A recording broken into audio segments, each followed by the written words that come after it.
Humorous ghost stories ******* Humorous ghost stories selected, with an introduction by Dorothy Scarborough, Ph.D. lecturer in English, Columbia University, author of The Supernatural in Modern English Fiction, Fugitive Verses, from a Southern Porch, etc. Compiler of famous modern ghost stories, G. P. Putnam's Sons, New York and London, The Knickerbocker Press, 1921. Copyright 1921 by Dorothy Scarborough, printed in the United States of America to Dr. and Mrs. John T. Harrington. Life flings miles and years between us, it is true, but brings never to me dearer friends than you. The Humorous Ghost Introduction. The humorous ghost is distinctly a modern character. In early literature, wraiths took themselves very seriously, and insisted on a proper show of respectful fear on the part of those whom they honored by haunting. A mortal was expected to rise when a ghost entered the room, and in case he was slow about it, his spine gave notice of what etiquette demanded. In the event of outdoor apparition, if a man failed to bare his head in awe, the roots of his hair reminded him of his remissness. Woman has always had the advantage over man in such emergency, in that her locks, being long and pinned up, are less easily moved, which may explain the fact, if it be a fact, that in fiction women have shown themselves more self-possessed in ghostly presence than men. Or possibly a woman knows that a masculine spook is, after all, only a man, and therefore may be charmed into helplessness, while the feminine can be seen through by another woman and thus disarmed. The majority of the comic apparitions, curiously enough, are masculine. You don't often find women wraithed in smiles, perhaps because they resent being made ridiculous, even after they are dead. Or maybe the reason lies in the fact that men have written most of the comic or satiric ghost stories, and have chivalrously spared the gentler shades.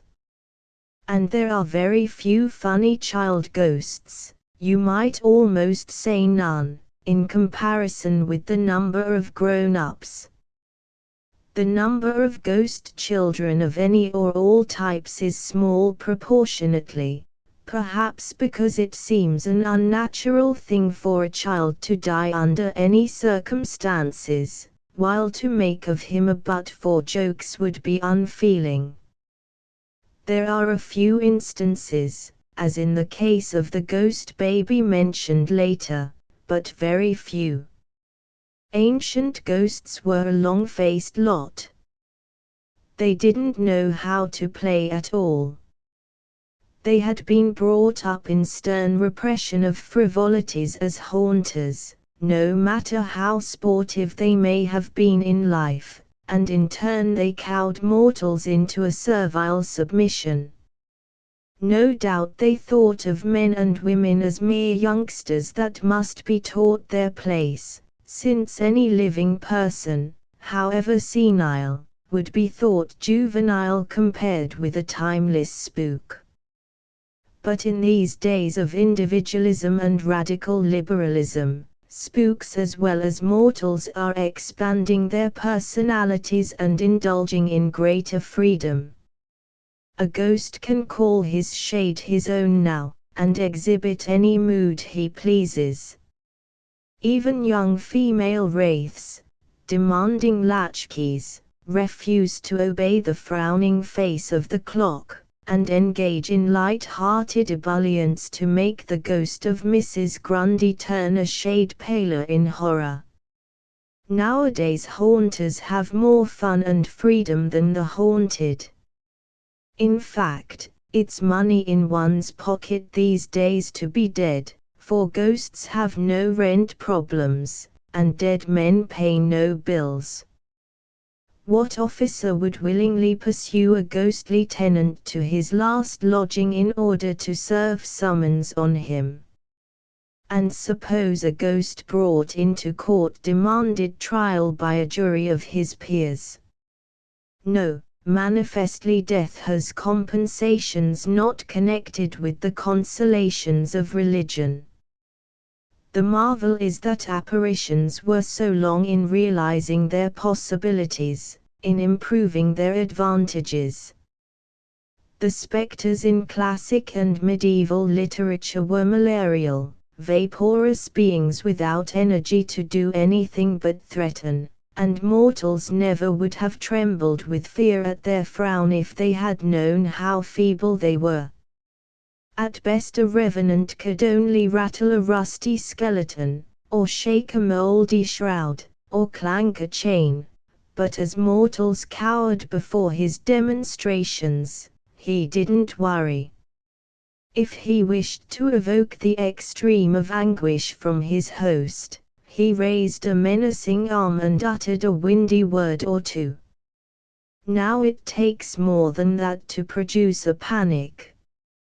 The up-to-date ghost keeps his skeleton in a garage or some place where it is cleaned and oiled and kept in good working order. The modern wraith has sold his sheet to the old clothes man, and dresses as in life. Now the ghost has learned to have a variety of good times, and he can make the living squirm far more satisfyingly than in the past.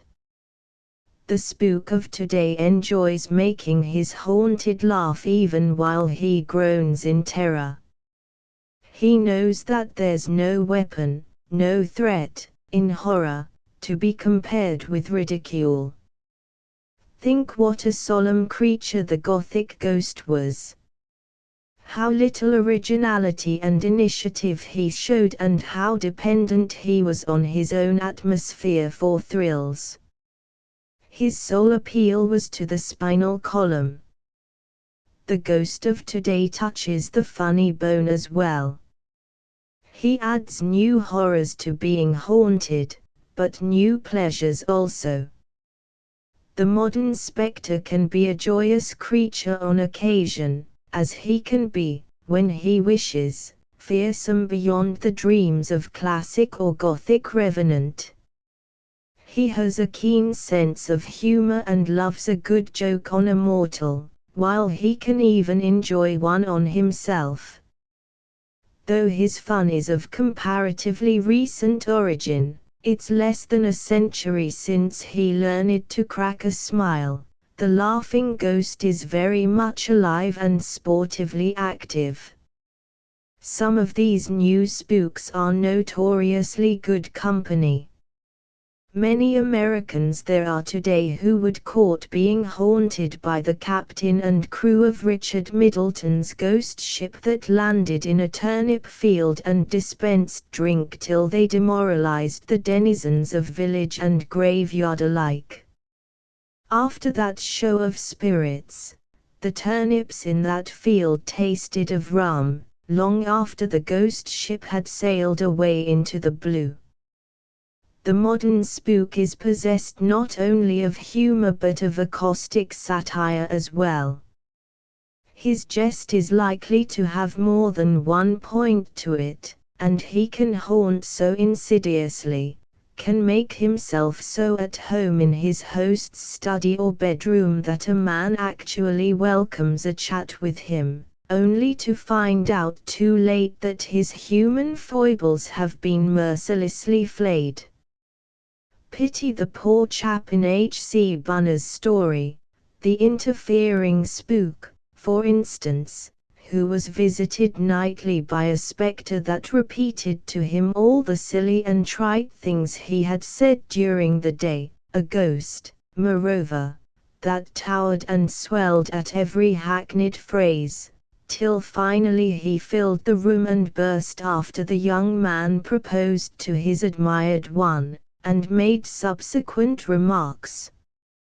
Ghosts not only have appallingly long memories, but they possess a mean advantage over the living in that they have once been mortal, while the men and women they haunt haven't yet been ghosts. Suppose each one of us were to be haunted by his own inane utterances. True, we're told that we'll have to give account someday for every idle word, but recording angels seem more sympathetic than a sneering ghost at one's elbow. Ghosts can satirize more fittingly than anyone else the absurdities of certain psychic claims, as witness the delightful seriousness of the story Back from That Bourne, which appeared as a front-page news story in the New York Sun years ago. I should think that some of the futile, laggard messenger boy ghosts that one reads about nowadays would blush with shame before the wholesome raillery of the porgy fisherman. The modern humorous ghost satirizes everything from the old-fashioned spectre, he's very fond of taking pot shots at him, to the latest psychic manifestations. He laughs at ghosts that aren't experts in efficiency haunting, and he has a lot of fun out of mortals for being scared of specters. He loves to shake the lugubrious terrors of the past before you, exposing their hollow futility, and he contrives to create new fears for you magically while you are laughing at him. The new ghost hates conventionality and uses the old thrills only to show what dead batteries they come from. His really electrical effects are his own inventions. He needs no dungeon keeps and monkish cells to play about in, not he. He demands no rag nor bone nor clank of chain of his old equipment to start on his career. He can start up a moving picture show of his own, as in Ruth McKenna Stewart's The Haunted Photograph, and demonstrate a new kind of apparition. The ghost story of today gives you spinal sensations with a difference, as in The Immortal Transferred Ghost, by Frank R. Stockton, where the suitor on the moonlit porch, attempting to tell his fair one that he dotes on her, sees the ghost of her ferocious uncle, who isn't dead, kicking his heels against the railing, and hears his admonition that he'd better hurry up, as the live uncle is coming in sight.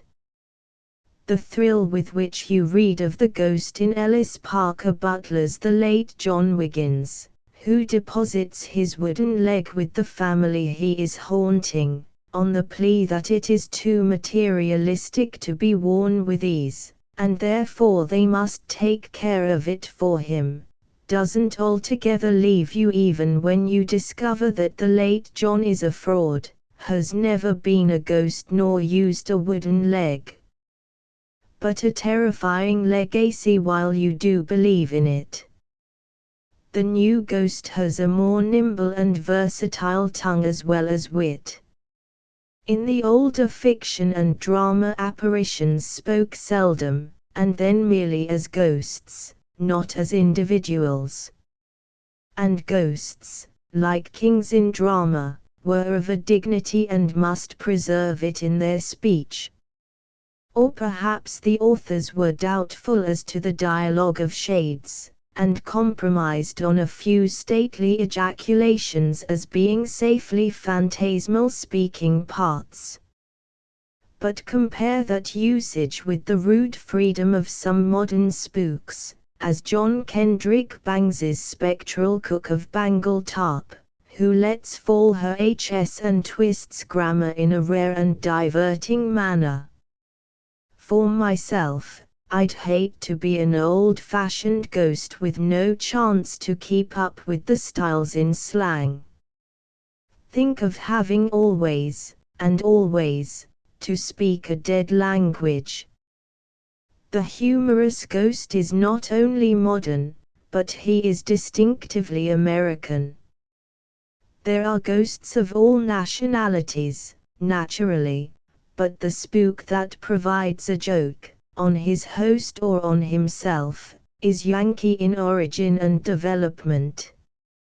The dry humor, the comic sense of the incongruous, the willingness to laugh at himself as at others, carry over into immaterialization as characteristic American qualities and are preserved in their true flavor.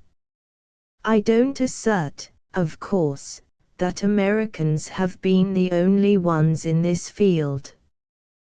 The French and English selections in this volume are sufficient to prove the contrary. Gautier's The Mummy's Foot has a humor of a lightness and grace as delicate as the princess's little foot itself. There are various English stories of whimsical haunting, some of actual spooks and some of the hoax type.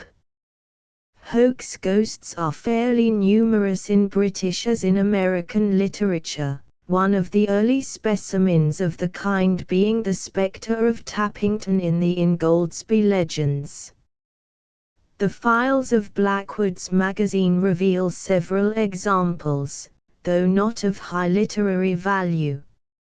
Of the early specimens of the really amusing ghost that is an actual revenant is the Ghost Baby, in Blackwood's, which shows originality and humor, yet is too diffuse for printing here. In that we have a conventional young bachelor, engaged to a charming girl, who is entangled in social complications and made to suffer mental torment because, without his consent, he has been chosen as the nurse and guardian of a ghost baby that cradles after him wherever he goes. This is a rich story almost spoiled by being poorly told. I sigh to think of the laughs that Frank R. Stockton or John Kendrick Bangs or Gelett Burgess could have got out of the situation. There are other comic British spooks, as in Baring Gould's A Happy Release, where a widow and a widower in love are haunted by the jealous ghosts of their respective spouses, till the phantom couple take a liking to each other and decide to let the living bury their dead. This is suggestive of Brander Matthews's earlier and cleverer story of a spectral courtship, in The Rival Ghosts. Medieval and later literature gave us many instances of a love affair or marriage between one spirit and one mortal, but it remained for the modern American to celebrate the nuptials of two ghosts. Think of being married when you know that you and the other party are going to live ever after, whether happily or no. Truly, the present terrors are more fearsome than the old. The stories by Eden Philpotts and Richard Middleton in this collection show the diversity of the English humour as associated with apparitions, and are entertaining in themselves. The Canterville Ghost, by Oscar Wilde, is one of his best short stories and is in his happiest vein of laughing satire. This travesty on the conventional traditions of the wraith is preposterously delightful, one of the cleverest ghost stories in our language. Zhang Will has written engagingly of spooks, with a laughable story about Samuel Johnson. And there are others. But the fact remains that in spite of conceded and admirable examples, the humorous ghost story is for the most part American in creation and spirit. Washington Irving might be said to have started that fashion in skeletons and shades, for he has given us various comic haunters, some real and some make-believe. Frank R. Stockton gave his to funny spooks with a riotous and laughing pen. The spirit in his transferred ghost is impudently deathless, and has called up a train of subsequent haunters. John Kendrick Bangs has made the darker regions seem comfortable and home-like for us, and has created ghosts so human and so funny that we look forward to being one, or more. We feel downright neighborly toward such specters as the futile last ghost Nelson Lloyd evokes for us, as we appreciate the satire of Rose O'Neill's sophisticated wraith. The daring concept of Gelett Burgess's ghost extinguisher is altogether American. The field is still comparatively limited, but a number of Americans have done distinctive work in it. The spectre now wears motley instead of a shroud, and shakes his jester's bells the while he rattles his bones. I dare any, however grouchy, reader to finish the stories in this volume without having a kindlier feeling toward ghosts. D.S. New York, March, 1921. Contents page. Introduction. The Humorous Ghost 7, The Canterville Ghost 3 by Oscar Wilde, The Ghost Extinguisher 51 by Gelett Burgess, They Ain't No Ghosts 69 by Ellis Parker Butler, The Transferred Ghost 89 by Frank R. Stockton, The Mummy's Foot 109 by Theophile Gautier, The Rival Ghosts 129 by Brander Matthews, The Water Ghost of Harrowby Hall 159 by John Kendrick Bangs, Back from That Bourne 175 Anonymous, The Ghost Ship 187 by Richard Middleton, The Transplanted Ghost 205 by Wallace Irwin, The Last Ghost in Harmony 229 by Nelson Lloyd, The Ghost of Miser Brimpson 247 by Eden Philpotts, The Haunted Photograph 275 by Ruth McKenna Stewart, The Ghost That Got the Button 295 by Will Adams, The Spectre Bridegroom 315 by Washington Irving, The Spectre of Tappington 341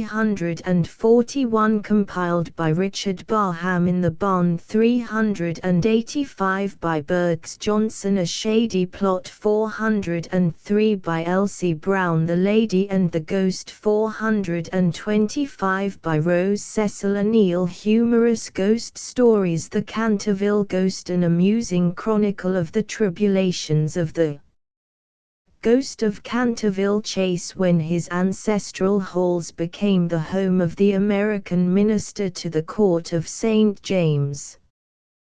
By Oscar Wilde. Top The Canterville Ghost by Oscar Wilde. When Mr. Hiram B. Otis, the American minister, bought Canterville Chase, everyone told him he was doing a very foolish thing, as there was no doubt at all that the place was haunted. Indeed, Lord Canterville himself, who was a man of the most punctilious honor, had felt it his duty to mention the fact to Mr. Otis when they came to discuss terms.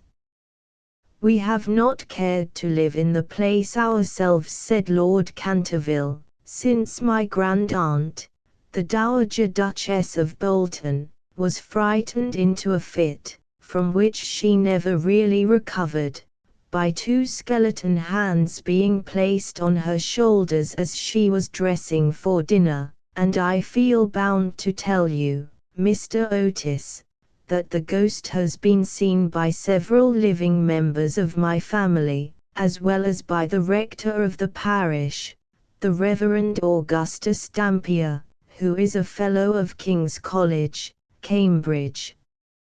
After the unfortunate accident to the Duchess, none of our younger servants would stay with us, and Lady Canterville often got very little sleep at night, in consequence of the mysterious noises that came from the corridor and the library." "My lord," answered the minister, I will take the furniture and the ghost at a valuation.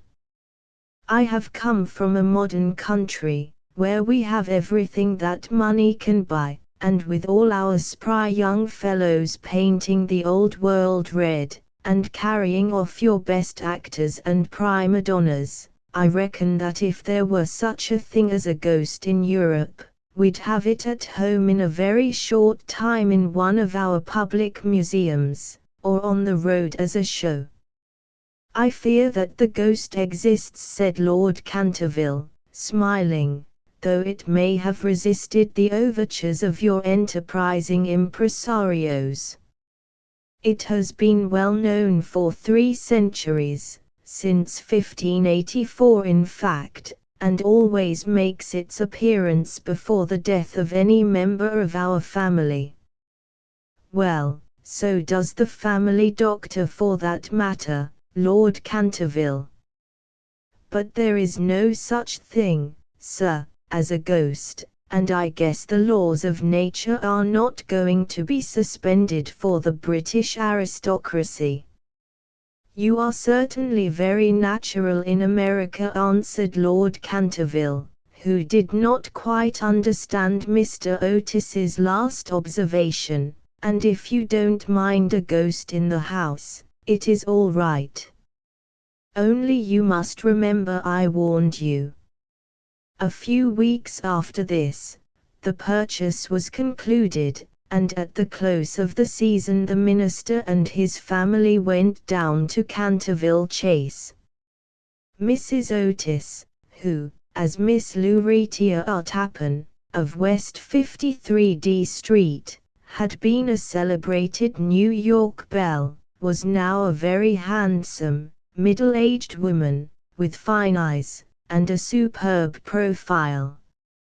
Many American ladies on leaving their native land adopt an appearance of chronic ill health, under the impression that it is a form of European refinement, but Mrs. Otis had never fallen into this error. She had a magnificent constitution, and a really wonderful amount of animal spirits. Indeed, in many respects, she was quite English, and was an excellent example of the fact that we have really everything in common with America nowadays, except, of course, language. Her eldest son, christened Washington by his parents in a moment of patriotism, which he never ceased to regret, was a fair-haired, rather good-looking young man, who had qualified himself for American diplomacy by leading the German at the Newport Casino for 3 successive seasons, and even in London was well known as an excellent dancer. Gardenias and the peerage were his only weaknesses. Otherwise he was extremely sensible. Miss Virginia E. Otis was a little girl of 15, lithe and lovely as a fawn, and with a fine freedom in her large blue eyes. She was a wonderful Amazon, and had once raced old Lord Bilton on her pony twice round the park, winning by a length and a half, just in front of the Achilles statue, to the huge delight of the young Duke of Cheshire, who proposed for her on the spot, and was sent back to Eton that very night by his guardians, in floods of tears. After Virginia came the twins, who were usually called the Stars and Stripes as they were always getting swished. They were delightful boys, and, with the exception of the worthy minister, the only true Republicans of the family. As Canterville Chase is 7 miles from Ascot, the nearest railway station, Mr. Otis had telegraphed for a wagonette to meet them, and they started on their drive in high spirits. It was a lovely July evening, and the air was delicate with the scent of the pine woods. Now and then they heard a wood pigeon brooding over its own sweet voice, or saw, deep in the rustling fern, the burnished breast of the pheasant. Little squirrels peered at them from the beech trees as they went by, and the rabbits scudded away through the brushwood and over the mossy knolls, with their white tails in the air. As they entered the avenue of Canterville Chase, however, the sky became suddenly overcast with clouds. A curious stillness seemed to hold the atmosphere. A great flight of rooks passed silently over their heads, and, before they reached the house, some big drops of rain had fallen. Standing on the steps to receive them was an old woman, neatly dressed in black silk, with a white cap and apron. This was Mrs. Umney, the housekeeper, whom Mrs. Otis, at Lady Canterville's earnest request, had consented to keep in her former position. She made them each a low curtsy as they alighted, and said in a quaint, old-fashioned manner, "I bid you welcome to Canterville Chase." Following her, they passed through the fine Tudor hall into the library, a long, low room, panelled in black oak, at the end of which was a large stained glass window. Here they found tea laid out for them, and, after taking off their wraps, they sat down and began to look round, while Mrs. Umney waited on them. Suddenly Mrs. Otis caught sight of a dull red stain on the floor just by the fireplace, and, quite unconscious of what it really signified, said to Mrs. Umney, "I am afraid something has been spilled there." "Yes, madam," replied the old housekeeper in a low voice, "blood has been spilled on that spot." "How horrid!" cried Mrs. Otis. "I don't at all care for blood stains in a sitting room. It must be removed at once." The old woman smiled, and answered in the same low, mysterious voice, "It is the blood of Lady Eleanor de Canterville, who was murdered on that very spot by her own husband, Sir Simon de Canterville, in 1575. Sir Simon survived her 9 years, and disappeared suddenly under very mysterious circumstances. His body has never been discovered, but his guilty spirit still haunts the Chase. The blood stain has been much admired by tourists and others, and cannot be removed." "That is all nonsense," cried Washington Otis. "Pinkerton's Champion Stain Remover and Paragon Detergent will clean it up in no time." And before the terrified housekeeper could interfere, he had fallen upon his knees, and was rapidly scouring the floor with a small stick of what looked like a black cosmetic. In a few moments no trace of the blood stain could be seen. "I knew Pinkerton would do it," he exclaimed, triumphantly, as he looked round at his admiring family. But no sooner had he said these words than a terrible flash of lightning lit up the sombre room. A fearful peal of thunder made them all start to their feet, and Mrs. Umney fainted. "What a monstrous climate," said the American minister, calmly, as he lit a long cheroot. "I guess the old country is so overpopulated that they have not enough decent weather for everybody. I have always been of opinion that emigration is the only thing for England." "My dear Hiram," cried Mrs. Otis, "what can we do with a woman who faints?" "Charge it to her like breakages," answered the minister. "She won't faint after that." And in a few moments Mrs. Umney certainly came to. There was no doubt, however, that she was extremely upset, and she sternly warned Mr. Otis to beware of some trouble coming to the house. "I have seen things with my own eyes, sir," she said, "that would make any Christian's hair stand on end, and many a night I have not closed my eyes in sleep for the awful things that are done here." Mr. Otis, however, and his wife warmly assured the honest soul that they were not afraid of ghosts, and, after invoking the blessings of Providence on her new master and mistress, and making arrangements for an increase of salary, the old housekeeper tottered off to her own room. The storm raged fiercely all that night, but nothing of particular note occurred. The next morning, however, when they came down to breakfast, they found the terrible stain of blood once again on the floor. "I don't think it can be the fault of the Paragon detergent," said Washington, "for I have tried it with everything. It must be the ghost." He accordingly rubbed out the stain a second time, but the second morning it appeared again. The third morning also it was there, though the library had been locked up at night by Mr. Otis himself, and the key carried upstairs. The whole family were now quite interested.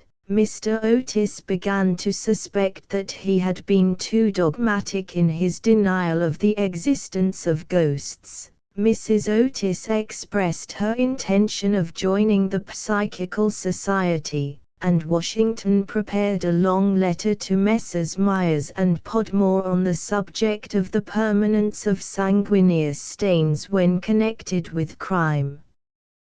That night all doubts about the objective existence of phantasmata were removed forever.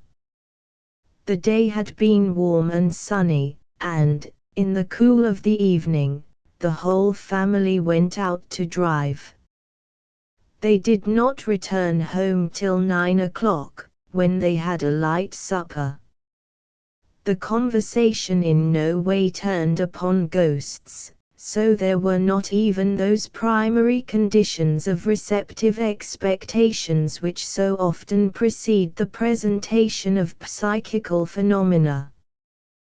The subjects discussed, as I have since learned from Mr. Otis, were merely such as form the ordinary conversation of cultured Americans of the better class, such as the immense superiority of Miss Fanny Davenport over Sarah Bernhardt as an actress, the difficulty of obtaining green corn, buckwheat cakes, and hominy, even in the best English houses, the importance of Boston in the development of the world soul, the advantages of the baggage check system in railway traveling, and the sweetness of the New York accent as compared to the London drawl.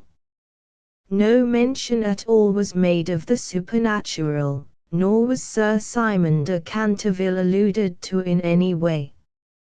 At 11 o'clock the family retired, and by 1:30 all the lights were out. Some time after, Mr. Otis was awakened by a curious noise in the corridor, outside his room. It sounded like the clank of metal, and seemed to be coming nearer every moment. He got up at once, struck a match, and looked at the time. It was exactly 1 o'clock. He was quite calm, and felt his pulse, which was not at all feverish. The strange noise still continued, and with it he heard distinctly the sound of footsteps.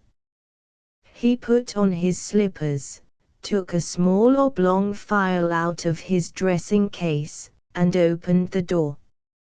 Right in front of him he saw, in the wan moonlight, an old man of terrible aspect. His eyes were as red burning coals, long grey hair fell over his shoulders in matted coils, his garments, which were of antique cut, were soiled and ragged, and from his wrists and ankles hung heavy manacles and rusty gyves. "My dear sir," said Mr. Otis, "I really must insist on your oiling those chains, and have brought you for that purpose a small bottle of the Tammany Rising Sun Lubricator. It is said to be completely efficacious upon one application, and there are several testimonials to that effect on the wrapper from some of our most eminent native divines. I shall leave it here for you by the bedroom candles, and will be happy to supply you with more, should you require it." With these words the United States minister laid the bottle down on a marble table, and, closing his door, retired to rest. For a moment the Canterville ghost stood quite motionless in natural indignation, then, dashing the bottle violently upon the polished floor, he fled down the corridor, uttering hollow groans, and emitting a ghastly green light.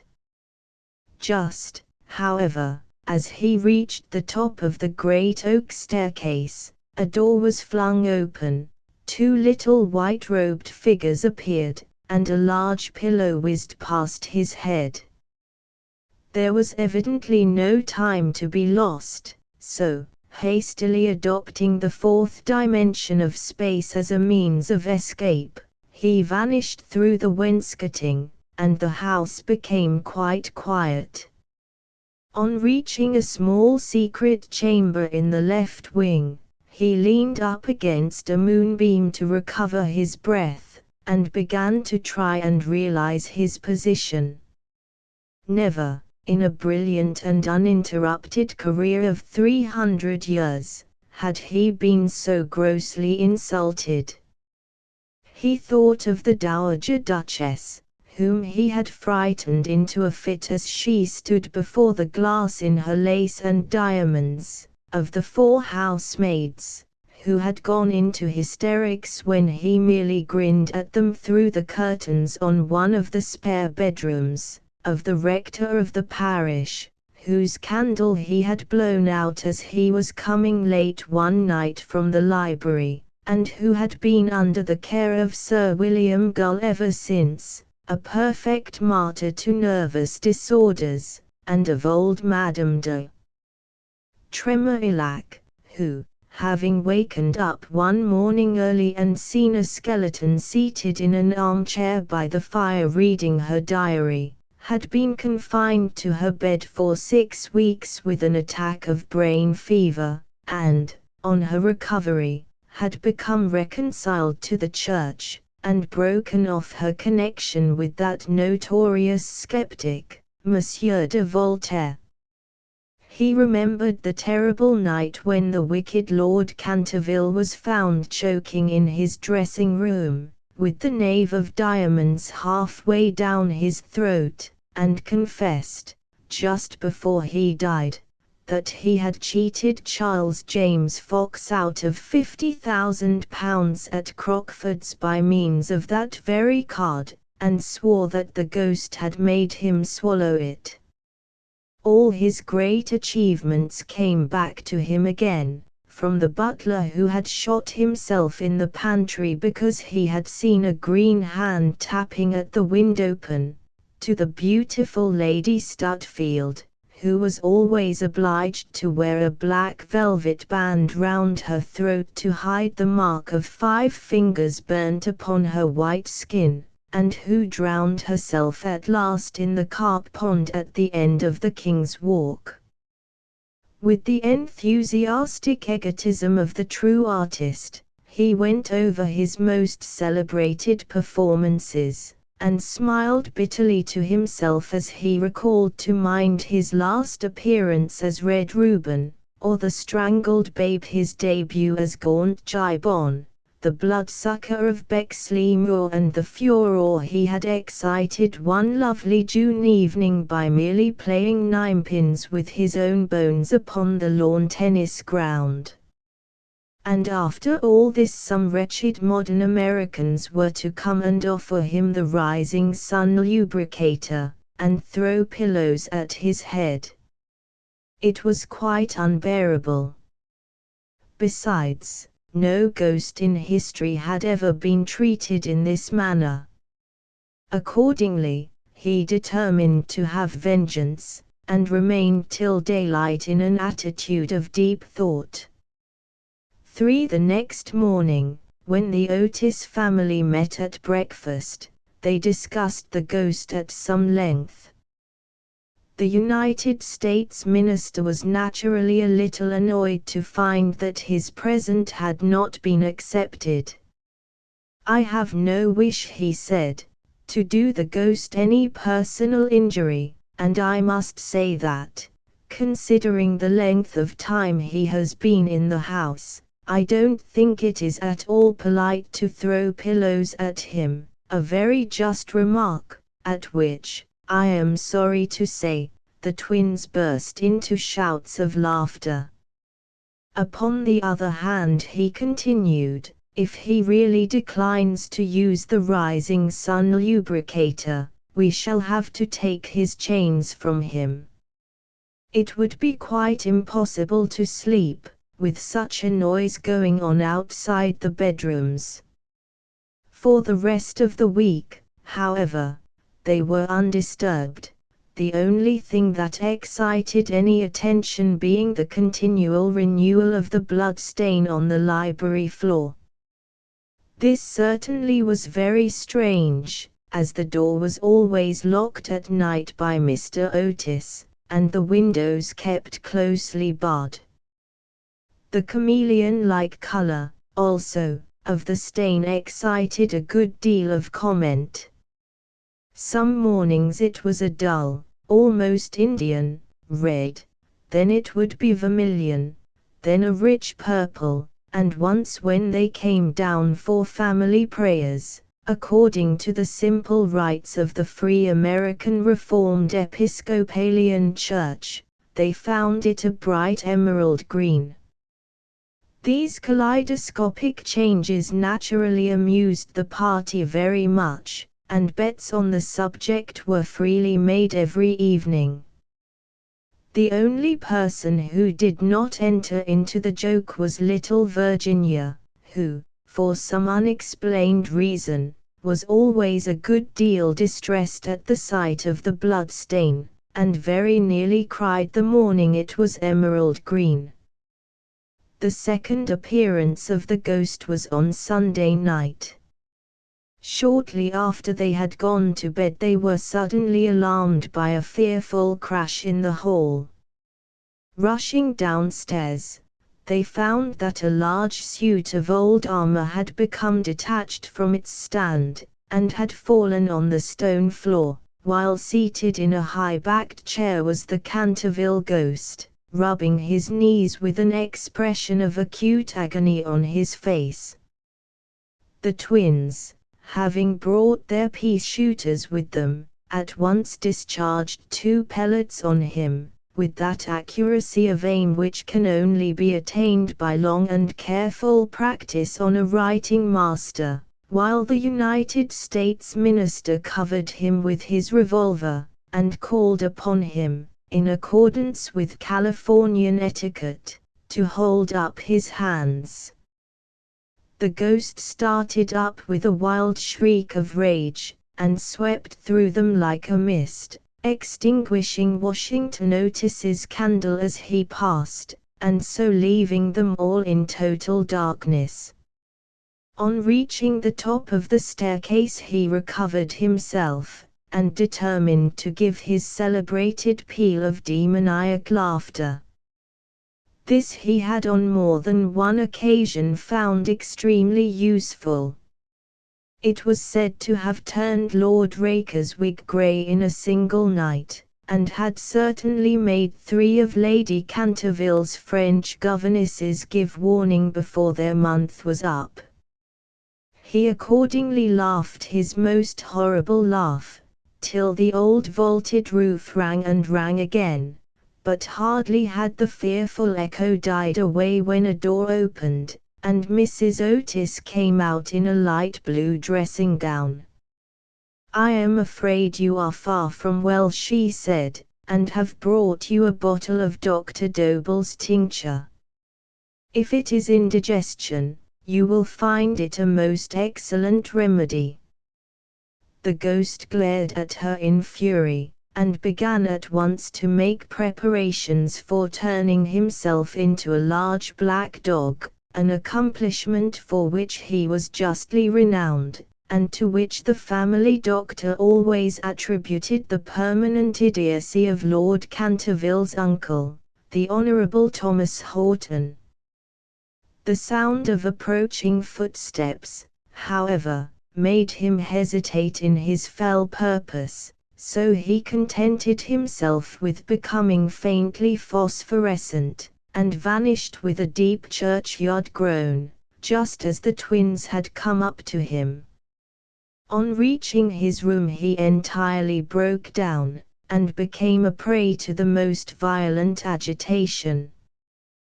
The vulgarity of the twins, and the gross materialism of Mrs. Otis, were naturally extremely annoying, but what really distressed him most was that he had been unable to wear the suit of mail. He had hoped that even modern Americans would be thrilled by the sight of a spectre in armor, if for no more sensible reason, at least out of respect for their national poet Longfellow, over whose graceful and attractive poetry he himself had whiled away many a weary hour when the Cantervilles were up in town. Besides, it was his own suit. He had worn it with great success at the Kenilworth tournament, and had been highly complimented on it by no less a person than the Virgin Queen herself.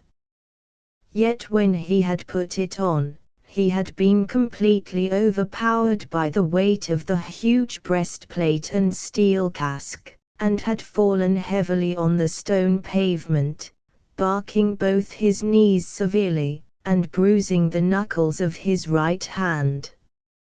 For some days after this he was extremely ill, and hardly stirred out of his room at all, except to keep the blood stain in proper repair. However, by taking great care of himself, he recovered, and resolved to make a third attempt to frighten the United States minister and his family. He selected Friday, the 17th of August, for his appearance, and spent most of that day in looking over his wardrobe, ultimately deciding in favor of a large slouched hat with a red feather, a winding sheet frilled at the wrists and neck, and a rusty dagger. Towards evening a violent storm of rain came on, and the wind was so high that all the windows and doors in the old house shook and rattled. In fact, it was just such weather as he loved. His plan of action was this. He was to make his way quietly to Washington Otis's room, gibber at him from the foot of the bed, and stab himself 3 times in the throat to the sound of low music. He bore Washington a special grudge, being quite aware that it was he who was in the habit of removing the famous Canterville blood stain by means of Pinkerton's Paragon detergent.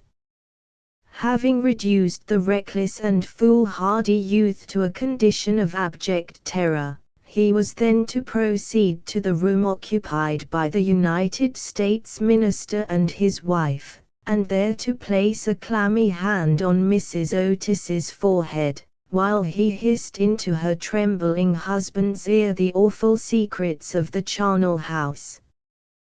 With regard to little Virginia, he had not quite made up his mind.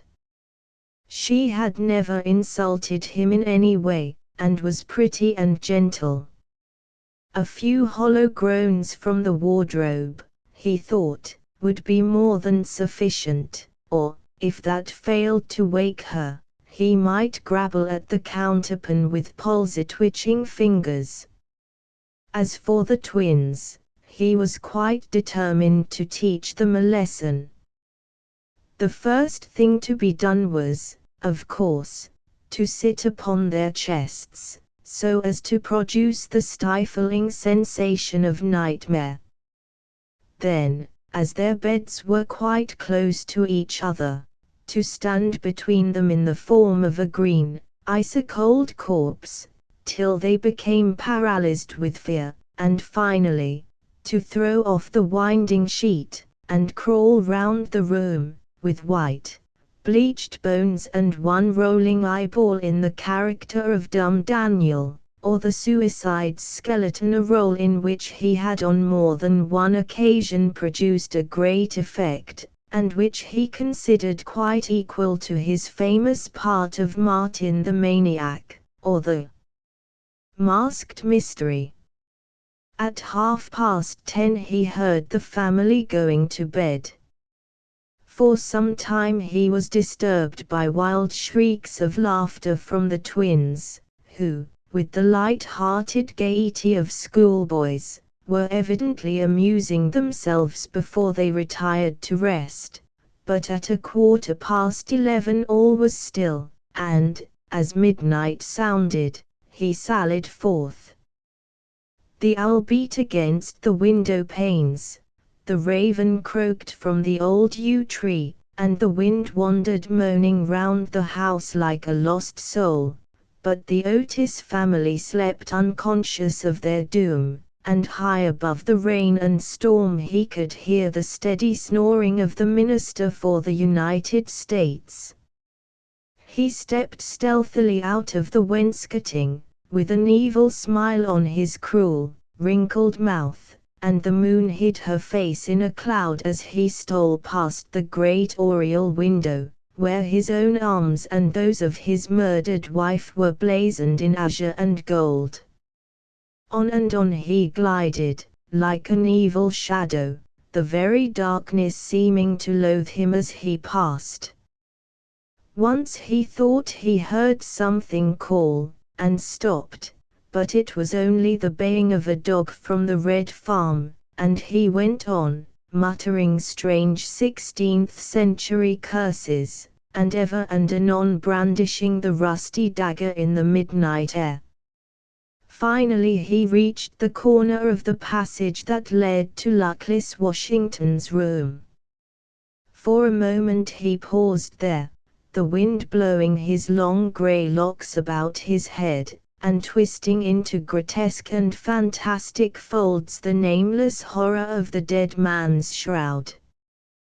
Then the clock struck the quarter, and he felt the time was come.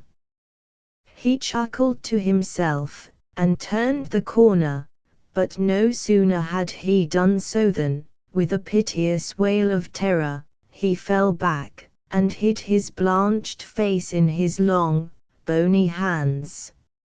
Right in front of him was standing a horrible spectre, motionless as a carven image, and monstrous as a madman's dream. Its head was bald and burnished, its face round, and fat, and white, and hideous laughter seemed to have writhed its features into an eternal grin. From the eyes streamed rays of scarlet light, the mouth was a wide well of fire, and a hideous garment, like to his own, swathed with its silent snows the Titan form.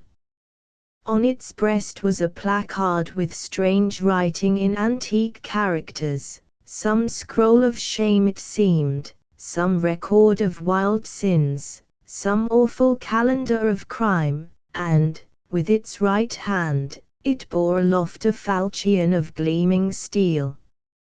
Never having seen a ghost before, he naturally was terribly frightened, and, after a second hasty glance at the awful phantom, he fled back to his room, tripping up in his long winding sheet as he sped down the corridor, and finally dropping the rusty dagger into the minister's jack-boots, where it was found in the morning by the butler. Once in the privacy of his own apartment, he flung himself down on a small pallet bed, and hid his face under the clothes. After a time, however, the brave old Canterville spirit asserted itself, and he determined to go and speak to the other ghost as soon as it was daylight. Accordingly, just as the dawn was touching the hills with silver, he returned towards the spot where he had first laid eyes on the grisly phantom, feeling that, after all, two ghosts were better than one, and that, by the aid of his new friend, he might safely grapple with the twins. On reaching the spot, however, a terrible sight met his gaze. Something had evidently happened to the spectre, for the light had entirely faded from its hollow eyes, the gleaming falchion had fallen from its hand, and it was leaning up against the wall in a strained and uncomfortable attitude. He rushed forward and seized it in his arms, when, to his horror, the head slipped off and rolled on the floor, the body assumed a recumbent posture, and he found himself clasping a white dimity bed curtain, with a sweeping brush, a kitchen cleaver, and a hollow turnip lying at his feet. Unable to understand this curious transformation, he clutched the placard with feverish haste, and there, in the grey morning light, he read these fearful words. Ye Otis ghost, ye only true and originale spook, beware of ye imitations. All others are counterfeit. The whole thing flashed across him. He had been tricked, foiled, and outwitted. The old Canterville look came into his eyes, he ground his toothless gums together, and, raising his withered hands high above his head, swore according to the picturesque phraseology of the antique school, that, when Chanticleer had sounded twice his merry horn, deeds of blood would be wrought, and murder walk abroad with silent feet. Hardly had he finished this awful oath when, from the red-tiled roof of a distant homestead, a cock crew. He laughed a long, low, bitter laugh, and waited. Hour after hour he waited, but the cock, for some strange reason, did not crow again. Finally, at 7:30, the arrival of the housemaids made him give up his fearful vigil, and he stalked back to his room, thinking of his vain oath and baffled purpose. There he consulted several books of ancient chivalry, of which he was exceedingly fond, and found that, on every occasion on which this oath had been used, Chanticleer had always crowed a second time. Perdition seize the naughty fowl, he muttered, I have seen the day when, with my stout spear, I would have run him through the gorge, and made him crow for me and 'twere in death. He then retired to a comfortable lead coffin, and stayed there till evening. For the next day the ghost was very weak and tired. The terrible excitement of the last 4 weeks was beginning to have its effect. His nerves were completely shattered, and he started at the slightest noise.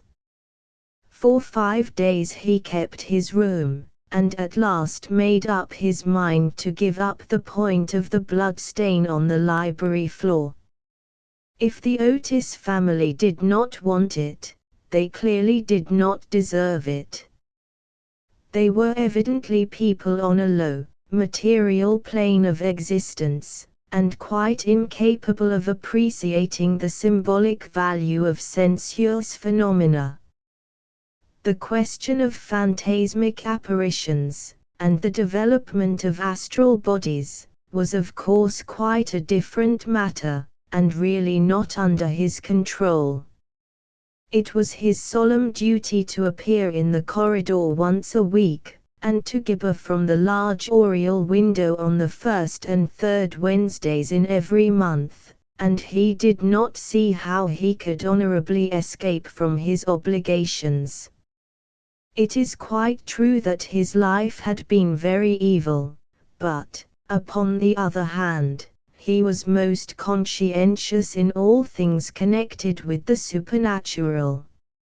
For the next 3 Saturdays, accordingly, he traversed the corridor as usual between midnight and 3 o'clock, taking every possible precaution against being either heard or seen.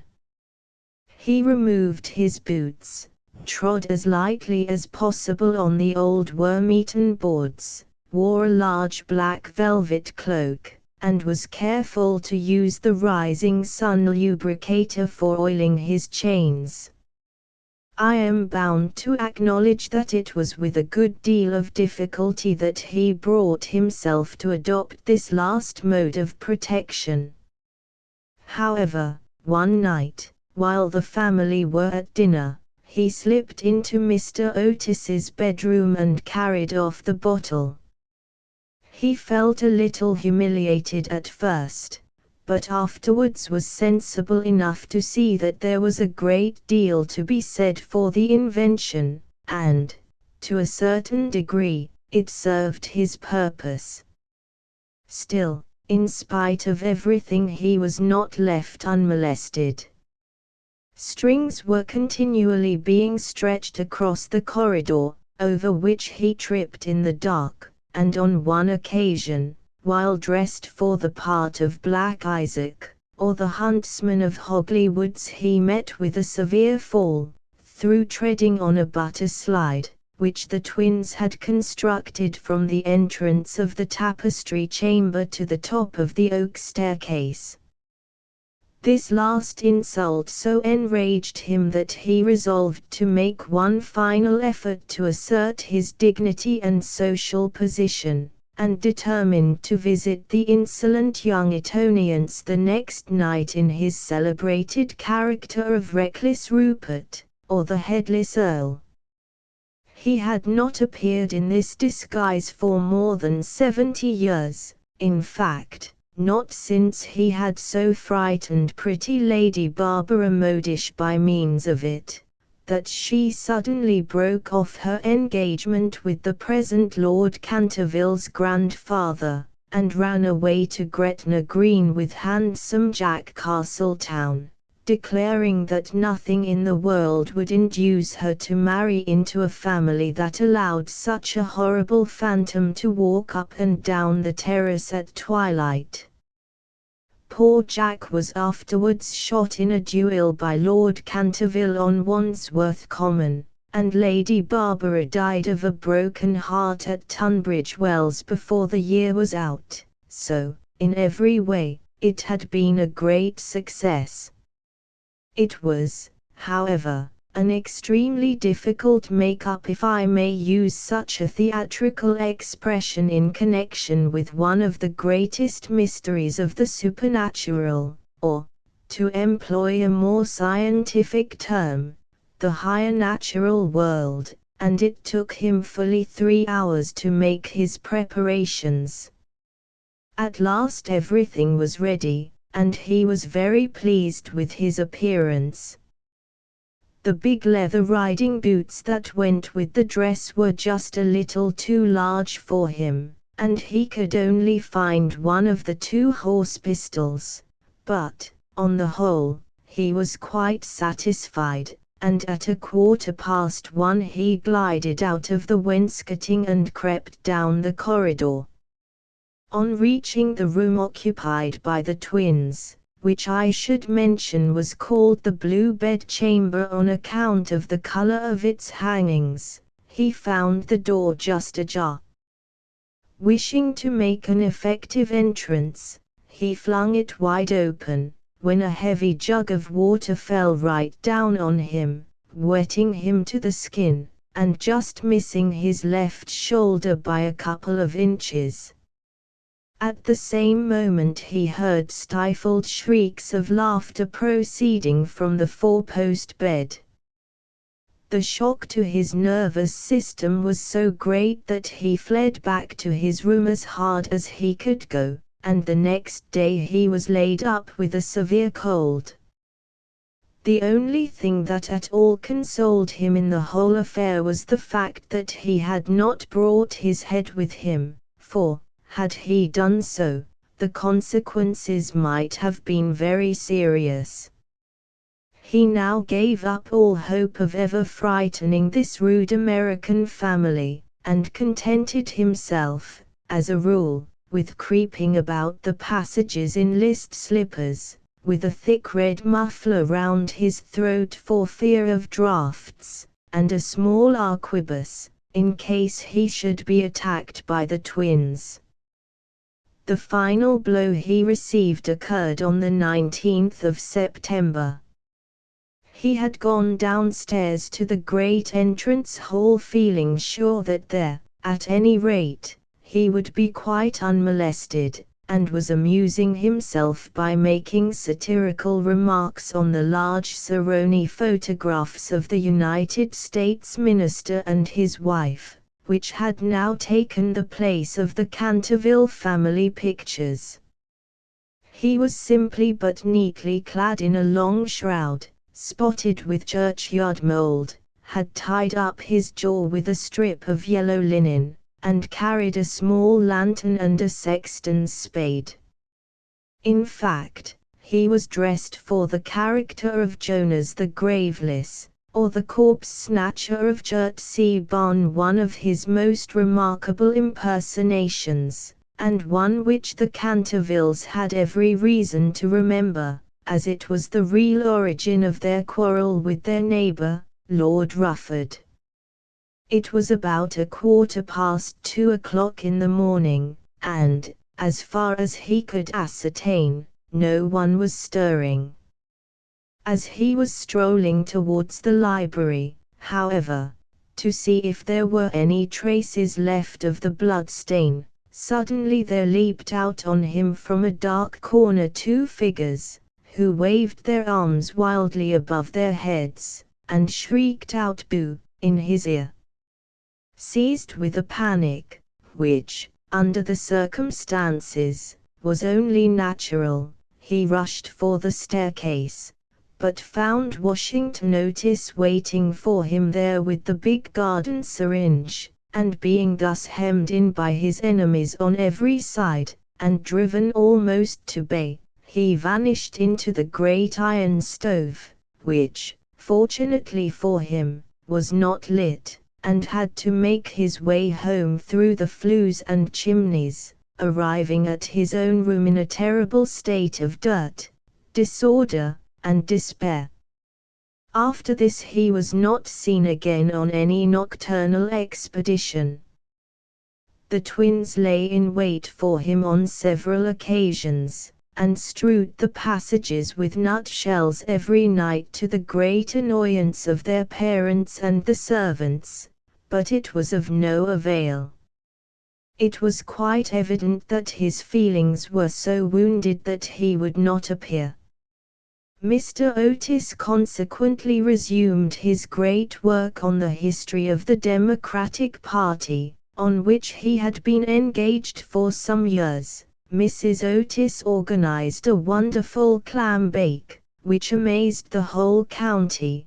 The boys took to lacrosse, euchre, poker, and other American national games, and Virginia rode about the lanes on her pony, accompanied by the young Duke of Cheshire, who had come to spend the last week of his holidays at Canterville Chase. It was generally assumed that the ghost had gone away, and, in fact, Mr. Otis wrote a letter to that effect to Lord Canterville, who, in reply, expressed his great pleasure at the news, and sent his best congratulations to the minister's worthy wife.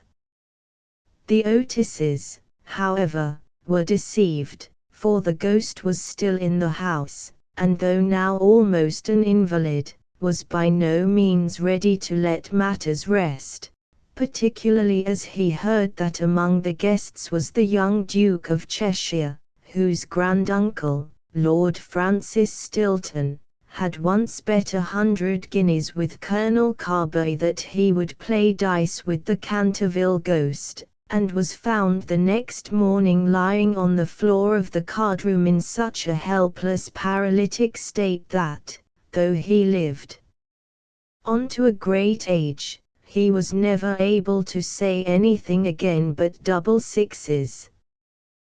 The story was well known at the time, though, of course, out of respect to the feelings of the two noble families, every attempt was made to hush it up, and a full account of all the circumstances connected with it will be found in the third volume of Lord Tattle's Recollections of the Prince Regent and his Friends.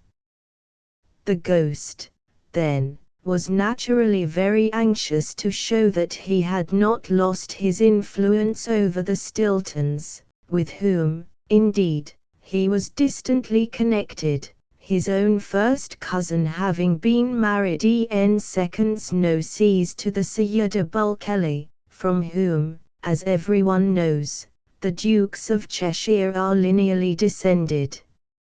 Accordingly, he made arrangements for appearing to Virginia's little lover in his celebrated impersonation of the vampire monk, or the bloodless Benedictine, a performance so horrible that when old Lady Startup saw it, which she did on one fatal New Year's Eve, in the year 1764, she went off into the most piercing shrieks, which culminated in violent apoplexy, and died in 3 days, after disinheriting the Cantervilles, who were her nearest relations, and leaving all her money to her London apothecary. At the last moment, however, his terror of the twins prevented his leaving his room, and the little Duke slept in peace under the great feathered canopy in the royal bedchamber, and dreamed of Virginia. A few days after this, Virginia and her curly-haired cavalier went out riding on Brockley Meadows, where she tore her habit so badly in getting through a hedge that, on their return home, she made up her mind to go up by the back staircase so as not to be seen. As she was running past the tapestry chamber, the door of which happened to be open, she fancied she saw someone inside, and thinking it was her mother's maid, who sometimes used to bring her work there, looked in to ask her to mend her habit. To her immense surprise, however, it was the Canterville ghost himself. He was sitting by the window, watching the ruined gold of the yellowing trees fly through the air, and the red leaves dancing madly down the long avenue. His head was leaning on his hand, and his whole attitude was one of extreme depression. Indeed, so forlorn, and so much out of repair did he look, that little Virginia, whose first idea had been to run away and lock herself in her room, was filled with pity, and determined to try and comfort him. So light was her footfall, and so deep his melancholy, that he was not aware of her presence till she spoke to him. "I am so sorry for you," she said, "but my brothers are going back to Eton tomorrow, and then, if you behave yourself, no one will annoy you." "It is absurd asking me to behave myself," he answered, looking round in astonishment at the pretty little girl who had ventured to address him, "quite absurd.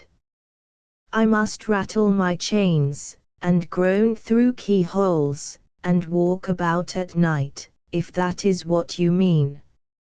It is my only reason for existing." "It is no reason at all for existing, and you know you have been very wicked. Mrs. Umney told us, the first day we arrived here, that you had killed your wife." "Well, I quite admit it, said the ghost, petulantly, but it was a purely family matter and concerned no one else. It is very wrong to kill anyone, said Virginia, who at times had a sweet Puritan gravity, caught from some old New England ancestor. Oh, I hate the cheap severity of abstract ethics. My wife was very plain, never had my ruffs properly starched, and knew nothing about cookery. Why, there was a buck I had shot in Hogley Woods, a magnificent pricket, and do you know how she had it sent to table? However, it is no matter now, for it is all over, and I don't think it was very nice of her brothers to starve me to death, though I did kill her. Starve you to death? Oh, Mr. Ghost, I mean Sir Simon, are you hungry? I have a sandwich in my case. Would you like it?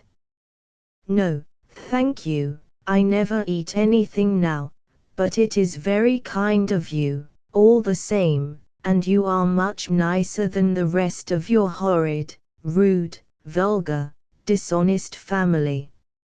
Stop, cried Virginia, stamping her foot, it is you who are rude, and horrid, and vulgar, and as for dishonesty, you know you stole the paints out of my box to try and furbish up that ridiculous blood stain in the library.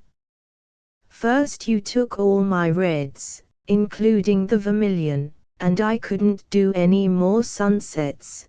Then you took the emerald green and the chrome yellow, and finally I had nothing left but indigo and Chinese white, and could only do moonlight scenes, which are always depressing to look at, and not at all easy to paint. I never told on you, though I was very much annoyed, and it was most ridiculous, the whole thing, for who ever heard of emerald green blood?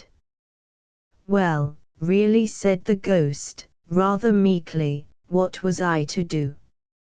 It is a very difficult thing to get real blood nowadays, and, as your brother began it all with his Paragon detergent, I certainly saw no reason why I should not have your paints. As for color, that is always a matter of taste. The Cantervilles have blue blood, for instance, the very bluest in England, but I know you Americans don't care for things of this kind. You know nothing about it, and the best thing you can do is to emigrate and improve your mind. My father will be only too happy to give you a free passage, and though there is a heavy duty on spirits of every kind, there will be no difficulty about the custom house, as the officers are all Democrats.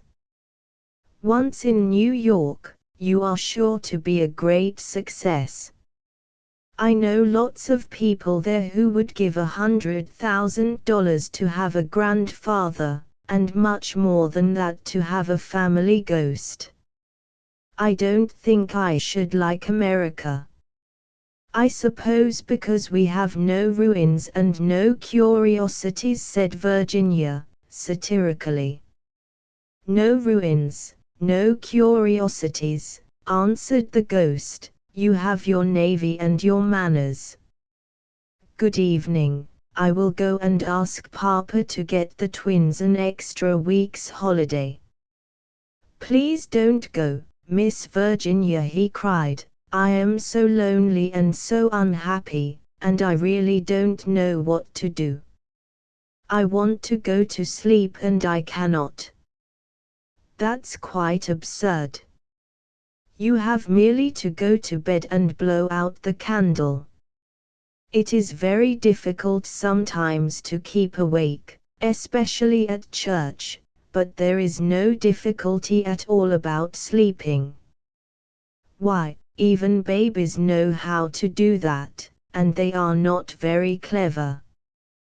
I have not slept for 300 years, he said sadly, and Virginia's beautiful blue eyes opened in wonder. For 300 years I have not slept, and I am so tired. Virginia grew quite grave, and her little lips trembled like rose leaves. She came towards him, and kneeling down at his side, looked up into his old withered face. "Poor, poor ghost," she murmured, "have you no place where you can sleep?" "Far away beyond the pine woods," he answered, in a low, dreamy voice, "there is a little garden. There the grass grows long and deep, there are the great white stars of the hemlock flower, there the nightingale sings all night long.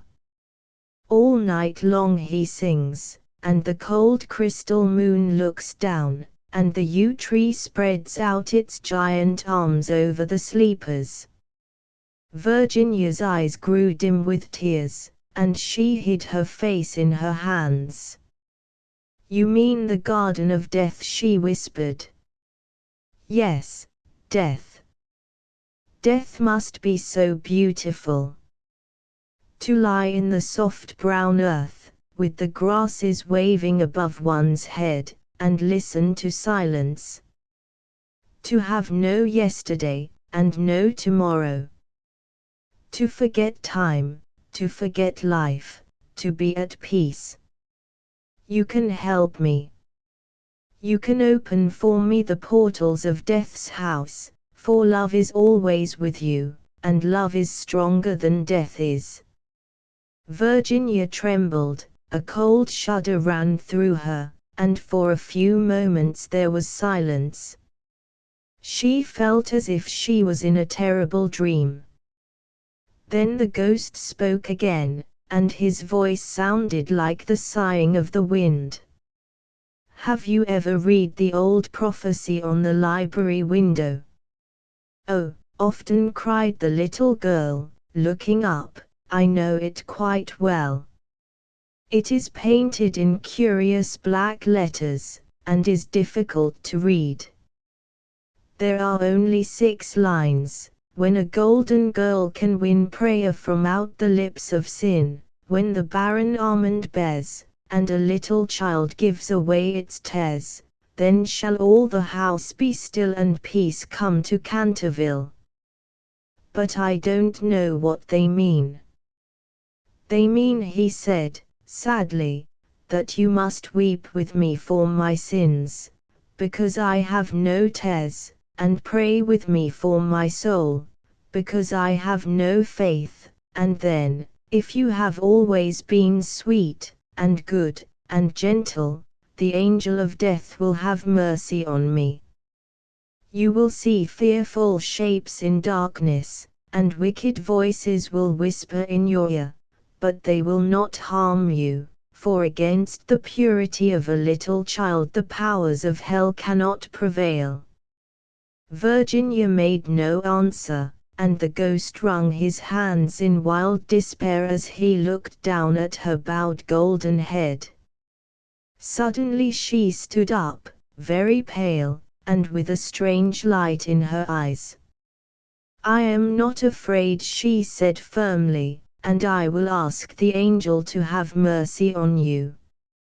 He rose from his seat with a faint cry of joy, and taking her hand bent over it with old-fashioned grace and kissed it. His fingers were as cold as ice, and his lips burned like fire, but Virginia did not falter, as he led her across the dusky room. On the faded green tapestry were broidered little huntsmen. They blew their tasseled horns and with their tiny hands waved to her to go back.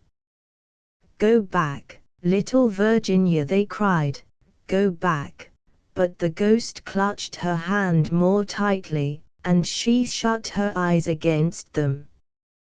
Horrible animals with lizard tails and goggle eyes blinked at her from the carven chimney-piece, and murmured, "Beware, little Virginia, beware, "We may never see you again." But the ghost glided on more swiftly, and Virginia did not listen. When they reached the end of the room he stopped, and muttered some words she could not understand. She opened her eyes, and saw the wall slowly fading away like a mist, and a great black cavern in front of her. A bitter cold wind swept round them, and she felt something pulling at her dress. "Quick, quick!" cried the ghost, "or it will be too late." And in a moment the wainscoting had closed behind them, and the tapestry chamber was empty. About 10 minutes later, the bell rang for tea, and, as Virginia did not come down, Mrs. Otis sent up one of the footmen to tell her. After a little time he returned and said that he could not find Miss Virginia anywhere. As she was in the habit of going out to the garden every evening to get flowers for the dinner table, Mrs. Otis was not at all alarmed at first, but when 6 o'clock struck, and Virginia did not appear, she became really agitated, and sent the boys out to look for her, while she herself and Mr. Otis searched every room in the house. At 6:30 the boys came back and said that they could find no trace of their sister anywhere. They were all now in the greatest state of excitement, and did not know what to do, when Mr. Otis suddenly remembered that, some few days before, he had given a band of gypsies permission to camp in the park. He accordingly at once set off for Blackfell Hollow, where he knew they were, accompanied by his eldest son and 2 of the farm servants. The little Duke of Cheshire, who was perfectly frantic with anxiety, begged hard to be allowed to go too, but Mr. Otis would not allow him, as he was afraid there might be a scuffle. On arriving at the spot, however, he found that the gypsies had gone, and it was evident that their departure had been rather sudden, as the fire was still burning, and some plates were lying on the grass. Having sent off Washington and the 2 men to scour the district, he ran home, and dispatched telegrams to all the police inspectors in the county, telling them to look out for a little girl who had been kidnapped by tramps or gypsies. He then ordered his horse to be brought round, and after insisting on his wife and the 3 boys sitting down to dinner, rode off down the Ascot Road with a groom. He had hardly, however, gone a couple of miles, when he heard somebody galloping after him, and, looking round, saw the little Duke coming up on his pony, with his face very flushed, and no hat. "I'm awfully sorry, Mr. Otis," gasped out the boy, "but I can't eat any dinner as long as Virginia is lost. Please don't be angry with me. If you had let us be engaged last year, there would never have been all this trouble. You won't send me back, will you?" "I can't go. I won't go." The minister could not help smiling at the handsome young scapegrace, and was a good deal touched at his devotion to Virginia, so leaning down from his horse, he patted him kindly on the shoulders, and said, "Well, Cecil, if you won't go back, I suppose you must come with me, but I must get you a hat at Ascot." "Oh, bother my hat. I want Virginia," cried the little Duke, laughing, and they galloped on to the railway station. There Mr. Otis inquired of the station master if anyone answering to the description of Virginia had been seen on the platform, but could get no news of her. The station master, however, wired up and down the line, and assured him that a strict watch would be kept for her, and, after having bought a hat for the little Duke from a linen draper, who was just putting up his shutters, Mr. Otis rode off to Bexley, a village about 4 miles away, which he was told was a well-known haunt of the gypsies, as there was a large common next to it. Here they roused up the rural policeman, but could get no information from him, and, after riding all over the common, they turned their horses' heads homewards, and reached the chase about 11 o'clock, dead tired and almost heartbroken. They found Washington and the twins waiting for them at the gatehouse with lanterns, as the avenue was very dark. Not the slightest trace of Virginia had been discovered. The gypsies had been caught on Brockley Meadows, but she was not with them, and they had explained their sudden departure by saying that they had mistaken the date of Chawton Fair, and had gone off in a hurry for fear they should be late. Indeed, they had been quite distressed at hearing of Virginia's disappearance, as they were very grateful to Mr. Otis for having allowed them to camp in his park, and 4 of their number had stayed behind to help in the search. The carp pond had been dragged, and the whole chase thoroughly gone over, but without any result. It was evident that, for that night at any rate, Virginia was lost to them, and it was in a state of the deepest depression that Mr. Otis and the boys walked up to the house, the groom following behind with the 2 horses and the pony. In the hall they found a group of frightened servants, and lying on a sofa in the library was poor Mrs. Otis, almost out of her mind with terror and anxiety, and having her forehead bathed with eau de cologne by the old housekeeper. Mr. Otis at once insisted on her having something to eat, and ordered up supper for the whole party. It was a melancholy meal, as hardly anyone spoke, and even the twins were awestruck and subdued, as they were very fond of their sister. When they had finished, Mr. Otis, in spite of the entreaties of the little Duke, ordered them all to bed, saying that nothing more could be done that night, and that he would telegraph in the morning to Scotland Yard for some detectives to be sent down immediately. Just as they were passing out of the dining room, midnight began to boom from the clock tower, and when the last stroke sounded they heard a crash and a sudden shrill cry. A dreadful peal of thunder shook the house, a strain of unearthly music floated through the air, a panel at the top of the staircase flew back with a loud noise, and out on the landing, looking very pale and white, with a little casket in her hand, stepped Virginia. In a moment they had all rushed up to her. Mrs. Otis clasped her passionately in her arms, the Duke smothered her with violent kisses, and the twins executed a wild war dance round the group. "Good heavens, child, where have you been?" said Mr. Otis, rather angrily, thinking that she had been playing some foolish trick on them. "Cecil and I have been riding all over the country looking for you, and your mother has been frightened to death. You must never play these practical jokes any more."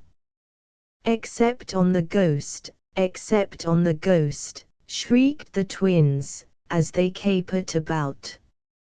"My own darling, thank God you are found. You must never leave my side again," murmured Mrs. Otis, as she kissed the trembling child, and smoothed the tangled gold of her hair.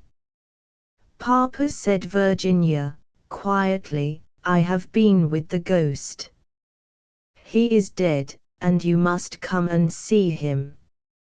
He had been very wicked, but he was really sorry for all that he had done, and he gave me this box of beautiful jewels before he died." The whole family gazed at her in mute amazement, but she was quite grave and serious, and, turning round, she led them through the opening in the wainscoting down a narrow secret corridor, Washington following with a lighted candle, which he had caught up from the table. Finally, they came to a great oak door, studded with rusty nails. When Virginia touched it, it swung back on its heavy hinges, and they found themselves in a little low room, with a vaulted ceiling, and one tiny grated window.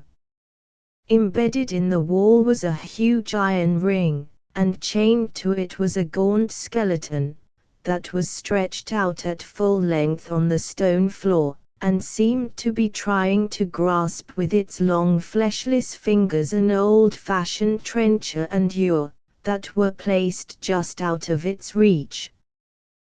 The jug had evidently been once filled with water, as it was covered inside with green mold. There was nothing on the trencher but a pile of dust.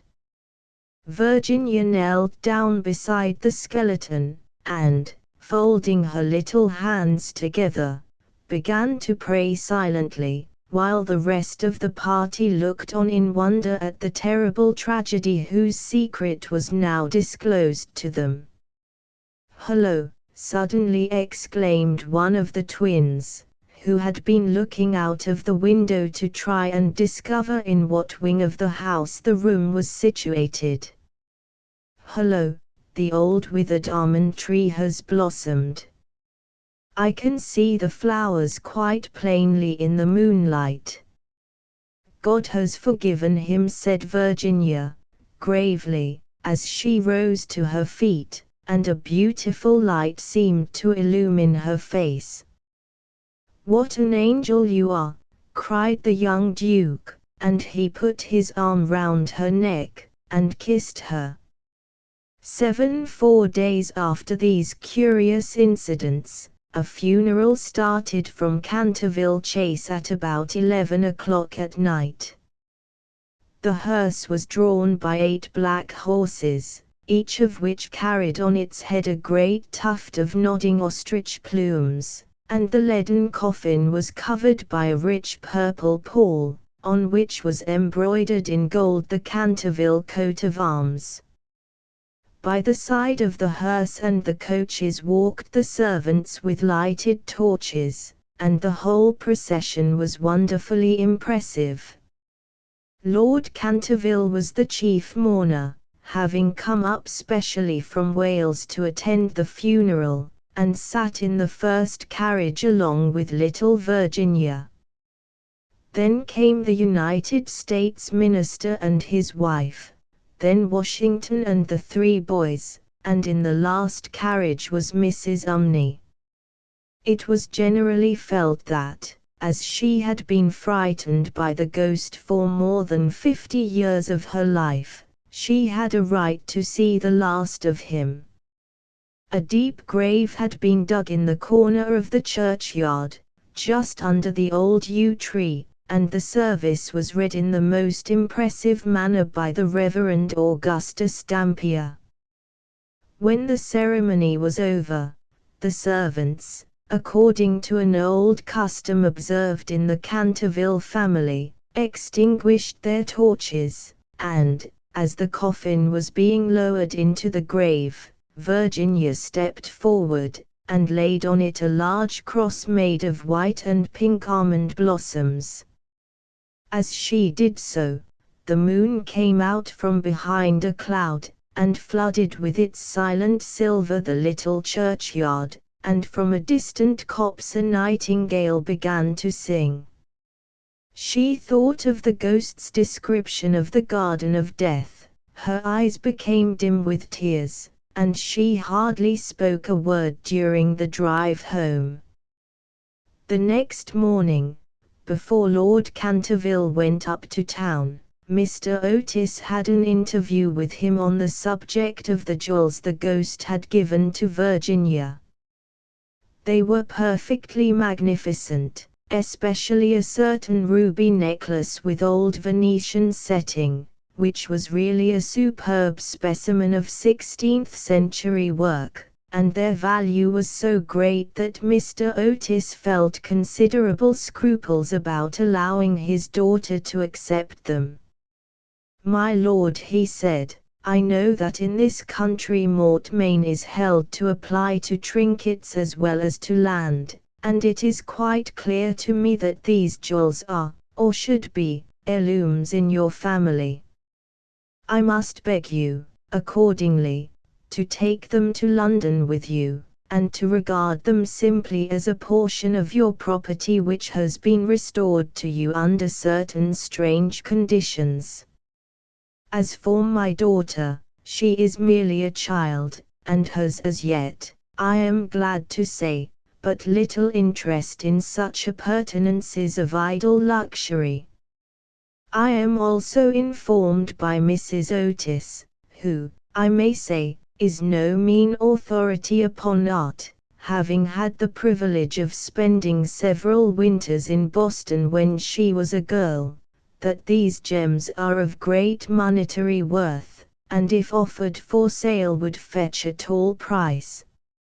Under these circumstances, Lord Canterville, I feel sure that you will recognize how impossible it would be for me to allow them to remain in the possession of any member of my family, and, indeed, all such vain gauds and toys, however suitable or necessary to the dignity of the British aristocracy, would be completely out of place among those who have been brought up on the severe, and I believe immortal, principles of republican simplicity. Perhaps I should mention that Virginia is very anxious that you should allow her to retain the box, as a memento of your unfortunate but misguided ancestor. As it is extremely old, and consequently a good deal out of repair, you may perhaps think fit to comply with her request.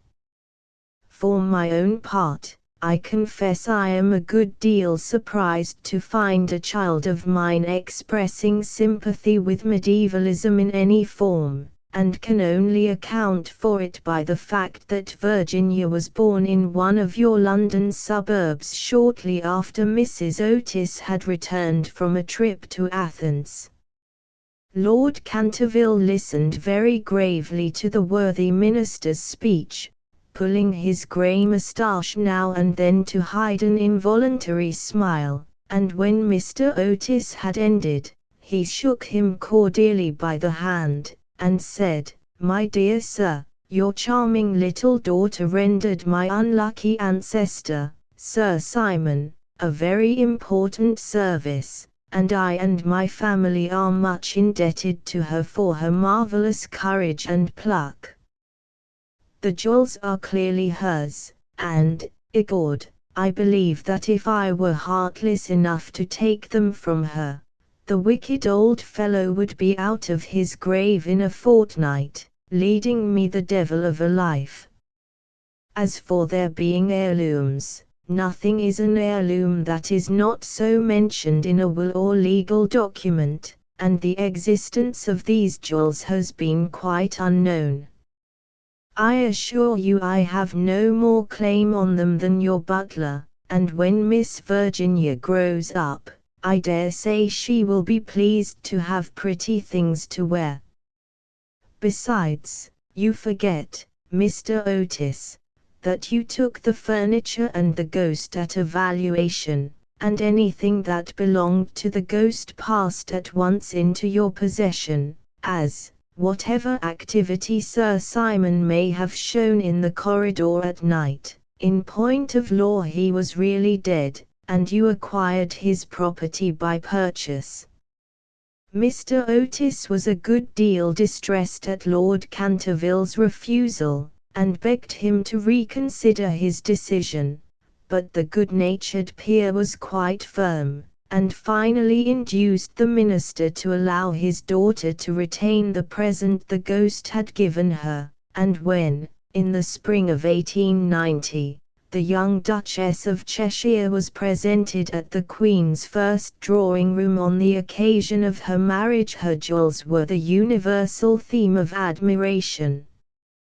For Virginia received the coronet, which is the reward of all good little American girls, and was married to her boy lover as soon as he came of age. They were both so charming, and they loved each other so much, that everyone was delighted at the match, except the old Marchioness of Dumbleton, who had tried to catch the Duke for one of her 7 unmarried daughters, and had given no less than 3 expensive dinner parties for that purpose, and, strange to say, Mr. Otis himself.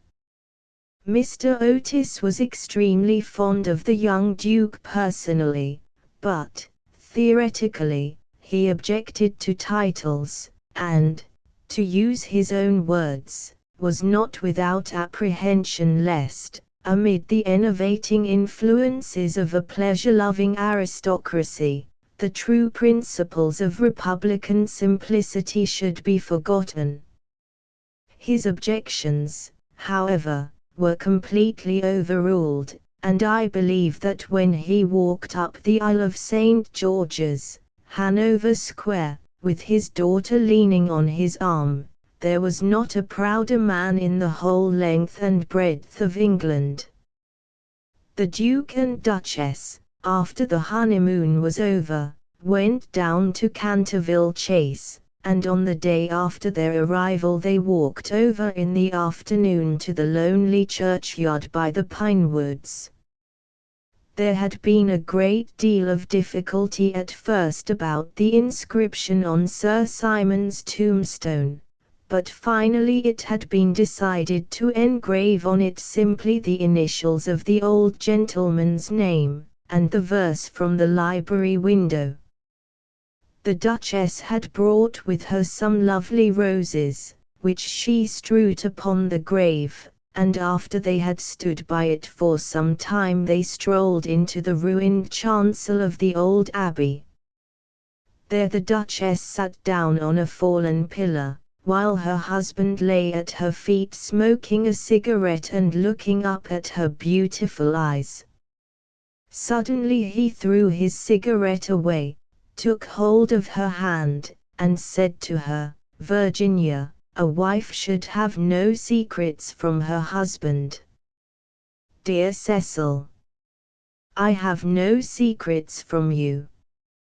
"Yes, you have," he answered, smiling. "You have never told me what happened to you when you were locked up with the ghost." "I have never told anyone," Cecil said. Virginia, gravely. "I know that, but you might tell me." "Please don't ask me, Cecil, I cannot tell you." "Poor Sir Simon. I owe him a great deal." "Yes, don't laugh, Cecil, I really do. He made me see what life is, and what death signifies, and why love is stronger than both." The Duke rose and kissed his wife lovingly.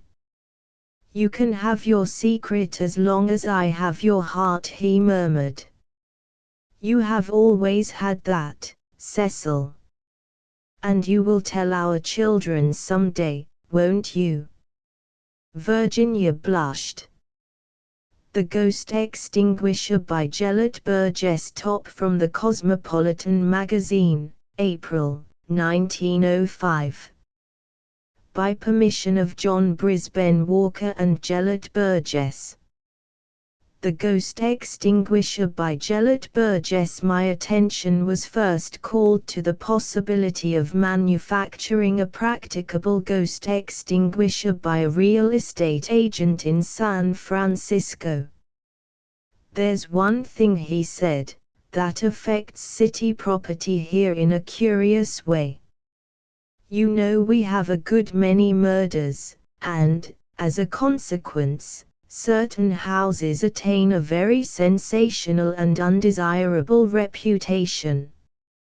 These houses it is almost impossible to let. You can scarcely get a decent family to occupy them rent-free.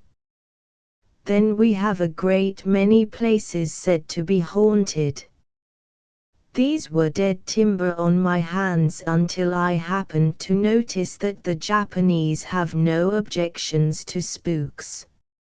Now, whenever I have such a building to rent, I let it to Japs at a nominal figure, and after they've taken the curse off, I raise the rent, the Japs move out, the place is renovated, and in the market again. The subject interested me, for I am not only a scientist, but a speculative philosopher as well. The investigation of those phenomena that lie upon the threshold of the great unknown has always been my favorite field of research. I believed, even then, that the Oriental mind, working along different lines than those which we pursue, has attained knowledge that we know little of. Thinking, therefore, that these Japs might have some secret inherited from their misty past, I examined into the matter. I shall not trouble you with a narration of the incidents which led up to my acquaintance with Hoku Yamanokai. Suffice it to say that I found in him a friend who was willing to share with me his whole lore of quasi-science. I call it this advisedly, for science, as we Occidentals use the term, has to do only with the laws of matter and sensation. Our scientific men, in fact, recognize the existence of nothing else. The Buddhistic philosophy, however, goes further. According to its theories, the soul is sevenfold, consisting of different shells or envelopes, something like an onion, which are shed as life passes from the material to the spiritual state. The first, or lowest, of these is the corporeal body, which, after death, decays and perishes. Next comes the vital principle, which, departing from the body, dissipates itself like an odor, and is lost. Less gross than this is the astral body, which, although immaterial, yet lies near to the consistency of matter. This astral shape, released from the body at death, remains for a while in its earthly environment, still preserving more or less definitely the imprint of the form which it inhabited. It is this relic of a past material personality, this outworn shell, that appears, when galvanized into an appearance of life, partly materialized, as a ghost. It is not the soul that returns, for the soul, which is immortal, is composed of the four higher spiritual essences that surround the ego, and are carried on into the next life. These astral bodies, therefore, fail to terrify the Buddhists, who know them only as shadows, with no real volition. The Japs, in point of fact, have learned how to exterminate them. There is a certain powder, Hoku informed me, which, when burnt in their presence, transforms them from the rarefied, or semi-spiritual, condition to the state of matter. The ghost, so to speak, is precipitated into and becomes a material shape which can easily be disposed of. In this state it is confined and allowed to disintegrate slowly where it can cause no further annoyance. This long-winded explanation piqued my curiosity, which was not to be satisfied until I had seen the Japanese method applied. It was not long before I had an opportunity. A particularly revolting murder having been committed in San Francisco, my friend Hoku Yamanokai applied for the house, and, after the police had finished their examination, he was permitted to occupy it for a half-year at the ridiculous price of $3 a month. He invited me to share his quarters, which were large and luxuriously furnished. For a week, nothing abnormal occurred. Then, one night, I was awakened by terrifying groans followed by a blood-curdling shriek which seemed to emerge from a large closet in my room, the scene of the late atrocity.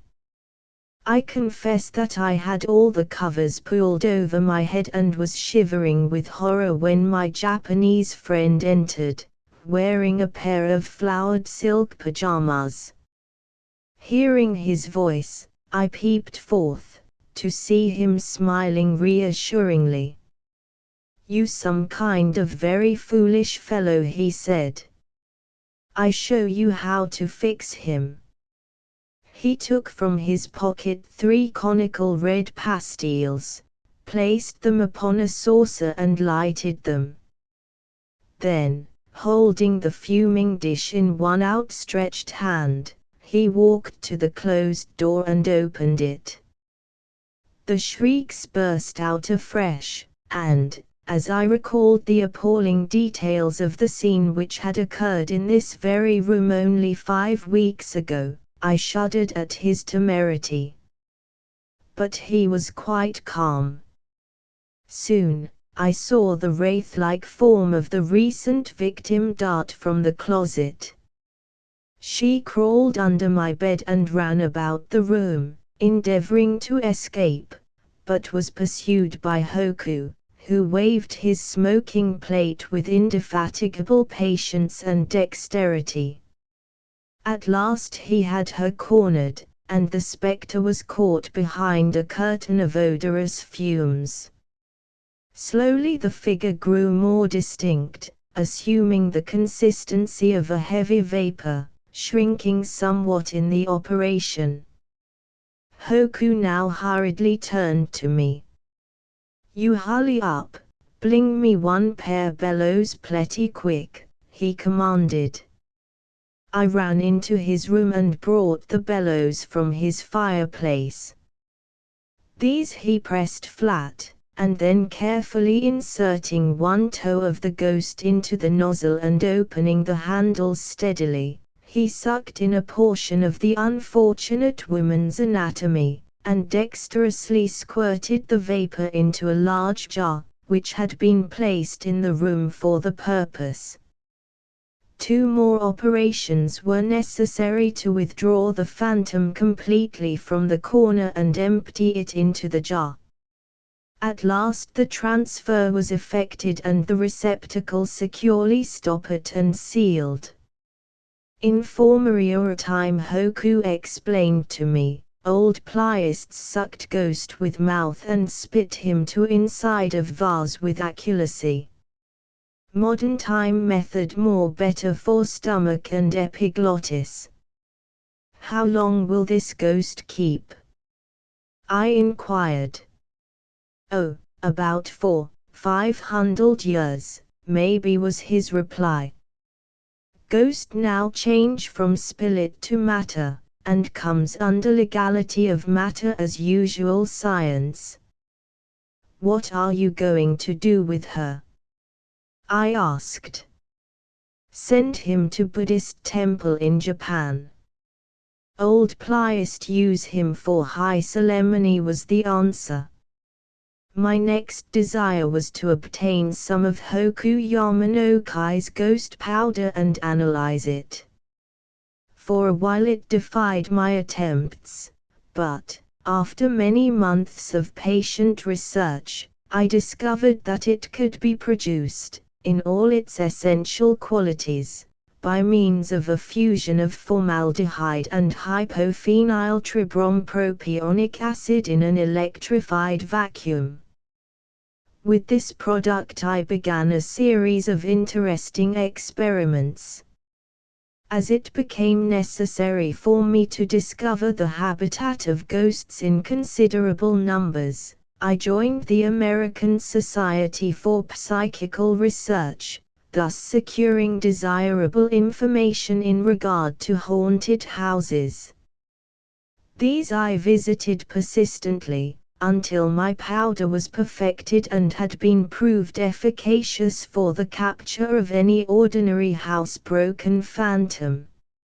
For a while I contented myself with the mere sterilization of these specters, but, as I became surer of success, I began to attempt the transfer of ghosts to receptacles wherein they could be transported and studied at my leisure, classified and preserved for future reference. Hoku's bellows I soon discarded in favor of a large-sized bicycle pump, and eventually I had constructed one of my own, of a pattern which enabled me to inhale an entire ghost at a single stroke. With this powerful instrument I was able to compress even an adult life-sized ghost into a 2-quart bottle, in the neck of which a sensitive valve, patented, prevented the spectre from emerging during process. My invention was not yet, however, quite satisfactory. While I had no trouble in securing ghosts of recent creation, spirits, that is, who were yet of almost the consistency of matter, on several of my trips abroad in search of material I found in old manor houses or ruined castles many spectres so ancient that they had become highly rarefied and tenuous, being at times scarcely visible to the naked eye. Such elusive spirits are able to pass through walls and elude pursuit with ease. It became necessary for me to obtain some instrument by which their capture could be conveniently effected. The ordinary fire extinguisher of commerce gave me the hint as to how the problem could be solved. One of these portable hand instruments I filled with the proper chemicals. When inverted, the ingredients were commingled in vacuo and a vast volume of gas was liberated. This was collected in the reservoir provided with a rubber tube having a nozzle at the end. The whole apparatus being strapped upon my back, I was enabled to direct a stream of powerful precipitating gas in any desired direction, the flow being under control through the agency of a small stopcock. By means of this ghost extinguisher I was enabled to pursue my experiments as far as I desired. So far my investigations had been purely scientific, but before long the commercial value of my discovery began to interest me. The ruinous effects of spectral visitations upon real estate induced me to realize some pecuniary reward from my ghost extinguisher, and I began to advertise my business. By degrees, I became known as an expert in my original line, and my professional services were sought with as much confidence as those of a veterinary surgeon. I manufactured the Gerish Ghost Extinguisher in several sizes, and put it on the market, following this venture with the introduction of my justly celebrated Gerish Ghost Grenades. These hand implements were made to be kept in racks conveniently distributed in country houses for cases of sudden emergency. A single grenade, hurled at any spectral form, would, in breaking, liberate enough formaldybrom to coagulate the most perverse spirit, and the resulting vapor could easily be removed from the room by a housemaid with a common broom. This branch of my business, however, never proved profitable, for the appearance of ghosts, especially in the United States, is seldom anticipated. Had it been possible for me to invent a preventive as well as a remedy, I might now be a millionaire, but there are limits even to modern science. Having exhausted the field at home, I visited England in the hope of securing customers among the country families there. To my surprise, I discovered that the possession of a family spectre was considered as a permanent improvement to the property, and my offers of service in ridding houses of ghostly tenants awakened the liveliest resentment.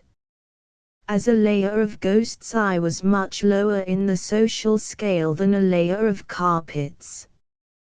Disappointed and discouraged, I returned home to make a further study of the opportunities of my invention. I had, it seemed, exhausted the possibilities of the use of unwelcome phantoms. Could I not, I thought, derive a revenue from the traffic in desirable spectres? I decided to renew my investigations. The nebulous spirits preserved in my laboratory, which I had graded and classified, were, you will remember, in a state of suspended animation. They were, virtually, embalmed apparitions, their inevitable decay delayed, rather than prevented. The assorted ghosts that I had now preserved in hermetically sealed tins were thus in a state of unstable equilibrium. The tins once opened and the vapor allowed to dissipate, the original astral body would in time be reconstructed and the warmed-over spectre would continue its previous career. But this process, when naturally performed, took years. The interval was quite too long for the phantom to be handled in any commercial way. My problem was, therefore, to produce from my tinned essence of ghost a spectre that was capable of immediately going into business and that could haunt a house while you wait. It was not until radium was discovered that I approached the solution of my great problem, and even then months of indefatigable labor were necessary before the process was perfected. It has now been well demonstrated that the emanations of radiant energy sent forth by this surprising element defy our former scientific conceptions of the constitution of matter. It was for me to prove that the vibratory activity of radium, whose amplitudes and intensity are undoubtedly four-dimensional, effects a sort of allotropic modification in the particles of that imponderable ether which seems to lie halfway between matter and pure spirit. This is as far as I need to go in my explanation, for a full discussion involves the use of quaternions and the method of least squares. It will be sufficient for the layman to know that my preserved phantoms, rendered radioactive, would, upon contact with the air, resume their spectral shape. The possible extension of my business now was enormous, limited only by the difficulty in collecting the necessary stock. It was by this time almost as difficult to get ghosts as it was to get radium. Finding that a part of my stock had spoiled, I was now possessed of only a few dozen cans of apparitions, many of these being of inferior quality. I immediately set about replenishing my raw material. It was not enough for me to pick up a ghost here and there, as one might get old mahogany, I determined to procure my phantoms in wholesale lots. Accident favored my design. In an old volume of Blackwood's magazine I happened, one day, to come across an interesting article upon the Battle of Waterloo.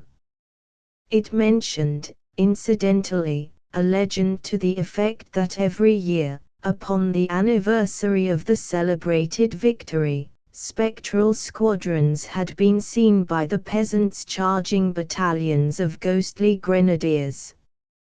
Here was my opportunity. I made elaborate preparations for the capture of this job lot of phantoms upon the next anniversary of the fight.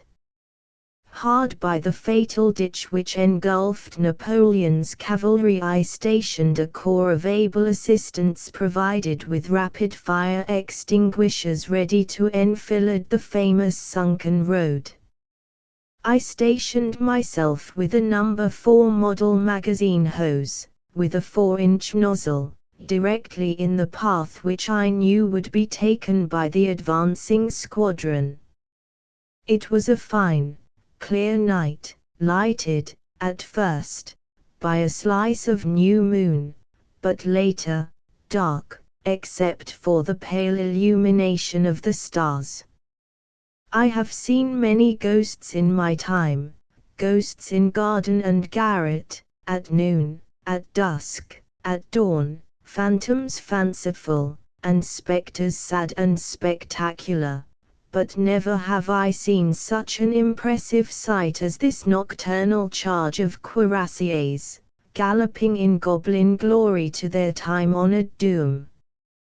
From afar the French reserves presented the appearance of a nebulous mass, like a low-lying cloud or fog bank, faintly luminous, shot with fluorescent gleams.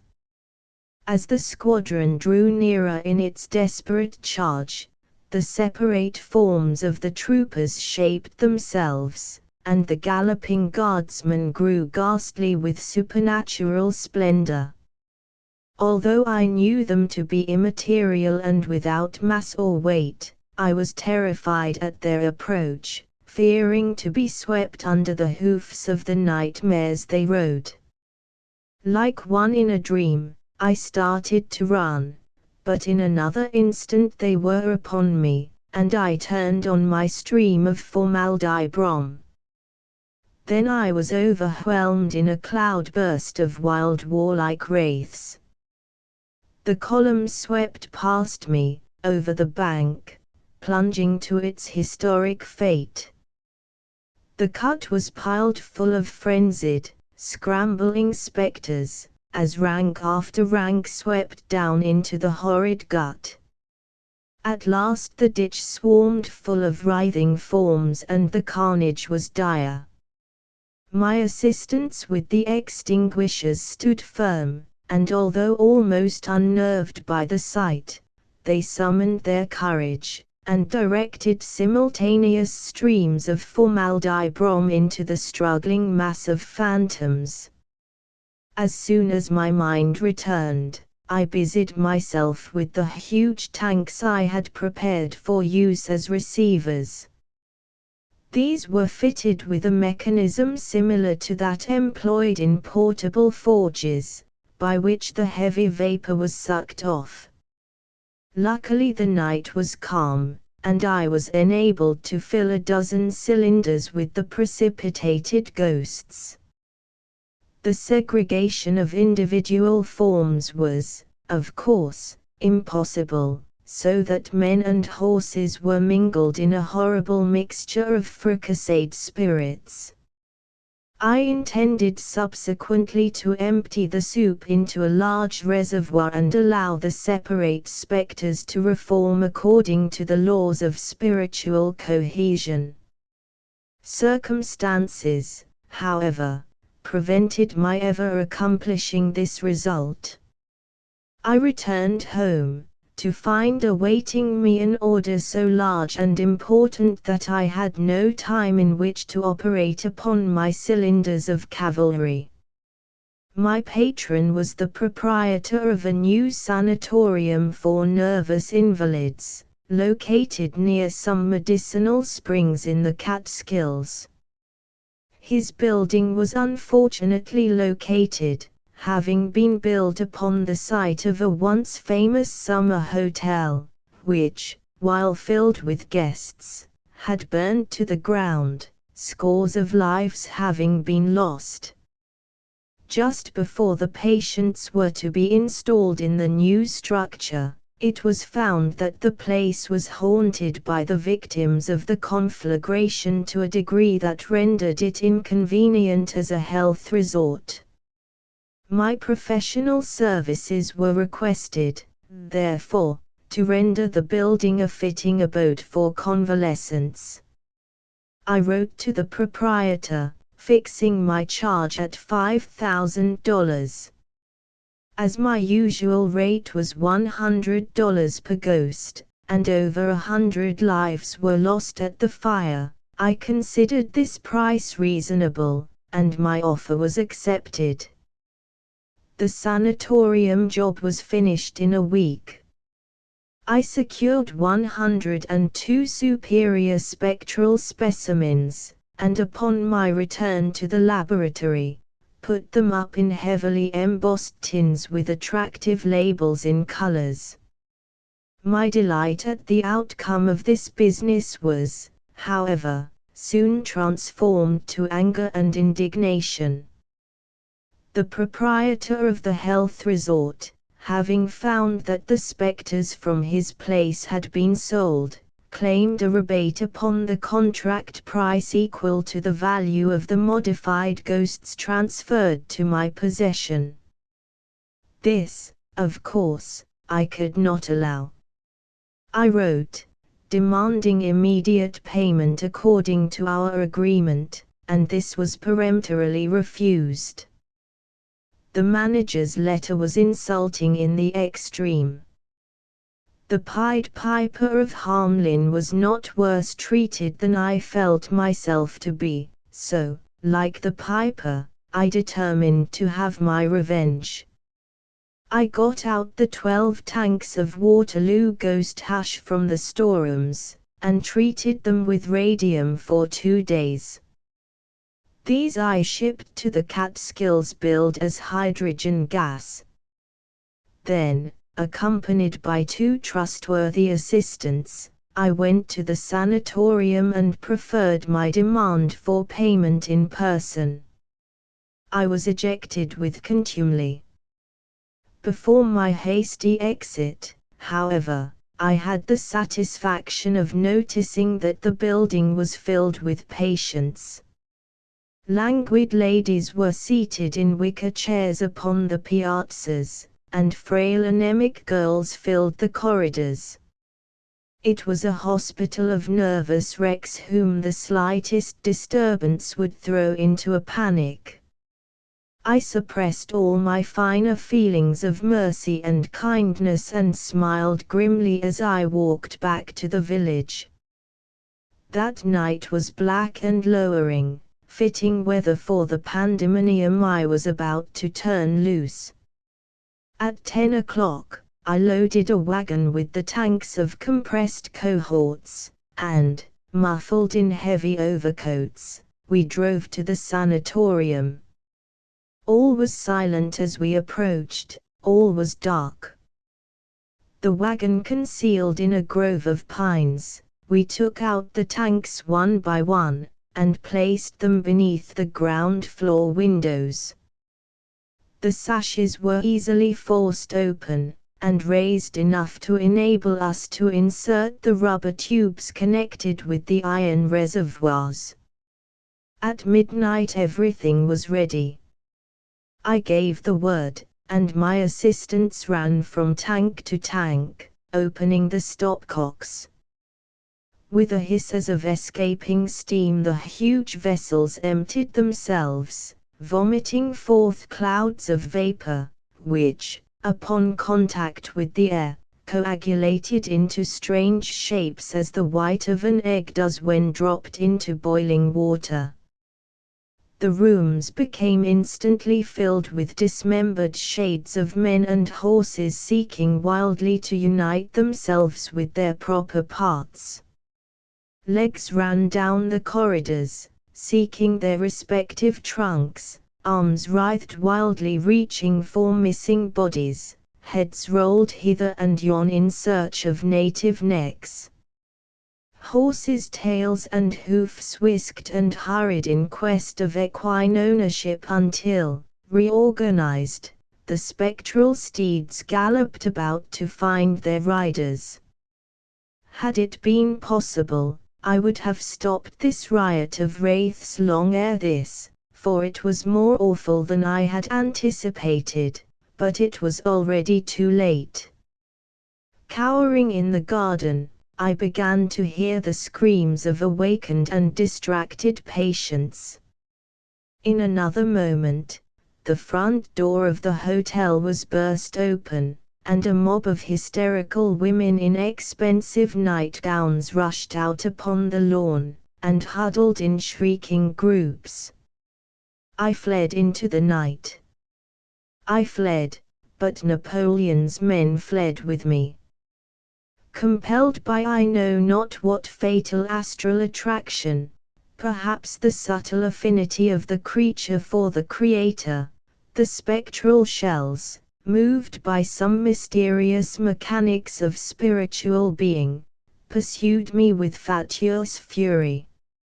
I sought refuge, first, in my laboratory, but, even as I approached, a lurid glare foretold me of its destruction. As I drew nearer, the whole ghost factory was seen to be in flames. Every moment crackling reports were heard, as the overheated tins of phantasmagoria exploded and threw their supernatural contents upon the night. These liberated ghosts joined the army of Napoleon's outraged warriors, and turned upon me. There was not enough formaldybrom in all the world to quench their fierce energy.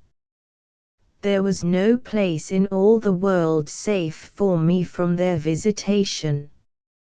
No ghost extinguisher was powerful enough to lay the host of spirits that haunted me henceforth, and I had neither time nor money left with which to construct new Gatling quick-firing tanks. It is little comfort to me to know that 100 nervous invalids were completely restored to health by means of the terrific shock which I administered. Dey Ain't No Ghosts by Ellis Parker Butler from the Century Magazine, November, 1911. By permission of the Century Company and Ellis Parker Butler. Top Dey Ain't No Ghosts by Ellis Parker Butler. Once pon a time dey was a little black boy what he name was Mose. And when he come erelong to be bout knee high to a mule, he gin to git powerful fraid ob ghosts, cace that sure a mighty ghostly location what he lib in. Cace dey sa graveyard in de hollow, and a burying ground on de hill, and a cemetery in betwixt and between, and dey ain't nothing but trees now or except in de clearing by de shanty and down de hollow whar de pumpkin patch And when de night come erelong, dey ain't no sounds at all what kin be heard in that locality but de rain doves, what mourn out. Jays that tremulous and scary, and de owls, what mourn out, what woo more tremulous and scary dan that, and de wind, what mourn out, most scandalous tremulous and scary of all. That a powerful unpleasant locality for a little black boy what he name was Mose. Cace that little black boy he so specially black he can't be seen in the dark at all cept by the whites of he eyes.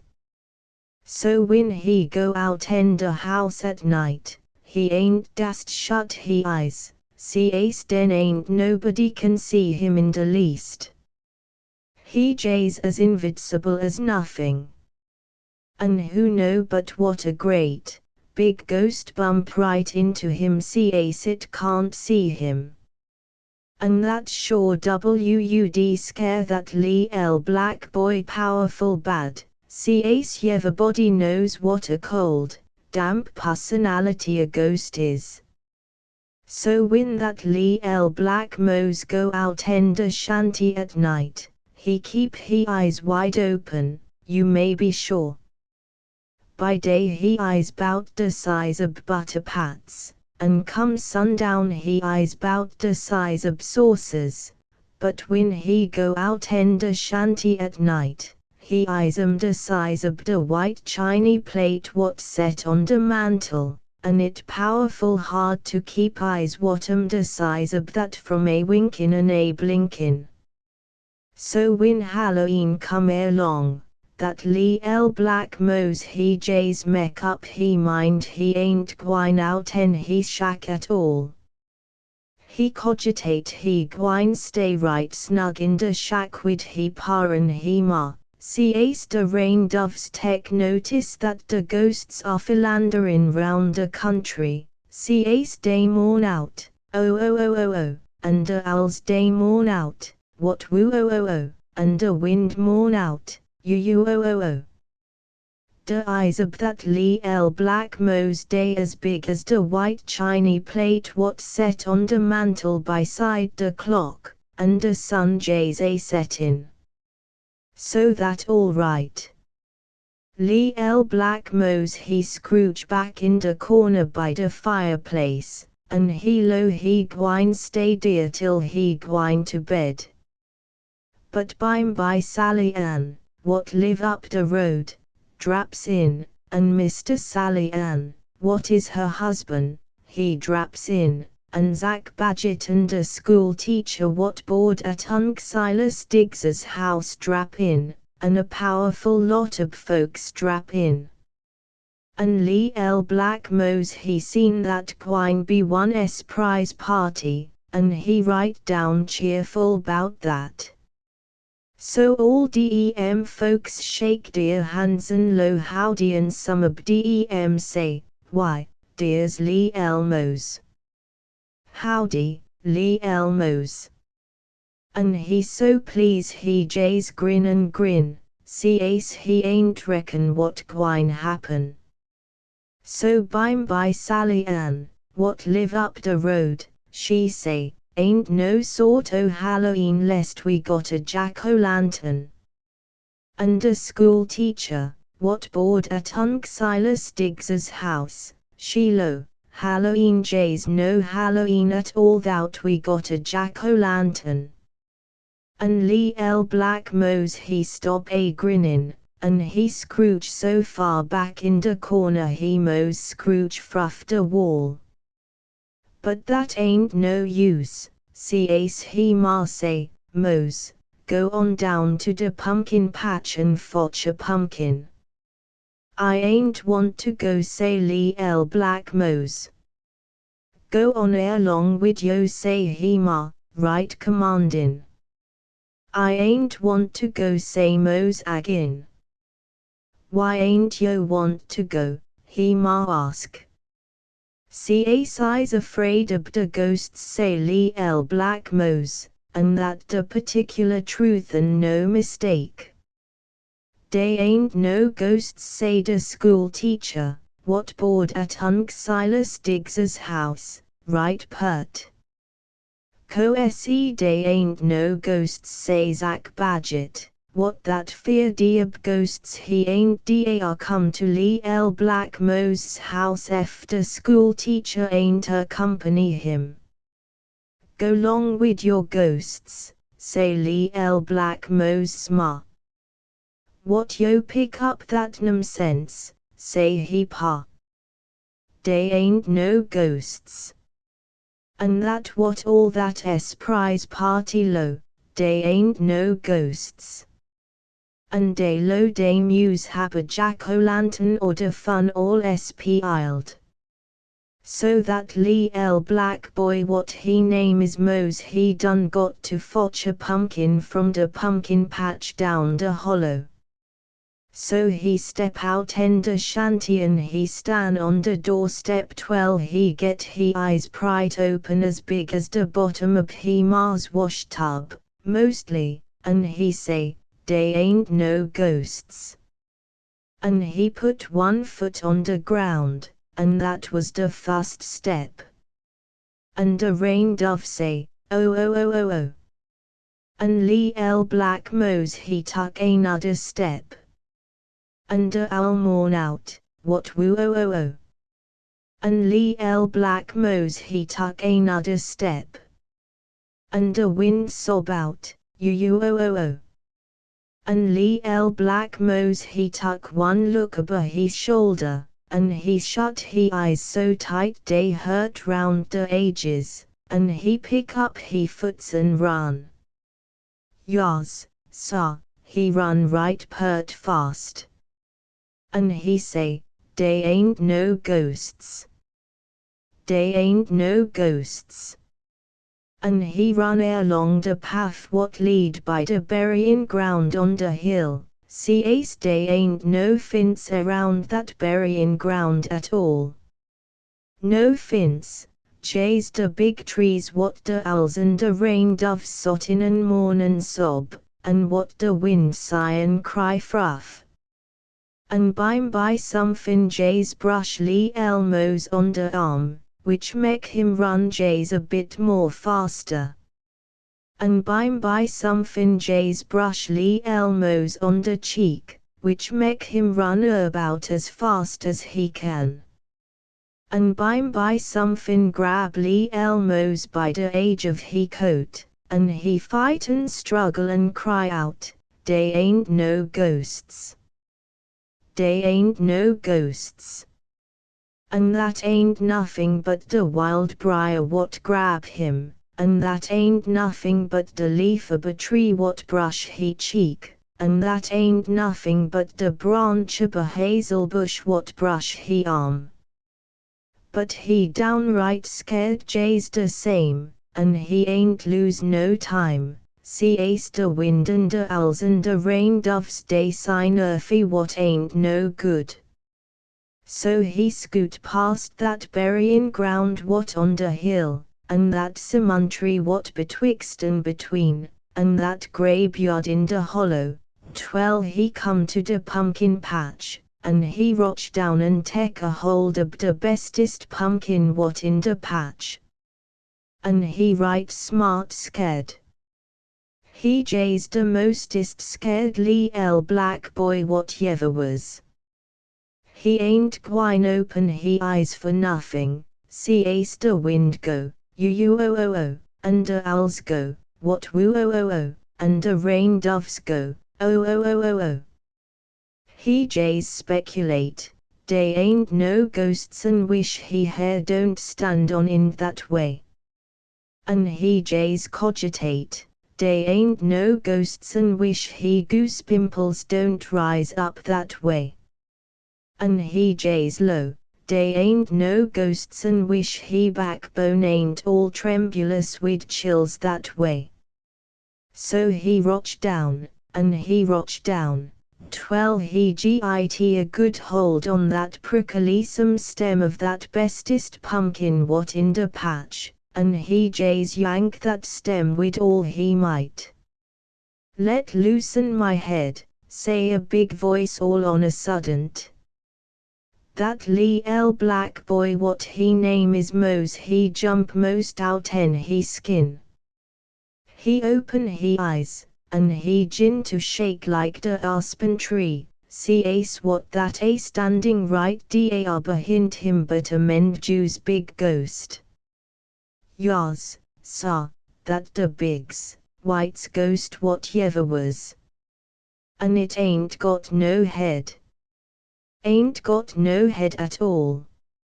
Little black Mose he jays drap on he knees and he beg and pray, "Oh, scus me. Scus me, Mr. Ghost," he beg. "I ain't mean no harm at all. What for you try to take my head? Asked a ghost in that fearsome voice what like the damp wind out in the cellar. Scus me, beg Lee Elmos. I ain't know that was yo head, and I ain't know you was dar at all. Scus me. Askus you if you do me dis favor, say the ghost. I got something powerful important to say unto you, and I can't say it cace I ain't got no head, and when I ain't got no head, I ain't got no mouth, and when I ain't got no mouth, I can't talk at all. And that right logical for sure. Can't nobody talk when he ain't got no mouth, and can't nobody have no mouth when he ain't got no head, and when Lee L. Blackmose he look, he see that ghost ain't got no head at all. Nary head. So the ghost say, I come on down here for to git a pumpkin for a head, and I pick that exact pumpkin what yo gwine take. And I don't like that one bit. No, sir. I feel like I'll pick yo up and carry yo away, and nobody see you no more forever. But I got something powerful important to say unto yo, and if yo pick up that pumpkin and sot it on the place where my head ought to be, I'll let you off this time. Cace I ain't been able to talk for so long I right hungry to say something. So Lee L. Blackmose he heft up that pumpkin, and the ghost he bent down, and Lee L. Blackmose he sot that pumpkin on that ghost's neck. And right off that pumpkin hedgin to wink and blink like a jack-o'-lantern. And right off that pumpkin hedgin to glimmer and glow frough the mouth like a jack-o'-lantern, and right off that ghost start to speak. Yas, sir, das so. What yo want to say unto me? Inquire Lee L. Blackmose. I want to tell yo, say the ghost, that yo ain't need yever be scared of ghosts. Cace dey ain't no ghosts. And when he say that, the ghost jays vanish away like the smoke in July. He ain't even linger round that locality like the smoke in October. He jays dissipate out in the air, and he gone entirely.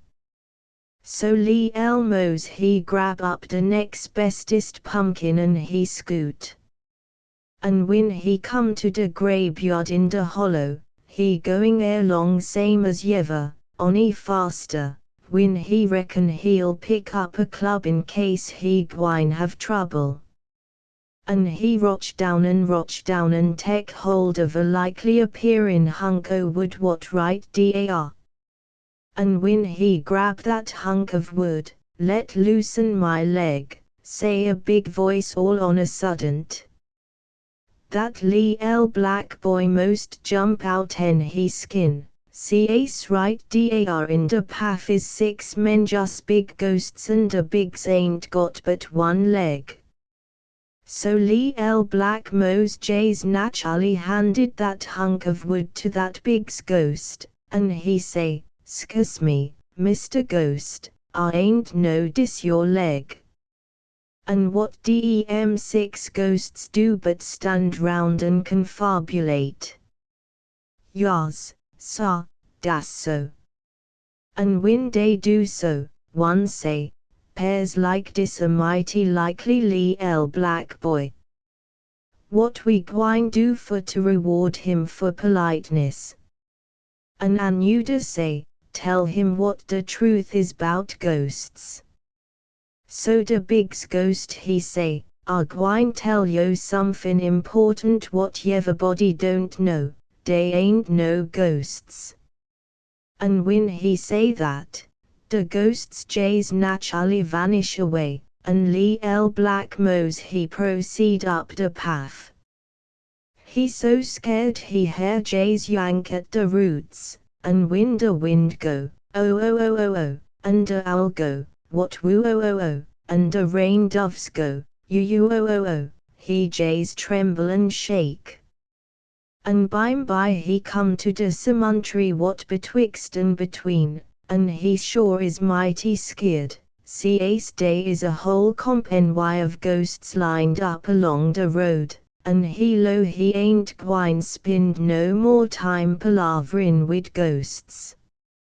So he step off'n the road for to go round about, and he step on a pine stump what lay right dar. Git off'n my chest, say a big voice all on a suddent, Cace that stump been selected by the captain ob the ghosts for to be he chest. Cace he ain't got no chest betwixt he shoulders and he legs. And Lee L. Black Mose he hop off'n that stump right pert. Yes, sir, right pert. Scus me, that Lee L. Black Mose beg and plead, and the ghosts ain't no huther to eat him all up or not. Cace he step on the boss ghost's chest that a way. But by they let him go. Cace that was an accident, and the captain ghost he say, Mose, you Mose, I'll gwine let you off this time. Cace you ain't nothing but a miserable Lee L. tremblin' nigger, but I want you should remember one thing most particular. Yas, sir say that Lee L. Black boy, I'll remember. What is that I got to remember? The captain ghost he swell up, and he swell up, twell he as big as a house, and he say in a voice what shake the ground, they ain't no ghosts. So Lee L. Black Mose he bound to remember that, and he rise up and make a bow, and he proceed toward home right liberally. He do, indeed. And he gwine along jays as fast as he kin, when he come to the age ob the burying ground what on the hill, and right dar he bound to stop. Cace the country round about so populate he ain't able to go fruff. Yas, sir, seem like all the ghosts in the world habin' a conference right dar. Seem like all the ghostesses whatever was having a convention on that spot. And that Lee L. Black Mose so scared he jays fall down on a old log what dar and screech and moan. And all on a sudden the log up and spoke, get off'n me. Get off'n me, yell that log. So Lee L. Black Mose he git off'n that log, and no mistake. And soon as he git off'n the log uprease, and Lee L. Black Mose he see that log the king of all the ghosts. And when the king uprease, all the congregation crowd round Lee L. Black Mose, and they about 11 million and a few left over. Yas, sir, that the regular annual Halloween convention what Lee L. Black Mose interrupt. Right dar all the spirits in the world, and all the HNTS in the world, and all the hobgoblins in the world, and all the gulls in the world, and all the spectres in the world, and all the ghosts in the world. And when they see Lee L. Black Mose, they all gnash they teeth and grin. Cace it getting along toward they all's lunch time. So the king, what he name Old Skull and Bones, he step on top of Lee L. Mose's head, and he say, Chin El Min, the convention will come to order. The secretary please note who is present. The first business what come before the convention what we gwine do to a Lee L. Black boy what step on the king and maul all about the king and treat the king that disrespectful. And Lee L. Black Mose jays moan and sob, "'Scuse me, Mr. King. I ain't mean no harm at all. But nobody ain't pay no attention to him at all. See everyone looking at a monstrous big HNT what name Bloody Bones, what rose up and spoke. Your Honor, Mr. King, and gentlemen and ladies, he say, dis'm a right bad case of blasey majesty, see the king been step on. Win you very black boy what choose gwine wander round at night and stip on the king of ghosts. It ain't no time for to palaver, it ain't no time for to prevaricate, it ain't no time for to cogitate, it ain't no time do nothing but tell the truth, and the whole truth, and nothing but the truth.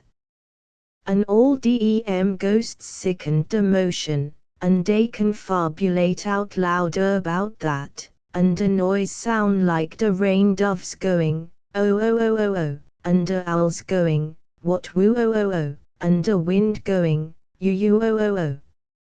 So that resolution passed unanimous, and no mistake.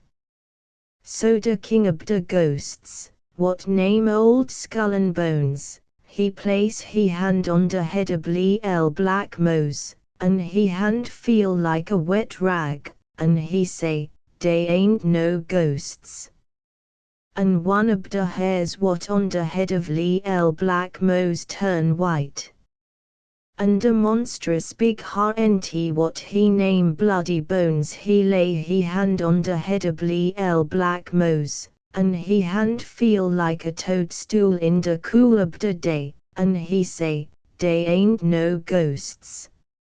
And another of the hairs what on the head of Black Mose turn white. And a he just spirit what he name Moldy Parm place he hand on the head of Black Mose, and he hand feel like the uniside of a lizard, and he say, they ain't no ghosts. And another of the hairs what on the head of Black Mose turn white as snow. And a particular bend up hobgoblin he put he hand on the head of Black Mose, and he make that same remark, and that whole convention of ghosts and spectres and HNTS and everything, which more than a million, pass by so quick they all's hands feel like the wind what blow out in the cellar window they hot, and they all say, they ain't no ghosts. Yas, sir. They all say dem wods so far's it sound like the wind when it moan fruff the turkentine trees what behind the cider press. And ye very hair what on Black Mose's head turn white. That what happen when a black boy gwine meet a ghost convention that a way. That's so he ain't gwine forget to remember they ain't no ghosts. If a black boy gwine imaginate they is ghosts, he gwine be scared in the dark. And that a foolish thing for to imaginate. So presently all the ghosts whiff away, like the fog out in the hollow when the wind blow on it, and Black Mose he ain't seen no cace for to remain in that locality no longer. He roach down, and he raise up the pumpkin, and he perambulate right quick to he ma's shack, and he lift up the latch, and he open the door, and he enter in. And he say, yes the pumpkin. And he ma and he pa, and Sally Ann, what live up the road, and Mr. Sally Ann, what her husband, and Zach Badgett, and the school teacher what board at Unc Silas Diggs's house, and all the powerful lot of folks what come to the doiness, they all scrooged back in the corner of the shack. Zach Badgett he been done tell a ghost tale, and the rain doves gwine, oh oh oh oh oh, and the owls gwine, what woo oh oh oh, and the wind it gwine, you, and you've a body powerful skeered. Cace Lee L Black Mose he come a fumblin' and a rattlin' at the do jays win that ghost tale mose scary, and you've a body gwine imaginate that he a ghost a fumblin' and a rattlin' at the do. Yas, sah. So Lee L Black Mose he turn he white head, and he look round and peer round, and he say, what you all scared for? Cace if anybody scared, he want to be scared too. That's natural. But the school teacher, what live at Unc Silas Diggs's house, she say, for the land's sake, we thought you was a ghost. So Lee L Black Mose he sort of sniff and he sort of sneer, and he low, ha, they ain't no ghosts. Den he she powerful took back that Lee L Black Mose he gwine be so appetition contradict folks what know arithmetics and algebraics and general countin' widout fingers, like the school teacher what board at Unc Silas Diggs's house knows, and she say, ha, what you know 'bout ghosts, anyways. And Lee L Black Mose he jays kinda stan on one foot, and he jays kinda suck he thumb, and he jays kinda low, I don't know nothing about ghosts, cace dey ain't no ghosts. So he pa gwine whop him for telling a fib 'bout dey ain't no ghosts when you've a body know dey is ghosts, but the school teacher, what board at Unc Silas Diggs's house, she take note the hair of Lee L Black Mose's head plum white, and she take note Lee L Black Mose's face the color of wood ash, so she jays retch one arm round that Lee L Black boy, and she jays snuggle him up, and she say, honey lamb, don't you be scared, ain't nobody gwine hurt you. How you know dey ain't no ghosts? And Lee L Black Mose he kinda lean up inst the school teacher what board at Unc Silas Diggs's house, and he low, cace, I met the Cap'n ghost, and I met the General ghost, and I met the King ghost, and I met all the ghosts what ever was in the whole world. And you very ghost say the same thing, dey ain't no ghosts. And if the Cap'n ghost and the General ghost and the King ghost and all the ghosts in the whole world don't know FDARM ghosts, who does? Das right, honey lamb say the school teacher. And she say, I been espicious dey ain't no ghosts dis long whiles, and now I know.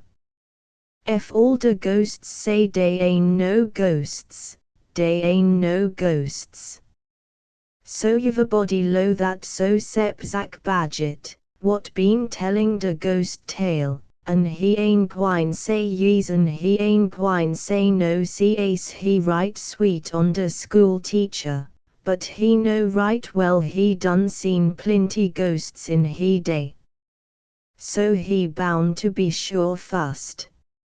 So he say to Lee L Black Mose, "'T ain't likely you met up wid a monstrous big HNT what live down the lane what he name Bloody Bones." "Yas," say Lee L Black Mose, "I done met up wid him." "And did old Bloody Bones done tole you dey ain't no ghosts," say Zach Badgett. "Yas," say Lee L Black Mose, "he done tell me perzactly that." "Well, if he tole you dey ain't no ghosts," say Zach Badgett, "I got to lo dey ain't no ghosts, cace he ain't gwine tell no lie about it.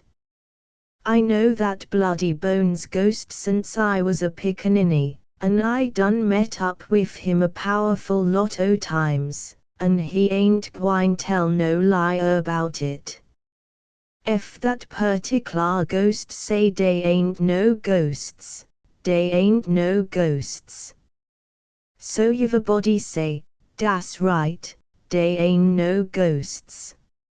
And that make Lil Black Mose feel mighty good, cace he ain't lack ghosts.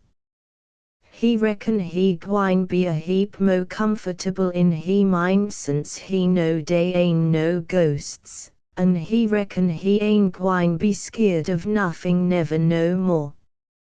He ain't gwine minder dark, and he ain't gwine minder rain doves what go, oh oh oh oh oh, and he ain't gwine minder owls what go, who woo oh oh oh, and he ain't gwine minder wind what go, you oh oh oh, nor nothing, no how. He gwine be brave as a lion, since he know for sure dey ain't no ghosts. So presently he ma say, well, time for a Lil Black boy what he name is Mose to be gwine up de ladder to de loft to bed. And Lil Black Mose he lo he gwine wait a bit. He lo he gwine jays wait a Lil bit. He lo he gwine be no trouble at all if he jays been let wait twell he ma she gwine up de ladder to de loft to bed, too. So he ma she say, git along wid yo. What yo scared ob when dey ain't no ghosts? And Lil Black Mose he Scrooge, and he twist, and he pucker up de mouth, and he rub he eyes, and presently he say right low, I ain't scared ob ghosts whatum, cace dey ain't no ghosts. Den whatum yo scared ob? Ask he ma. Nothing say de Lil Black boy what he name is Mose, but I jays feel kinda wunny assy bout de ghosts what ain't. Jays lack white folks. Jays lack white folks. The Transferred Ghost by Frank R. Stockton from The Lady or the Tiger. And Other Stories. Copyright 1884, by Charles Scribner's Sons. By permission of the publishers. Top The Transferred Ghost by Frank R. Stockton. The country residence of Mr. John Hinkman was a delightful place to me, for many reasons. It was the abode of a genial, though somewhat impulsive, hospitality. It had broad, smooth-shaven lawns and towering oaks and elms. There were bosky shades at several points, and not far from the house there was a little rill spanned by a rustic bridge with the bark on. There were fruits and flowers, pleasant people, chess, billiards, rides, walks, and fishing. These were great attractions, but none of them, nor all of them together, would have been sufficient to hold me to the place very long. I had been invited for the trout season, but should, probably, have finished my visit early in the summer had it not been that upon fair days, when the grass was dry, and the sun was not too hot, and there was but little wind, there strolled beneath the lofty elms, or passed lightly through the bosky shades, the form of my Madeline. This lady was not, in very truth, my Madeline. She had never given herself to me, nor had I, in any way, acquired possession of her. But as I considered her possession the only sufficient reason for the continuance of my existence, I called her, in my reveries, mine. It may have been that I would not have been obliged to confine the use of this possessive pronoun to my reveries had I confessed the state of my feelings to the lady. But this was an unusually difficult thing to do.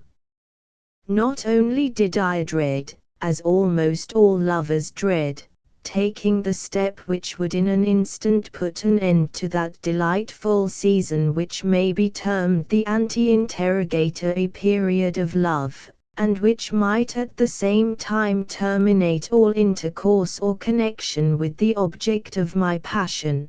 But I was, also, dreadfully afraid of John Hinckman. This gentleman was a good friend of mine, but it would have required a bolder man than I was at that time to ask him for the gift of his niece, who was the head of his household, and, according to his own frequent statement, the main prop of his declining years. Had Madeline acquiesced in my general views on the subject, I might have felt encouraged to open the matter to Mr. Hinckman, but, as I said before, I had never asked her whether or not she would be mine. I thought of these things at all hours of the day and night, particularly the latter. I was lying awake one night, in the great bed in my spacious chamber, when, by the dim light of the new moon, which partially filled the room, I saw John Hinckman standing by a large chair near the door. I was very much surprised at this for two reasons.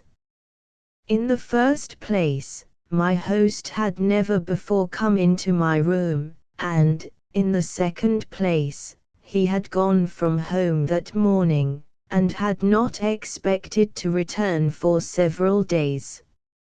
It was for this reason that I had been able that evening to sit much later than usual with Madeline on the moonlit porch.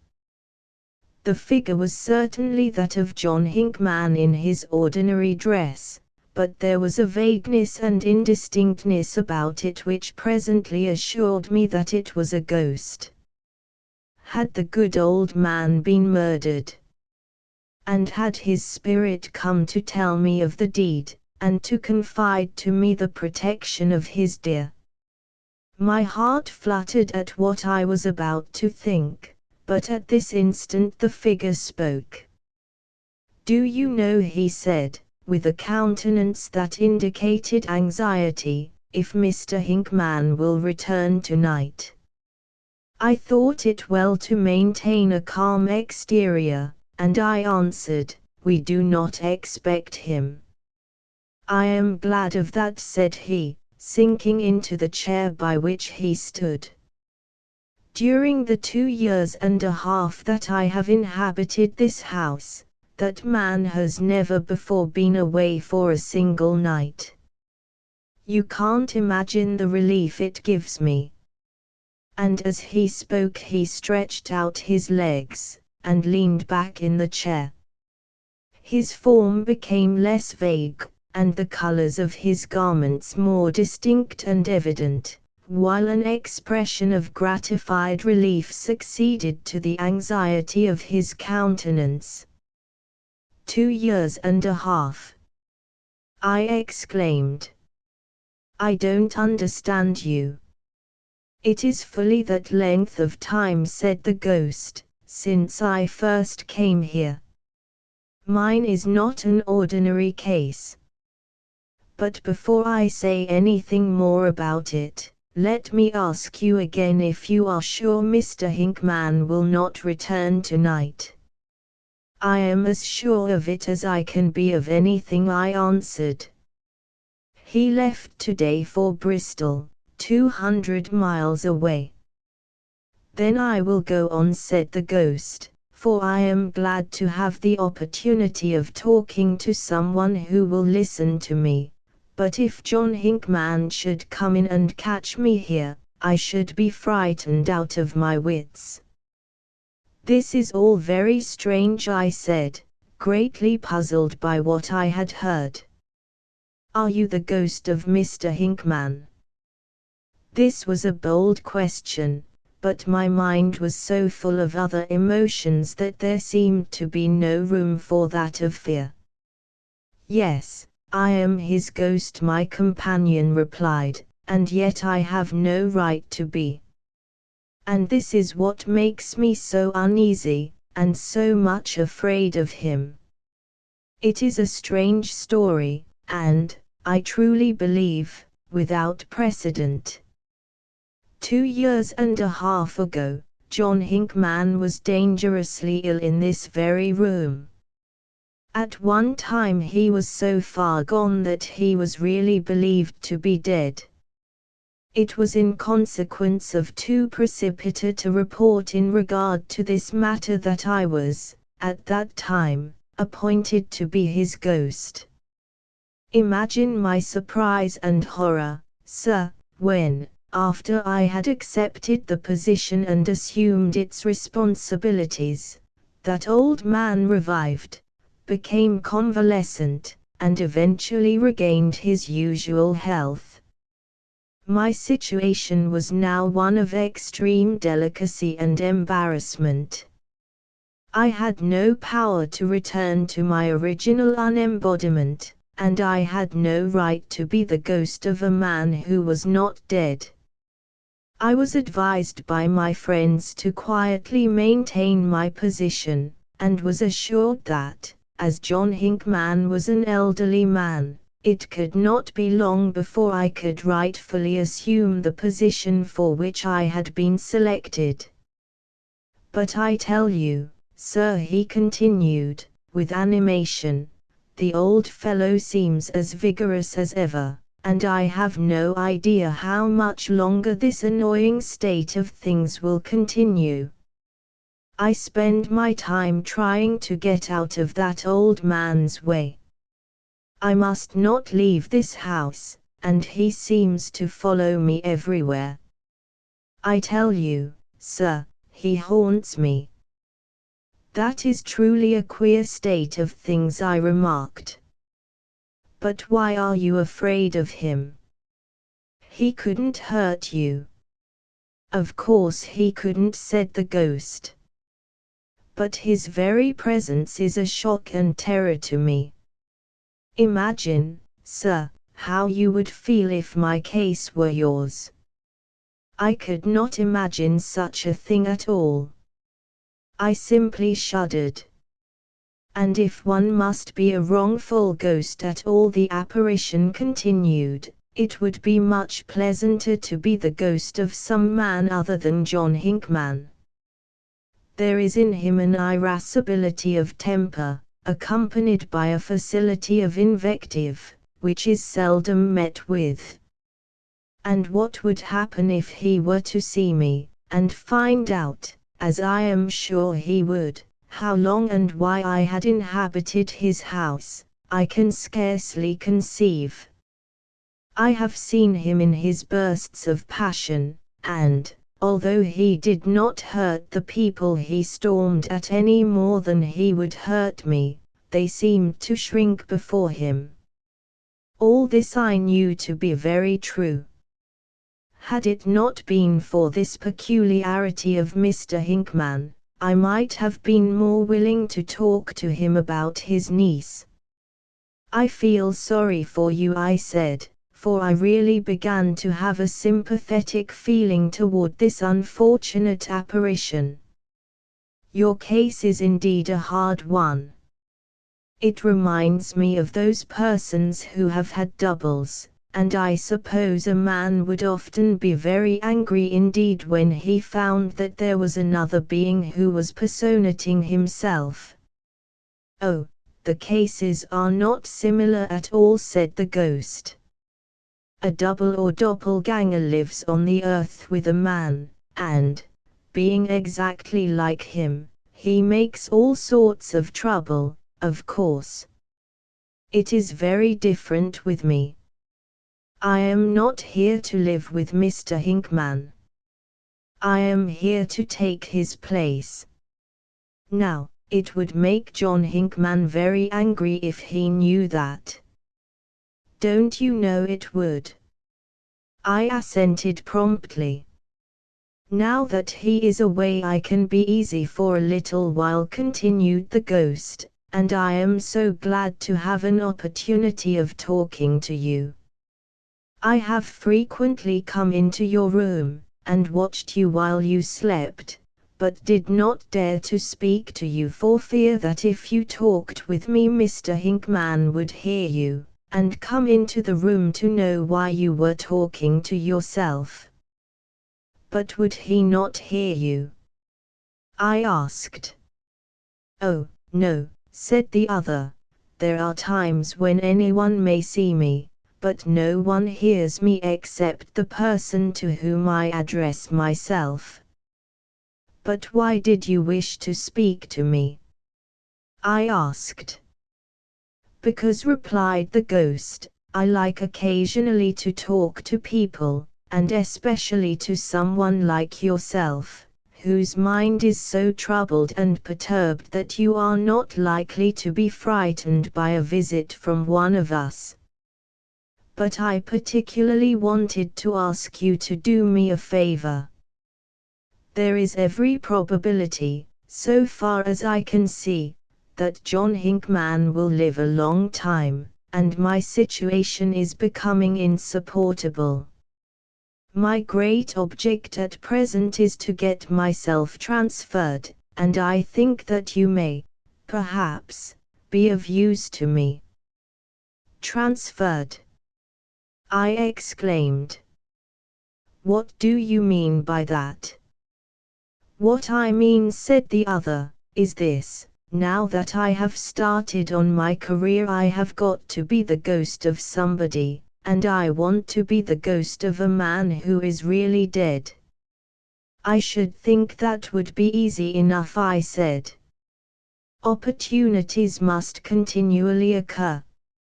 Not at all, said my companion quickly. You have no idea what a rush and pressure there is for situations of this kind. Whenever a vacancy occurs, if I may express myself in that way, there are crowds of applications for the ghost ship. I had no idea that such a state of things existed, I said, becoming quite interested in the matter. There ought to be some regular system, or order of precedence, by which you could all take your turns like customers in a barber's shop. Oh dear, that would never do at all, said the other. Some of us would have to wait forever. There is always a great rush whenever a good ghost ship offers itself, while, as you know, there are some positions that no one would care for. And it was in consequence of my being in too great a hurry on an occasion of the kind that I got myself into my present disagreeable predicament, and I have thought that it might be possible that you would help me out of it. You might know of a case where an opportunity for a ghost ship was not generally expected, but which might present itself at any moment. If you would give me a short notice, I know I could arrange for a transfer. What do you mean? I exclaimed. Do you want me to commit suicide? Or to undertake a murder for your benefit? Oh, no, said the other, with a vapory smile. I mean nothing of that kind. To be sure, there are lovers who are watched with considerable interest, such persons having been known, in moments of depression, to offer very desirable ghost ships, but I did not think of anything of that kind in connection with you. You were the only person I cared to speak to, and I hoped that you might give me some information that would be of use, and, in return, I shall be very glad to help you in your love affair. You seem to know that I have such an affair, I said. Oh, yes, replied the other, with a little yawn. I could not be here so much as I have been without knowing all about that. There was something horrible in the idea of Madeline and myself having been watched by a ghost, even, perhaps, when we wandered together in the most delightful and bosky places.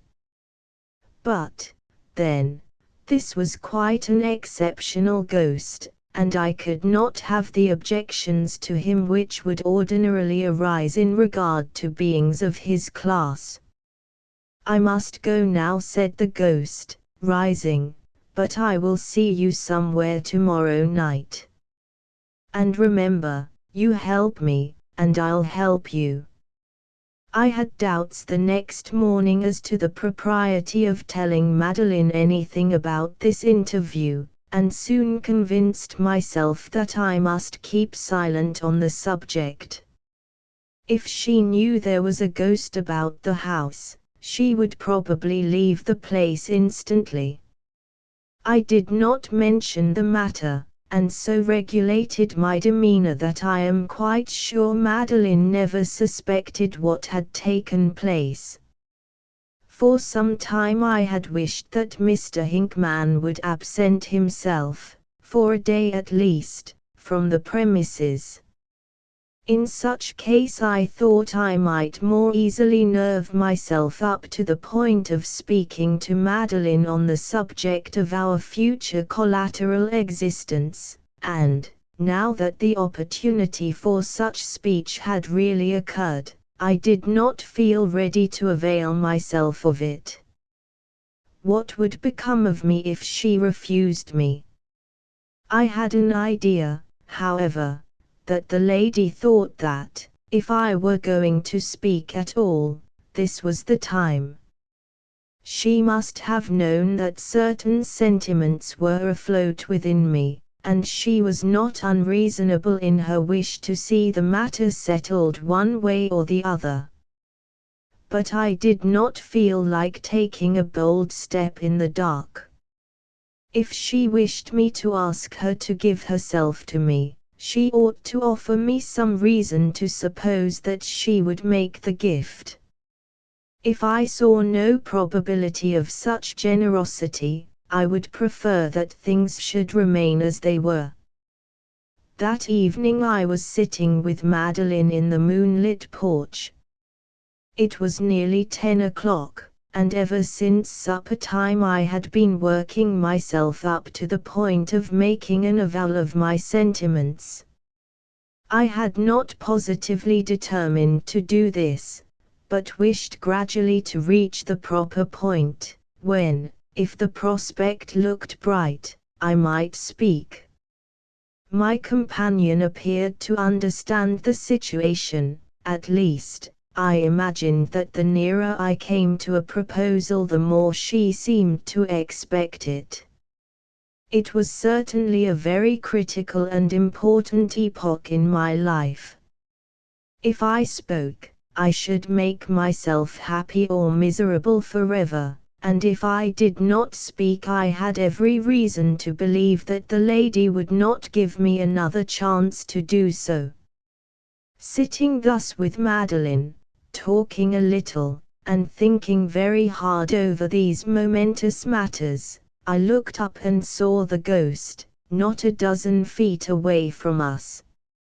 He was sitting on the railing of the porch, one leg thrown up before him, the other dangling down as he leaned against a post. He was behind Madeline, but almost in front of me, as I sat facing the lady.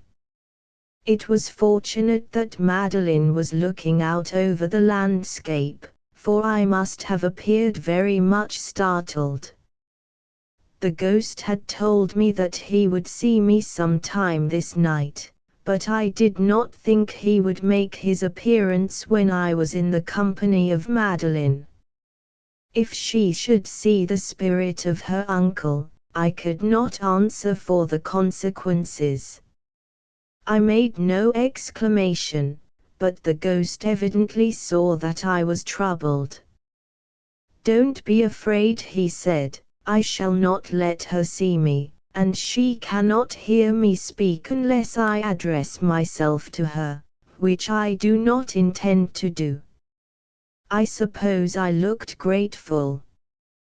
So you need not trouble yourself about that, the ghost continued, but it seems to me that you are not getting along very well with your affair.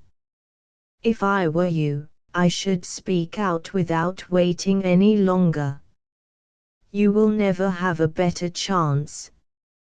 You are not likely to be interrupted, and, so far as I can judge, the lady seems disposed to listen to you favorably, that is, if she ever intends to do so.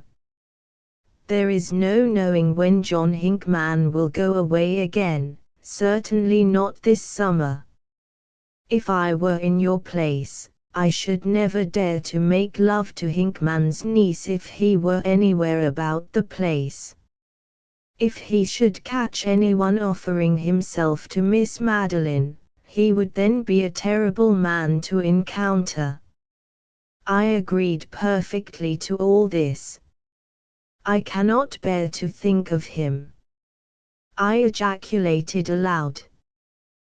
Think of whom? Asked Madeline, turning quickly toward me. Here was an awkward situation. The long speech of the ghost, to which Madeline paid no attention, but which I heard with perfect distinctness, had made me forget myself. It was necessary to explain quickly.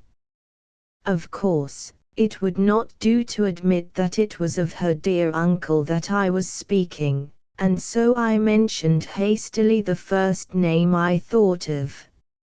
Mr. Villiers, I said. This statement was entirely correct, for I never could bear to think of Mr. Villiers, who was a gentleman who had, at various times, paid much attention to Madeline. It is wrong for you to speak in that way of Mr. Villiers, she said. He is a remarkably well-educated and sensible young man, and has very pleasant manners. He expects to be elected to the legislature this fall, and I should not be surprised if he made his mark. He will do well in a legislative body, for whenever Mr. Villiers has anything to say he knows just how and when to say it. This was spoken very quietly, and without any show of resentment, which was all very natural, for if Madeline thought at all favorably of me she could not feel displeased that I should have disagreeable emotions in regard to a possible rival. The concluding words contained a hint which I was not slow to understand. I felt very sure that if Mr. Villiers were in my present position he would speak quickly enough. I know it is wrong to have such ideas about a person, I said, but I cannot help it. The lady did not chide me, and after this she seemed even in a softer mood. As for me, I felt considerably annoyed, for I had not wished to admit that any thought of Mr. Villiers had ever occupied my mind. You should not speak aloud that way, said the ghost, or you may get yourself into trouble. I want to see everything go well with you, because then you may be disposed to help me, especially if I should chance to be of any assistance to you, which I hope I shall be. I longed to tell him that there was no way in which he could help me so much as by taking his instant departure. To make love to a young lady with a ghost sitting on the railing nearby, and that ghost the apparition of a much dreaded uncle, the very idea of whom in such a position and at such a time made me tremble, was a difficult, if not an impossible, thing to do. But I forbore to speak, although I may have looked my mind. I suppose, continued the ghost, that you have not heard anything that might be of advantage to me. Of course, I am very anxious to hear, but if you have anything to tell me, I can wait until you are alone. I will come to you tonight in your room, or I will stay here until the lady goes away. You need not wait here, I said. I have nothing at all to say to you. Madeline sprang to her feet, her face flushed and her eyes ablaze. Wait here, she cried.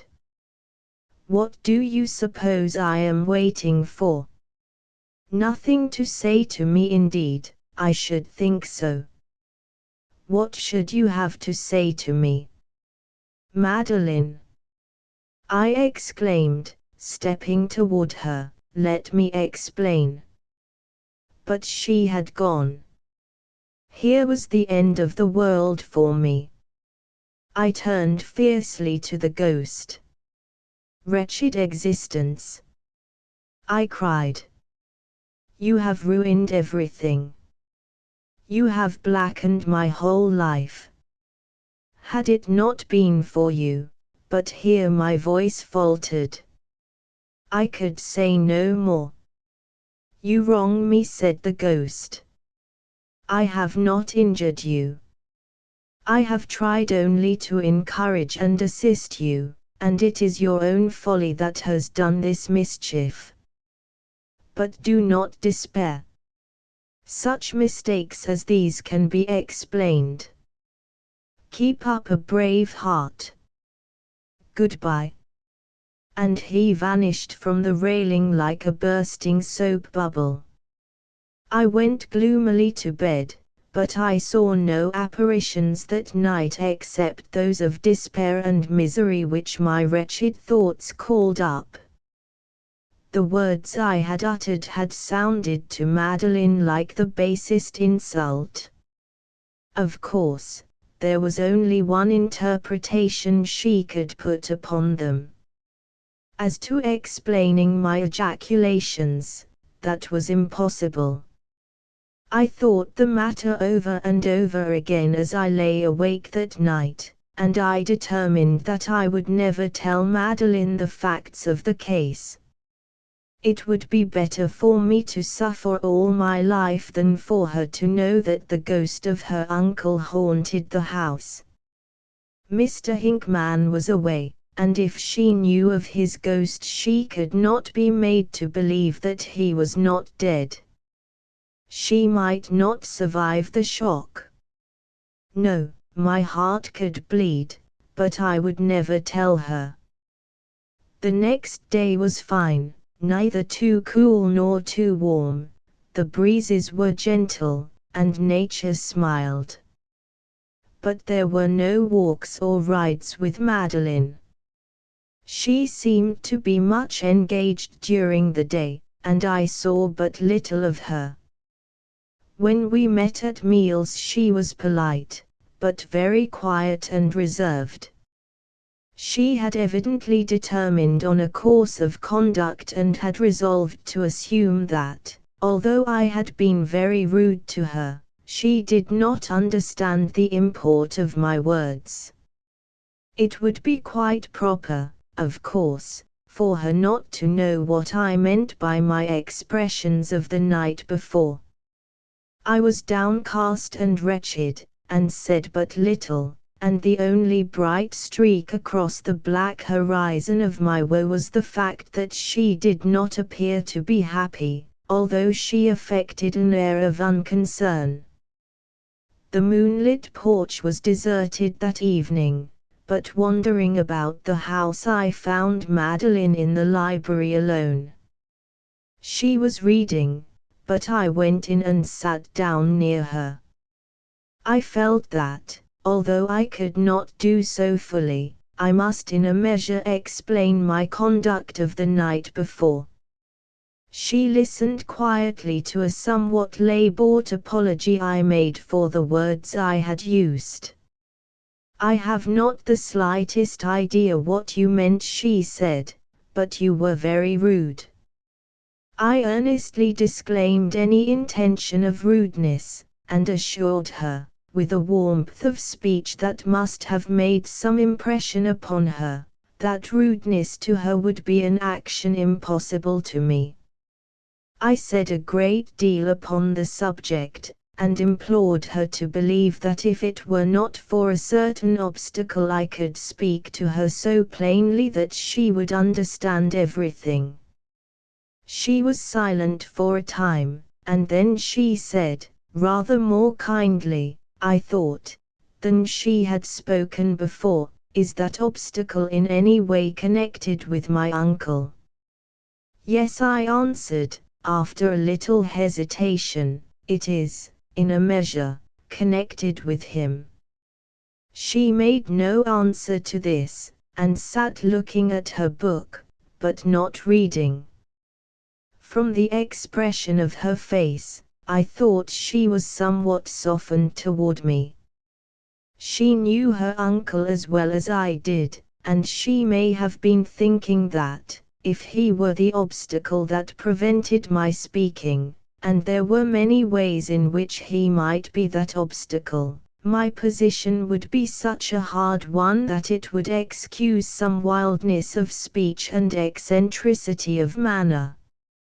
I saw, too, that the warmth of my partial explanations had had some effect on her, and I began to believe that it might be a good thing for me to speak my mind without delay.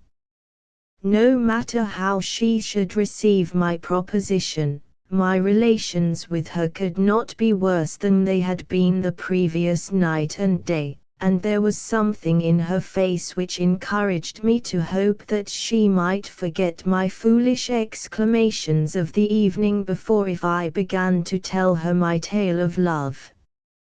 I drew my chair a little nearer to her, and as I did so the ghost burst into the room from the doorway behind her.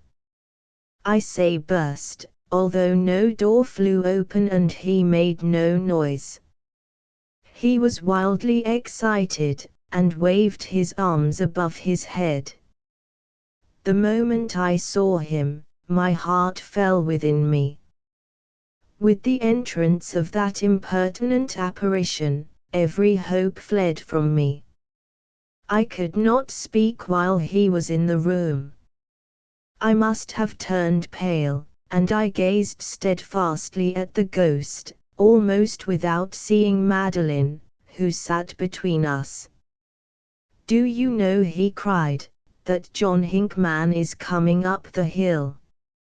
He will be here in 15 minutes, and if you are doing anything in the way of love-making, you had better hurry it up. But this is not what I came to tell you. I have glorious news. At last I am transferred. Not 40 minutes ago a Russian nobleman was murdered by the Nihilists. Nobody ever thought of him in connection with an immediate ghost ship. My friends instantly applied for the situation for me, and obtained my transfer. I am off before that horrid Hinckman comes up the hill. The moment I reach my new position, I shall put off this hated semblance. Goodbye. You can't imagine how glad I am to be, at last, the real ghost of somebody." "Oh!" I cried, rising to my feet, and stretching out my arms in utter wretchedness. "I would to heaven you were mine." "I am yours," said Madeline, raising to me her tearful eyes. The Mummy's Foot by Theophile Gautier, translated for this volume by Sarah Goldman. Top The Mummy's Foot by Theophile Gautier. I had sauntered idly into the shop of one of those dealers in old curiosities, bric-à-brac as they say in that Parisian argot, so absolutely unintelligible elsewhere in France. You have no doubt often glanced through the windows of some of these shops, which have become numerous since it is so fashionable to buy antique furniture, that the humblest stockbroker feels obliged to have a room furnished in medieval style. Something is there which belongs alike to the shop of the dealer in old iron, the warehouse of the merchant, the laboratory of the chemist, and the studio of the painter. In all these mysterious recesses, where but a discreet half-light filters through the shutters, the most obviously antique thing is the dust. The cobwebs are more genuine than the laces, and the old pear tree furniture is more modern than the mahogany which arrived but yesterday from America. The warehouse of my dealer in bric-a-brac was a veritable Capharnaum. All ages and all countries seemed to have arranged a rendezvous there. An Etruscan terracotta lamp stood upon a Boulay cabinet, with ebony panels decorated with simple filaments of inlaid copper. A duchess of the reign of Louis XV stretched nonchalantly her graceful feet under a massive Louis XIII table with heavy, spiral oaken legs, and carvings of intermingled flowers and grotesque figures. In a corner glittered the ornamented breastplate of a suit of damascened armor of Milan. The shelves and floor were littered with porcelain cupids and nymphs, Chinese monkeys, vases of pale green enamel, cups of Dresden and old Sevres. Upon the denticulated shelves of sideboards, gleamed huge Japanese plaques, with red and blue designs outlined in gold, side by side with the enamels of Bernard Palissy, with serpents, frogs, and lizards in relief. From ransacked cabinets tumbled cascades of silvery gleaming China silk, the shimmering brocade pricked into luminous beads by a slanting sunbeam, while portraits of every epoch smiled through their yellowed varnish from frames more or less tarnished. The dealer followed me watchfully through the tortuous passages winding between the piles of furniture, warding off with his hands the perilous swing of my coat tail, observing my elbows with the disquieting concern of an antiquarian and a usurer. He was an odd figure, this dealer. An enormous skull, smooth as a knee, was surrounded by a scant aureole of white hair, which, by contrast, emphasized the salmon-colored tint of his complexion, and gave a wrong impression of patriarchal benevolence, corrected, however, by the glittering of two small, yellow eyes which shifted in their orbits like two louis d'or floating on quicksilver. The curve of his nose gave him an aquiline silhouette, which suggested the Oriental or Jewish type. His hands, long, slender, with prominent veins and sinews protruding like the strings on a violin, with nails like the claws on the membraneous wings of the bat, moved with a senile trembling painful to behold, but those nervously quivering hands became firmer than pincers of steel, or the claws of a lobster, when they picked up any precious object, an onyx cup, a Venetian glass, or a platter of Bohemian crystal. This curious old fellow had an air so thoroughly rabbinical and Kabbalistic, that, from mere appearance, he would have been burned at the stake 3 centuries ago. "Will you not buy something from me today, sir? Here is a kris from Malay, with a blade which undulates like a flame. Look at these grooves for the blood to drip from, these teeth reversed so as to tear out the entrails in withdrawing the weapon. It is a fine specimen of a ferocious weapon, and will be an interesting addition to your trophies. This two-handed sword is very beautiful, it is the work of Joseph de la Hoz, and this Corchelimard with its carved god, what superb workmanship! No, I have enough weapons and instruments of carnage. I should like to have a small figure, any sort of object which can be used for a paper weight, for I cannot endure those commonplace bronzes for sale at the stationers which one sees invariably on everybody's desk. The old gnome, rummaging among his ancient wares, displayed before me some antique bronzes, pseudo-antique, at least, fragments of malachite, little Hindu and Chinese idols, jade monkeys, incarnations of Brahma and Vishnu, marvelously suitable for the purpose, scarcely divine, of holding papers and letters in place. I was hesitating between a porcelain dragon covered with constellations of warts, its jaws embellished with teeth and tusks, and a hideous little Mexican fetish, representing realistically the god Huitzilopochtli, when I noticed a charming foot, which at first I supposed was a fragment of some antique Venus.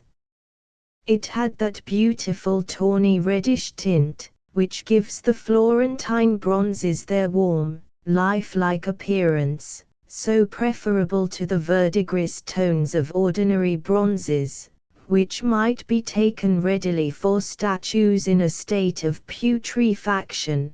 A satiny luster gleamed over its curves, polished by the amorous kisses of 20 centuries, for it must have been a Corinthian bronze, a work of the finest period, molded perhaps by Lysippus himself. "That foot will do," I said to the dealer, who looked at me with an ironical, crafty expression, as he handed me the object I asked for, so that I might examine it more carefully. I was surprised at its lightness. It was not a metal foot but in reality a foot of flesh, an embalmed foot, a mummy's foot. On examining it more closely, one could distinguish the grain of the skin, and the almost imperceptible imprint of the weave of the wrappings. The toes were slender, delicate, with perfect nails, pure and transparent as agate. The great toe, slightly separated from the others, in the antique manner, was in pleasing contrast to the position of the other toes, and gave a suggestion of the freedom and lightness of a bird's foot. The sole, faintly streaked with almost invisible lines, showed that it had never touched the ground, or come in contact with anything but the finest mats woven from the rushes of the Nile, and the softest rugs of panther skin. "Ha, ha! You want the foot of the Princess Hermonthis," said the dealer with a strange, mocking laugh, staring at me with his owlish eyes. "Ha, ha, ha, for a paper-weight. An original idea. An artist's idea.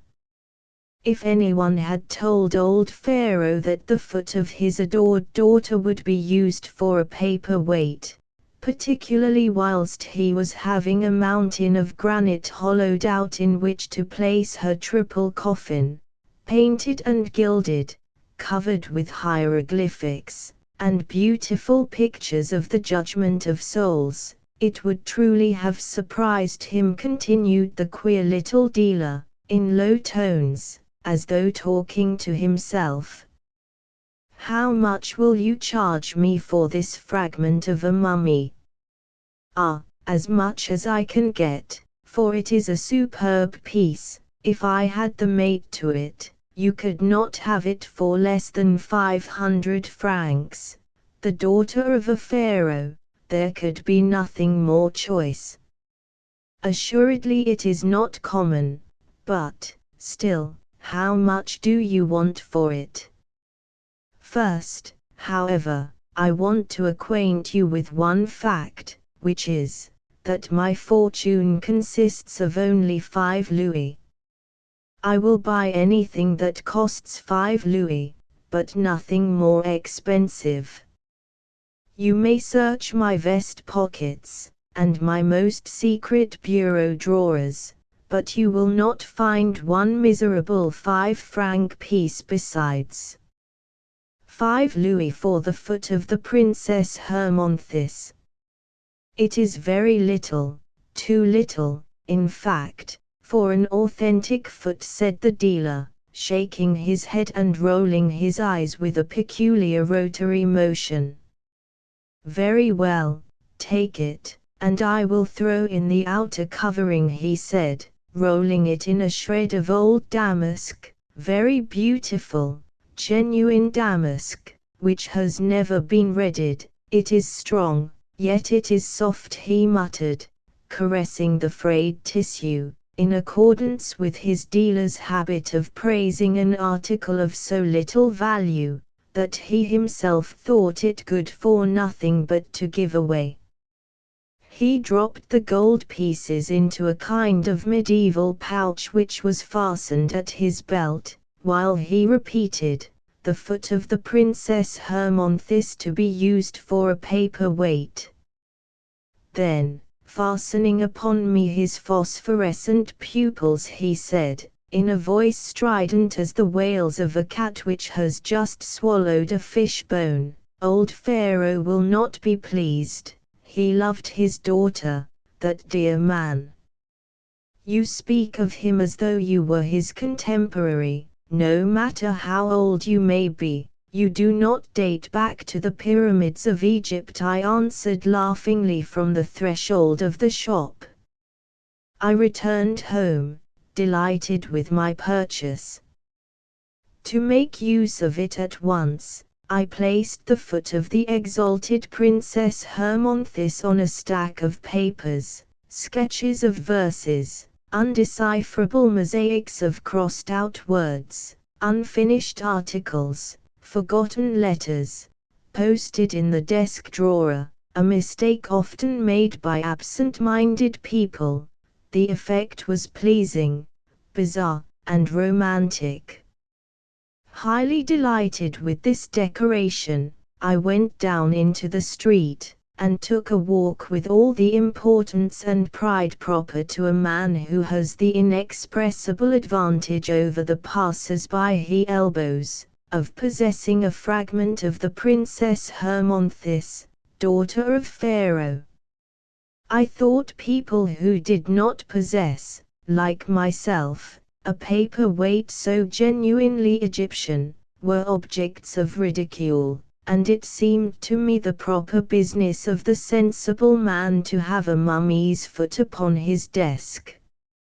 Happily, an encounter with several friends distracted me from my raptures over my recent acquisition. I went to dinner with them, for it would have been hard for me to dine alone. When I returned at night, with my brain somewhat muddled by the effects of a few glasses of wine, a vague whiff of oriental perfume tickled delicately my olfactory nerves. The heat of the room had warmed the natron, the bitumen, and the myrrh in which the paraschites who embalmed the dead had bathed the body of the princess. It was a delicate, yet penetrating perfume, which 4,000 years had not been able to dissipate. The dream of Egypt was for the eternal. Its odors have the solidity of granite, and last as long. In a short time I drank full draughts from the black cup of sleep. For an hour or two all remained in obscurity. Oblivion and nothingness submerged me in their sombre waves. Nevertheless, the haziness of my perceptions gradually cleared away. Dreams began to brush me lightly in their silent flight. The eyes of my soul opened, and I saw my room as it was in reality. I might have believed myself awake, if I had not had a vague consciousness that I was asleep, and that something very unusual was about to take place. The odor of myrrh had increased in intensity, and I had a slight headache, which I very naturally attributed to several glasses of champagne that we had drunk to unknown gods. and to our future success. I scrutinized my room with a feeling of expectation, which there was nothing to justify. Each piece of furniture was in its usual place. The lamp, softly shaded by the milky whiteness of its ground crystal globe, burned upon the console. The watercolors glowed from under the Bohemian glass.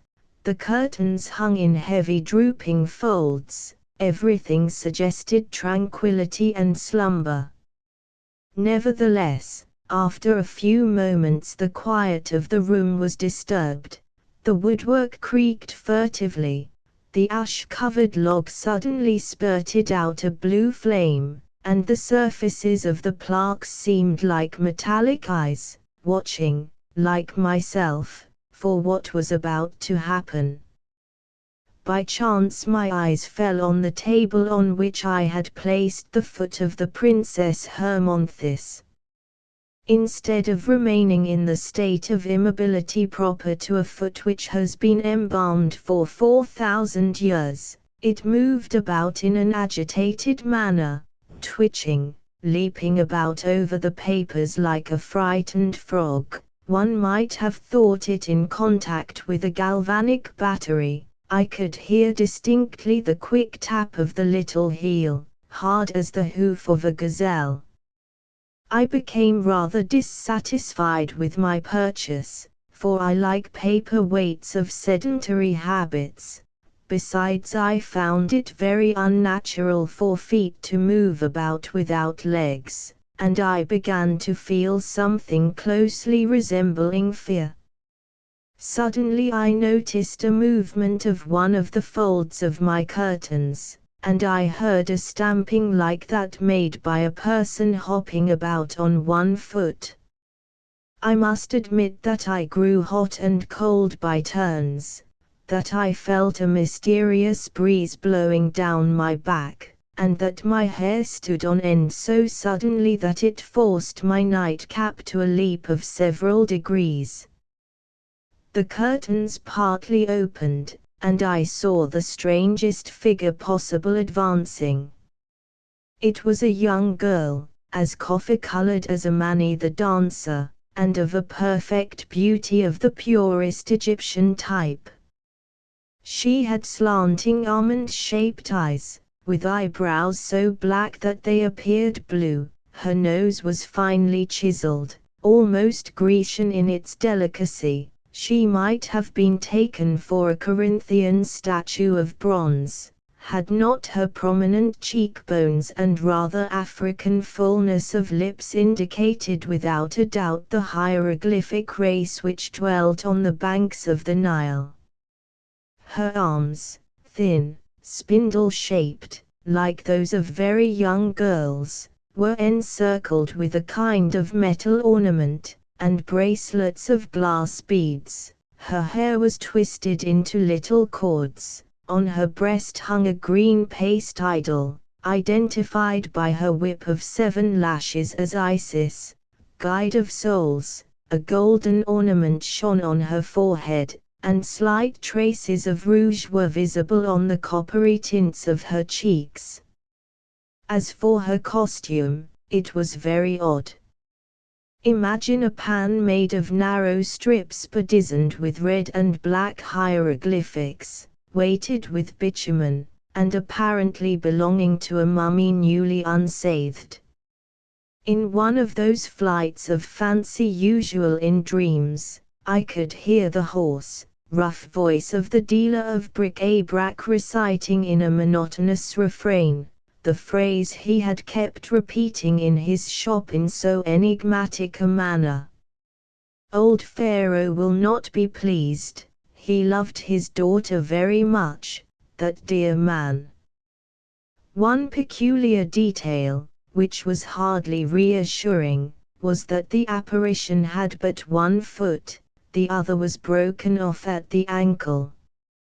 She approached the table, where the mummy's foot was fidgeting and tossing about with redoubled energy. She leaned against the edge, and I saw her eyes fill with pearly tears. Although she did not speak, I fully understood her feelings. She looked at the foot, for it was in truth her own, with an expression of coquettish sadness, which was extremely charming, but the foot kept jumping and running about as though it were moved by springs of steel. 2 or 3 times she stretched out her hand to grasp it, but did not succeed. Then began between the Princess Hermonthis and her foot, which seemed to be endowed with an individuality of its own, a very bizarre dialogue, in an ancient Coptic tongue, such as might have been spoken 30 centuries before, among the sphinxes of the land of So. Fortunately, that night I understood Coptic perfectly. The Princess Hermonthis said in a tone of voice sweet and tremulous as the tones of a crystal bell, "Well, my dear little foot, you always flee from me, yet I took the best of care of you. I bathed you with perfumed water, in a basin of alabaster. I rubbed your heel with pumice stone, mixed with oil of palm. Your nails were cut with golden scissors, and polished with a hippopotamus tooth. I was careful to select for you painted and embroidered tatbebs, with turned-up toes, which were the envy of all the young girls of Egypt. On your great toe, you wore rings representing the sacred scarab, and you supported one of the lightest bodies that could be desired by a lazy foot." The foot answered in a pouting, regretful voice, "You know well that I no longer belong to myself. I have been bought and paid for." The old dealer knew what he was about. "He bears you a grudge for having refused to marry him. This is a trick he has played on you. The Arab who forced open your royal tomb, in the subterranean pits of the necropolis of Thebes, was sent there by him. He wanted to prevent you from attending the reunion of the shades, in the cities of the lower world. Have you 5 pieces of gold with which to ransom me?" "Alas, no. My jewels, my rings, my purses of gold and of silver have all been stolen from me," answered the Princess Hermonthis with a sigh. "Princess," I then cried out, "I have never kept possession of anyone's foot unjustly, even though you have not the 5 louis which it cost me. I will return it to you gladly. I should be wretched, were I the cause of the lameness of so charming a person as the Princess Hermonthis." I delivered this discourse in a courtly, troubadour-like manner, which must have astonished the beautiful Egyptian. She looked at me with an expression of deepest gratitude, and her eyes brightened with bluish lights. She took her foot, which this time submitted, and, like a woman about to put on her broadkin, she adjusted it to her leg with great dexterity. This operation finished, she took a few steps about the room, as though to assure herself that she was in reality no longer lame. "Ah, how happy my father will be, he who was so wretched because of my mutilation, he who, from the day of my birth, set a whole nation to work to hollow out a tomb so deep that he might preserve me intact until that supreme last day, when souls must be weighed in the scales of Amenti. Come with me to my father, he will be happy to receive you, for you have given me back my foot." I found this proposition quite natural.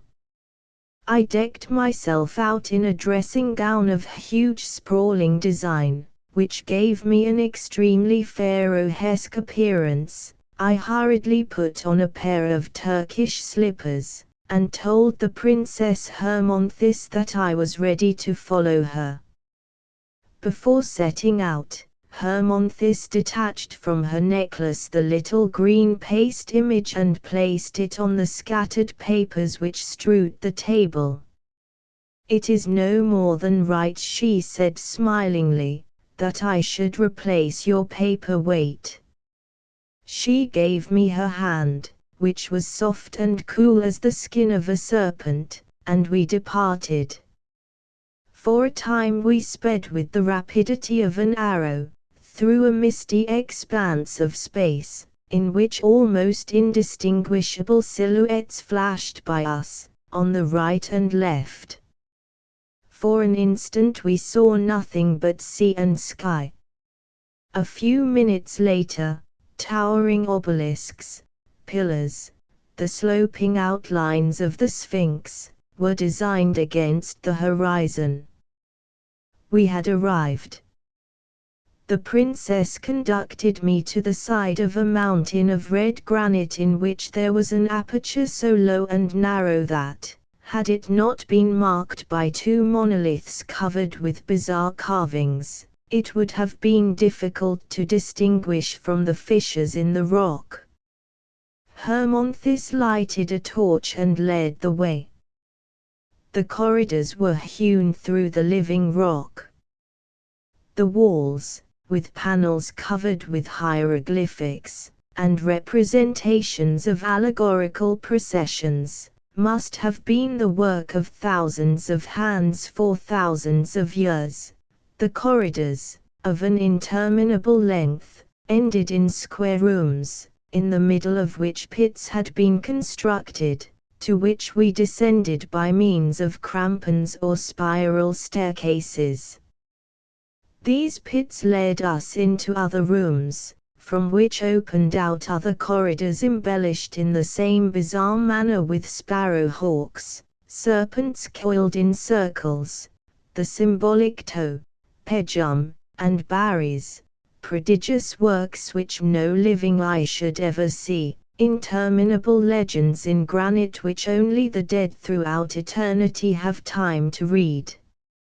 At last we reached a hall so vast, so boundless, so immeasurable, that its limits could not be discerned. As far as the eye could see, extended files of gigantic columns, between which sparkled livid stars of yellow light. These glittering points of light revealed incalculable depths beyond. The Princess Hermonthis, still holding my hand, greeted graciously the mummies of her acquaintance. My eyes gradually became accustomed to the shadowy twilight, and I began to distinguish the objects around me. I saw, seated upon their thrones, the kings of the subterranean races. They were dignified old personages, or dried up, shriveled, wrinkled like parchment, and blackened with naphtha and bitumen. On their heads they wore pshints of gold, and their breastplates and gorgets scintillated with precious stones. Their eyes had the fixedness of the Sphinx, and their long beards were whitened by the snows of centuries. Behind them stood their embalmed subjects, in the rigid and constrained postures of Egyptian art, preserving eternally the attitudes prescribed by the hieratic code. Behind the subjects, the cats, ibixes, and crocodiles contemporary with them, rendered still more monstrous by their wrappings, mute, beat their wings, and opened and closed their huge jaws in foolish grimaces. All the pharaohs were there, Cheops, Chephrenes, Psammetichus, Sesostri, Amenhotep, all the dark-skinned rulers of the country of the pyramids, and the royal sepulchres. On a still higher platform sat enthroned the kings Kronos and Xixouthros, who were contemporary with the deluge, and Tubal-Cain, who preceded it. The beard of King Xixouthros had grown to such lengths that it had already wound itself 7 times around the granite table against which he leaned, lost in reverie, as though in slumber. Further in the distance, through a dim exhalation, across the mists of eternities, I beheld vaguely the 72 pre-Adamite kings, with their 72 peoples, vanished forever. The Princess Hermonthis, after allowing me a few moments to enjoy this dizzying spectacle, presented me to Pharaoh, her father, who nodded to me in a most majestic manner. "I have found my foot, I have found my foot," cried the princess, clapping her little hands, with every indication of uncontrollable joy. "It was this gentleman who returned it to me." The races of Kim, the races of Nahasi, all the races, black, bronze, and copper-colored, repeated in a chorus, "The Princess Hermonthis has found her foot." Xixouthros himself was deeply affected. He raised his heavy eyelids, stroked his moustache, and regarded me with his glance charged with the centuries. "Biomes, the dog of hell, and Bymir, daughter of the sun and of truth, here is a brave and worthy young man," said Pharaoh, extending toward me his scepter which terminated in a lotus flower. "What recompense do you desire?" Eagerly, with that audacity which one has in dreams, where nothing seems impossible, I asked him for the hand of the Princess Hermonthis. Her hand in exchange for her foot seemed to me an antithetical recompense, in sufficiently good taste. Pharaoh opened wide his eyes of glass, surprised at my pleasantry, as well as my request. "From what country are you, and what is your age?" "I am a Frenchman, and I am 27 years old, venerable Pharaoh." 27 years old. "And he wishes to espouse the Princess Hermonthis, who is 30 centuries old," exclaimed in a chorus all the thrones, and all the circles of nations. Hermonthis alone did not seem to think my request improper. "If you were even 2,000 years old," continued the old king, "I would gladly bestow upon you the princess, but the disproportion is too great. Besides, our daughters must have husbands who will last, and you no longer know how to preserve yourselves. Of the last persons who were brought here, scarcely 15 centuries ago, nothing now remains but a pinch of ashes. Look. My flesh is as hard as basalt, my bones are bars of steel. I shall be present on the last day, with the body and features I had in life. My daughter Hermonthis will last longer than a statue of bronze. But at that time the winds will have dissipated the last grains of your dust, and Isis herself, who knew how to recover the fragments of Osiris, would hardly be able to recompose your being. See how vigorous I still am, and how powerful is the strength of my arms," said he, shaking my hand in the English fashion, in a way that cut my fingers with my rings. His grasp was so strong that I awoke, and discovered my friend Alfred, who was pulling me by the arm, and shaking me, to make me get up. "Oh, see here, you maddening sleeper! Must I have you dragged into the middle of the street, and have fireworks put off close to your ear, in order to waken you? It is afternoon. Don't you remember that you promised to call for me and take me to see the Spanish pictures of Ermiguda? Good heavens! I forgot all about it, I answered, dressing hurriedly. We can go there at once, I have the permit here on my table. I crossed over to get it. Imagine my astonishment when I saw, not the mummy's foot I had bought the evening before, but the little green paste image left in its place by the Princess Hermonthis. The Rival Ghosts by Brander Matthews, from Tales of Fantasy and Fact, by Brander Matthews. Copyright, 1886, by Harper Brothers. By permission of the publishers and Brander Matthews. Top The Rival Ghosts by Brander Matthews. The good ship sped on her way across the calm Atlantic. It was an outward passage, according to the little charts which the company had charily distributed, but most of the passengers were homeward bound, after a summer of rest and recreation, and they were counting the days before they might hope to see Fire Island light. On the lee side of the boat, comfortably sheltered from the wind, and just by the door of the captain's room, which was theirs during the day, sat a little group of returning Americans.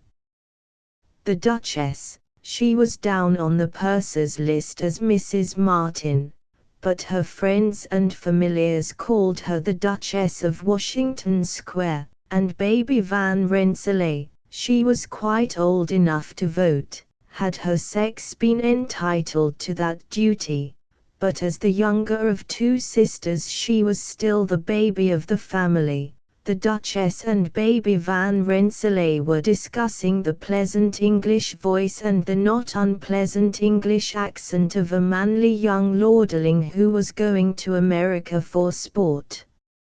Uncle Larry and Dear Jones were enticing each other into a bet on the ship's run of the morrow. "I'll give you 2-1 she don't make 420, said Dear Jones. "I'll take it," answered Uncle Larry. "We made 427 the 5th day last year." It was Uncle Larry's 17th visit to Europe, and this was therefore his 34th voyage.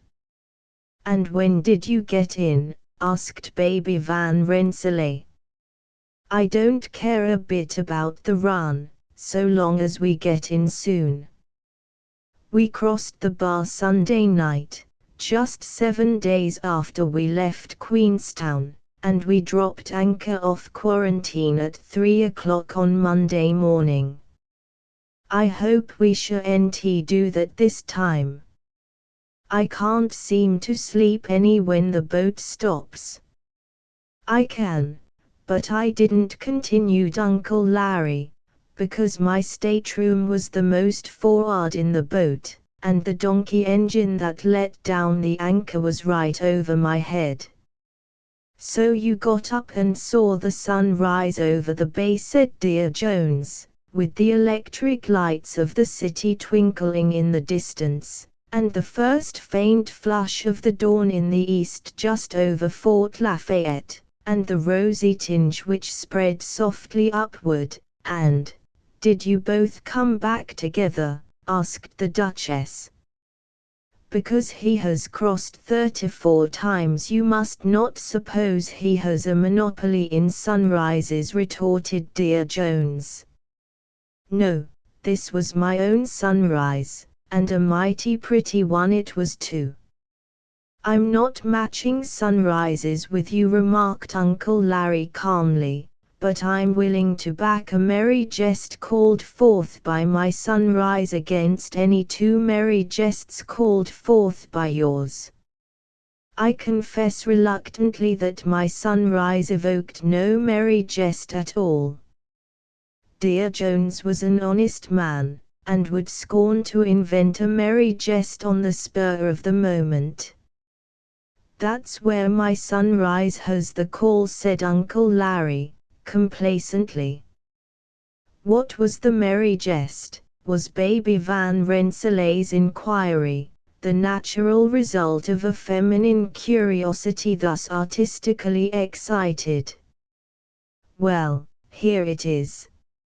I was standing aft, near a patriotic American and a wandering Irishman, and the patriotic American rashly declared that you couldn't see a sunrise like that anywhere in Europe, and this gave the Irishman his chance, and he said, "Sure ye don't have 'em here till we're through with 'em over there." "It is true," said Dear Jones, thoughtfully, "that they do have some things over there better than we do, for instance, umbrellas." "And gowns," added the Duchess. "And antiquities." This was Uncle Larry's contribution. "And we do have some things so much better in America," protested Baby Van Rensselaer, as yet uncorrupted by any worship of the effete monarchies of despotic Europe. "We make lots of things a great deal nicer than you can get them in Europe, especially ice cream." "And pretty girls," added Dear Jones, but he did not look at her. "And spooks," remarked Uncle Larry, casually. "Spooks?" queried the Duchess. "Spooks. I maintain the word. Ghost, if you like that better, or specters. We turn out the best quality of spook. You forget the lovely ghost stories about the Rhine and the Black Forest," interrupted Miss Van Rensselaer, with feminine inconsistency. "I remember the Rhine and the Black Forest and all the other haunts of elves and fairies and hobgoblins, but for good honest spooks there is no place like home." "And what differentiates our spook, Spiritus Americanus, from the ordinary ghost of literature is that it responds to the American sense of humor. Take Irving's stories, for example. The Headless Horseman, that's a comic ghost story. And Rip Van Winkle, consider what humor, and what good humor, there is in the telling of his meeting with the goblin crew of Hendrik Hudson's men. A still better example of this American way of dealing with legend and mystery is the marvelous tale of the rival ghosts." "The rival ghosts?" queried the Duchess and Baby Van Rensselaer together. "Who were they?" "Didn't I ever tell you about them?" answered Uncle Larry, a gleam of approaching joy flashing from his eye. "Since he is bound to tell us sooner or later, we'd better be resigned and hear it now," said Dear Jones. "If you are not more eager, I won't tell it at all." "Oh, do, Uncle Larry, you know I just dote on ghost stories," pleaded Baby Van Rensselaer. "Once upon a time," began Uncle Larry, "in fact, a very few years ago, there lived in the thriving town of New York a young American called Duncan, Eliphele Duncan. Like his name, he was half Yankee and half Scotch, and naturally he was a lawyer, and had come to New York to make his way. His father was a Scotchman who had come over and settled in Boston and married a Salem girl. When Eliphele Duncan was about 20, he lost both of his parents. His father left him enough money to give him a start, and a strong feeling of pride in his Scotch birth. You see, there was a title in the family in Scotland, and although Eliphele's father was the younger son of a younger son, yet he always remembered, and always bade his only son to remember, that this ancestry was noble.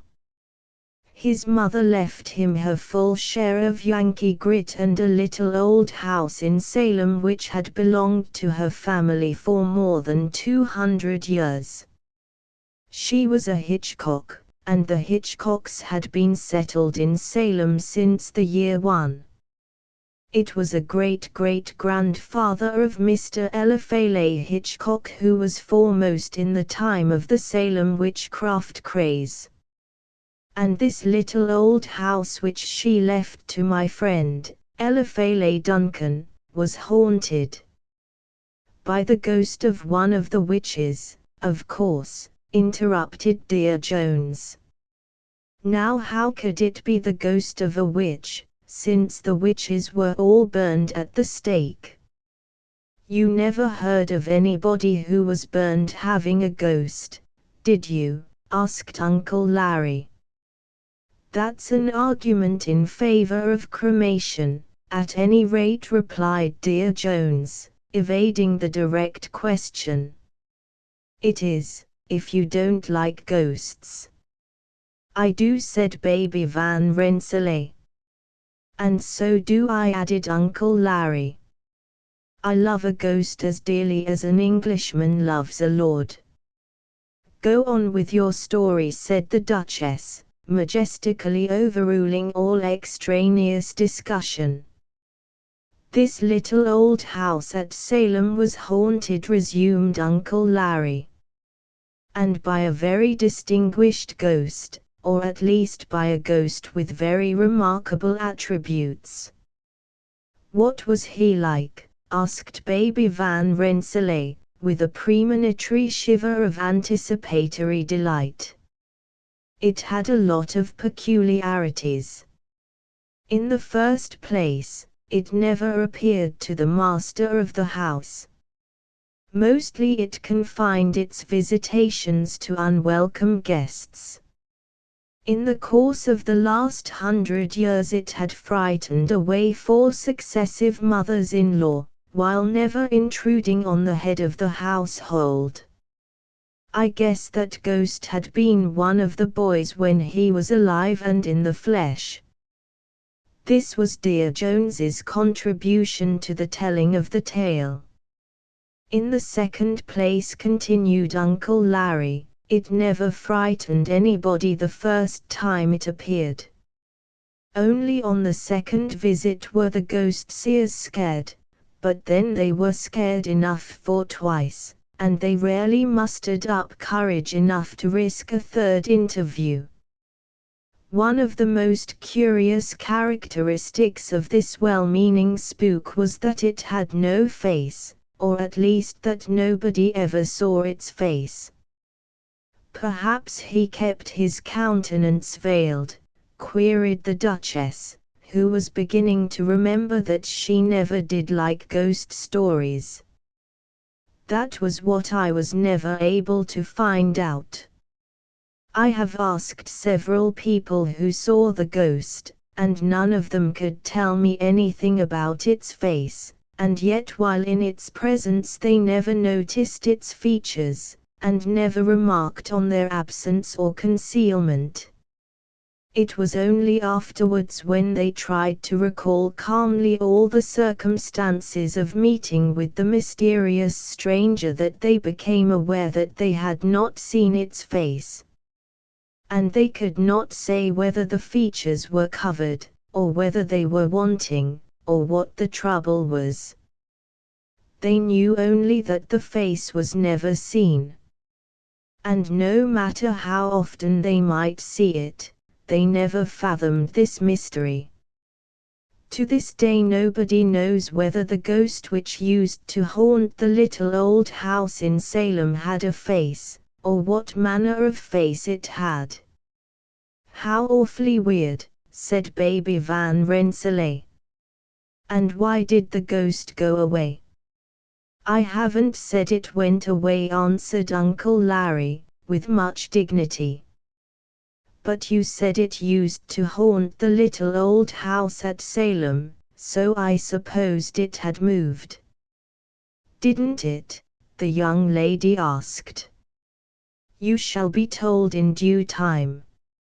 Eliphele Duncan used to spend most of his summer vacations at Salem, and the ghost never bothered him at all, for he was the master of the house, much to his disgust, too, because he wanted to see for himself the mysterious tenant at will of his property. But he never saw it, never. He arranged with friends to call him whenever it might appear, and he slept in the next room with the door open, and yet when their frightened cries waked him the ghost was gone, and his only reward was to hear reproachful sighs as soon as he went back to bed. You see, the ghost thought it was not fair of Eliphele to seek an introduction which was plainly unwelcome. Dear Jones interrupted the storyteller by getting up and tucking a heavy rug more snugly around baby Van Rensselaer's feet, for the sky was now overcast and grey, and the air was damp and penetrating. One fine spring morning, pursued Uncle Larry, Eliphele Duncan received great news. I told you that there was a title in the family in Scotland, and that Eliphele's father was the younger son of a younger son. Well, it happened that all Eliphele's father's brothers and uncles had died off without male issue except the eldest son of the eldest son, and he, of course, bore the title, and was Baron Duncan of Duncan. Now the great news that Eliphele Duncan received in New York one fine spring morning was that Baron Duncan and his only son had been yachting in the Hebrides, and they had been caught in a black squall, and they were both dead. So my friend Eliphele Duncan inherited the title and the estates. How romantic, said the Duchess. So he was a baron. Well, answered Uncle Larry, he was a baron if he chose. But he didn't choose. More fool he, said dear Jones, sententiously. Well, answered Uncle Larry, I'm not so sure of that. You see, Eliphele Duncan was half Scotch and half Yankee, and he had two eyes to the main chance. He held his tongue about his windfall of luck until he could find out whether the Scotch estates were enough to keep up the Scotch title. He soon discovered that they were not, and that the late Lord Duncan, having married money, kept up such state as he could out of the revenues of the dowry of Lady Duncan. And Eliphele, he decided that he would rather be a well-fed lawyer in New York, living comfortably on his practice, than a starving lord in Scotland, living scantily on his title. But he kept his title, asked the Duchess. Well, answered Uncle Larry, he kept it quiet. I knew it, and a friend or two more. But Eliphele was a sight too smart to put Baron Duncan of Duncan, attorney and counsellor at law, on his shingle. What has all this got to do with your ghost? Asked dear Jones, pertinently. Nothing with that ghost, but a good deal with another ghost. Eliphele was very learned in spirit law, perhaps because he owned the haunted house at Salem, perhaps because he was a Scotchman by descent. At all events, he had made a special study of the wraiths and white ladies and banshees and bogies of all kinds whose sayings and doings and warnings are recorded in the annals of the Scottish nobility. In fact, he was acquainted with the habits of every reputable spook in the Scotch peerage. And he knew that there was a Duncan ghost attached to the person of the holder of the title of Baron Duncan of Duncan. So, besides being the owner of a haunted house in Salem, he was also a haunted man in Scotland?" asked Baby Van Rensselaer. "Just so. But the Scotch ghost was not unpleasant, like the Salem ghost, although it had one peculiarity in common with its transatlantic fellow spook. It never appeared to the holder of the title, just as the other never was visible to the owner of the house. In fact, the Duncan ghost was never seen at all. It was a guardian angel only. Its sole duty was to be in personal attendance on Baron Duncan of Duncan, and to warn him of impending evil. The traditions of the house told that the barons of Duncan had again and again felt a premonition of ill fortune. Some of them had yielded and withdrawn from the venture they had undertaken, and it had failed dismally. Some had been obstinate, and had hardened their hearts, and had gone on reckless to defeat and to death. In no case had a Lord Duncan been exposed to peril without fair warning. Then how came it that the father and son were lost in the yacht off the Hebrides? Asked Dear Jones. Because they were too enlightened to yield to superstition. There is extant now a letter of Lord Duncan, written to his wife a few minutes before he and his son set sail, in which he tells her how hard he has had to struggle with an almost overmastering desire to give up the trip. Had he obeyed the friendly warning of the family ghost, the letter would have been spared a journey across the Atlantic. Did the ghost leave Scotland for America as soon as the old Baron died? Asked Baby Van Rensselaer, with much interest. How did he come over? Queried Dear Jones, in the steerage, or as a cabin passenger? I don't know, answered Uncle Larry, calmly, and Eliphalet didn't know. For as he was in no danger, and stood in no need of warning, he couldn't tell whether the ghost was on duty or not. Of course he was on the watch for it all the time. But he never got any proof of its presence until he went down to the little old house of Salem, just before the 4th of July. He took a friend down with him, a young fellow who had been in the regular army since the day Fort Sumter was fired on, and who thought that after 4 years of the little unpleasantness down south, including 6 months in Libby, and after 10 years of fighting the bad Indians on the plains, he wasn't likely to be much frightened by a ghost. Well, Eliphalet and the officer sat out on the porch all the evening smoking and talking over points in military law. A little after 12 o'clock, just as they began to think it was about time to turn in, they heard the most ghastly noise in the house. It wasn't a shriek, or a howl, or a yell, or anything they could put a name to. It was an undeterminate, inexplicable shiver and shudder of sound, which went wailing out of the window.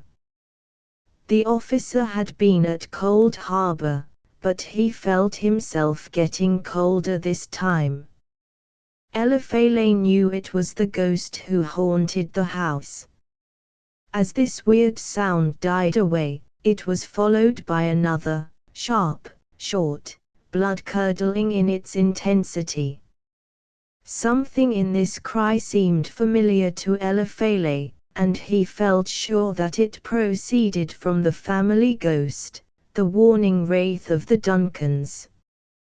Do I understand you to intimate that both ghosts were there together? Inquired the Duchess, anxiously.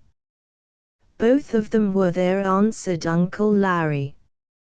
You see, one of them belonged to the house, and had to be there all the time, and the other was attached to the person of Baron Duncan, and had to follow him there. Wherever he was, there was that ghost also.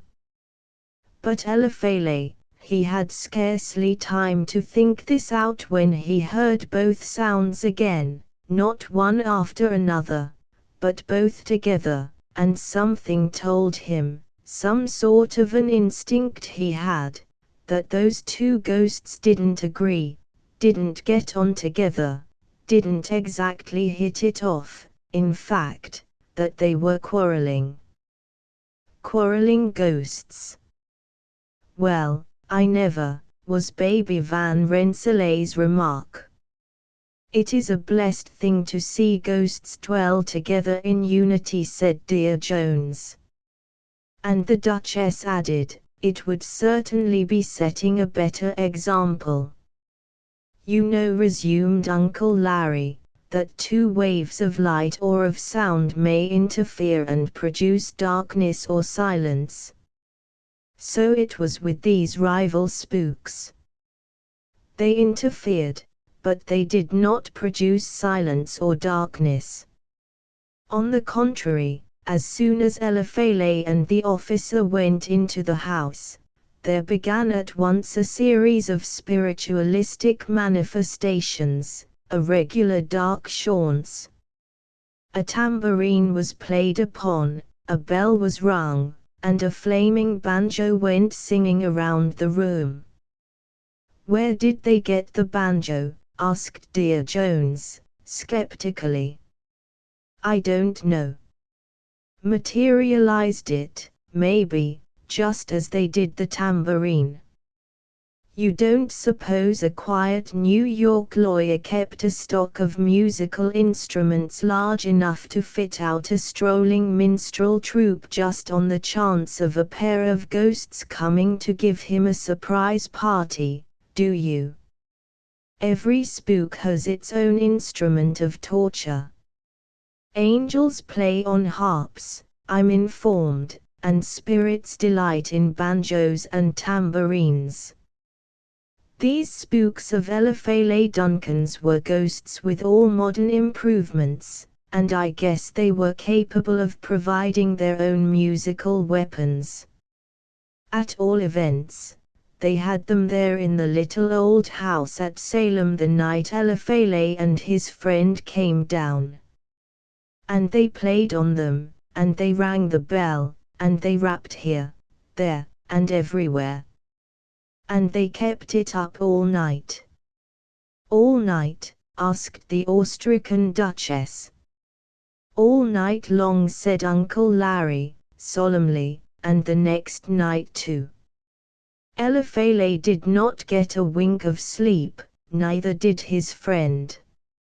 On the second night the house ghost was seen by the officer, on the third night it showed itself again, and the next morning the officer packed his gripsack and took the first train to Boston. He was a New Yorker, but he said he'd sooner go to Boston than see that ghost again. Eliphalet wasn't scared at all, partly because he never saw either the domiciliary or the titular spook, and partly because he felt himself on friendly terms with the spirit world, and didn't scare easily. But after losing 3 nights' sleep and the society of his friend, he began to be a little impatient, and to think that the thing had gone far enough.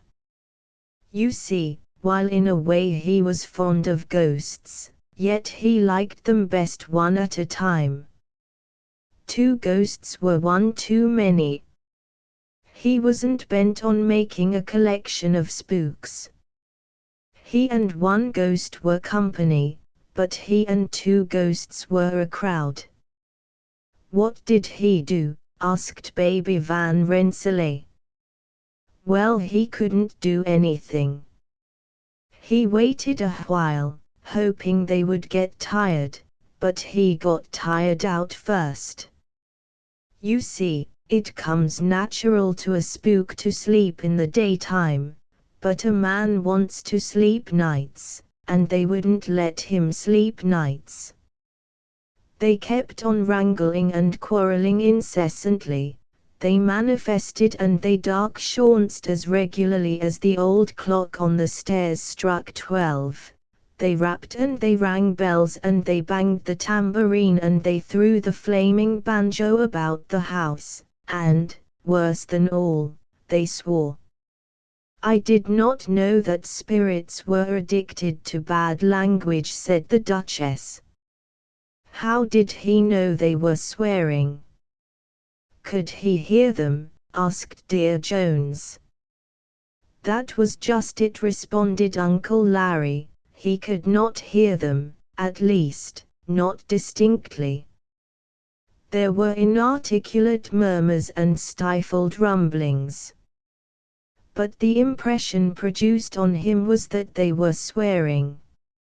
If they had only sworn right out, he would not have minded it so much, because he would have known the worst. But the feeling that the air was full of suppressed profanity was very wearing, and after standing it for a week he gave up in disgust and went to the White Mountains. "Leaving them to fight it out, I suppose," interjected Baby Van Rensselaer. "Not at all," explained Uncle Larry. "They could not quarrel unless he was present. You see, he could not leave the titular ghost behind him, and the domiciliary ghost could not leave the house. When he went away he took the family ghost with him, leaving the house ghost behind. Now spooks can't quarrel when they are 100 miles apart any more than men can." "And what happened afterwards?" asked Baby Van Rensselaer, with a pretty impatience. "A most marvelous thing happened.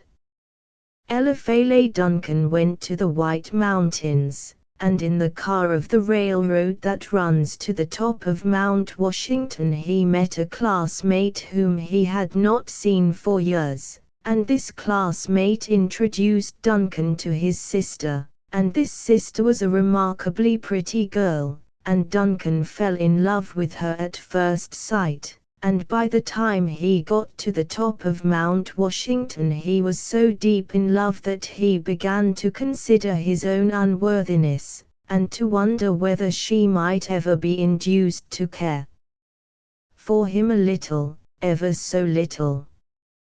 "I don't think that is so marvelous a thing," said Dear Jones, glancing at Baby Van Rensselaer. "Who was she?" asked the Duchess, who had once lived in Philadelphia. "She was Miss Kitty Sutton, of San Francisco, and she was a daughter of old Judge Sutton, of the firm of Pikesley and Sutton." "A very respectable family," assented the Duchess. "I hope she wasn't a daughter of that loud and vulgar old Mrs. Sutton whom I met at Saratoga one summer 4 or 5 years ago," said Dear Jones. "Probably she was," Uncle Larry responded.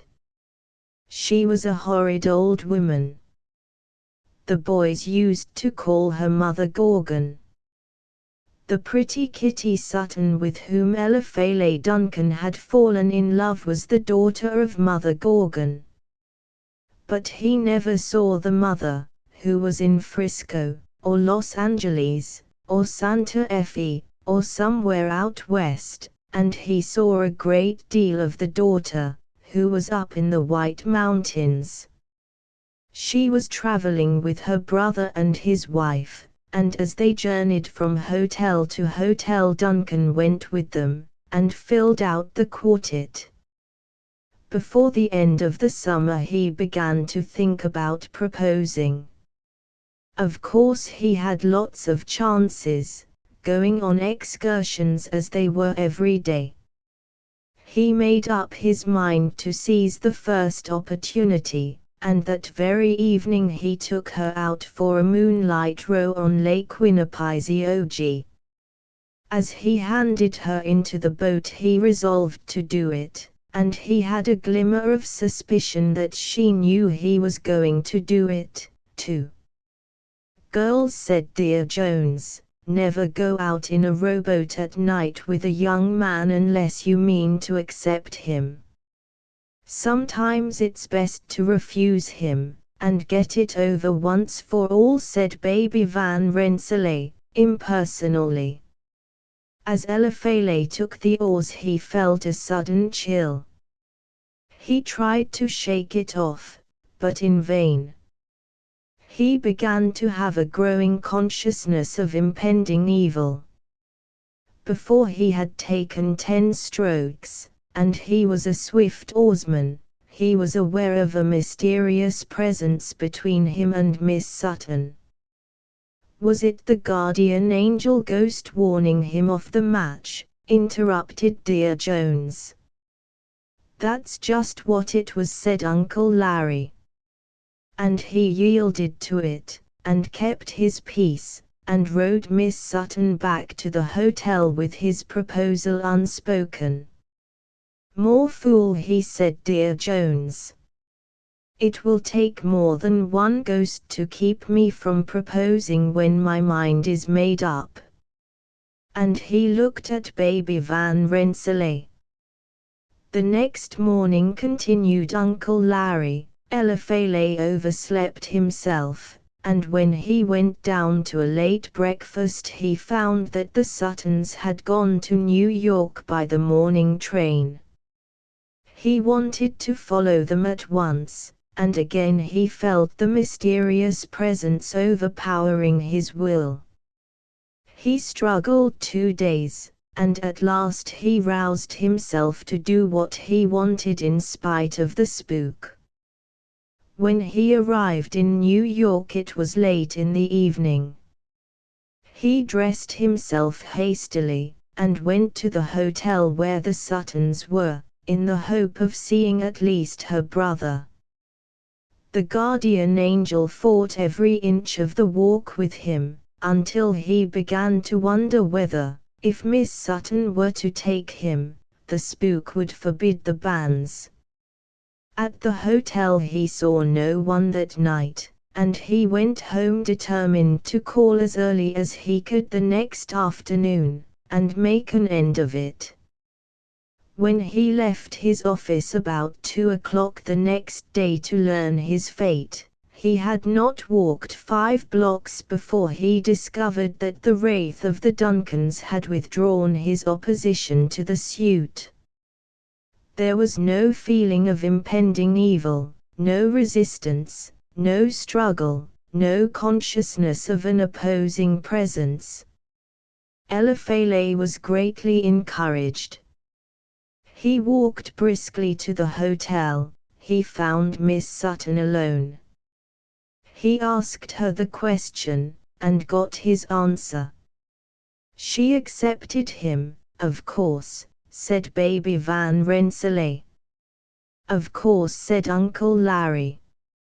And while they were in the first flush of joy, swapping confidences and confessions, her brother came into the parlor with an expression of pain on his face and a telegram in his hand. The former was caused by the latter, which was from Frisco, and which announced the sudden death of Mrs. Sutton, their mother. And that was why the ghost no longer opposed the match, questioned Dear Jones. Exactly. You see, the family ghost knew that Mother Gorgon was an awful obstacle to Duncan's happiness, so it warned him. But the moment the obstacle was removed, it gave its consent at once. The fog was lowering its thick, damp curtain, and it was beginning to be difficult to see from one end of the boat to the other. Dear Jones tightened the rug which enwrapped Baby Van Rensselaer, and then withdrew again into his own substantial coverings. Uncle Larry paused in his story long enough to light another of the tiny cigars he always smoked. I infer that Lord Duncan, The Duchess was scrupulous in the bestowal of titles, saw no more of the ghosts after he was married. He never saw them at all, at any time, either before or since. But they came very near breaking off the match, and thus breaking two young hearts. You don't mean to say that they knew any just cause or impediment why they should not forever after hold their peace? Asked dear Jones. How could a ghost, or even two ghosts, keep a girl from marrying the man she loved? This was Baby Van Rensselaer's question. It seems curious, doesn't it? And Uncle Larry tried to warm himself by 2 or 3 sharp pulls at his fiery little cigar. And the circumstances are quite as curious as the fact itself. You see, Miss Sutton wouldn't be married for a year after her mother's death, so she and Duncan had lots of time to tell each other all they knew. Eliphalet got to know a good deal about the girls she went to school with, and Kitty soon learned all about his family. He didn't tell her about the title for a long time, as he wasn't one to brag. But he described to her the little old house at Salem. And one evening towards the end of the summer, the wedding day having been appointed for early in September, she told him that she didn't want a bridal tour at all. She just wanted to go down to the little old house at Salem to spend her honeymoon in peace and quiet, with nothing to do and nobody to bother them. Well, Eliphalet jumped at the suggestion. It suited him down to the ground. All of a sudden he remembered the spooks, and it knocked him all of a heap. He had told her about the Duncan banshee, and the idea of having an ancestral ghost in personal attendance on her husband tickled her immensely. But he had never said anything about the ghost which haunted the little old house at Salem. He knew she would be frightened out of her wits if the house ghost revealed itself to her, and he saw at once that it would be impossible to go to Salem on their wedding trip. So he told her all about it, and how whenever he went to Salem the two ghosts interfered, and gave dark seances and manifested and materialized and made the place absolutely impossible. Kitty listened in silence, and Eliphalet thought she had changed her mind. But she hadn't done anything of the kind. Just like a man, to think she was going to, remarked Baby Van Rensselaer. She just told him she could not bear ghosts herself, but she would not marry a man who was afraid of them. Just like a girl, to be so inconsistent, remarked dear Jones. Uncle Larry's tiny cigar had long been extinct. He lighted a new one, and continued. Eliphalet protested in vain. Kitty said her mind was made up. She was determined to pass her honeymoon in the little old house at Salem, and she was equally determined not to go there as long as there were any ghosts there. Until he could assure her that the spectral tenant had received notice to quit, and that there was no danger of manifestations and materializing, she refused to be married at all. She did not intend to have her honeymoon interrupted by two wrangling ghosts, and the wedding could be postponed until he had made ready the house for her. She was an unreasonable young woman, said the Duchess. Well, that's what Eliphalet thought, much as he was in love with her. And he believed he could talk her out of her determination. But he couldn't.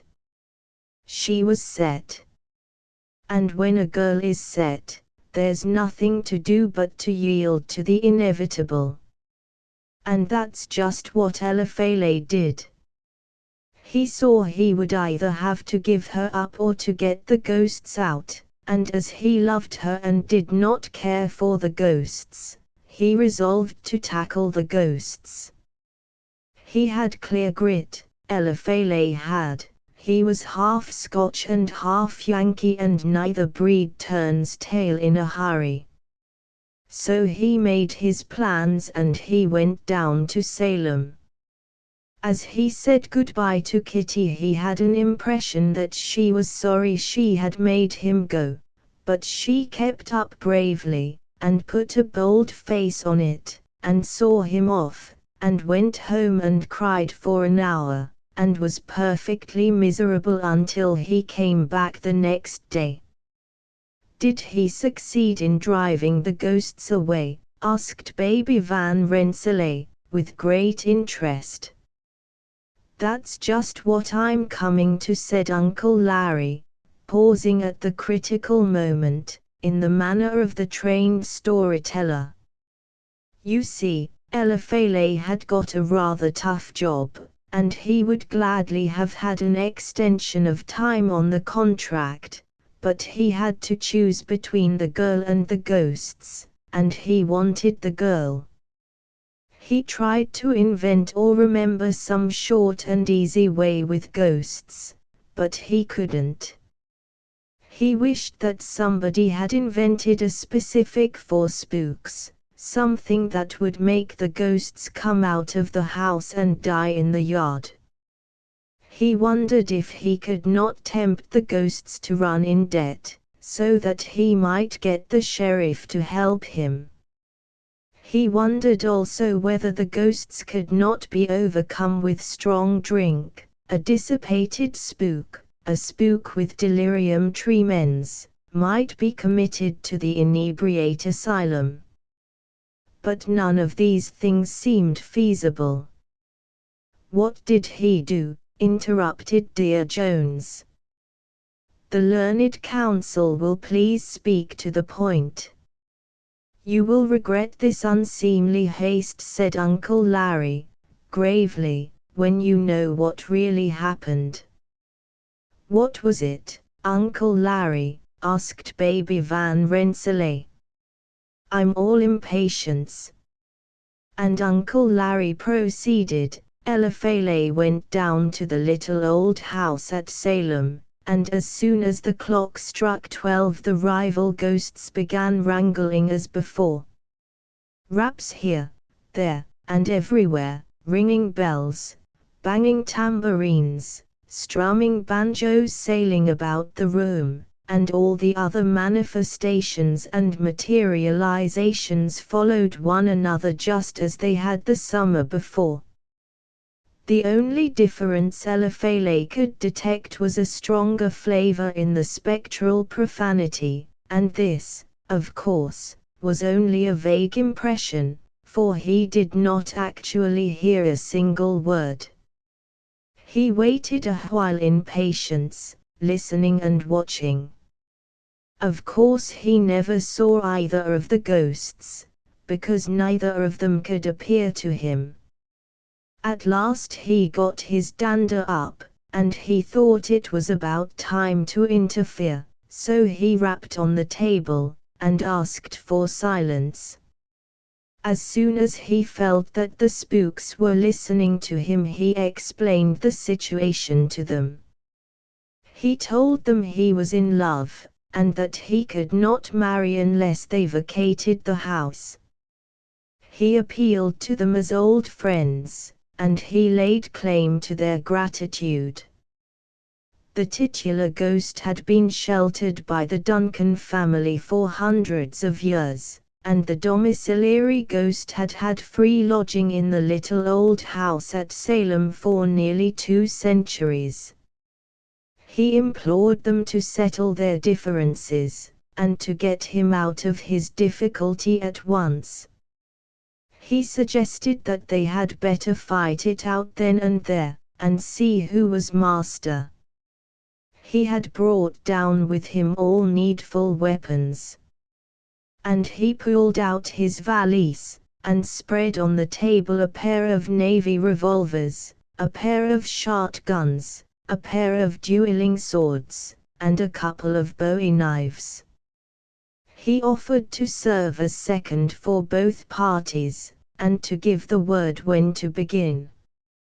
He also took out of his valise a pack of cards and a bottle of poison, telling them that if they wished to avoid carnage they might cut the cards to see which one should take the poison. Then he waited anxiously for their reply. For a little space there was silence. Then he became conscious of a tremulous shivering in one corner of the room, and he remembered that he had heard from that direction what sounded like a frightened sigh when he made the first suggestion of the duel. Something told him that this was the domiciliary ghost, and that it was badly scared. Then he was impressed by a certain movement in the opposite corner of the room, as though the titular ghost were drawing himself up with offended dignity. Eliphalet couldn't exactly see those things, because he never saw the ghosts, but he felt them. After a silence of nearly a minute a voice came from the corner where the family ghost stood, a voice strong and full, but trembling slightly with suppressed passion. And this voice told Eliphalet it was plain enough that he had not long been the head of the Duncans, and that he had never properly considered the characteristics of his race if now he supposed that one of his blood could draw his sword against a woman. Eliphalet said he had never suggested that the Duncan ghost should raise his hand against a woman, and all he wanted was that the Duncan ghost should fight the other ghost. And then the voice told Eliphalet that the other ghost was a woman. "What?" said Dear Jones, sitting up suddenly. "You don't mean to tell me that the ghost which haunted the house was a woman?" "Those were the very words Eliphalet Duncan used," said Uncle Larry, but he did not need to wait for the answer. All at once he recalled the traditions about the domiciliary ghost, and he knew that what the titular ghost said was the fact.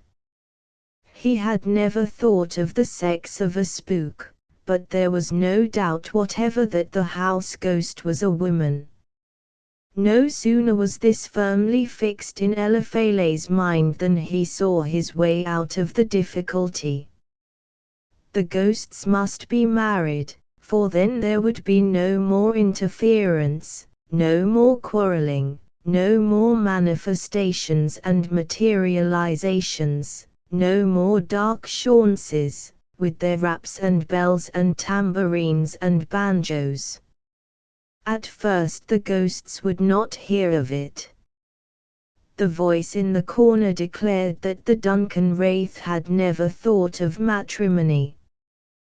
But Eliphalet argued with them, and pleaded and persuaded and coaxed, and dwelt on the advantages of matrimony. He had to confess, of course, that he did not know how to get a clergyman to marry them, but the voice from the corner gravely told him that there need be no difficulty in regard to that, as there was no lack of spiritual chaplains. Then, for the first time, the house ghost spoke, a low, clear, gentle voice, and with a quaint, old-fashioned New England accent, which contrasted sharply with the broad Scotch speech of the family ghost. She said that Eliphalet Duncan seemed to have forgotten that she was married. But this did not upset Eliphalet at all. He remembered the whole case clearly, and he told her she was not a married ghost, but a widow, since her husband had been hanged for murdering her. Then the Duncan ghost drew attention to the great disparity in their ages, saying that he was nearly 450 years old, while she was barely 200.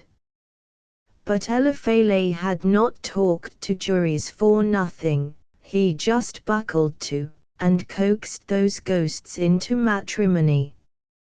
Afterwards he came to the conclusion that they were willing to be coaxed, but at the time he thought he had pretty hard work to convince them of the advantages of the plan. "Did he succeed?" asked baby Van Rensselaer, with a woman's interest in matrimony. "He did," said Uncle Larry. "He talked the wraith of the Duncans and the spectre of the little old house at Salem into a matrimonial engagement. And from the time they were engaged he had no more trouble with them. They were rival ghosts no longer. They were married by their spiritual chaplain the very same day that Eliphele Duncan met Kitty Sutton in front of the railing of Grace Church. The ghostly bride and bridegroom went away at once on their bridal tour, and Lord and Lady Duncan went down to the little old house at Salem to pass their honeymoon." Uncle Larry stopped. His tiny cigar was out again. The tale of the rival ghosts was told. A solemn silence fell on the little party on the deck of the ocean steamer, broken harshly by the hoarse roar of the foghorn. The Water Ghost of Harrowby Hall by John Kendrick Bangs, from The Water Ghost, and Other Stories, by John Kendrick Bangs. Copyright, 1904, by Harper Brothers. By permission of the publishers and John Kendrick Bangs. Top The Water Ghost of Harrowby Hall by John Kendrick Bangs. The trouble with Harrowby Hall was that it was haunted, and, what was worse, the ghost did not content itself with merely appearing at the bedside of the afflicted person who saw it, but persisted in remaining there for one mortal hour before it would disappear. It never appeared except on Christmas Eve, and then as the clock was striking 12, in which respect alone was it lacking in that originality which in these days is a sine qua non of success in spectral life. The owners of Harrowby Hall had done their utmost to rid themselves of the damp and dewy lady who rose up out of the best bedroom floor at midnight, but without avail. They had tried stopping the clock, so that the ghost would not know when it was midnight, but she made her appearance just the same, with that fearful miasmatic personality of hers, and there she would stand until everything about her was thoroughly saturated.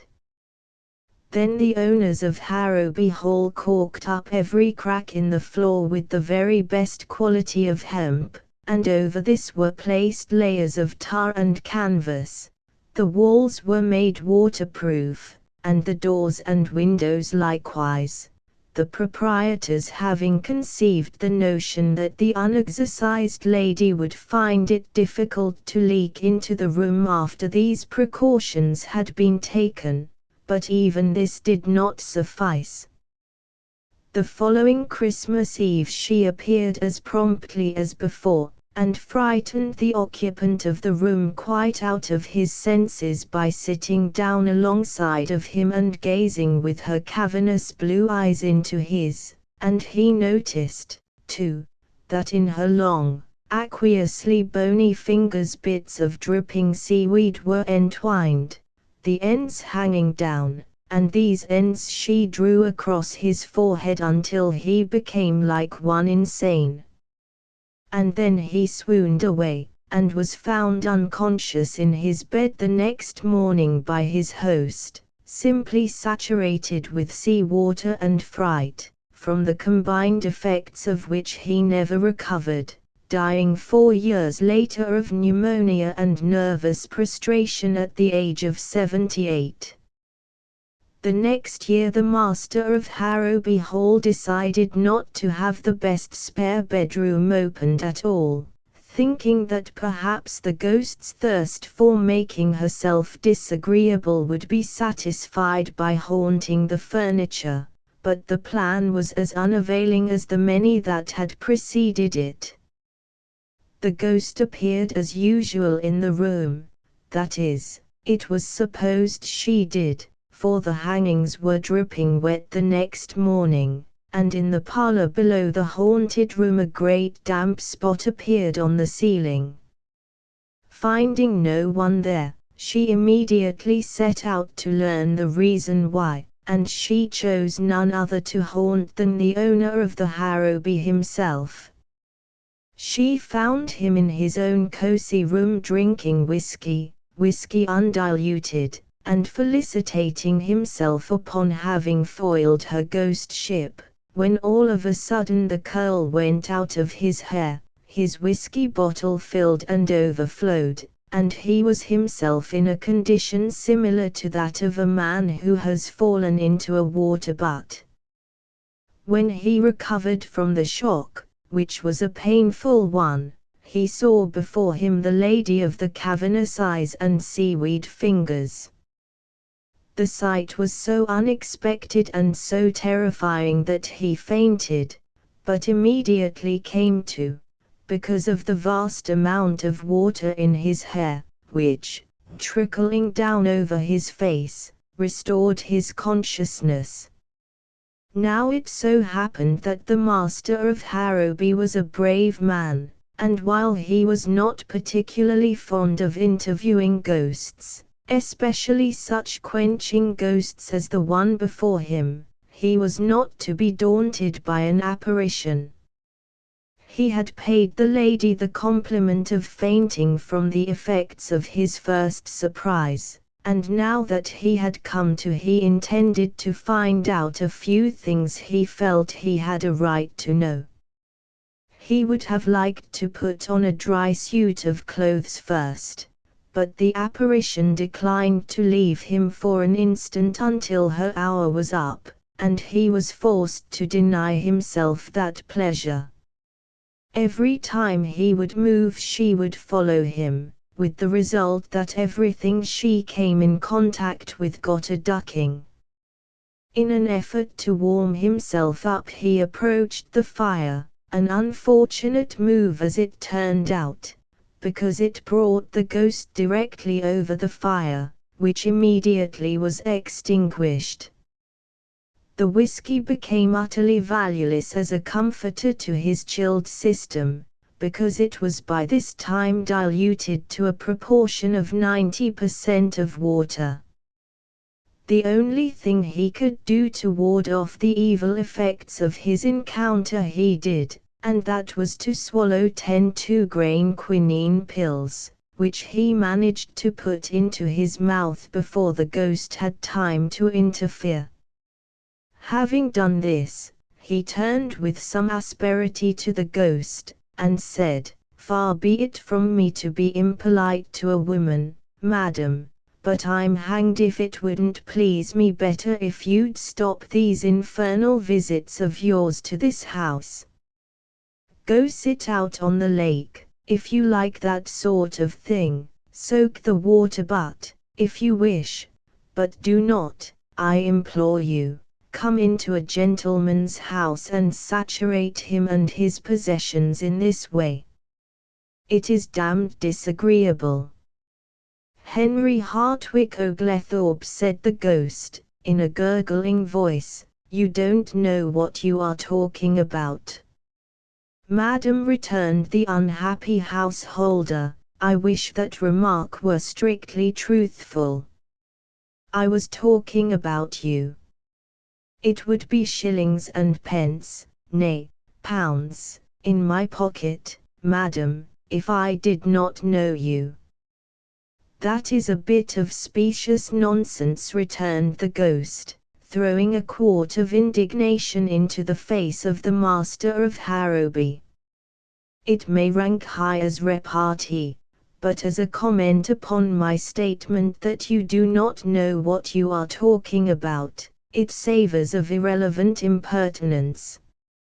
You do not know that I am compelled to haunt this place year after year by inexorable fate. It is no pleasure to me to enter this house, and ruin and mildew everything I touch. I never aspired to be a shower bath, but it is my doom. Do you know who I am? No, I don't, returned the master of Harrowby.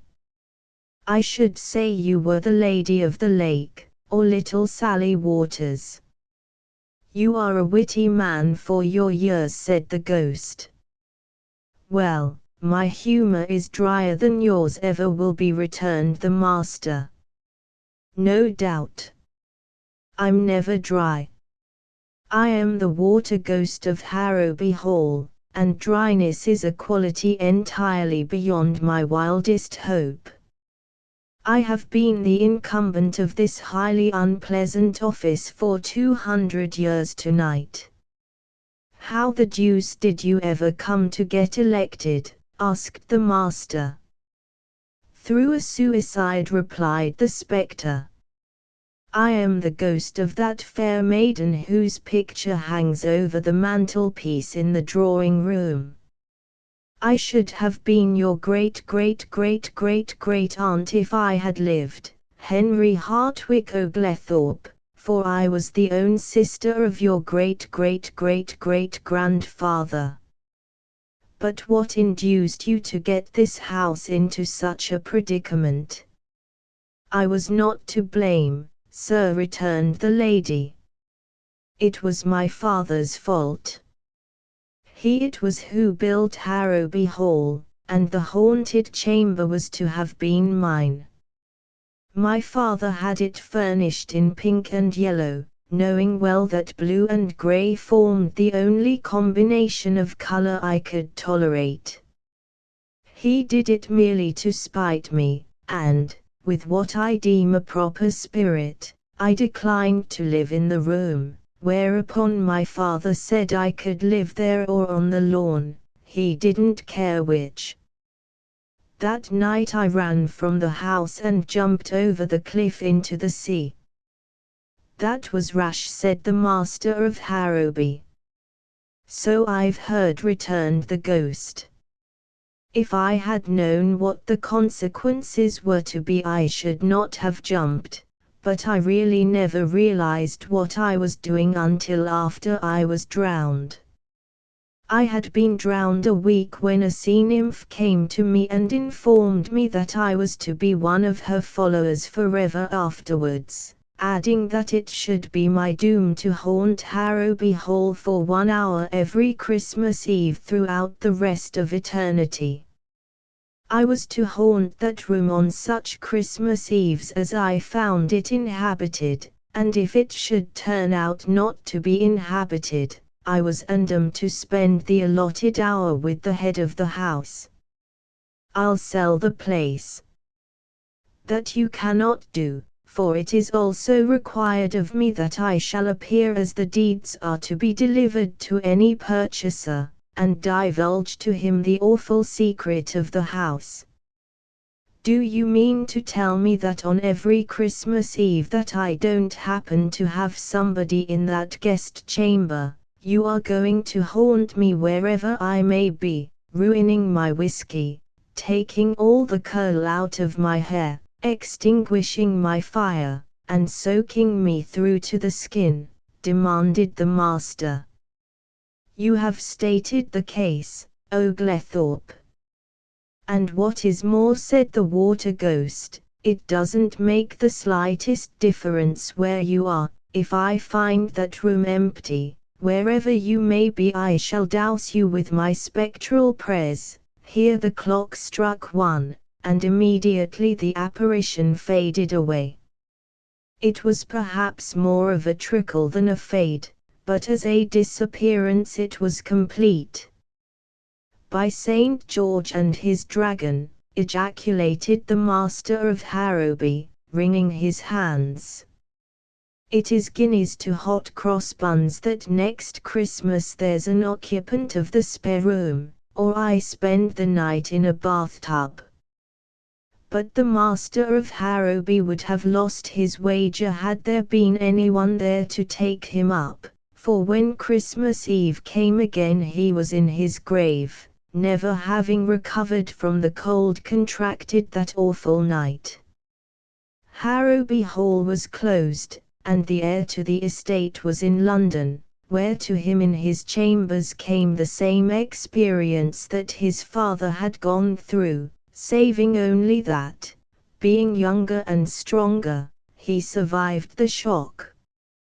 Everything in his rooms was ruined, his clocks were rusted in the works, a fine collection of watercolor drawings was entirely obliterated by the onslaught of the water ghost, and what was worse, the apartments below his were drenched with the water soaking through the floors, a damage for which he was compelled to pay, and which resulted in his being requested by his landlady to vacate the premises immediately. The story of the visitation inflicted upon his family had gone abroad, and no one could be got to invite him out to any function save afternoon teas and receptions. Fathers of daughters declined to permit him to remain in their houses later than 8 o'clock at night, not knowing but that some emergency might arise in the supernatural world which would require the unexpected appearance of the water ghost in this on nights other than Christmas Eve, and before the mystic hour when weary churchyards, ignoring the rules which are supposed to govern polite society, begin to yawn. Nor would the maids themselves have aught to do with him, fearing the destruction by the sudden incursion of aqueous femininity of the costumes which they held most dear. So the heir of Harrowby Hall resolved, as his ancestors for several generations before him had resolved, that something must be done. His first thought was to make one of his servants occupy the haunted room at the crucial moment, but in this he failed, because the servants themselves knew the history of that room and rebelled.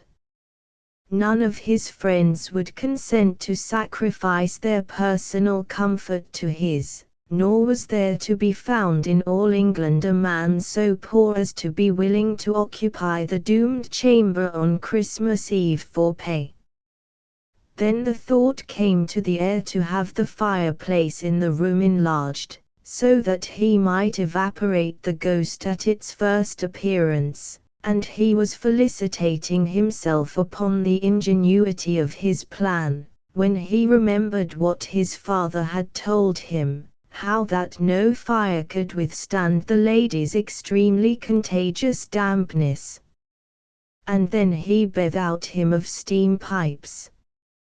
These, he remembered, could lie hundreds of feet deep in water, and still retain sufficient heat to drive the water away in vapor, and as a result of this thought the haunted room was heated by steam to a withering degree, and the heir for 6 months attended daily the Turkish baths, so that when Christmas Eve came he could himself withstand the awful temperature of the room. The scheme was only partially successful. The water ghost appeared at the specified time, and found the heir of Harrowby prepared, but hot as the room was, it shortened her visit by no more than 5 minutes in the hour, during which time the nervous system of the young master was well nigh shattered, and the room itself was cracked and warped to an extent which required the outlay of a large sum of money to remedy. And worse than this, as the last drop of the water ghost was slowly sizzling itself out on the floor, she whispered to her would-be conqueror that his scheme would avail him nothing, because there was still water in great plenty where she came from, and that next year would find her rehabilitated and as exasperatingly saturating as ever. It was then that the natural action of the mind, in going from one extreme to the other, suggested to the ingenious heir of Harrowby the means by which the water ghost was ultimately conquered, and happiness once more came within the grasp of the house of Oglethorpe. The heir provided himself with a warm suit of fur underclothing. Donning this with the furry side in, he placed over it a rubber garment, tight-fitting, which he wore just as a woman wears a jersey. On top of this he placed another set of underclothing, this suit made of wool, and over this was a second rubber garment like the first.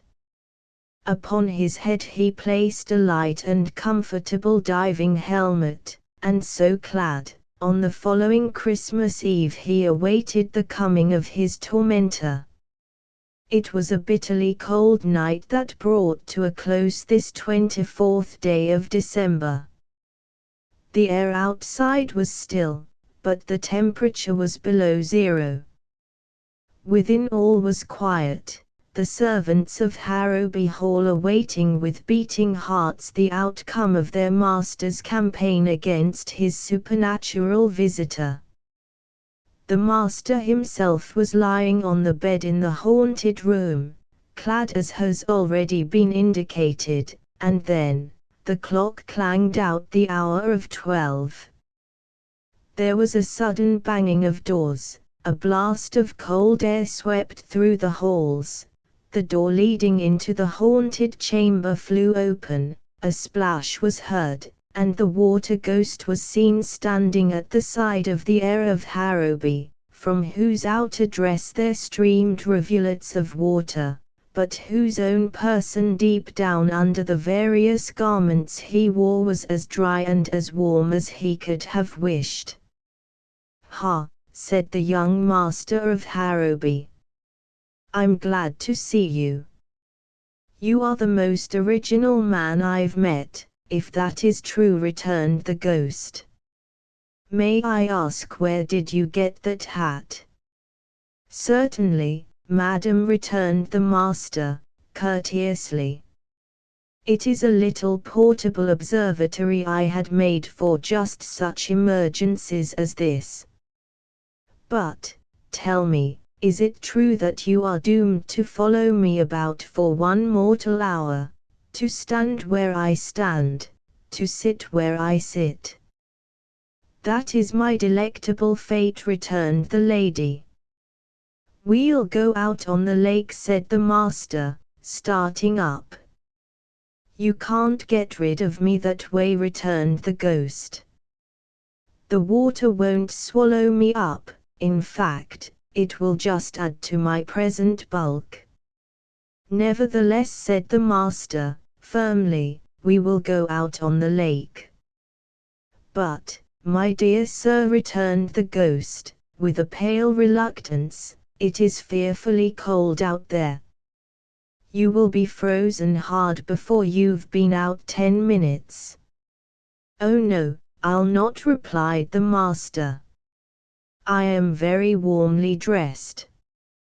Come." This last in a tone of command that made the ghost ripple. And they started. They had not gone far before the water ghost showed signs of distress. "You walk too slowly," she said. "I am nearly frozen. My knees are so stiff now I can hardly move. I beseech you to accelerate your step." "I should like to oblige a lady," returned the master, courteously, "but my clothes are rather heavy, and 100 yards an hour is about my speed. Indeed, I think we would better sit down here on this snowdrift, and talk matters over." Do not do so, I beg," cried the ghost. "Let me move on. I feel myself growing rigid as it is." If we stop here, I shall be frozen stiff.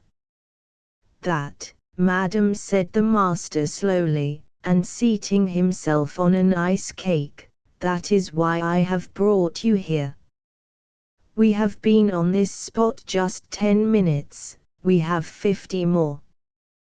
Take your time about it, madam, but freeze, that is all I ask of you.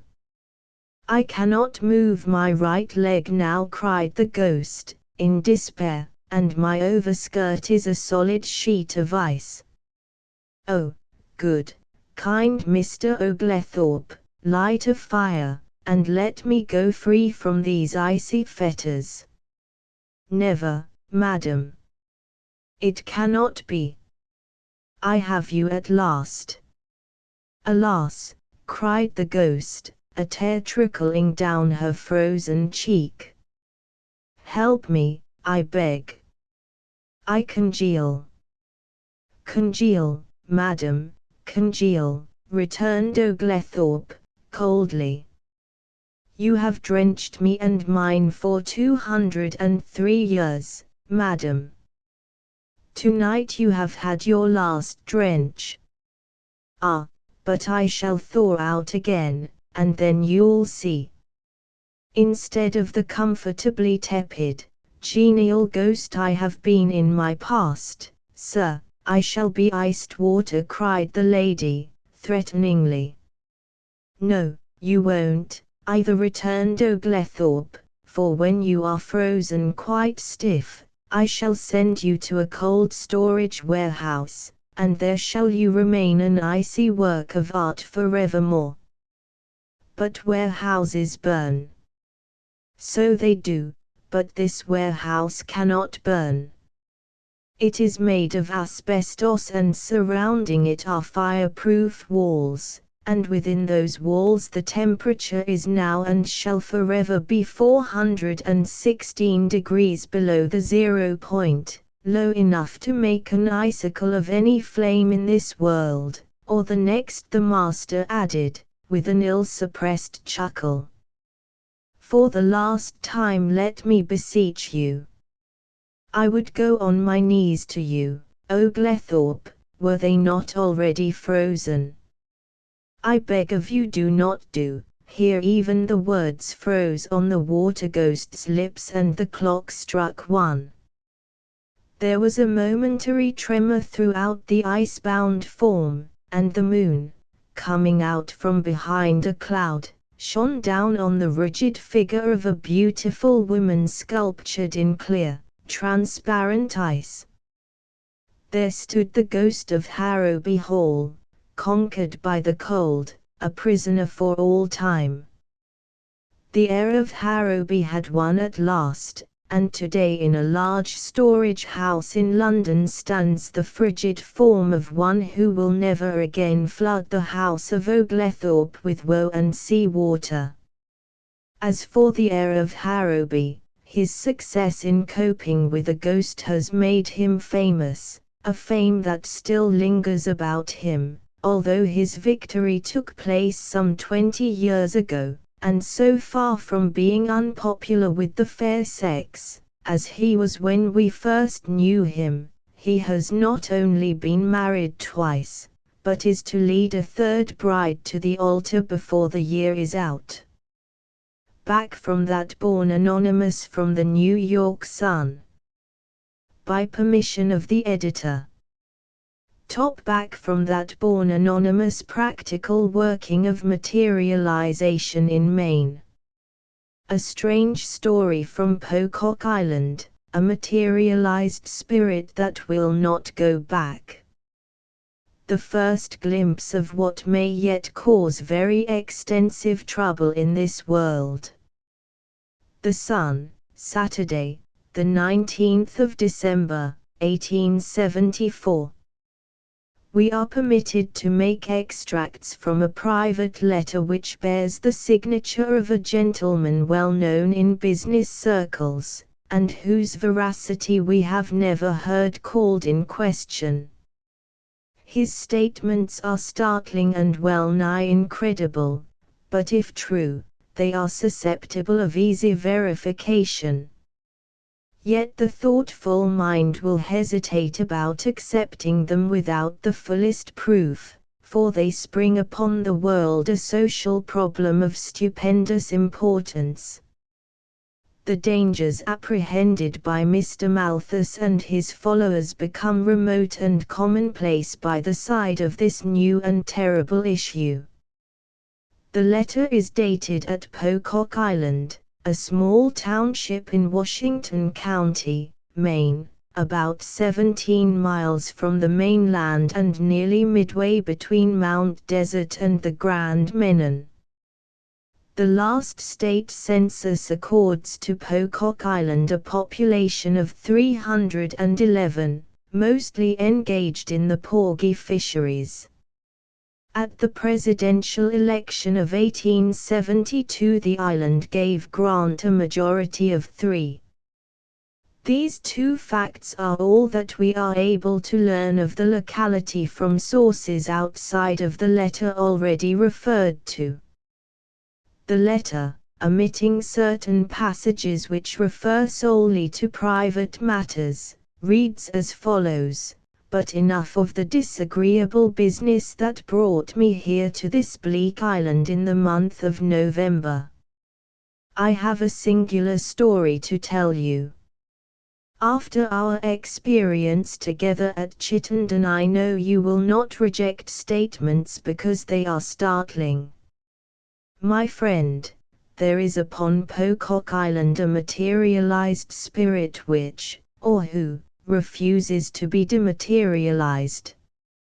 At this moment and within a quarter of a mile from me as I write, a man who died and was buried 4 years ago, and who has exploited the mysteries beyond the grave, walks, talks, and holds interviews with the inhabitants of the island, and is, to all appearances, determined to remain permanently upon this side of the river. I will relate the circumstances as briefly as I can. John Newbegin in April, 1870, John Newbegin died and was buried in the little cemetery on the landward side of the island. Newbegin was a man of about 48, without family or near connections, and eccentric to a degree that sometimes inspired questions as to his sanity. What money he had earned by many seasons fishing upon the banks was invested in quarters of 2 small mackerel schooners, the remainder of which belonged to John Hodgson, the richest man on Pocock, who was estimated by good authorities to be worth $13,000 or $14,000. Newbegin was not without a certain kind of culture. He had read a good deal of the odds and ends of literature and, as a simple-minded islander expressed it in my hearing, knew more bookfuls than anybody on the island. He was naturally an intelligent man, and he might have attained influence in the community had it not been for his utter aimlessness of character, his indifference to fortune, and his consuming thirst for rum. Many yachtsmen who have had occasion to stop at Pocock for water or for harbor shelter during Eastern cruises, will remember a long, listless figure, astonishingly attired in blue army pants, rubber boots, loose toga made of some bright chintz material, and very bad hat, staggering through the little settlement, followed by a rabble of jeering brats, and pausing to strike uncertain blows at those within reach of the dead sculpin which he usually carried round by the tail. This was John Newbegin. His sudden death, as I have already remarked, he died 4 years ago last April. The Mary Emmeline, one of the little schooners in which he owned, had returned from the eastward, and had smuggled, or run in a quantity of St. John brandy. Newbegin had a solitary and protracted debauch. He was missed from his accustomed walks for several days, and when the islanders broke into the hovel where he lived, close down to the seaweed and almost within reach of the incoming tide, they found him dead on the floor, with an emptied demijohn hard by his head. After the primitive custom of the island, they interred John Newbegin's remains without coroner's inquest, burial certificate, or funeral services, and in the excitement of a large catch of porgies that summer, soon forgot him and his friendless life. His interest in the Mary Emmeline and the Pretty Boat recurred to John Hodgson, and as nobody came forward to demand an administration of the estate, it was never administered. The forms of law are but loosely followed in some of these marginal localities. His reappearance at Pocock Well, my dear, 4 years and 4 months had brought their quota of varying seasons to Pocock Island when John Newbegin reappeared under the following circumstances. In the latter part of last August, as you may remember, there was a heavy gale all along our Atlantic coast. During this storm the squadron of the Naugatuck Yacht Club, which was returning from a summer cruise as far as Campobello, was forced to take shelter in the harbour to the leeward of Pocock Island. The gentlemen of the club spent 3 days at the little settlement ashore. Among the party was Mr. R.E., by which name you will recognize a medium of celebrity, and one who has been particularly successful in materializations. At the desire of his companions, and to relieve the tedium of their detention, Mr. E. improvised a cabinet in the little schoolhouse at Pocock, and gave a séance, to the delight of his fellow yachtsmen and the utter bewilderment of such natives as were permitted to witness the manifestations.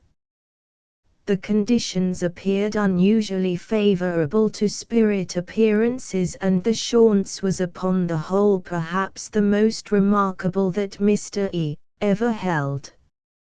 It was all the more remarkable because the surroundings were such that the most prejudiced skeptic could discover no possibility of trickery.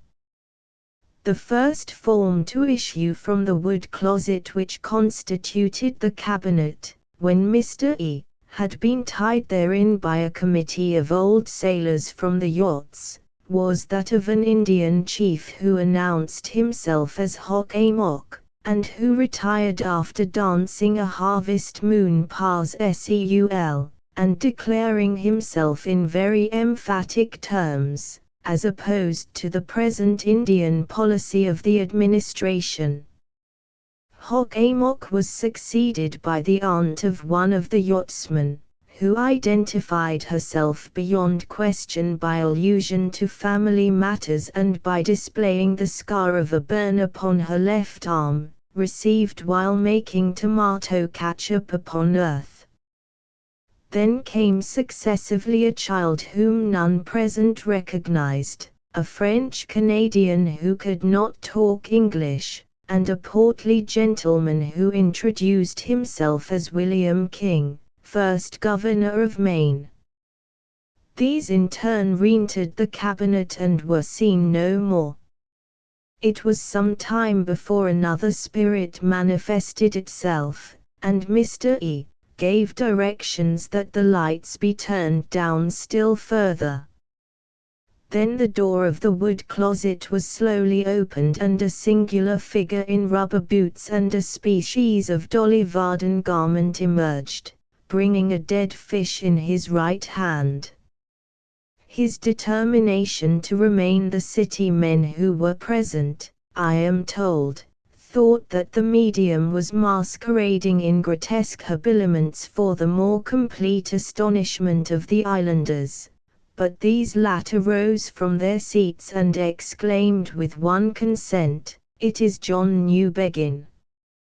And then, in not unnatural terror of the apparition, they turned and fled from the schoolroom, uttering dismal cries. John Newbegin came calmly forward and turned up the solitary kerosene lamp that shed uncertain light over the proceedings. He then sat down in the teacher's chair, folded his arms, and looked complacently about him. "You might as well untie the medium," he finally remarked. "I propose to remain in the materialized condition." And he did remain. When the party left the schoolhouse, among them walked John Newbegin, as truly a being of flesh and blood as any man of them.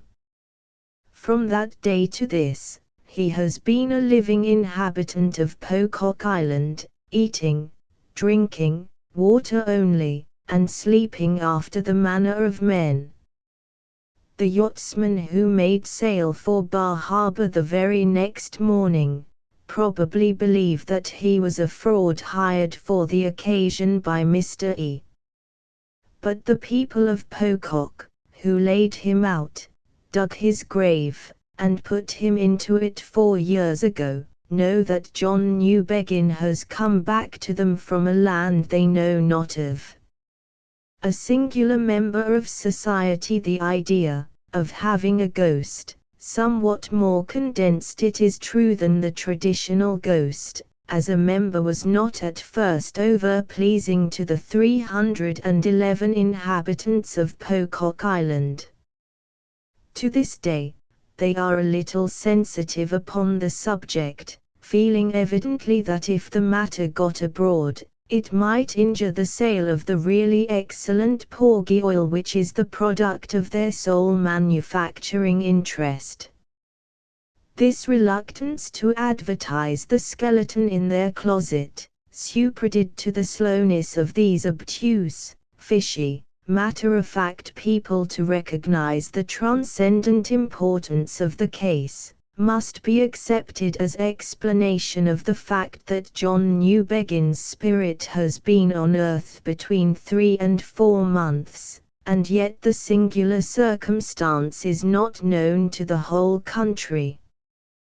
But the Pocockians have at last come to see that a spirit is not necessarily a malevolent spirit, and accepting his presence as a fact in their stolid, unreasoning way, they are quite neighborly and sociable with Mr. Newbegin.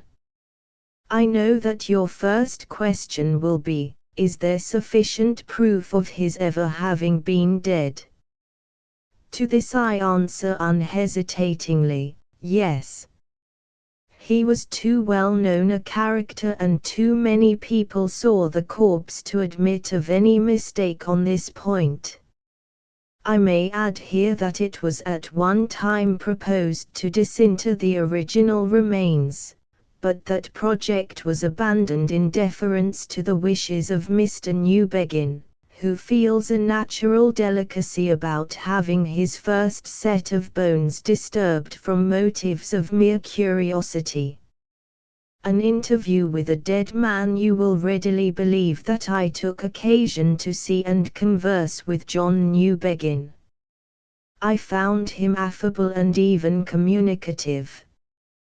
He is perfectly aware of his doubtful status as a being, but is in hopes that at some future time there may be legislation that shall correctly define his position and the position of any spirit who may follow him into the material world. The only point upon which he is reticent is his experience during the 4 years that elapsed between his death and his reappearance at Pocock.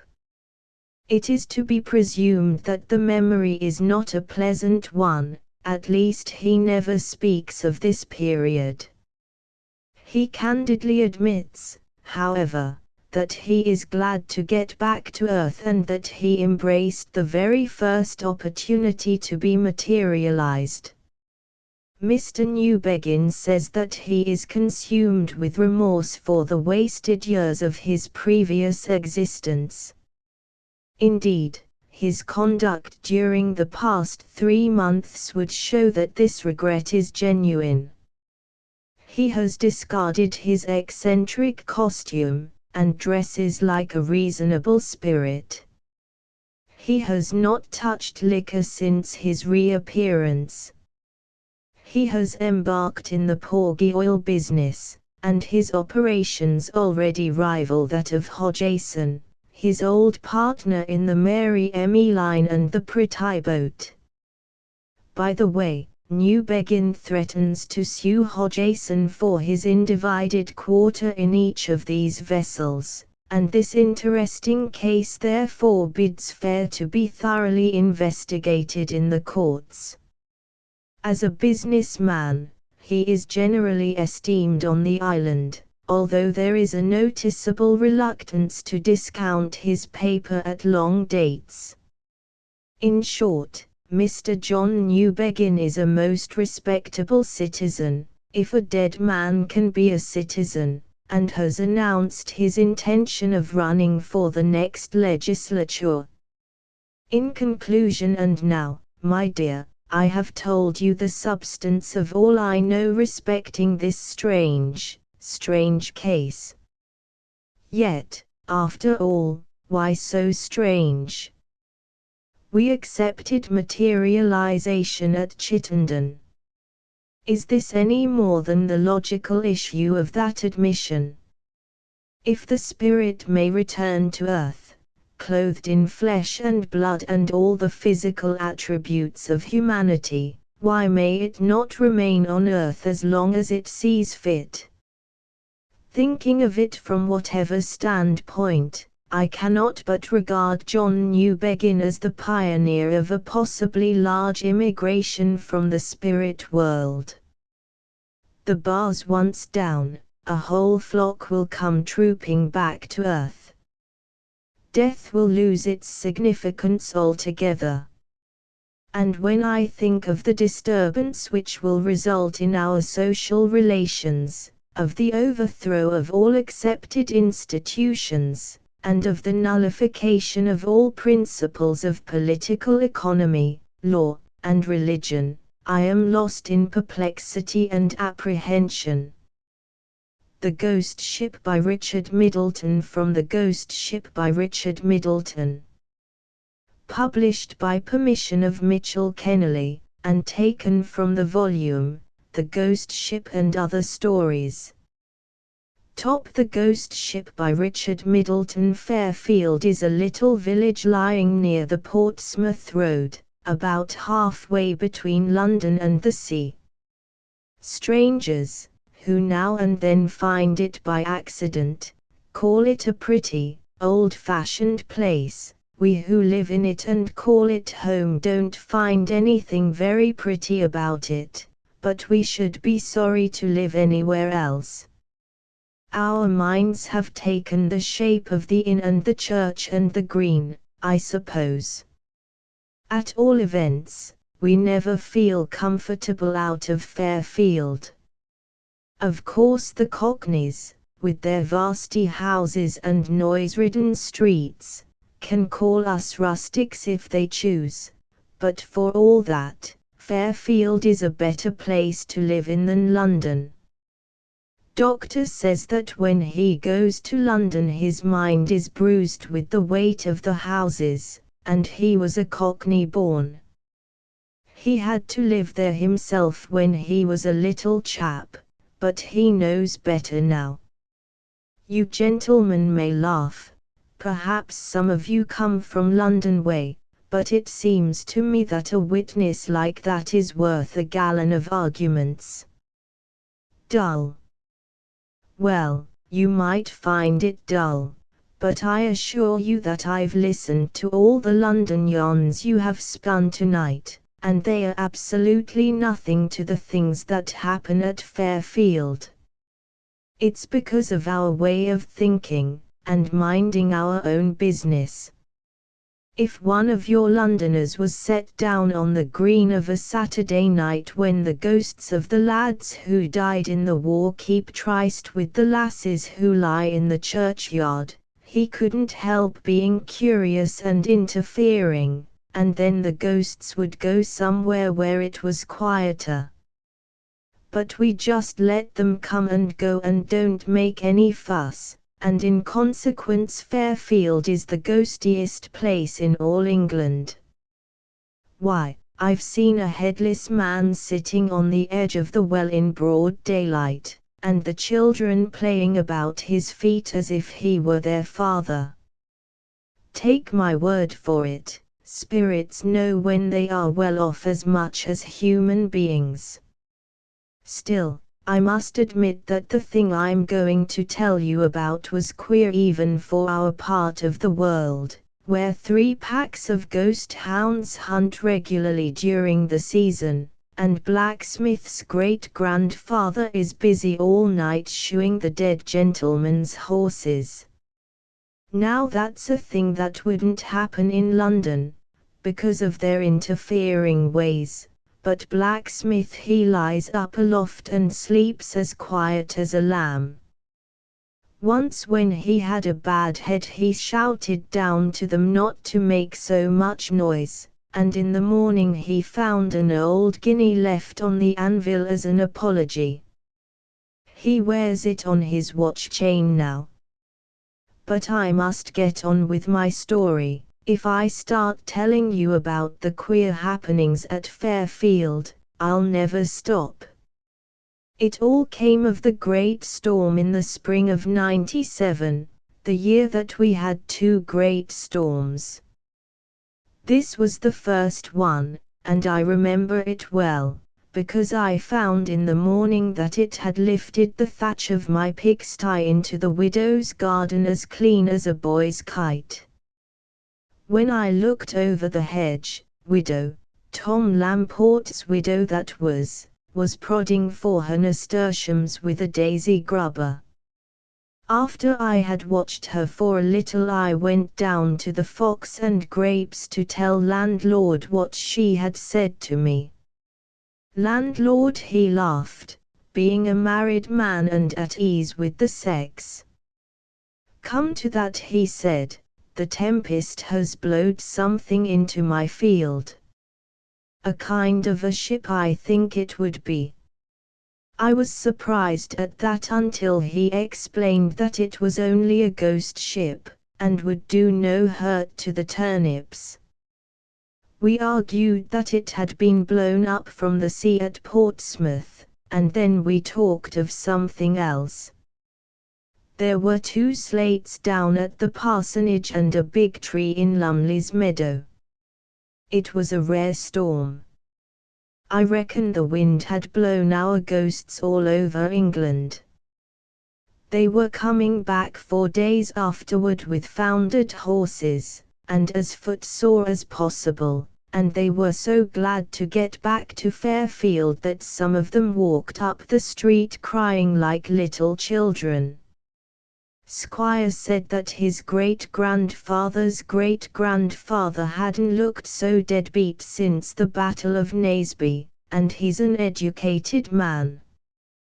What with one thing and another, I should think it was a week before we got straight again, and then one afternoon I met the landlord on the green, and he had a worried face.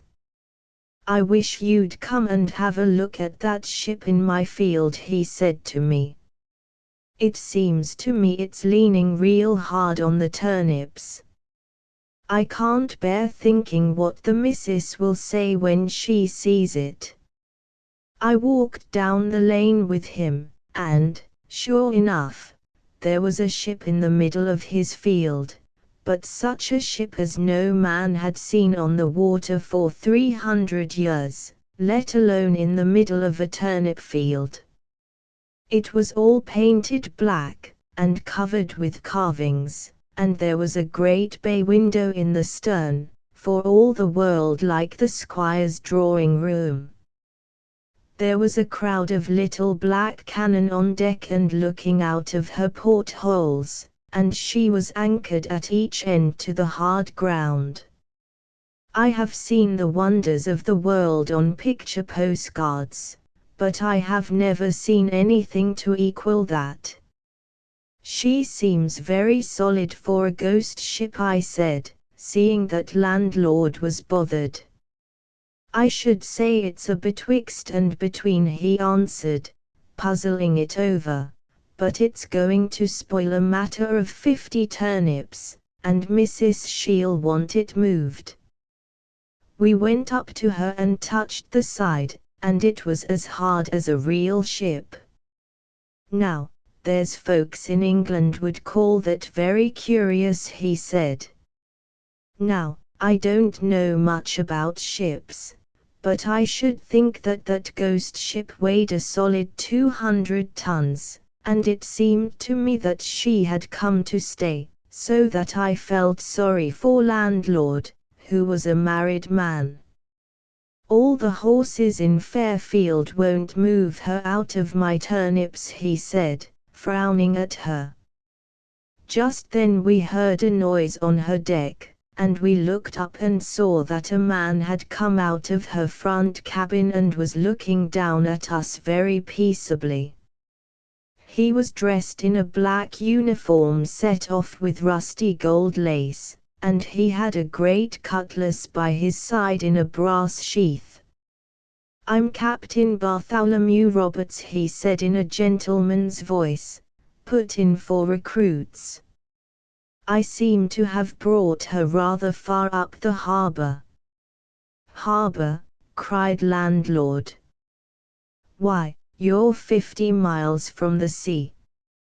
Captain Roberts didn't turn a hair. "So much as that, is it?" he said coolly. "Well, it's of no consequence." Landlord was a bit upset at this. "I don't want to be unneighbourly," he said, "but I wish you hadn't brought your ship into my field. You see, my wife sets great store on these turnips." The captain took a pinch of snuff out of a fine gold box that he pulled out of his pocket, and dusted his fingers with a silk handkerchief in a very genteel fashion. "I'm only here for a few months," he said, "but if a testimony of my esteem would pacify your good lady, I should be content." And with the words he loosed a great gold brooch from the neck of his coat and tossed it down to landlord. Landlord blushed as red as a strawberry. "I'm not denying she's fond of jewelry," he said, "but it's too much for half a sackful of turnips." Indeed, it was a handsome brooch. The captain laughed. "Tut, man," he said, "it's a forced sale, and you deserve a good price. Say no more about it," and nodding good day to us, he turned on his heel and went into the cabin. Landlord walked back up the lane like a man with a weight off his mind. "That tempest has blowed me a bit of luck," he said. "The missus will be main pleased with that brooch. It's better than blacksmith's guinea any day." 97 was Jubilee year, the year of the second Jubilee, you remember, and we had great doings at Fairfield, so that we hadn't much time to bother about the ghost ship, though, anyhow, it isn't our way to meddle in things that don't concern us. Landlord, he saw his tenant once or twice when he was hoeing his turnips, and passed the time of day, and landlord's wife wore her new brooch to church every Sunday. But we didn't mix much with the ghosts at any time, all except an idiot lad there was in the village, and he didn't know the difference between a man and a ghost, poor innocent. On Jubilee Day, however, somebody told Captain Roberts why the church bells were ringing, and he hoisted a flag and fired off his guns like a loyal Englishman. 'Tis true the guns were shotted, and one of the round shot knocked a hole in Farmer Johnston's barn, but nobody thought much of that in such a season of rejoicing. It wasn't till our celebrations were over that we noticed that anything was wrong in Fairfield. 'Twas Shoemaker who told me first about it one morning at the Fox and Grapes. "You know my great-great-uncle," he said to me. "You mean Joshua, the quiet lad?" I answered, knowing him well.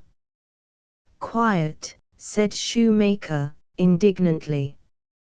"Quiet you call him, coming home at 3 o'clock every morning as drunk as a magistrate and waking up the whole house with his noise." "Why, it can't be Joshua," I said, for I knew him for one of the most respectable young ghosts in the village. "Joshua it is," said Shoemaker, "and one of these nights he'll find himself out in the street if he isn't careful." This kind of talk shocked me, I can tell you, for I don't like to hear a man abusing his own family, and I could hardly believe that a steady youngster like Joshua had taken to drink.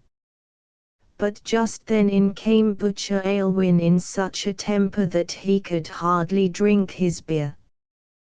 "The young puppy!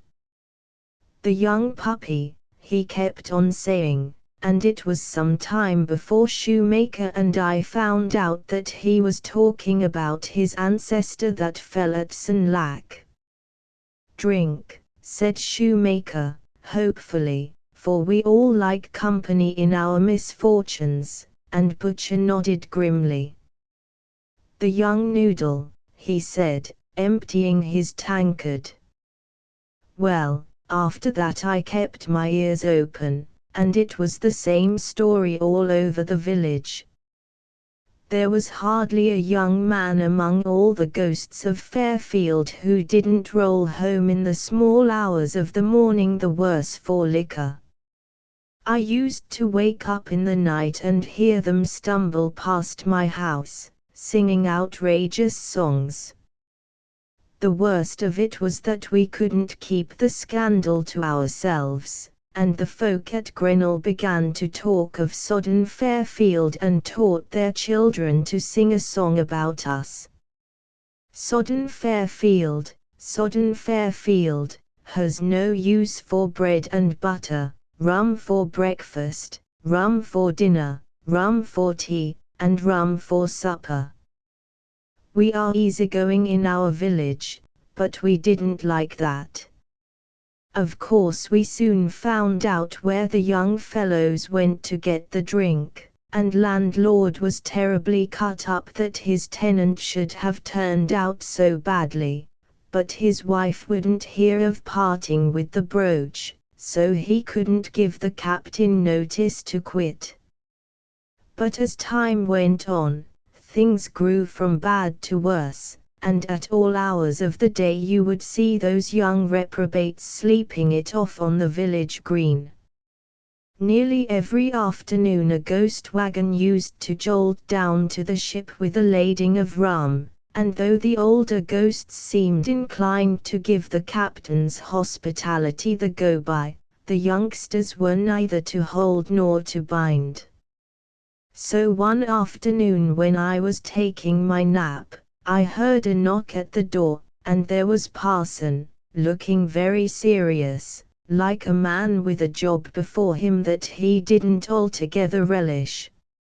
"I'm going down to talk to the captain about all this drunkenness in the village, and I want you to come with me," he said straight out.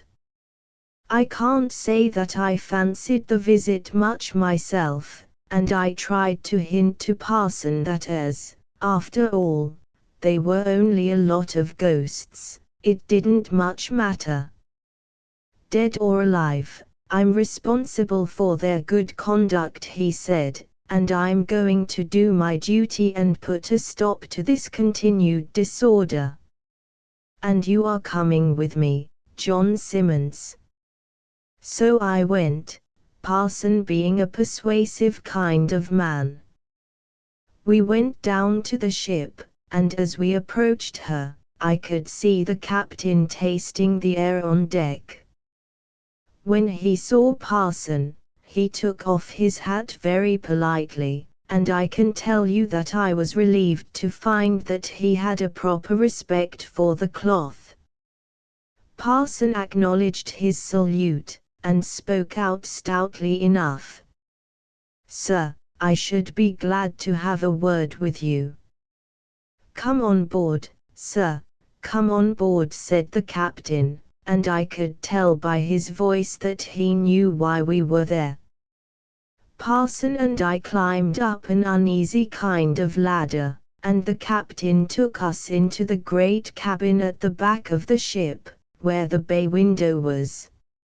It was the most wonderful place you ever saw in your life, all full of gold and silver plate, swords with jeweled scabbards, carved oak chairs, and great chests that looked as though they were bursting with guineas. Even parson was surprised, and he did not shake his head very hard when the captain took down some silver cups and poured us out a drink of rum. I tasted mine, and I don't mind saying that it changed my view of things entirely. There was nothing betwixt and between about that rum, and I felt that it was ridiculous to blame the lads for drinking too much of stuff like that. It seemed to fill my veins with honey and fire. Parson put the case squarely to the captain, but I didn't listen much to what he said.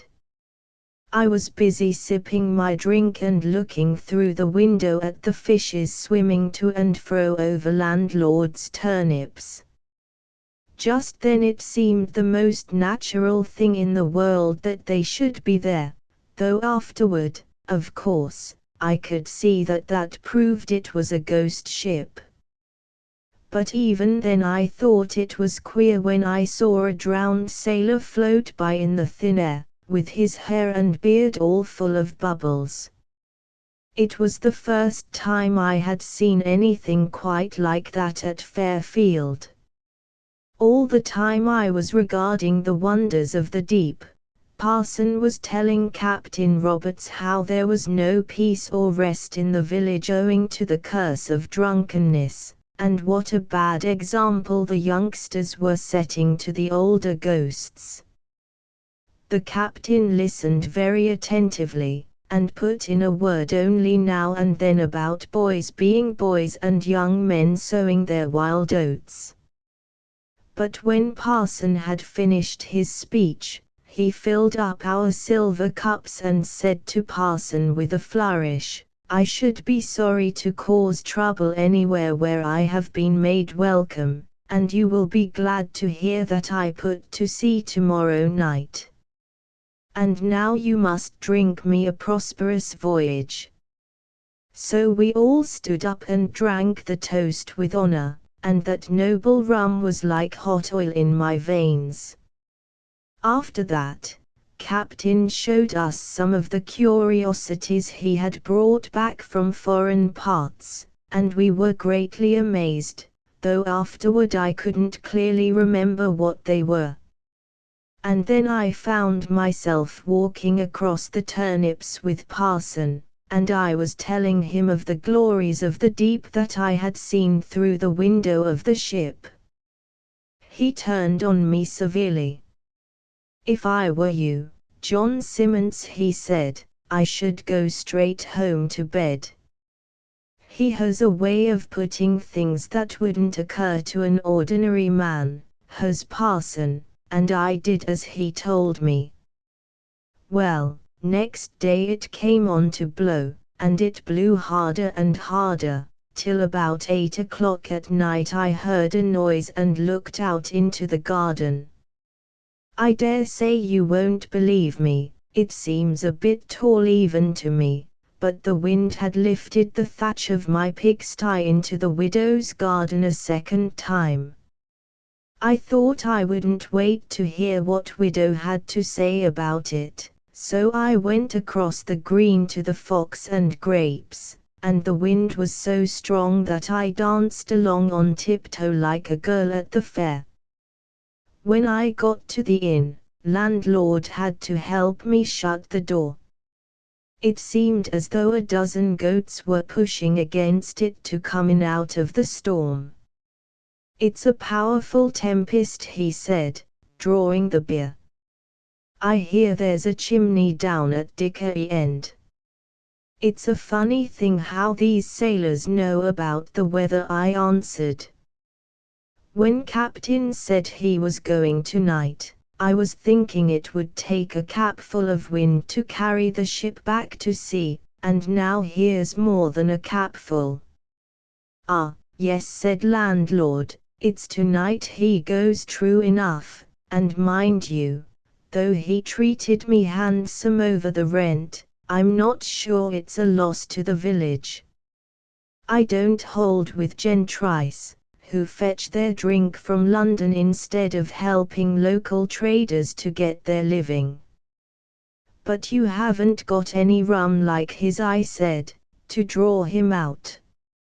His neck grew red above his collar, and I was afraid I'd gone too far, but after a while he got his breath with a grunt. "John Simmons," he said, "if you've come down here this windy night to talk a lot of fool's talk, you've wasted a journey." Well, of course then I had to smooth him down with praising his rum, and heaven forgive me for swearing it was better than Captain's. For the like of that rum no living lips have tasted save mine and Parson's. But somehow or other I brought landlord round, and presently we must have a glass of his best to prove its quality. "Beat that if you can," he cried, and we both raised our glasses to our mouths, only to stop halfway and look at each other in amaze. For the wind that had been howling outside like an outrageous dog had all of a sudden turned as melodious as the carol boys of a Christmas Eve. "Surely that's not my Martha," whispered landlord, Martha being his great-aunt who lived in the loft overhead. We went to the door, and the wind burst it open so that the handle was driven clean into the plaster of the wall, but we didn't think about that at the time, for over our heads, sailing very comfortably through the windy stars, was the ship that had passed the summer in landlord's field. Her portholes and her bay window were blazing with lights, and there was a noise of singing and fiddling on her decks. "He's gone," shouted landlord above the storm, "and he's taken half the village with him." I could only nod in answer, not having lungs like bellows of leather. In the morning we were able to measure the strength of the storm, and over and above my pigsty, there was damage enough wrought in the village to keep us busy. True it is that the children had to break down no branches for the firing that autumn, since the wind had strewn the woods with more than they could carry away. Many of our ghosts were scattered abroad, but this time very few came back, all the young men having sailed with Captain, and not only ghosts, for a poor half-witted lad was missing, and we reckoned that he had stowed himself away or perhaps shipped as cabin boy, not knowing any better. What with the lamentations of the ghost girls and the grumblings of families who had lost ancestors, the village was upset for a while, and the funny thing was that it was the folk who had complained most of the carryings on of the youngsters who made most noise now that they were gone. I hadn't any sympathy with shoemaker or butcher, who ran about saying how much they missed their lads, but it made me grieve to hear the poor bereaved girls calling their lovers by name on the village green at nightfall. It didn't seem fair to me that they should have lost their men a second time, after giving up life in order to join them, as like as not. Still, not even a spirit can be sorry forever, and after a few months we made up our mind that the folk who had sailed in the ship were never coming back, and we didn't talk about it any more. And then one day, I dare say it would be a couple of years after, when the whole business was quite forgotten, who should come trapsing along the road from Portsmouth but the daft lad who had gone away with the ship without waiting till he was dead to become a ghost. You never saw such a boy as that in all your life. He had a great rusty cutlass hanging to a string at his waist, and he was tattooed all over in fine colors, so that even his face looked like a girl's sampler. He had a handkerchief in his hand full of foreign shells and old-fashioned pieces of small money, very curious, and he walked up to the well outside his mother's house and drew himself a drink as if he had been nowhere in particular. The worst of it was that he had come back as soft-headed as he went, and try as we might, we couldn't get anything reasonable out of him. He talked a lot of gibberish about keel-hauling and walking the plank and crimson murders, things which a decent sailor should know nothing about, so that it seemed to me that for all his manners Captain had been more of a pirate than a gentleman mariner. But to draw sense out of that boy was as hard as picking cherries off a crab tree. One silly tale he had that he kept on drifting back to, and to hear him you would have thought that it was the only thing that happened to him in his life. We was at anchor, he would say, off an island called the Basket of Flowers, and the sailors had caught a lot of parrots and we were teaching them to swear. Up and down the decks, up and down the decks, and the language they used was dreadful. Then we looked up and saw the masts of the Spanish ship outside the harbor. Outside the harbor they were, so we threw the parrots into the sea, and sailed out to fight. And all the parrots were drowned in the sea, and the language they used was dreadful. That's the sort of boy he was, nothing but silly talk of parrots when we asked him about the fighting. And we never had a chance of teaching him better, for 2 days after he ran away again, and hasn't been seen since. That's my story, and I assure you that things like that are happening at Fairfield all the time. The ship has never come back, but somehow, as people grow older, they seem to think that one of these windy nights she'll come sailing in over the hedges with all the lost ghosts on board. Well, when she comes, she'll be welcome. There's one ghost lass that has never grown tired of waiting for her lad to return. Every night you'll see her out on the green, straining her poor eyes with looking for the mast lights among the stars. A faithful lass you'd call her, and I'm thinking you'd be right. Landlord's Field wasn't a penny the worse for the visit, but they do say that since then the turnips that have been grown in it have tasted of rum. The Transplanted Ghost, a Christmas Story by Wallace Irwin from Everybody's Magazine. By permission of Everybody's and Wallace Irwin. Top The Transplanted Ghost, a Christmas Story by Wallace Irwin. When Aunt Elizabeth asked me to spend Christmas with her at Sevenoaks, she appended a peculiar request to her letter. Like a good fellow, she wrote, won't you drop off at Perkinsville, Ohio, on your way, and take a look at Gauntmoor Castle? They say it's a wonderful old pile, and its history is in many ways connected with that of our own family. As long as you're the last of the Geoffrey Pierreponts, such things ought to interest you. Like her Auburn namesake who bossed the Thames of yore, sweet, red-haired, romantic autocrat, Aunt Elizabeth. Her wishes were commands. What the deuce is Aunt Elizabeth up to now? I asked Tim Cole, my law partner, whom I found in my rooms smoking my tobacco. Why should I be inspecting Gauntmoor Castle, and what is a castle named Gauntmoor doing in Perkinsville, Ohio, anyway?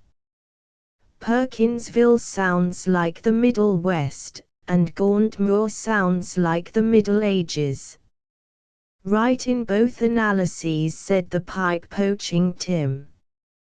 Castle Gauntmoor is from the Middle Ages, and we all know about where in Ohio Perkinsville is.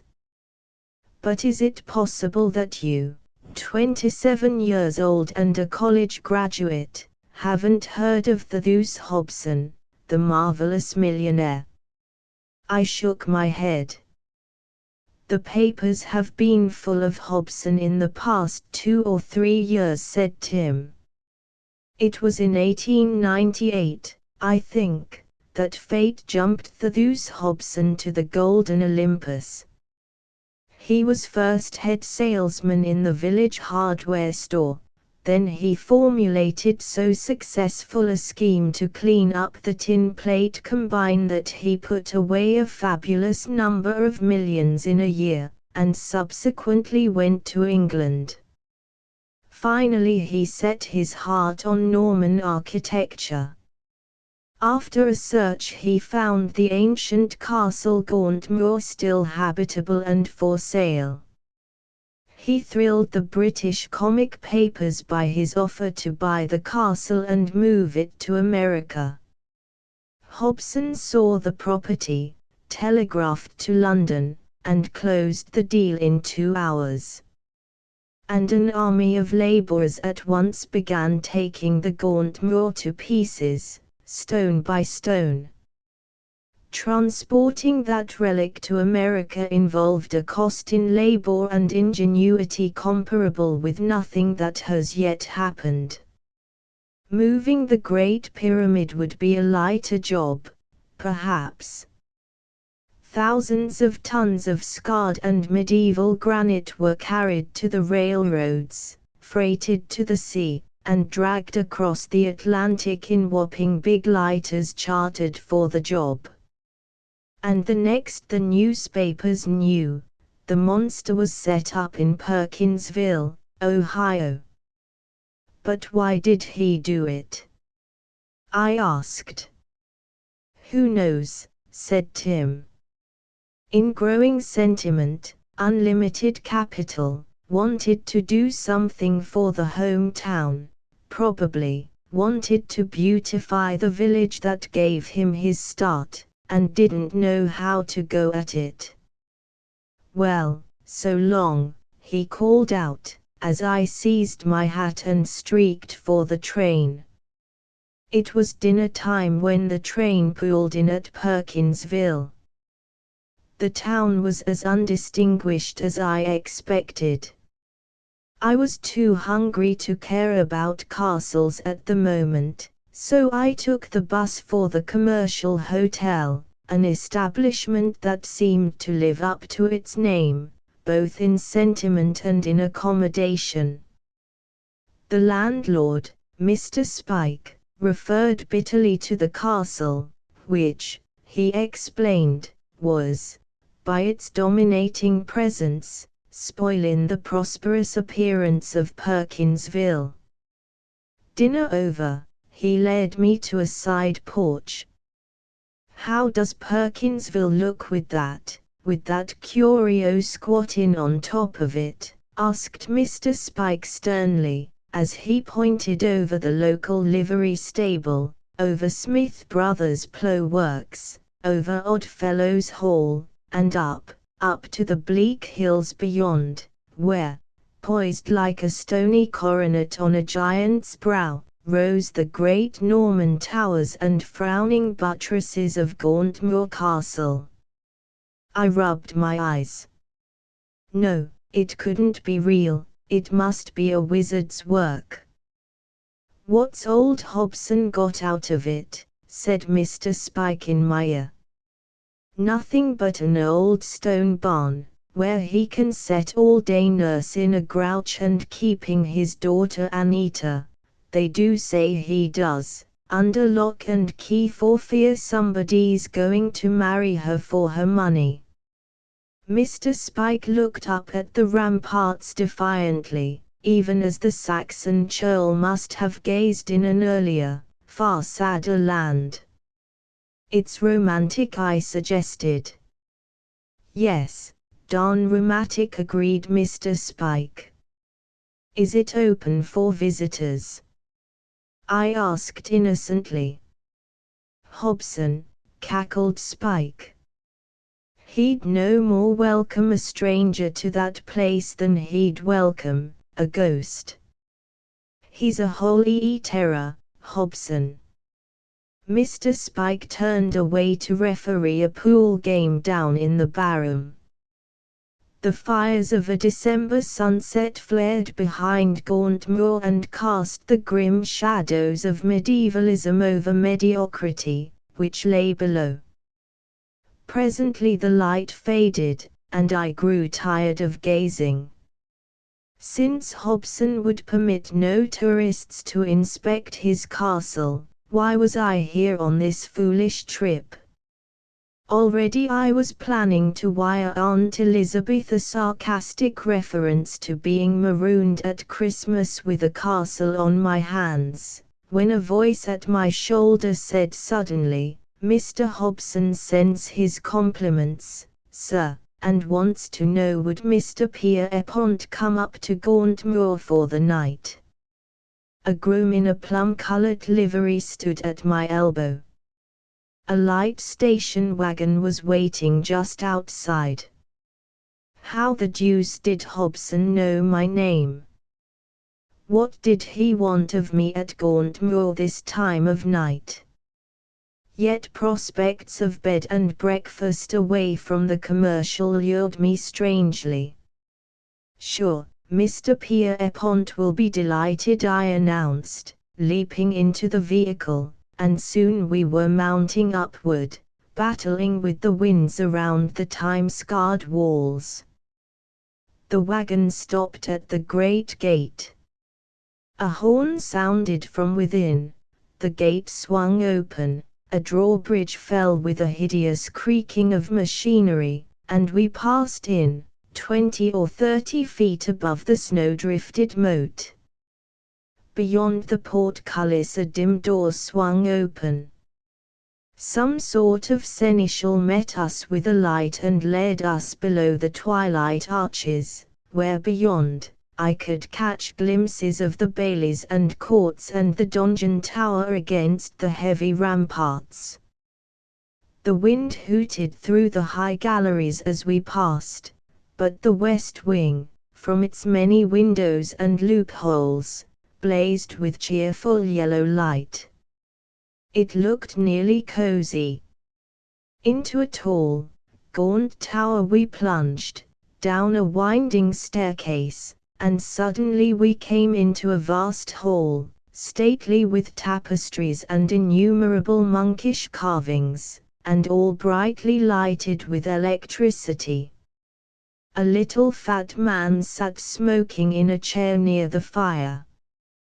When I entered he was in his shirt sleeves, reading a newspaper, but when a footman announced my name the little man, in a state of great nervousness, jumped to his feet and threw on a coat, fidgeting painfully with the armholes. As he came toward me, I noticed that he was perfectly bald. He looked dyspeptic and discontented, like a practical man trying vainly to adjust his busy habits to a lazy life. Obviously he didn't go with the rest of the furniture. "Pleased to see you, Mr. Pierpont," he said, looking me over carefully as if he thought of buying me. "Geoffrey Pierpont, tut, tut, ain't it queer?" "Queer?" I said rather peevishly. "What's queer about it?" "Excuse me, did I say queer?" "I didn't mean to be impolite, sir, I was just thinking, that's all." You could hear the demon army of the winds scaling the walls outside. "Maybe you thought it kind of abrupt, Mr. Pierpont, me asking you up here so unceremonious," he said. "My daughter Annie, she tells me I ought to live up to the looks of the place, but I've got my notions. To tell you the truth, I'm in an awful quandary about this antique castle business, and when I heard you was at the hotel, I thought you might help me out some way. You see he led me to a chair and offered me a fat cigar. "Young man," he said, "when you get your head above water and make good in the world, if you ever do, don't fool with curios, don't monkey with antiques. Keep away from castles. They're like everything else sold by curio dealers, all humbug. Look nice, yes.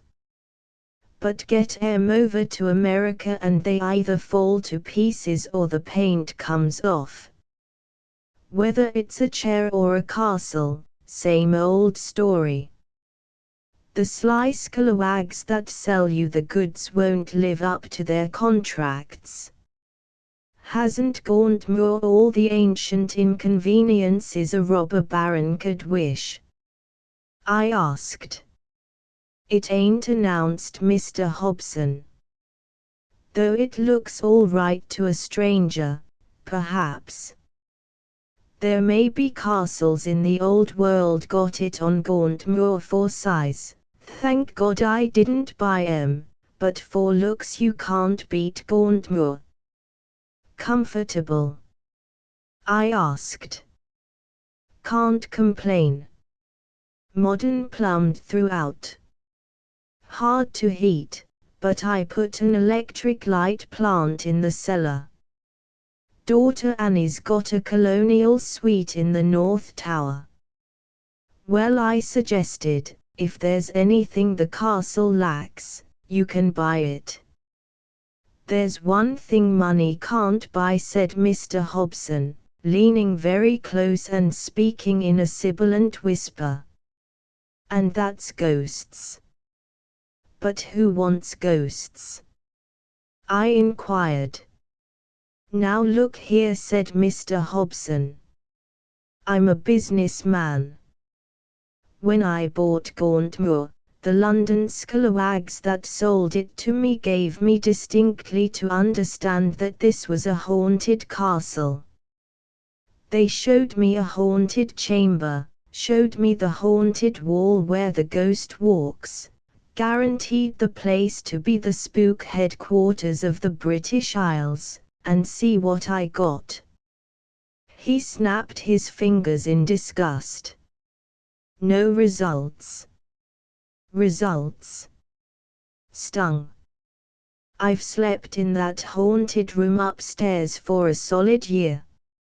I've gazed night after night over the haunted rampart. I've even hired spiritualists to come and cut their didos in the towers and donjon keep. No use. You can't get ghosts where they ain't." I expressed my sympathy.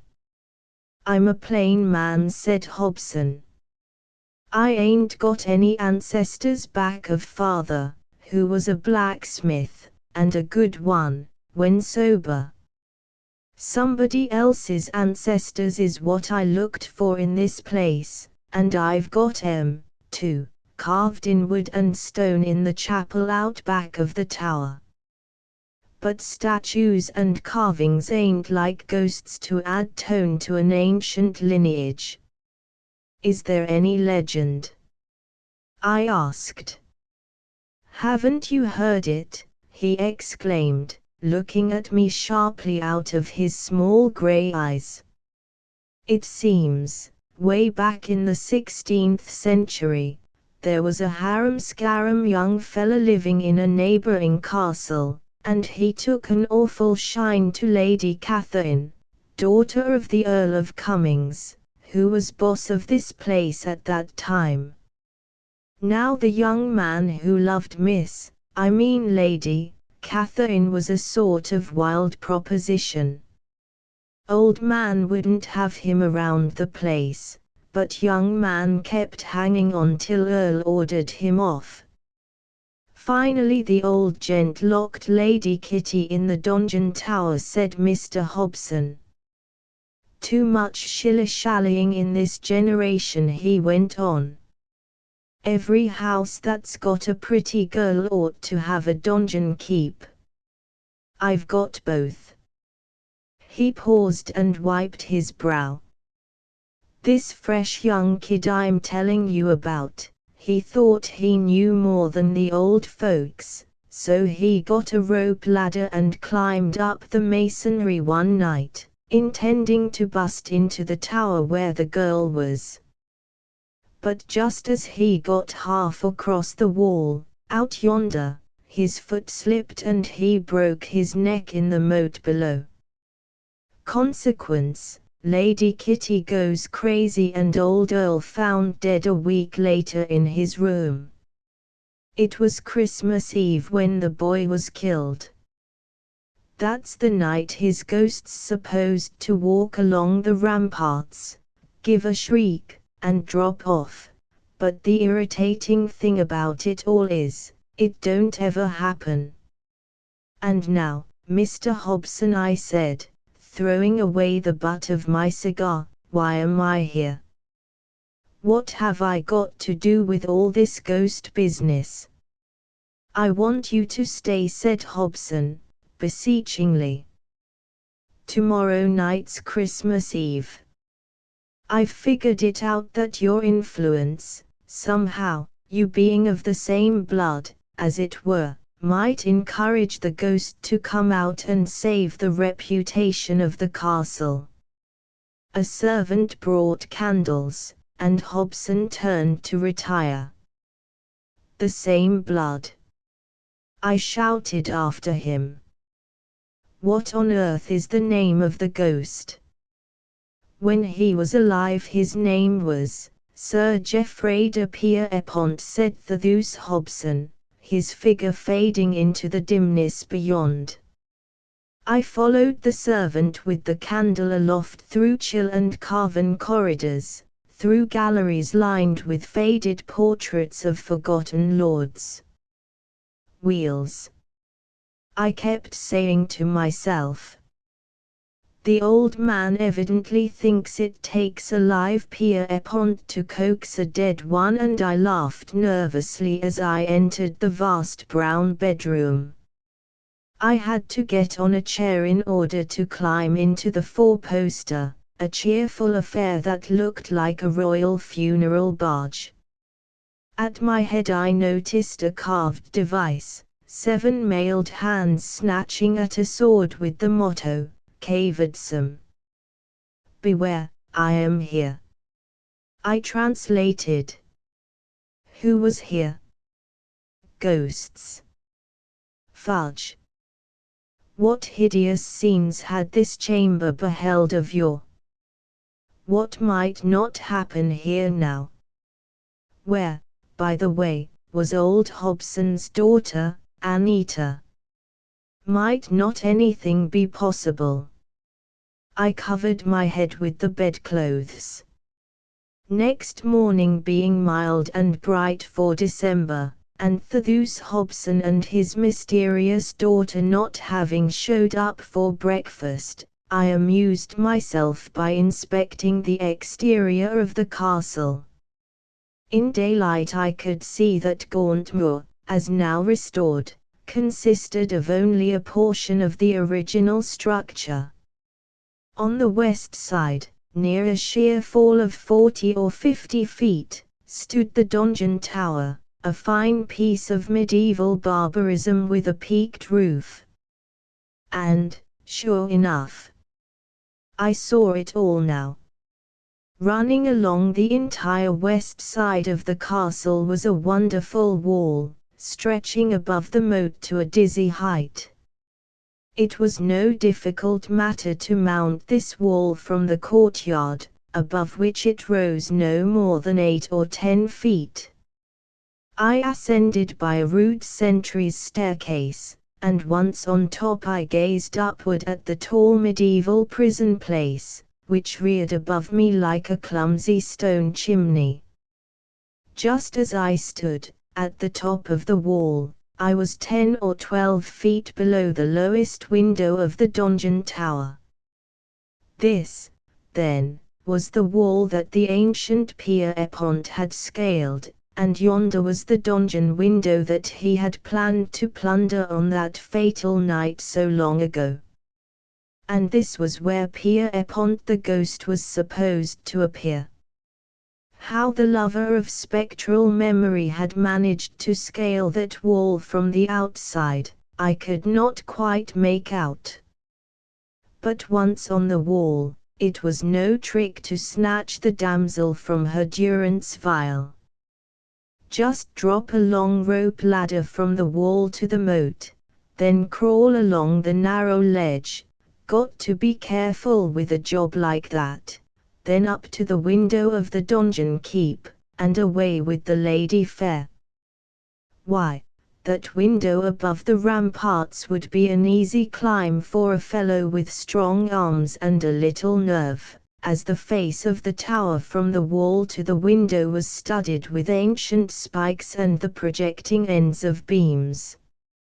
I counted the feet, 1, 2, 3, and as I looked up at the window, a small, white hand reached out and a pink slip of paper dropped at my feet. It read, "Dear Sir, I'm Miss Hobson. I'm locked in the donjon tower. Father always locks me here when there's a young man about. It's a horrid, uncomfortable place. Won't you hurry and go? Yours respectfully, a Hobson." I knew it was easy. I swung myself aloft on the spikes and stones leading to the donjon window. When I was high enough I gazed in, my chin about even with the sill. And there I saw the prettiest girl I ever beheld, gazing down at a book tranquilly, as though gentlemanly rescuers were common as toads around that tower. She wore something soft and golden, her hair was night black, and her eyes were that peculiar shade of grey that, but what's the use? "Pardon," I said, holding on with my right hand, lifting my hat with my left. "Pardon, am I addressing Miss Annie Hobson?" "You are not," she replied, only half looking up. "You are addressing Miss Anita Hobson. Calling me Annie is another little habit father ought to break himself of." She went on reading. "Is that a very interesting book?" I asked, because I didn't like to go without saying something more. "It isn't."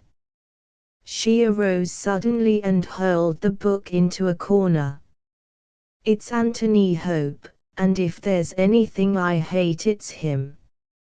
Father always gives me Prisoner of Zendar and Ivanhoe to read when he locks me into this donjon. Says I ought to read up on the situation." "Do you think so?" "There are some other books in the library," I suggested. "Bernard Shaw and Kipling, you know. I'll run over and get you one. That's fine, but no, she besought, reaching out her hand to detain me. No, don't go.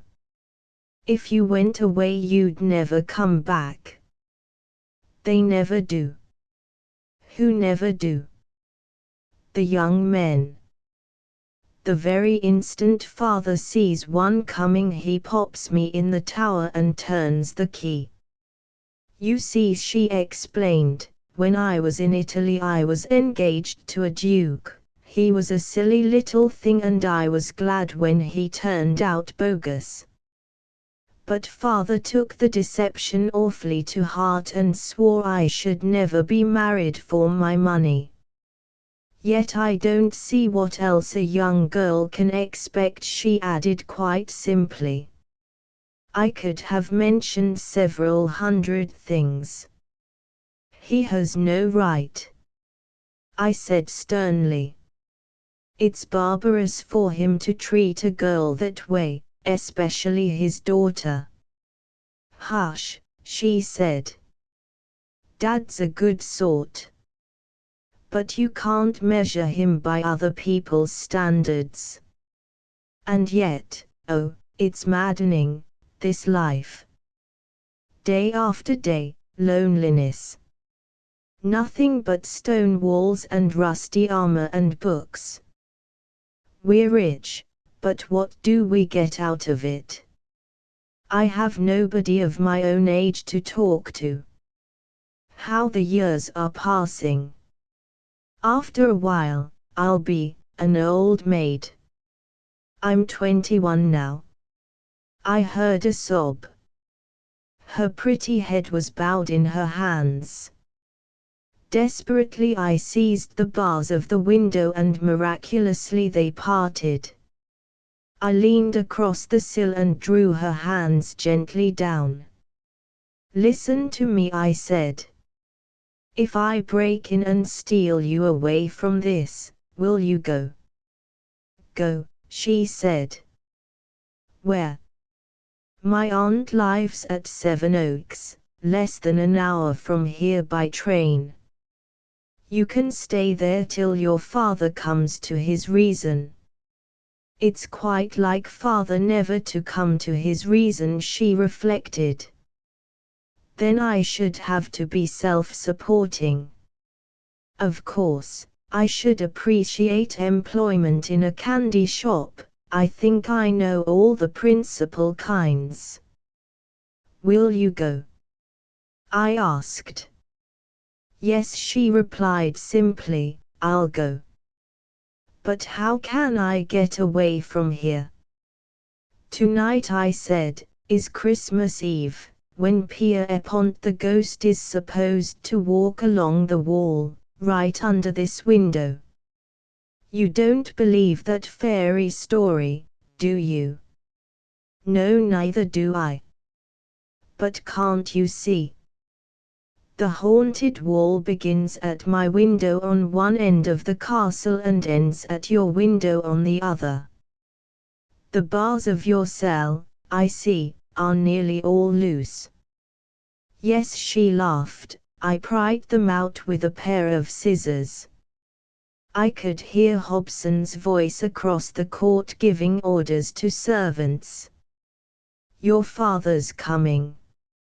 Remember tonight, I whispered. Midnight, she said softly, smiling out at me. I could have faced flocks and flocks of dragons for her at that moment.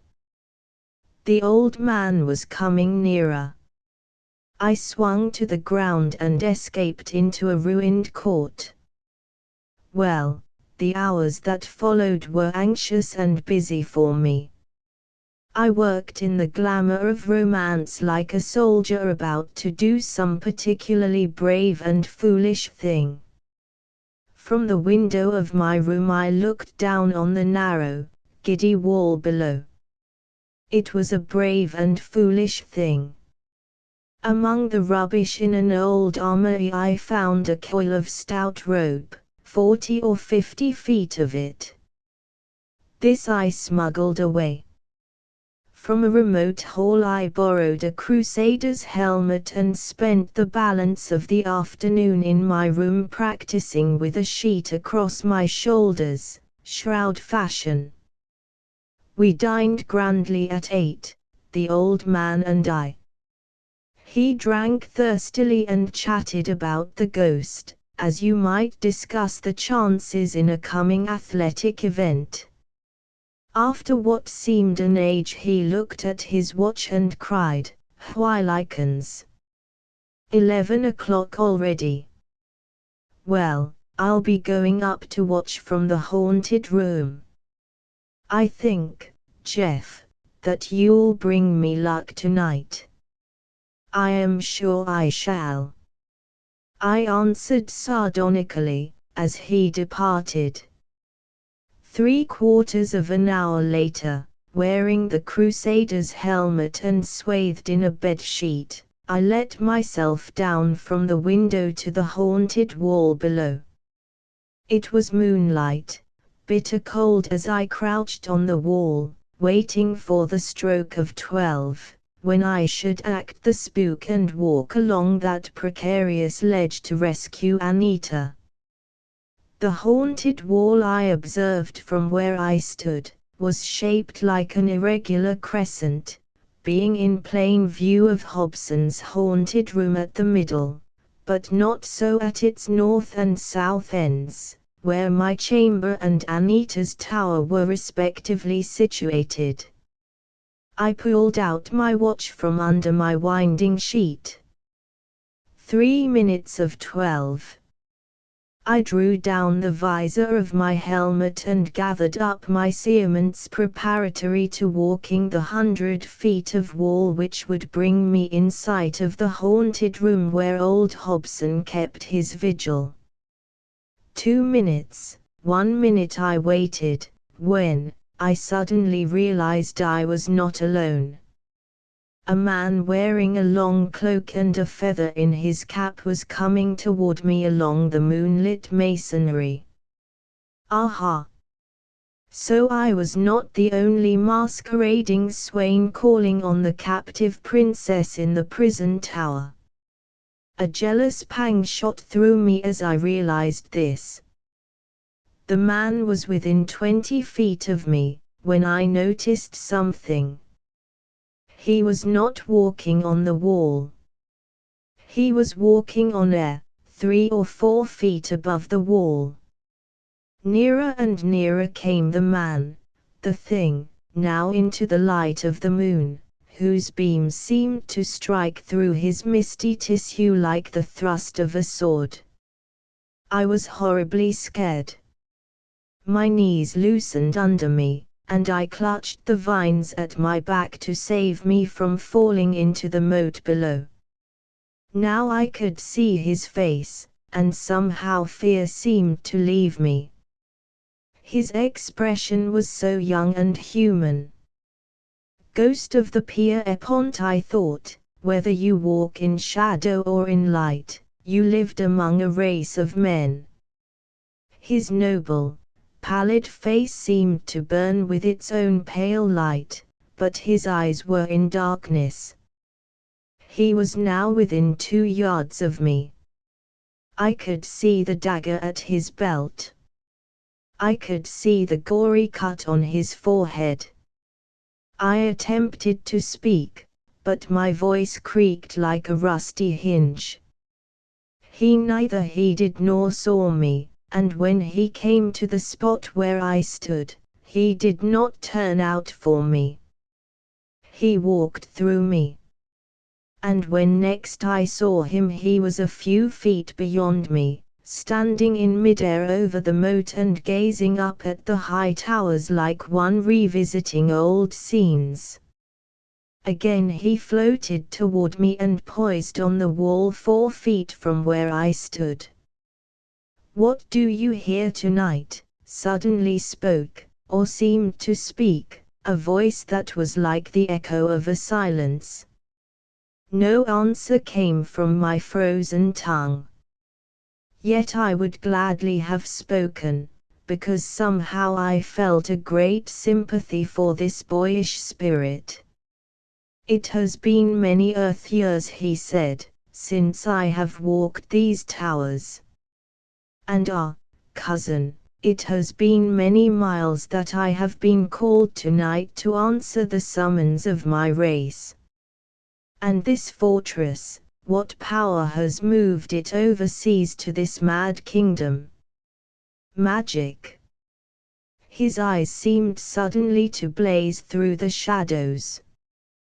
"Cousin," he again spoke, "it is to you that I come from my far-off English tomb. It was your need called me. It is no pious deed brings you to this wall tonight. You are planning to pillage these towers unworthily, even as I did yesterday. Death was my portion, and broken hearts to the father I wronged and the girl I sought. But it is the father wrongs the girl here," I heard myself saying.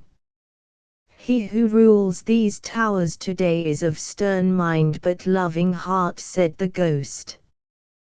"Patience. By the star that redeems the world, love should not be won tonight by stealth, but by love."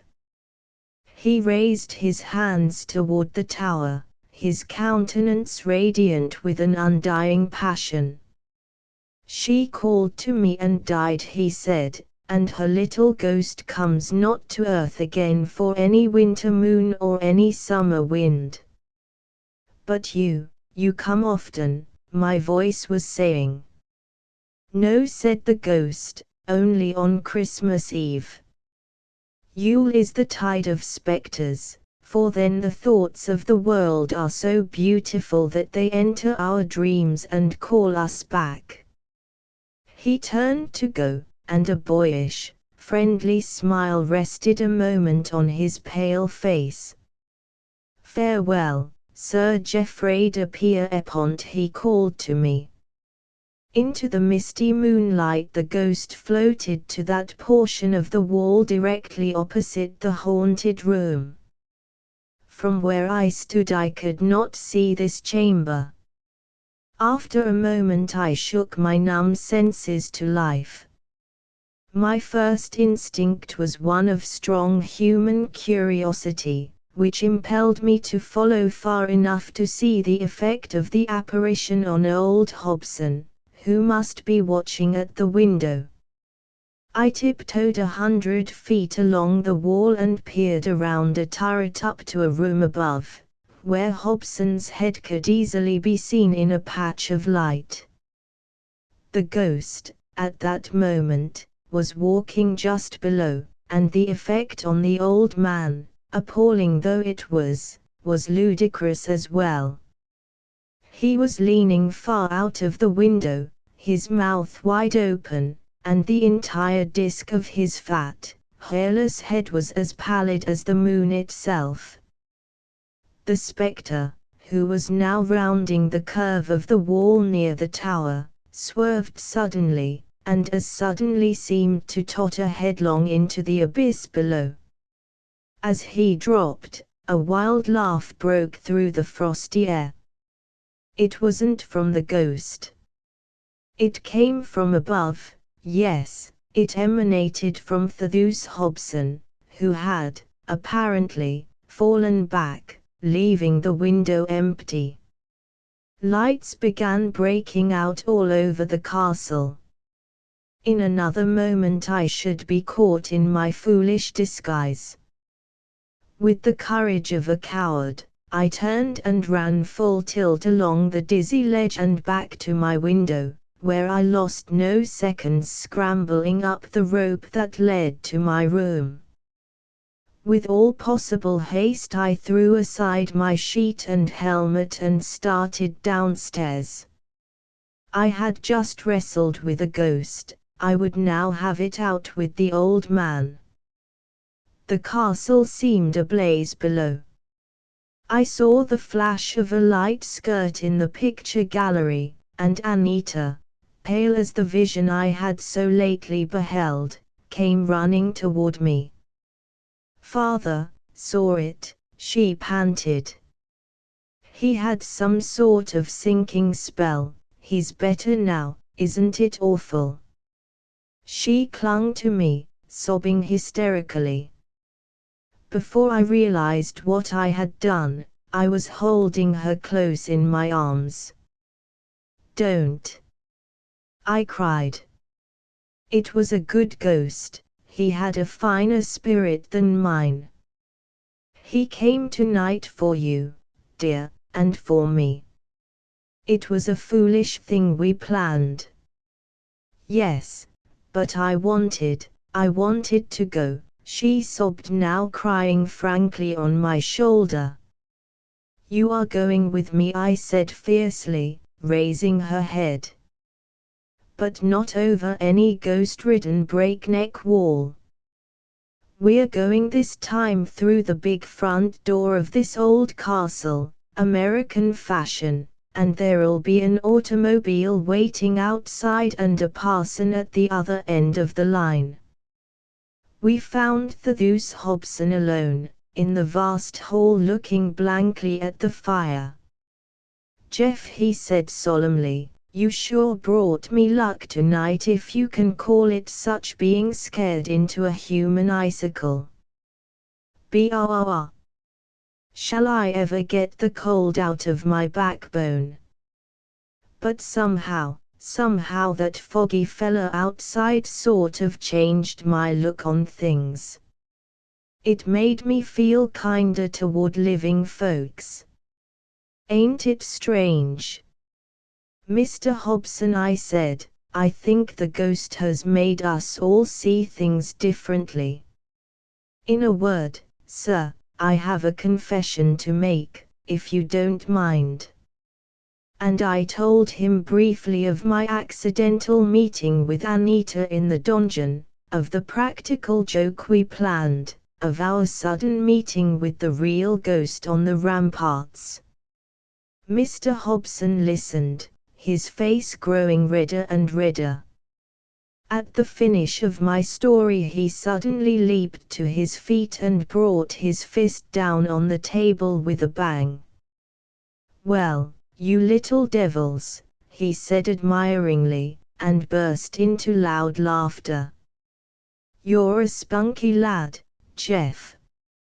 And there ain't any doubt that the de Pierreponts are as good stuff as you can get in the ancestry business. The Christmas supper is spread in the banquet hall. Come, de Pierrepont, will you sup with the old Earl? The huge oaken banquet hall, lined with rich hangings, shrunk us to dwarfs by its vastness. Golden goblets were at each place. A butler, dressed in antique livery, threw a red cloak over Hobson's fat shoulders. It was a whim of the old man's. As we took our places, I noticed the table was set for four. Whose is the extra place? I asked. The old man at first made no reply. At last he turned to me earnestly and said, Do you believe in ghosts? No, I replied. Yet how else can I explain that vision I saw on the ramparts? Is the fourth place for him? Anita almost whispered. The old man nodded mutely and raised a golden goblet. To the transplanted ghost, I said. It was an empty goblet that I touched to my lips. The Last Ghost in Harmony by Nelson Lloyd from Scribner's Magazine. Copyright, 1907, by Charles Scribner's Sons. By permission of the publishers and Nelson Lloyd. Top The Last Ghost in Harmony by Nelson Lloyd. From his perch on the blacksmith's anvil he spoke between the puffs of his postprandial pipe. The fire in the forge was out and the day was going slowly, through the open door of the shop and the narrow windows, westward to the mountains. In the advancing shadow, on the pile of broken wheels on the workbench, on keg and barrel, they sat puffing their postprandial pipes and listening. For a partner in business I want a truthful man, but for a companion give me one with imagination. To my mind imagination is the spice of life. There is nothing so uninteresting as a fact, for when you know it that is the end of it. When life becomes nothing but facts it won't be worth living, yet in a few years the race will have no imagination left. It is being educated out. Look at the children. When I was young the bogeyman was as real to me as Pa and nearly as much to be feared of, but just yesterday I was lectured for merely mentioning him to my nephew. So with ghosts. We was taught to believe in ghosts the same as we was in Adam or Noah. Nowadays nobody believes in them. It is unscientific. And if you are superstitious you are considered ignorant and laughed at. Ghosts are the product of the imagination, but if I imagine I see one he is as real to me as if he actually exists, isn't he? Therefore he does exist. That's logic. You fellows have become scientific and admits only what you see and feel, and don't depend on your imagination for anything. Such being the case, I myself admit that the spirits no longer haunt the burying ground or play around your houses. I admit it because the same condition exact existed in Harmony when I was there, and because of what was told me by Robert J. Dinkle about 2 years after he died, and because of what occurred between me and him and the Reverend Mr. Spiegelnail. Harmony was a highly intellectual town. About the last man there with any imagination or interesting ideas, excepting me, of course, was Robert J. Dinkle. Yet he had an awful reputation, and when he died it was generally stated privately that the last landmark of ignorance and superstition had been providentially removed. You know he had always been seeing things, but we set it down to his fondness for hard cider or his natural propensity for joshing. With him gone there was no one left to report the doings of the spirit world. In fact, so widespread was the light of reason, as the Reverend Mr. Spiegelnail called it, that the burying ground became a popular place for moonlight strolls. Even I walked through it frequent on my way home from Miss Wheedle's, with whom I was keeping company, and it never occurred to me to go any faster there, or to look back over my shoulder, for I didn't believe in such foolishness. But to the most intellectual there comes times of doubt about things they know nothing of nor understand. Such a time come to me, when the wind was more mournfuller than usual in the trees, and the clouds scudded along overhead, casting peculiar shadows. My imagination got the best of my intellect. I hurried. I looked back over my shoulder. I shivered, kind of. Natural I see nothing in the burying ground, yet at the end of town I was still uneasy like, though half laughing at myself. It was so quiet, not a light burned anywhere, and the square seemed lonelier than the cemetery, and the store was so deserted, so ghostly in the moonlight, that I just couldn't keep from peering around at it. Then, from the empty porch, from the empty bench, Empty, I swear, for I could see plain, so clear was the night, from absolute nothing come as pleasant a voice as ever I hear. Hello, it says. My blood turned ice-like and the chills waved up and down all through me. I couldn't move. The voice came again, so natural, so familiar, that I warmed some, and rubbed my eyes and stared. There, sitting on the bench, in his favorite place, was the late Robert J. Dinkle, gleaming in the moonlight, the front door showing right through him. I must appear pretty distinct, he says in a proud-like way. Can't you see me very plain? See him plain? I should think so. Even the patches on his coat was visible, and only for the building behind him. He never looked more natural, and hearing him so pleasant, set me thinking. This, says I, is the spirit of the late Robert J. Dinkle. In life he never did me any harm, and in his present misty condition is likely to do less. If he is looking for trouble, I'm not afraid of a bit of fog. Such being the case, I says, I shall address him as soon as I am able. But Robert got tired waiting, and spoke again in an anxious tone, a little louder, and Ruther complaining. Don't I show up good, says he. I never see you looking better, I answered, for my voice had came back, and the chills were quieter, and I was fairly calm and dared even to move a little nearer. A bright smile showed on his pale face. It is a relief to be seen at last, he cried, most cheerful. For years I've been trying to do a little haunting around here, and no one would notice me. I used to think maybe my material was too delicate and gauzy, but I've conceded that, after all, the stuff is not to blame. He heaved a sigh so natural that I forgot all about his being a ghost.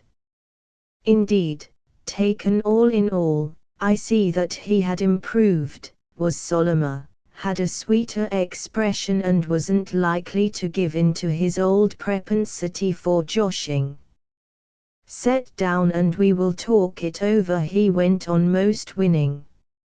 Really, I can't do any harm, but please be a little afraid and then I will show up distincter. I must be getting dim now. You are, says I, for though I was on the porch edging nearer him most bold, I could hardly see him. Without any warning he gave an awful groan that brought the chills waving back most violent. I jumped and stared, and as I stared he stood out plainer and solider in the moonlight. That's better, he said with a jolly chuckle, now you do believe in me, don't you? Well, sit there nervous-like, on the edge of the bench, and don't be too calm-like, or I'll disappear. The ghost's orders were followed explicit. But with him sitting there so natural and pleasant, it was hard to be frightened, and more than once I forgot. He, seeing me peering like my eyesight was bad, would give a groan that made my blood curdle. Up he would flare again, gleaming in the moonlight full and strong. Harmony's getting too scientific, too intellectual, he said, speaking very melancholic. What can't be explained by arithmetic or geography is put down as impossible. Even the preachers encourage such days and talk about Adam and Eve being allegories. As a result, the graveyard has become the slowest place in town. You simply can't hardly anything around here. A man hears a groan in his room and he gets up and closes the shutters tighter, or throws a shoe at a rat, or swears at the wind in the chimney. A few spirits were hanging around when I was first dead, but they were complaining very bad about the hard times. There used to be plenty of good society in the burying ground, they said, but one by one they had to quit. All the old berries had left. Mr. Whipple retired when he was taken for a white mule. Mrs. Morris a clump, who once operated round the deserted house beyond the mill, had gave up in disgust just a week before my arrival. I tried to encourage the few remaining, explained how the spiritualists were working down the valley and would strike town any time, but they had lost all hope, kept fading away till only me was left. If things don't turn for the better soon I must go, too. It's awful discouraging. And lonely. Why folks ramble around the graves like even I wasn't there. Just last night my boy Ossie came strolling along with the lady he is keeping company with, and where do you suppose they sat down to rest, and look at the moon and talk about the silliest subjects? Right on my headstone. I stood in front of them and did the ghostliest things till I was clean tired out and discouraged. They just would not pay the least attention. The poor old ghost almost broke down and cried. Never in life had I known him so much affected, and it went right to my heart to see him wiping his eyes with his handkerchief and snuffling. Meb you don't make enough noise when you HNT, says I most sympathetic. I do all the regular acts, says he, a bit het up by my remark. We always were kind of limited. I float around and groan, and talk foolish, and sometimes I pull off bedclothes or reveal the hiding place of buried treasure. But what good does it do in a town so intellectual as Harmony? I have seen many folks who were down on their luck, but never one who so appealed to me as the late Robert J. Dinkle.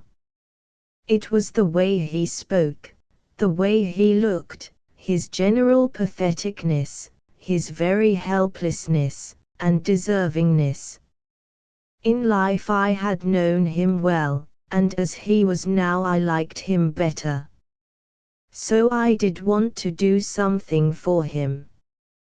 We sat studying for a long time, him smoking very violent, blowing clouds of fog out in his pipe, me thinking up some way to help him. And days alas comes to them who sets and waits.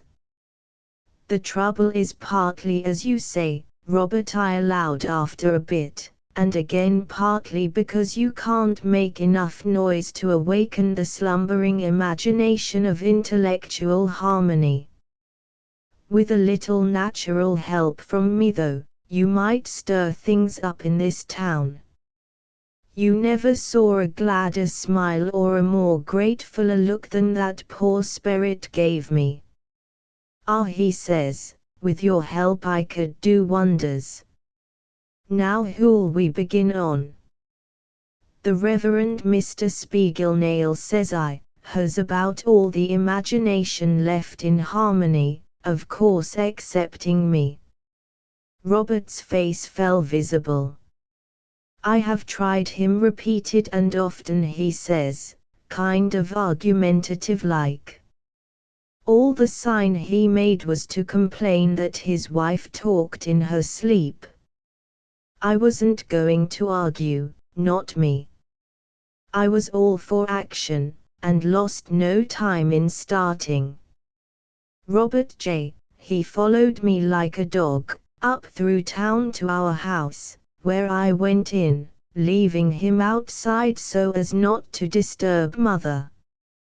There I got me a hammer and nails with the heavy lead sinker upon my fish net, and it wasn't long before the finest tic-tac you ever saw was working against the Spiegelnail's parlor window, with me in a lilac bush operating the string that kept the weight swinging. Before the house was an open spot where the moon shone full and clear, where Robert J. walked up and down, about 2 feet off the ground, waving his arms slow-like and making the melancholiest groans. Now I have been to Uncle Tom's Cabin frequent, but in all my life I never see such acting. Yet what was the consequences? Up went the window above, and the Reverend Mr. Spiegelnail showed out plain in the moonlight. "Who is there?" he called very stern. You had oughter see Robert then. It was like tonic to him. He rose up higher and began to beat his arms most violent and to gurgle tremendous. But the preacher never budged. "You boys oughter be ashamed of yourselves," he says in a severe voice. "Louder, louder," I calls to Robert J., in answering which he began the most awful contortions. "You can hear me perfectly plain," says the Dominie, now kind of sad-like. "It fills my old heart with sorrow to see that yous all have gone so far astray." Hearing that, so calm, so distinct, so defiant, made Robert J. stop short and stare. To remind him I gave the weight an extra thump, and it was so loud as to bring forth Mrs. Spiegelnail, her head showing plain as she peered out over the preacher's shoulder. The poor discouraged ghost took heart, striking his tragicest attitude, one which he told me afterwards was his pride and had been got out of a book. But what was the result? "Does you hear anyone in the bushes, dear?" inquires Mr. Spiegelnail, cocking his ears and listening. "It must be Ossie Dinkle and them bad friends of his," says she, in her sour tone. Poor Robert. Hearing that, he about gave up hope. "Don't I show up good?" he asks in an anxious voice. "I can see you distinct," says I, very sharp. "You never looked better." Down went the window, so sudden, so unexpected that I did not know what to make of it. Robert J. thought he did, and over me he came floating, most delighted. "I must have worked," he said, laughing like he'd die, doubling up and holding his sides to keep from splitting. "At last I have showed up distinct, at last I am of some use in the world. You don't realize what a pleasure it is to know that you are fulfilling your mission and living up to your reputation." Poor old ghost. He was for talking it all over then and there and settled down on a soft bunch of lilacs, and fell to smoking fog and chattering. It did me good to see him so happy, and I was inclined to puff up a bit at my own success in the haunting line. But it was not for long. The rattle of keys warned us. The front door flew open and out bounded the Reverend Mr. Spiegelnail, clearing the steps with a jump, and flying over the lawn. All thought of the late Robert J. Dinkle left me then, for I had only a few feet start of my pastor. You see, I shouldn't hurried so, only I sung bass in the choir, and I doubt if I could have convinced him that I was working in the interests of science and truth. Fleeing was instinct. Gates didn't matter. They were took on the wing, and down the street I went with the preacher's hot breath on my neck. But I beat him. He tired after the first spurt and was soon left behind, so I could double back home to bed. Robert, he was for giving up entirely. I simply won't work, says he to me, when I met him on the store porch that next night. 100 years ago such a bit of haunting would have caused the town to be abandoned. Today it is attributed to natural causes. Because, says I, we left behind such evidences of material manifestations as strings and weights on the parlor window. Suppose we work right in the house, says he, brightening up. You can hide in the closet and groan while I act. Now, did you ever hear anything innocenter than that? Yet he meant it so well I did not even laugh. I'm too fond of my pastor, I says, to let him catch me in his closet. A far better spot for our work is the short cut he takes home from church after Wednesday evening meeting. We won't be so loud, but more dignified, melancholia, and tragic. You overacted last night, Robert, I says. Next time pace up and down like you were deep in thought and sigh gentle. Then if he should see you it would be nice to take his arm and walk home with him. I think I had the right idea of haunting, and had I been able to keep up Robert J. Dinkle's spirits and to train him regular I could have aroused the slumbering imagination of harmony, and brought life to the burying ground. But he was too easy discouraged. He lacked perseverance. For if ever Mr. Spiegelnail was on the point of seeing things it was that night as he stepped out of the woods. He had walked slow and meditating till he come opposite where I was. Now I didn't howl or groan or say anything particular. What I did was to make a noise that wasn't animal, neither was it human, nor was it regulation ghostly. As I had stated to the late Robert J. Dinkle, what was needed for haunting was something new and original. And it certainly catched Mr. Spiegelnail's attention. I see him stop. I see his lantern shake. It appeared like he was going to dive into the bushes for me, but he changed his mind. On he went, quicker, kind as if he wasn't afraid, yet was, onto the open, where the moon brought out Robert beautiful as he paced slowly up and down, his head bowed like he was studying.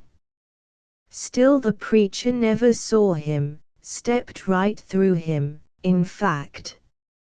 I give the dreadful sound again. That stopped him. He turned, raised the lantern before him, put his hand to his ear, and seemed to be looking intense and listening.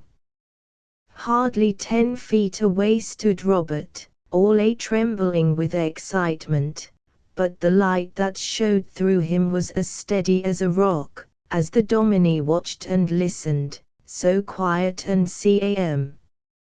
He lowered the lantern, rubbed his hands across his eyes, stepped forward and looked again. The ghost was perfect. As I have stated, he was excited and his sigh shook a little, but he was full of dignity and sanctity. He shouldn't have lost heart so soon. I was sure then that he almost showed up plain to the preacher and he would have grown on Mr. Spiegelnail had he kept on haunting him instead of giving in, because that one night the pastor walked onto the house fairly cool. He did walk quicker, I know, and he did peer over his shoulder twice, and I did hear the kitchen door bang in a relieved way. But when we consider the stuff that ghosts are made of, we had not expect them to be heroes. They are too foggy and gauzy to have much perseverance, judging at least from Robert J. I simply can't work any more, says he, when I came up to him, as he sat there in the path, his elbows on his knees, his head on his hands, his eyes studying the ground most mournful. But Robert, I began, thinking to cheer him up. He didn't hear, he wouldn't listen, just faded away. Had he only held out, there is no telling what he might have done in his line. Often, since then, have I thought of him and figured on his tremendous possibilities. That he had possibilities, I am sure. Had I only realized it that last night we went out hunting, he never would have got away from me. But the realization came too late. It came in church the very next Sunday, with the usual announcements after the long prayer, as Mr. Spiegelnail was leaning over the pulpit eyeing the congregation through big smoked glasses. Says he in a voice that was full of sadness, I regret to announce that for the first time in 20 years union services will be held in this town next Sabbath. Sitting in the choir, reading my music marks, I heard the preacher's words and started, for I saw at once that something unusual was happening, or had happened, or was about to happen. Unfortunately, said Mr. Spiegelnail, continuing, I shall have to turn my pulpit over to Brother Spiker of the Baptist Church, for my failing eyesight renders it necessary that I go at once to Philadelphia, to consult an oculist. Some of my dear brethren may think this an unusual step, but I should not desert them without cause. They may think, perhaps, that I am making much ado about nothing and could be treated just as well in Harrisburg. To such let me explain that I am suffering from astigmatism. It is not so much that I cannot see, but that I sees things which I know are not there, a defect in sight which I feel needs the most expert attention. Sunday school at 9:30, divine service at 11. I take for my text, and the old men shall see visions. How I did wish the late Robert J. Dinkle could have been in church that morning. It would have so gladdened his heart to hear that he had partly worked, for if he worked partly, then surely, in time, he would have worked complete. For me, I was just wild with excitement, and was so busy thinking of him and how glad he would be, that I didn't hear the sermon at all. And in planning new ways of haunting I forgot to sing in the last anthem. You see, I figured lively times ahead for harmony, a general return to the good old times when folks had imagination and had something more in their heads than facts. I had only to get Robert again, and with him working it would not be long till all the old Berries and Mrs. Clump showed up distinct and plain. But I wasn't well posted in the weak characters of shades, for I thought, of course, I could find my spirit friend easy when night came. Yet I didn't. I sat on the store porch shivering till the moon was high up over the ridge. He just wouldn't come. I called for him soft-like and got no answer.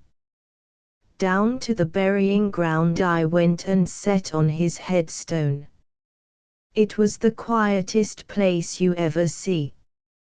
The clouds was scudding overhead, the wind was sighing among the leaves, and through the trees the moon was gleaming so clear and distinct you could almost read the monuments.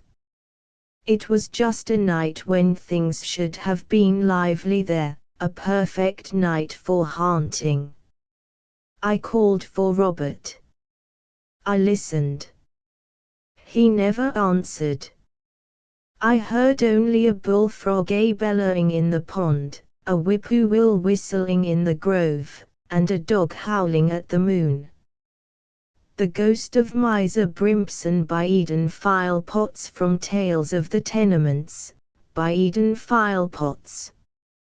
Published in America by John Lane Company, and in England by John Murray. By permission of the publishers and Eden Philpotts. The Ghost of Miser Brimpson, top by Eden Philpotts. I penniless and proud he was, and that pair don't draw a man to pleasant places when they be in double harness. There's only one thing can stop 'em if they take the bit between their teeth, and that's a woman. So there, you might say, lies the text of the tale of Jonathan Drake, of Dunabridge Farm, a tenement in the forest of Dartmoor. 'Twas Nabotha's vineyard to Dutchy, and the greedy thing would have given a very fair price for it, without a doubt, but the Drake folk held their land, and wouldn't part with it, and boasted a freehold of 50 acres in the very midst of the forest. They did well, too, and moved with the times, and kept their heads high for more generations than I can call home, and then they come to what all families, whether gentle or simple, always come to soon or late. And that's a black sheep for bellwether.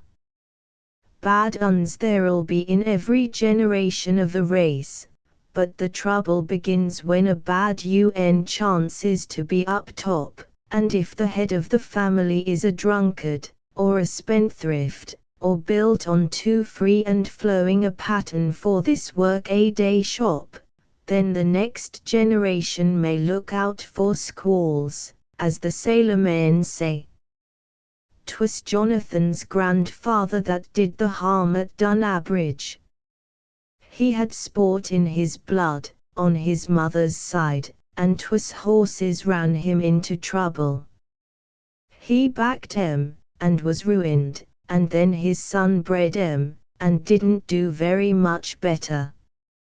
So, when the pair of 'em dropped out of the hunt, and died with their backs to the wall, one after t'other, it looked as if the game was up for them to follow.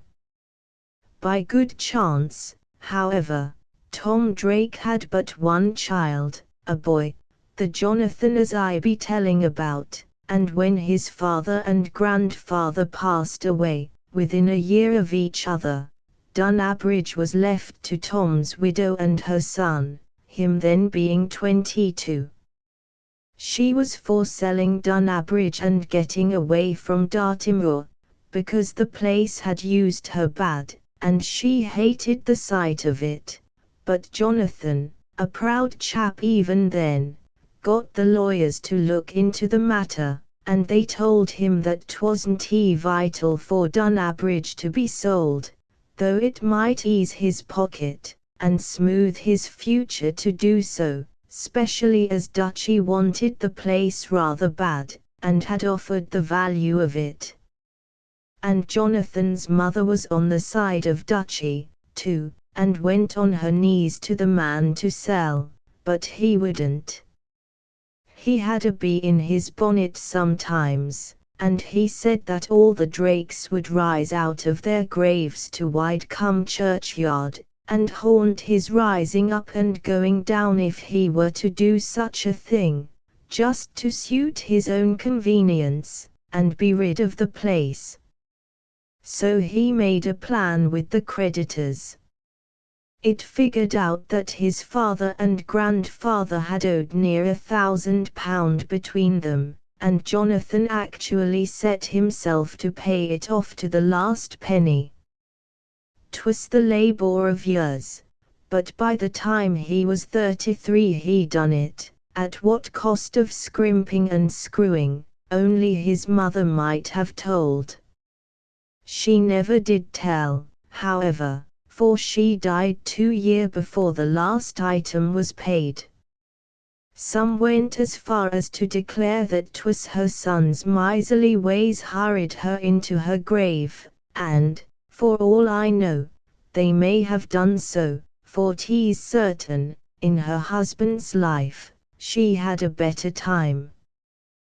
Tom was the large-hearted, juicy, easy sort, as liked meat on the table, and plenty to wash it down, and he loved Mercy Jane Drake very well, and, when he died, the only thought that troubled him was leaving her, and the last thing he advised his son was to sell Dunabridge, and take his mother off the moor down to the inn country where she'd come from. But Jonathan was made of different stuff, and 'twas rumoured by old people that had known the family for several generations that he favoured an ancient forefather by name of Brimpson Drake. This bygone man was a miser and the richest of the race. He'd lived in the days when we were at war with France and America, and when Princetown sprang up, and a girt war prison was built there to cage all the chaps we got on our hands through winning such a lot o' sea battles. And Miser Brimpson was said to have made thousands by helping rich fellows to escape from the prison. Truth and falsehood mixed made up his story as 'twas handed down. But one thing appeared to be fairly true about it, which was, that when the miser died, and Dunabridge went to his cousin, the horse-racer, not a penny of his fortune ever came into the sight of living men. So some said 'twas all nonsense, and he never had no money at all, but only pretended to it, and others again declared that he knew too well who'd follow in his shoes at Dunabridge, and hid his money accordingly, so that no Drake should have it. For he hated his heirs as only a miser can hate 'em. So things stood when Mercy Jane died and Jonathan was left alone. He paid all his relations' debts, and he had his trouble and the honor of being honorable for his pains. Everybody respected him something wonderful, but, all the same, a few of his mother's friends always did say that 'twas a pity he put his dead father's good name afore his living mother's life. However, we am not built in the pattern of our fellow creatures, and 'tis only fools that waste time blaming a man for being himself. Jonathan went his stern way, and then, in the lonely days after his parent was taken, when he lived at Dunabridge, with naught but 2 hinds and a brace of sheep-dogs, 'twas suddenly borne in upon his narrow sight that there might be other women still in the world, though his mother had gone out of it. And he also discovered, doubtless, that a home without a woman therein be merely the cruel mockery of what a home should be. A good few folk watched Jonathan to see what he'd do about it, and no doubt a maiden here and there was interested too, because, though a terrible poor man, he wasn't bad to look at, though rather hard about the edge of the jaw, and rather short and stern in his manners to human creatures and beasts alike. And then beginned his funny courting, if you can call it courting, where a poor man allows hisself the luxury of pride at the wrong time, and makes a show of hisself in consequence. At least that's my view, but you must know that a good few, quite as wise as me, took the other side, and held that Jonathan covered his name with glory when he changed his mind about hyssop bugs. That was her bitter name, but a pleasanter girl never walked on shoe leather. She was Farmer Stoneyear's niece to White Works, and he took her in for a charity, and always said that 'twas the best day's work as ever he had done. A straight, hard-working, cheerful sort of a girl, with nothing to name about her very special save a fine shape and a proud way of holding her head in the air and looking her fellow creatures in the eyes. Proud she was for certain, and terrible particular as to her friends, but there happened to be that about Jonathan that made flint to her steel. He knowed she was penniless, or he'd not have looked at her twice, and when, after a short, fierce sort of courting, she took him, everybody felt pleased about it but Farmer Stoneyear, who couldn't abide the thought of losing hyssop, though his wife had warned him any time this 4 year that 'twas bound to happen. Farmer and the girl were sitting waiting for Jonathan one night, and she was a bit nervous, and he was trying for to calm her. "Jonathan must be told," she says. "It can't go on no longer." "Then tell him," says her uncle. "Good powers," he says, "to see you. One would think the news was the worst as could ever fall between a pair o' poor lovers, instead of the best." "I know him a lot better than you," she tells Farmer, "and I know how plaguey difficult he can be where money's the matter. He very near throwed me over when, in a weak moment, I axed him to let me buy my own tokening ring. Red as a turkey's wattles did he flame, and said I'd insulted him, and now, when he hears the secret, I can't for the life of me guess how he'll take it. 'Twas a pity you didn't tell him when he offered for you," declared Hyssop's aunt. "Proud he is as a silly peacock, and terrible frightened of seeming to look after money, or even casting his eye where it bides, but he came to you without any notion of the windfall, and he loved you for yourself, like an honest man, and you loved him the same way, and right well you know that if your old cousin had left you £5,000 instead of 500, Jonathan Drake was the right chap for you. He can't blame himself, for not a soul on Dartmoor but us three has ever heard tell about the money." "But he'll blame me for having money at all," answered the girl. "He said a dozen times afore he offered for me, that he'd never look at a woman if she'd got more cash than what he had himself. That's why I couldn't bring myself to confess to it, and lose him. And, after we was tokened, it got to be harder still." "Why not bide till you am married, then?" asked Mrs. Stoneyear. "Since it have gone so long, let it go longer, and surprise him with the news on the wedding night, eh, James?" "No," answered Farmer. "Enough is as good as a feast. 'Tis squandering blessings to do that at such a time. Keep the news till some rainy day, when he's wondering how to get round a tight corner. That's the moment to tell him, and that's the moment he's least likely to make a face at the news." But Hyssop wouldn't put it off no more. She said as she'd not have any further peace till the murder was out. And that very night, sure enough, when Jonathan comed over from Dunabridge for his bit of love-making, and the young couple had got the farm parlor to themselves, she plumped it out, finding him in a very kindly mood. They never cuddled much, for he wasn't built that way, but he'd not disdain to sit beside her and put his arm around her now and again, when she picked up his hand and drew it round. Then, off and on, she'd rub her cheek against his mutton chop whiskers, till he had to kiss her in common politeness.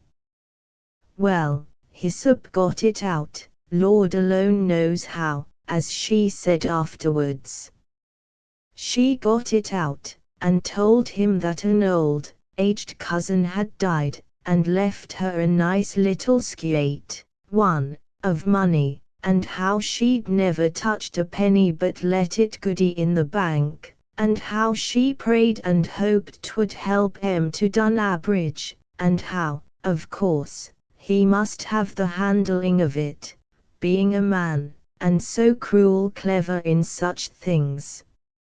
She went on and on, pretty well frightened to stop and hear him. But, after she'd said it over about a dozen times, her breath failed her, and she shut her mouth, and tried to smile, and looked up terrible anxious and pleading at Jonathan. His hard grey eyes bored into her like a brace of gimlets, and in return for all her talk he asked but one question. "How long have you had this here money?" he said. She told the truth, faltering and shaking under his glare. "4 years and upwards, Jonathan." "That's years and years afore I asked you to marry me." "Yes, Jonathan."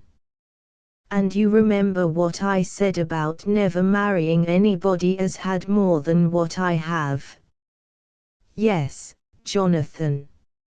"And you full know how many a time I told you that, after I paid off all my father's debts, I had naught left, and 'twould be years afore I could build up anything to call money."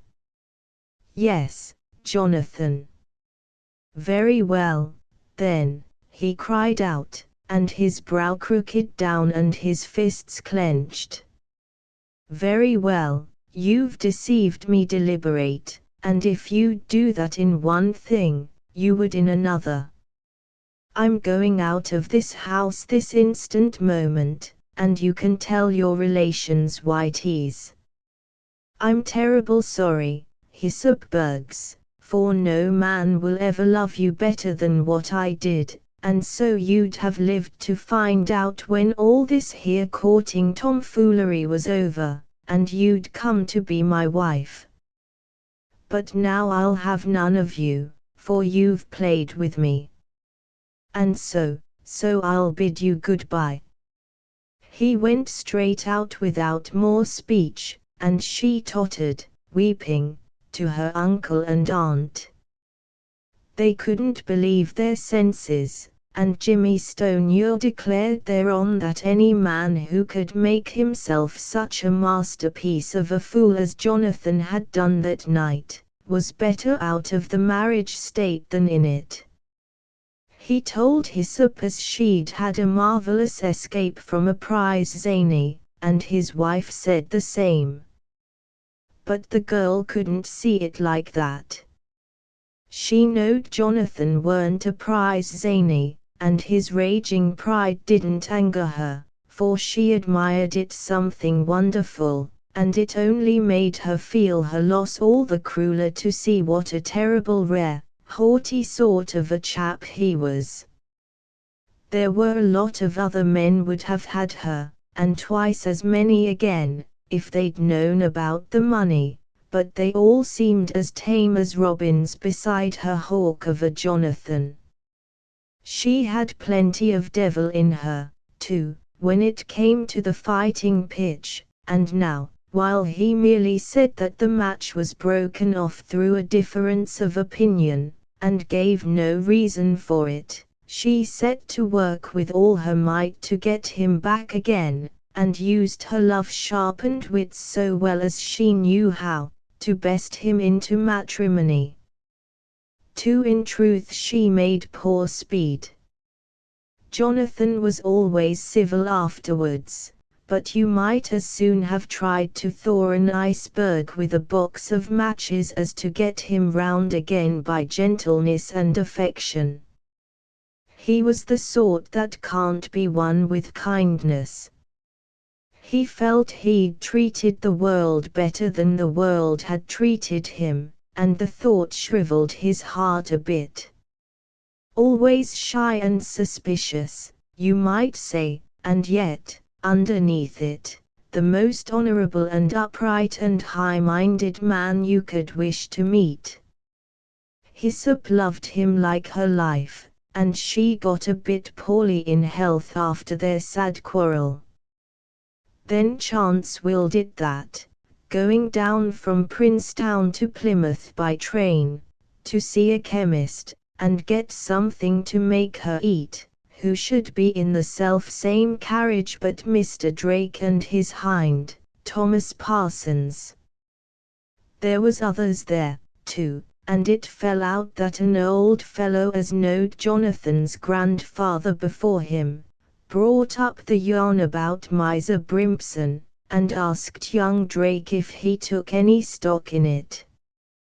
Of course the man pooh-poohed such foolery, and told the old chap not to talk nonsense like that in the ear of the 19th century, but when Jonathan and Parsons had got out of the train, which they did do at Yelverton station, Hyssop, as knowed the old man, asked him to tell more about the miser, and he explained, so well as he knew how, that Brimpson Drake had made untold thousands out of the French and American prisoners, and that, without doubt, 'twas all hidden even to this day at Dunabridge.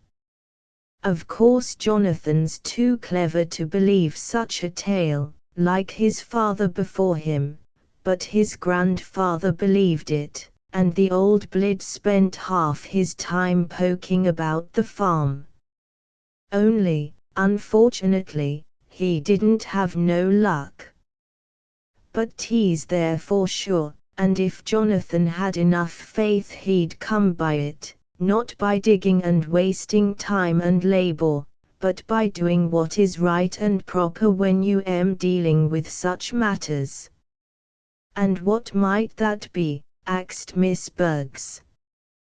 Just then, however, the train for Plymouth ran up, and the old man told her that he'd explain some other time.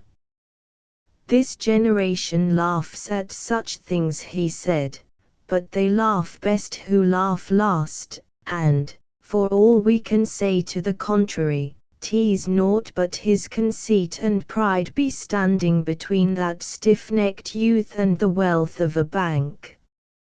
Hyssop, she thought a lot upon this, but she had no need to go to the old chap again, as she meant to do, for when she got home, her uncle, Farmer Stoneure, knowed all about the matter, and told her how 'twas a very rooted opinion among the last generation that a miser's spirit never could leave its hidden hoard till the stuff was brought to light, and in human hands once more.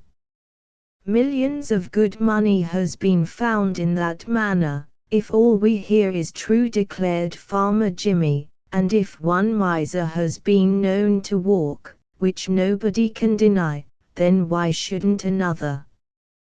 Them as believe in such dark things, and I don't say I do, and I don't say I don't, them as know of such mysteries happening in their own recollection, or in the memory of their friends, would doubtless say that Miser Brimpson still creeps around his gold now and again, and if that money be within the four corners of Dunabridge Farm, and if Jonathan happened to be on the lookout on the rightful night and at the rightful moment, 'tis almost any odds but he might see his forebear sitting over his moneybags like a hen on a clutch of eggs, and so recover the hoard. But faith's needed for such a deed, Mrs. Stoneyall told her niece, and that pig-headed creature haven't no faith. Too proud, he is, to believe in anything he don't understand. 'Twas even so with Lucifer afore him. If you told him, Jonathan, this news, he'd rather let the money go than set off ghost hunting in cold blood. Yet there it is, and a humble-minded fashion of chap, with the Lord on his side, and a trustful heart in his bosom, might very like recover all them tubs of cash the miser come by. And then he'd have thousands to my portends, said Hyssop. Not that he'd ever come back to me now, I reckon. But, all the same, she knowed by the look in Jonathan's eye when they met, that he loved her still, and that his silly, proud heart was hungering after her yet, though he'd rather have been drawn under a harrow than show a spark of what was burning there. And so, upon this nonsense about a buried treasure, she set to work again to use her brains, and see if there might be any road out of the trouble by way of Miser Brimpson's ghost. What she did, none but them as helped her ever knew, until the story comed round to me, but 'twas the cleverest thing that ever I heard of a maiden doing, and it worked a wonder. In fact, I can't see but a single objection to the plot, though that was a serious thing for the girl. It lay in the fact that there had to be a secret between Hyssop and her husband, and she kept it close as the grave until the grave itself closed over him. Yet 'twas an innocent secret, too, and, when all's said, 'tisn't he a wedded pair in 500 as haven't each their one little cupboard fast locked, with the key throwed away. 6 months passed by, and Jonathan worked as only he knowed how to work, and tried to forget his sad disappointment by dint of toil. Early and late he laboured, and got permission to reclaim a bit of moor for a new take, and so added a very fair 3 acres to his farm. He noticed about this time that his hind, Parsons, did oft drag up the subject of Miser Brimpson Drake, and first Jonathan laughed, and then he was angered, and bade Thomas hold his peace.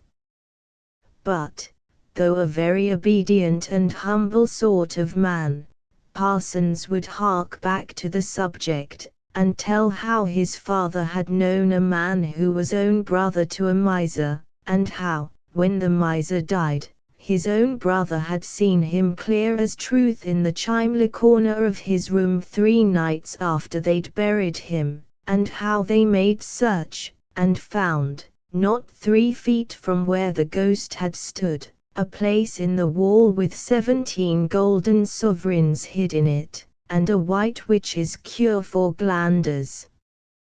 Thomas Parsons swore on the book to this, and he said, as a certain fact, that New Year's night was the time most misers walked, and he advised Jonathan not to be dead to his own interests. At least, as a thinking man, that believes in religion and the powers of the air, in Bible word, you might give it a chance, said Thomas, and then Jonathan told him to shut his mouth, and not shame Dunabridge by talking such childish nonsense. The next autumn Jonathan went up beyond Exeter to buy some of they black-faced, horned Scotch sheep, and he wanted for Parsons to go with him. But his man falled ill the night afore, and so young Hacker went instead. Drake reckoned then that Thomas Parsons would have to leave, for Dunabridge weren't a place for sick folk, and he'd made up his mind after he came back to turn the old chap off. But Thomas was better when the master got home, so the question of sacking him was let be, and Jonathan contented himself by telling Tom that, if he fell ill again, 'twould be the last time. And Parsons said that was as it should be, but he hoped that at his age, merely 65 or thereabout, he wouldn't be troubled with his breathing parts again for half a score o' years at least. He added that he'd done his work as usual while the master was away, but he didn't mention that his Burkes had made so bold as to call at Dunabridge with a pony and cart, and that she'd spent a tidy long time there, and gone all over the house and farmyard, among other places, afore she drove off again. And the next chapter of the story was told by Jonathan himself to his 2 men on the first day of the following year. There was but little light of morning just then, and the 3 of them were putting down some bread and bacon and a quart of tea by candlelight in the Dunabridge kitchen, when Thomas saw that his master weren't eating nothing to name. Instead, he went out to the barrel and drawed himself a pint of ale, and got along by the peat fire with it, and stuck his boots so nigh the scads as he dared without burning 'em. "What's amiss?" said Thomas. "Don't say you am sick, master. And if you be, I lay no liquor smaller than brandy will fetch you round." "I ban't sick," answered Jonathan shortly. He seemed in doubt whether to go on. Then he resolved to do so. "There was a man in the yard last night," he said, "and, if I thought as either of you chaps knowed anything about it, I'd turn you off this instant, afore you'd got the bacon out of your throats." "A man? Never," cried Parsons. "How was it the dog didn't bark?" asked Hacker. "How the devil do I know why he didn't bark?" answered Jonathan, dark as night, and staring in the fire. One side of his face was red with the flames, and the other side blue as steel along of the daylight just beginning to filter in at the window. "All I can say is this," he added. "I turned in at 10:30, just after that brace of old fools to Brownbury went off to see the New Year in. I slept till midnight, then something woke me with a start. What 'twas, I can't tell, but some loud sound near at hand, no doubt. I was going off again when I heard more a steady sound repeated over and over. And first I thought 'twas owls, and then I heard 'twas not. You might have said 'twas somebody thumping on a barrel, but, at any rate, I woke up, and sat up, and found the noise was in the yard. I looked out of my chamber window then, and the moon was bright as day, and the stars sparkling likewise, and there, down by the judge's table where the thorn tree grows, I see a man standing by the old barrel as plain as I see you chaps now. The judge's table be a wonderful curiosity at Dunabridge, and if you go there you'll do well to ax to see it. 'Tis a girt slab of moorstone said to have come from Crokentor, where the Tinners held their parliament in the ancient times. Now it bides over a water trough with a white thorn tree rising up above." Jonathan took his breath when he'd got that far, and fetched his pipe out of his pocket and lighted it. Then he drank off half the beer, and spat in the fire, and went on. "A man so tall as me, if not taller. He'd got one of them old white beaver hats on his head, and he wore a flowing white beard, so long as my plough horse's tail, and he walked up and down over the stones, like a sailor walks up and down on the deck of a ship. I shouted to the chap, but he didn't take no more notice than the moon. Up and down he went, and then I told him, if he wasn't off inside 2 minutes, I'd get my fowling piece and let fly. Still he paid no heed, and I don't mind saying to you men that, for half a second, I felt creepy crawly and goose flesh down the back. But 'twas only the cold, I reckon, for my window was wide open, and I'd been leaning out of it for a good while into 10 degrees of frost. After that, I got angry, and went down house and hitched the gun off the hooks over the mantelpiece, and ran out, just as I was, in naught but my boots and my night shirt. The hour was so still as the grave at first, and the moon shone on the river far below and lit up the eaves and windows, and then, through the silence, I heard wide-come bells ringing in the new year. But the old night bird in his top hat was gone. Not a hair of his beard did he leave behind. I looked about, and then up came the dog, barking like fury, not knowing who I was, dressed that way, till he heard my voice. And that's the tale, and who be that curious old rascal I'd much like to know. They didn't answer at first, and the daylight gained on 'em. Then old Parsons spoke up, and wagged his head and swore that 'twas no man his master had seen, but a creature from the other world. I'll lay my life, he said, 'twas the spectrum of Miser Brimpson as you saw walking, and I'll take oath by the new year that 'twas his way to show where his stuff be buried. For God's sake, he says, if you don't want to get into trouble with unknown creatures, go out and pull up the cobblestones, and see if there's anything underneath them. But Jonathan made as though the whole thing was nonsense, and wouldn't let neither Thomas nor Hacker move a pebble.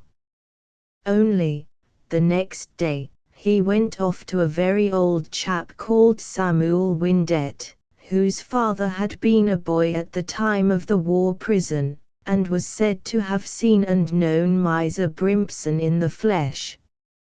And the old man declared that, in his childish days, he'd heard of the miser, and that he certainly wore a beaver hat and had a white beard a yard long.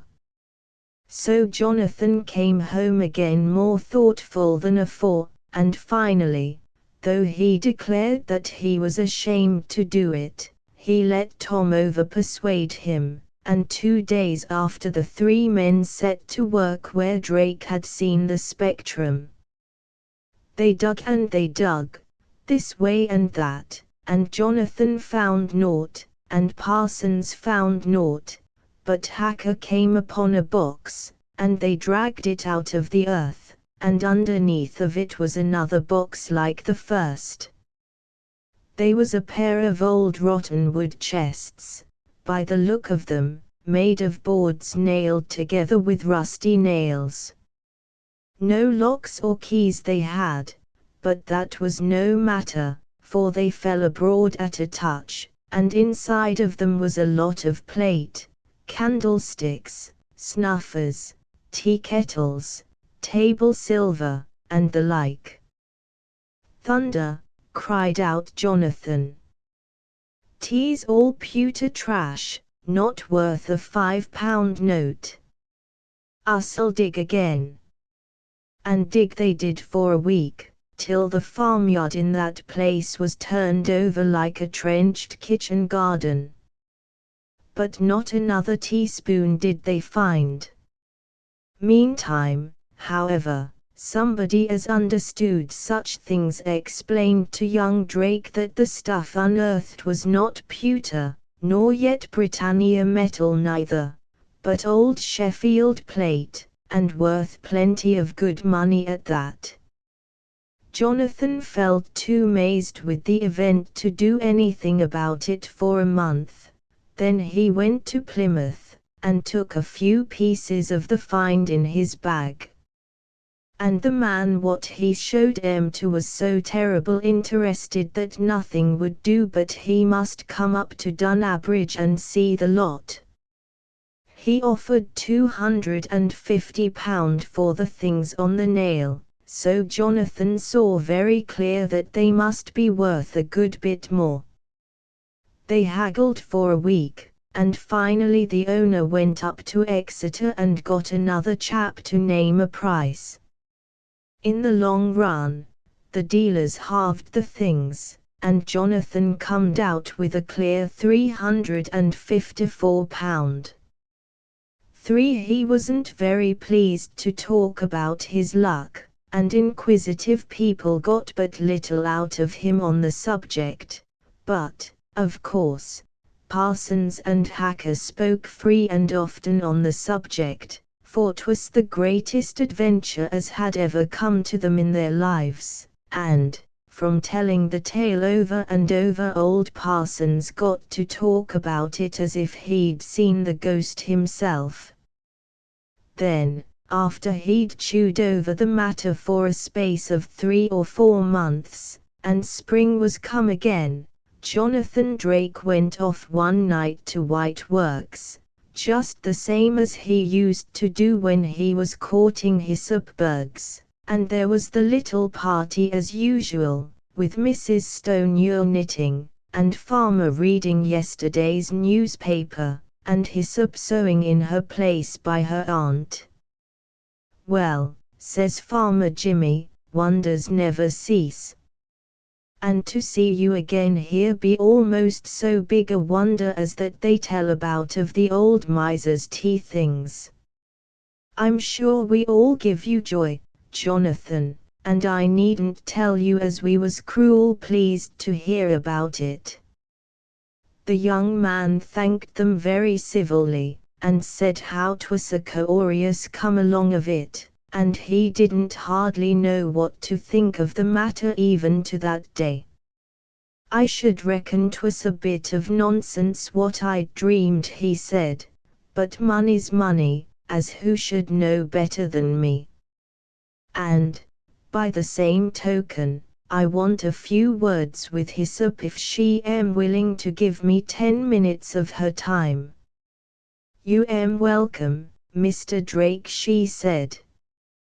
He started at the surname, but she got up, and they went off just in the usual way to the parlour, and when they was there, she sat down in her old corner of the horsehair sofa and looked at him. But he didn't sit down, not at first. He walked about fierce and talked fierce. "I'll ax one question afore I go on, and, if the answer's what I fear, I'll trouble you no more," he said. "In a word, be you tokened again?" "I suppose you be, for you're not the sort to go begging." "Say it quick if 'tis so, and I'll be off and trouble you no further." "No, Mr. Drake. I'm free as the day you throwed me over," she answered, in a very quiet little voice.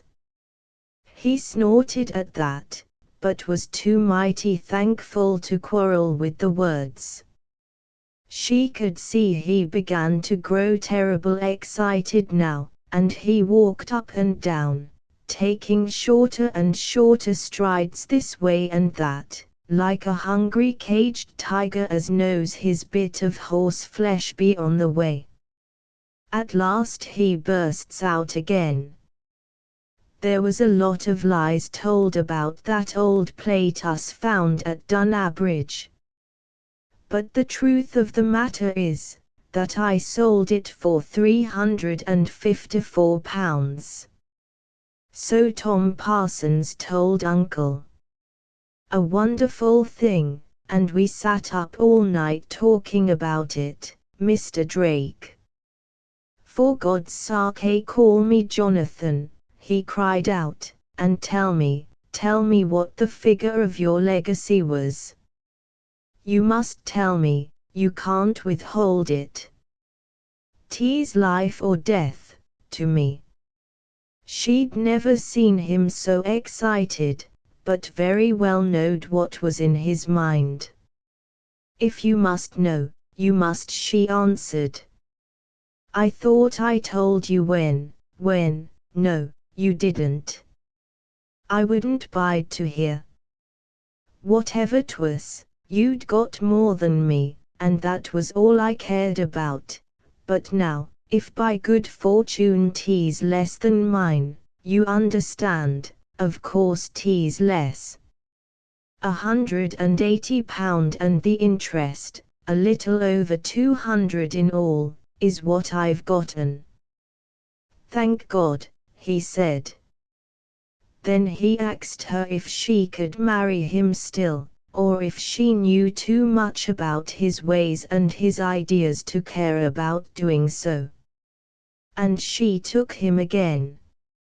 You see, Hyssop Birds was my mother, and when father died I had the rights of the story from her. By that time the old people at White Works and Tom Parsons was all gone home, and the secret remained safe enough with Hyssop herself. The great difficulty was to put half her money and more, slap into Jonathan's hands without his knowing how it got there, and, even when the game with the ghost was hit upon, 'twas hard to know how to do it clever. Hyssop wanted to hide golden sovereigns at Dunabridge, but her uncle, with wonderful wit, pointed out that they'd all be dated, and to get 300 sovereigns and more 100 years old could never have been managed. Then old Thomas, who was in the secret, of course, and played the part of Miser Brimpson, and got £5 for doing it so clever, and another 5 after from his master. When the stuff was found, he thought upon trinkums and jewels, and finally Mrs. Stoneure, as had a friend in the business, said that Sheffield plate would do the trick. And she was right. The plate was bought for £380, and kept close at White Works till 'twas known that Jonathan meant to go away and bide away some days. Then my mother drove across with it, and Thomas made the cases wi' old rotten boards, and they drove a slant hole under the cobbles, and got all vitty again long afore young Drake came back home. Me and Jonathan was wedded in the fall of that year, said my mother to me when she told the tale. And, come the next New Year's night, he was at our chamber window as the clock struck 12, and bided there looking out into the yard for an hour, keen as the hawk that he was. He thought I must be asleep, but well I knowed he was seeking for an old man in a beaver hat wi' a long white beard, and well I knowed he'd never see him again. Of course your father took good care not to tell me the next morning that he'd been on the lookout for the ghost. And my mother, in her own last days, oft dwelt on that trick, and sometimes she'd say, as the time for meeting father got nearer and nearer, I wonder if 'twill make any difference in heaven, where no secrets be hid. And, knowing father so well as I had, I felt very sure as it might make a mighty lot of difference. So, in my crafty way, I hedged, and told mother that, for my part, I felt certain there were some secrets that wouldn't even be allowed to come out at Judgment Day, for fear of turning heaven into t'other place, and that this was one of 'em. She always used to fret at that, however. "I want for it to come out," she'd say. "And, if Jonathan don't know, I shall certainly tell him. I've kept it in long enough, and I can't trust myself to do it no more. He've got to know, and, with all eternity to get over it and forgive me in, I have a right to be hopeful that he will." Hyssop Drake died in that fixed resolve, and I'm sure I trust that, when 'tis my turn to join my parents again, I shall find no shadow between 'em. But there's a lot of doubt about it, knowing father. Footnotes 1. Sk8, Windfall. The Haunted Photograph by Ruth McEnery Stewart Top from Harper's Bazaar, June, 1909. By permission of Harper's Bazaar. The Haunted Photograph by Ruth McEnery Stewart. To the ordinary observer it was just a common photograph of a cheap summer hotel. It hung sumptuously framed in plush, over the widow Morris's mantel, the one resplendent note in an otherwise modest home, in a characteristic Queen Anne village.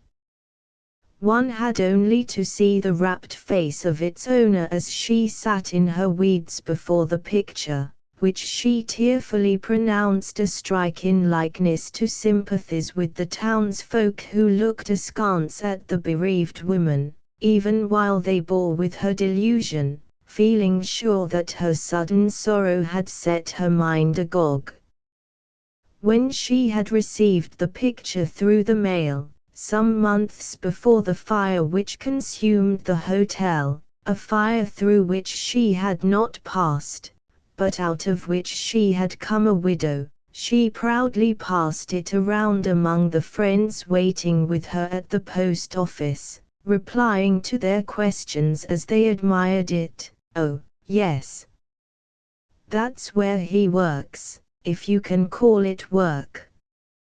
He's the head steward in it.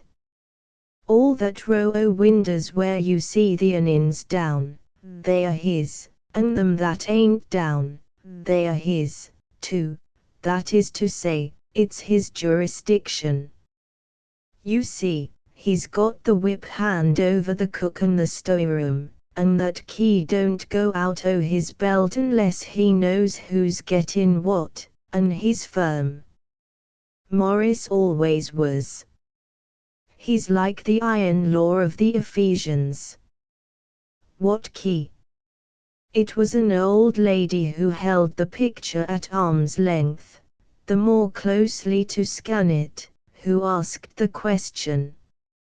She asked it partly to know, as neither man nor key appeared in the photograph, and partly to parry the historic allusion, a disturbing sort of fire for which Mrs. Morris was rather noted and which made some of her most loyal townsfolk a bit shy of her.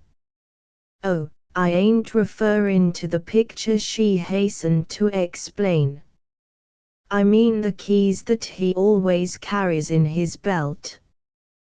The reg'lar joke there is to call him Street Peter, and he takes it in good part, for, he declares, if there is such a thing as a similitude to the kingdom o' heaven in a hotel, why, it's in the providential supply department which, in a manner, hangs to his belt.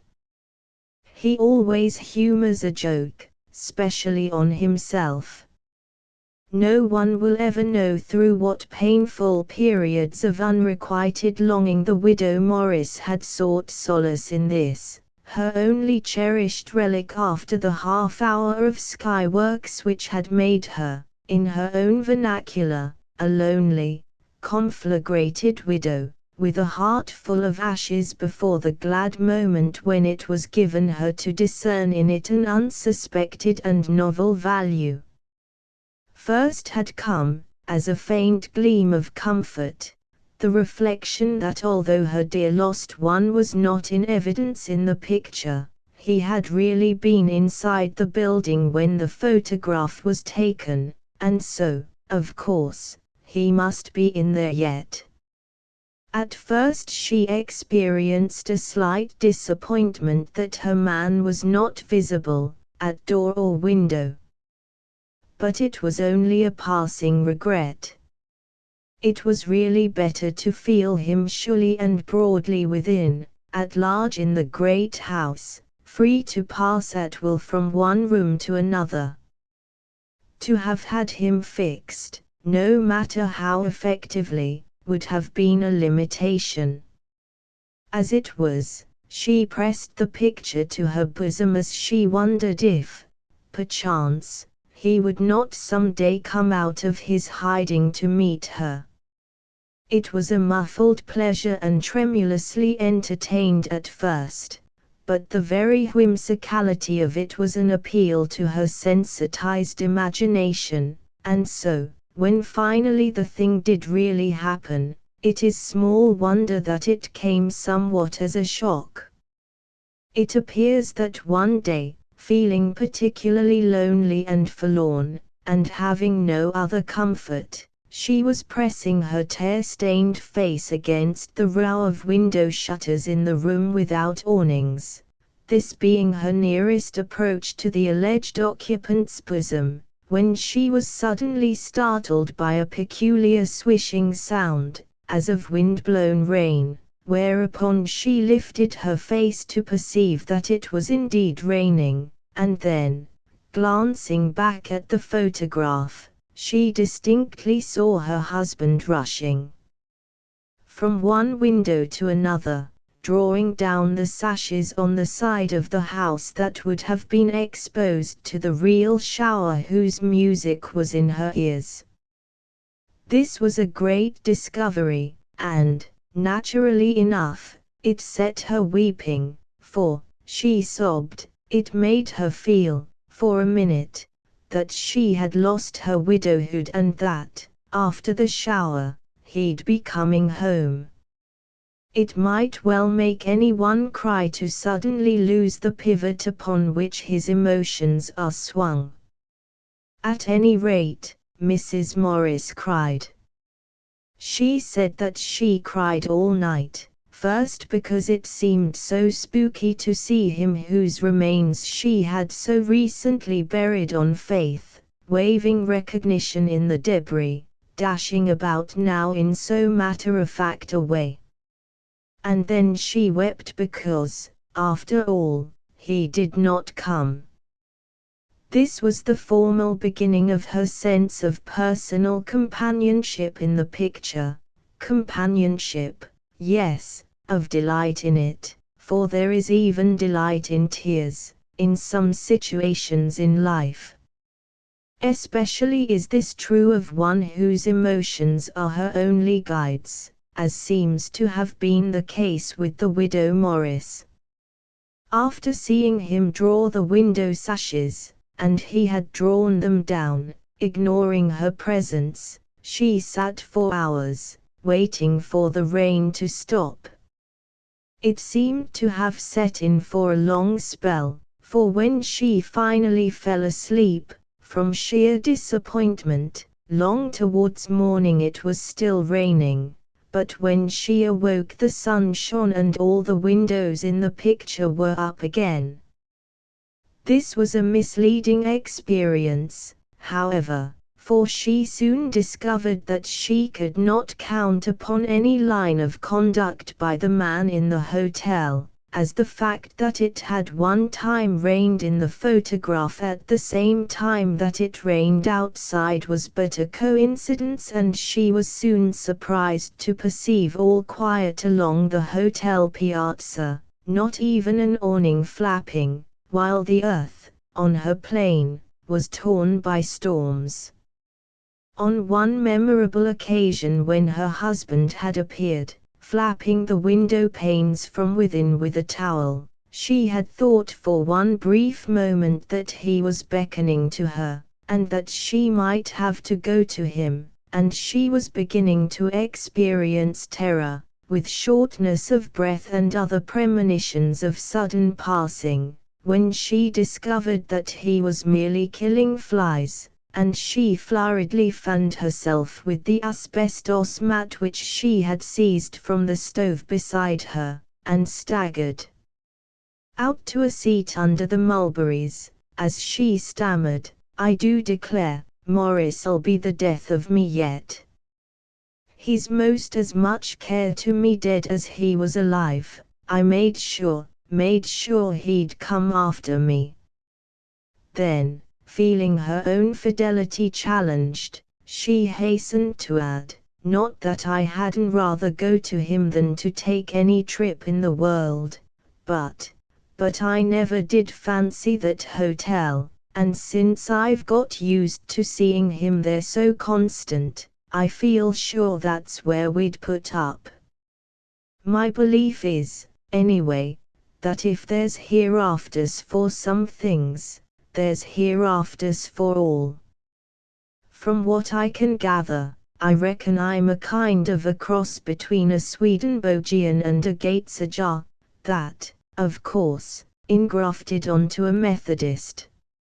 Now, that hotel, when it was consumed by fire, which to it was the same as mortal death, why, it either ascended into heaven, in smoke, or it fell, in ashes, to the other place. If it died worthy, like as not it's undergoing repairs now for a mansion Jasper Cupolos, but, of course, such as that could be run up in a twinkling. Still, from what I've heard, it's more likely gone down to its deserts. It would seem hard for a hotel with so many orned-off corridors and palmed embrasures with tete-a-tete sofas, to live along without sin." She stood on her step-ladder, wiping the face of the picture as she spoke, and as she began to back down she discovered the cat under her elbow, glaring at the picture. "Yes, Kitty. Spit away," she exclaimed. "Like as not you see even more than I do." And as she slipped the ladder back into the closet, she remarked, this to herself, strictly, "If it hadn't been for poor Puss, I'd a had a heap more pleasure out o' this picture than what I have had, or will be likely to have again. The way she's taken on, I've almost come to hate it." A serpent had entered her poor little Eden, even the green-eyed monster constrictor, who, if given full swing, would not spare a bone of her meager comfort. A neighbor who chanced to come in at the time, unobserved overheard the last remark, and Mrs. Morris, seeing that she was there, continued in an unchanged tone, while she gave her a chair, "Of course, Miss Withers, you can easy guess who I refer to. I mean that comely-featured wench that kept the books and answered the telephone at the hotel, when she found the time from her medallion. Somehow, I never thought about her being burned in with Morris till Puss give her away. Puss never did like the girl when she was alive, and the first time I see her scratch and spit at the picture, just the way she used to do whenever she come in sight, why, it just struck me like a clap o' thunder out of a clear sky that Puss knew who she was a-spittin' at, and I switched around sudden, and glanced up sudden, and, well, what I seen. There was that beautied-up typewriter settin' in the windowsill o' Morris's butler's pantry, and if she didn't wink at me malicious, then I don't know malice when I see it. And she used her fingers against her nose, too, most defiant and impolite. So I says to Puss, I says, there's goings on in that hotel, sure as fate. Annabel Bender has got the better o' me, for once. And, tell the truth, it did spoil the photograph for me for a while, for, of course, after that, if I didn't see him somewheres on the watch for his faithful spouse, I'd say to myself, he's inside there with that pink-featured hussy. You know, a man's a man, Miss Withers, specially Morris, and with his lawful wife cut off and indefinitely divorced by a longevited family, and another burned in with him, well, his faithfulness is put to a trial by fire, as you might say. So, as I say, it spoiled the picture for me, for a while. And, to make matters worse, it wasn't any time before I recollected that Campbellite preacher that was burned in with them, and with that my imagination run riot, and I'd think to myself, if they are inclined, they certainly have things handy.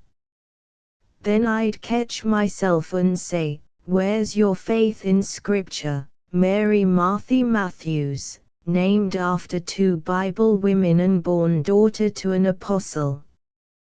What's the use?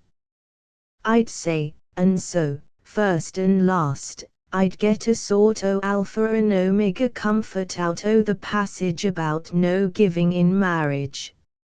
Still, there'd be times, pray as I would, when them 3 would loom up, him and her, and the Campbellite preacher. I know his license to marry would run out in time, but for eternity, of course we don't know. Seem like everything would last forever, and then again, if I've got a widow's freedom, Morris must be classed as a widower, if he's anything. Then I'd get some relief in thinking about his disposition.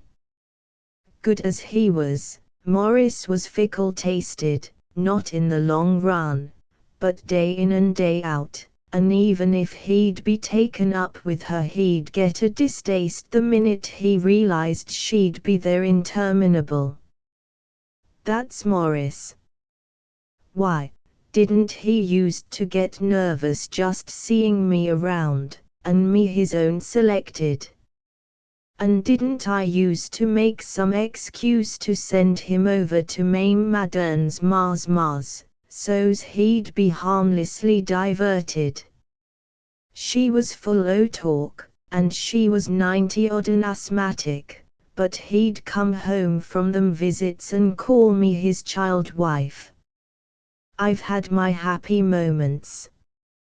You know a man'll get tired of himself, even if he's condemned to it too continual, and think of that blondie-knitted typewriter for a steady diet, to a man like Morris. Imagine her when her hair dye started to give out green streaks in that pompadour.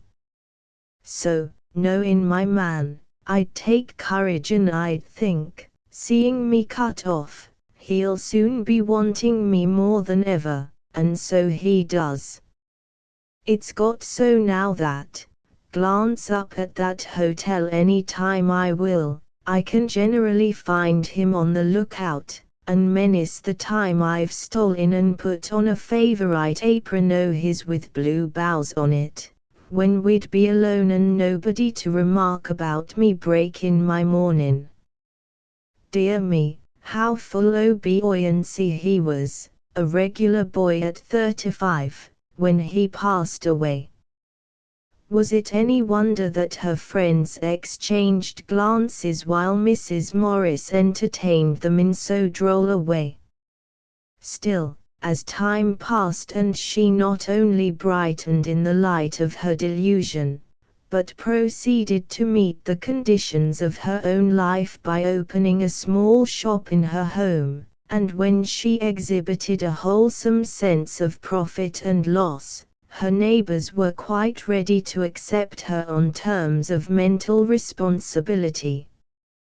With occupation and a modest success, Emotional disturbance was surely giving place to an even calm, when, one day, something happened. Mrs. Morris sat behind her counter, sorting notions, Puss asleep beside her, when she heard the swish of thin silk, with a breath of familiar perfume, and, looking up, whom did she see but the blonde lady of her troubled dreams striding bodily up to the counter, smiling as she swished. At the sight the good woman first rose to her feet, and then as suddenly dropped, flopped, breathless and white, backward, and had to be revived, so that for the space of some minutes things happened very fast, that is, if we may believe the flurried testimony of the blonde, who, in going over it, 2 hours later, had more than once to stop for breath. "Well, say," she panted. "Did you ever? Such a turn as took her. I hadn't no more 'en stepped in the door when she succumbed, green as the Ganges, into her own egg basket, and it full. And she was on the eve o' flopping back into the prunin' scissor points up, when I scrambled over the counter, breaking my straight front in two, which she's welcome to, poor thing. Then I loaned her my smellin' salts, which she held her breath against until it got to be a case of smell or die, and she smelt.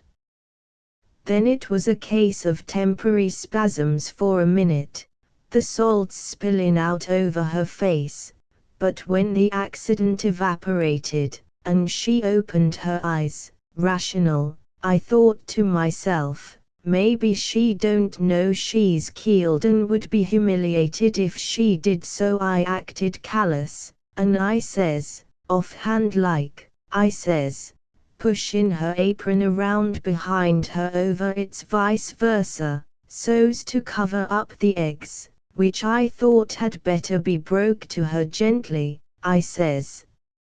I just called in, Miss Morris, to buy your recipe for angel cake, or maybe get you to bake one for us. I knew she baked on orders. And with that, what does she do but go over again, limp as wet starch, down and through every egg in that basket, solid and fluid. Well, by this time, a man who had seen her at her first worst and run for a doctor, he come in with 3, and whilst they were bowing to each other and backing, I give her stimulus, and directly she turned upon me one rememberable gaze, and she says, "Doctors," says she, "would you think they'd have the gall to try to get me to cook for 'em? They've ordered Angel Ca," and with that, over she toppled again, no pulse nor nothing, same as the dead. While the blonde talked she busied herself with her loosely falling locks, which she tried vainly to entrap. "And yet you say she ain't classed as crazy?" "I'd say it of her, sure. And so old Morris is dead, burned in that old hotel. Well, well. Poor old fellow. Dear old place. What times I've had." She spoke through a mouthful of gilt hairpins and her voice was as an Aeolian harp. "And he burned in it, and she's a widow yet." "Yes, I did hear there'd been a fire, but you never can tell. I thought the chimney might a burned out, and I was in the thick of being engaged to the night clerk at the Singing Needles Hotel at Pineville at the time, and there's no regular mail there. I thought the story might be exaggerated. Oh no, I didn't marry the night clerk. I'm a bride now, married to the head steward, same rank as poor old Morris, and we're just as happy. I used to plague Morris about her hair, but I'd have to let up on that now. Mine's as red again as hers. No, not my hair, mine's hair. It's as red as a flannen drawer, every bit and grain. But, say she added, presently, when she gets better, just tell her never mind about that recipe. I copied it out of her recipe book whilst she was under the weather, and dropped a dime in her cash drawer. I recollect how old Morris used to look forward to her angel cakes weekends. He'd be going home, and you know there's nothing like having ammunition in marriage, even if you never need it. Mine's in that frame of mind now that transforms my gingerbread into angel cake, but the time may come when I'll have to beat my eggs to a fluff even for angel cake, so's not to have it taste like gingerbread to him. Oh no, he's not with me this trip. I just run down for a lark to show my folks my ring and things, and let 'em see it's really so. He give me considerable jewelry. His firsts taste run that way, and they ain't no children. Yes, this amethyst is the wedding ring. I selected that on account of him being a widower.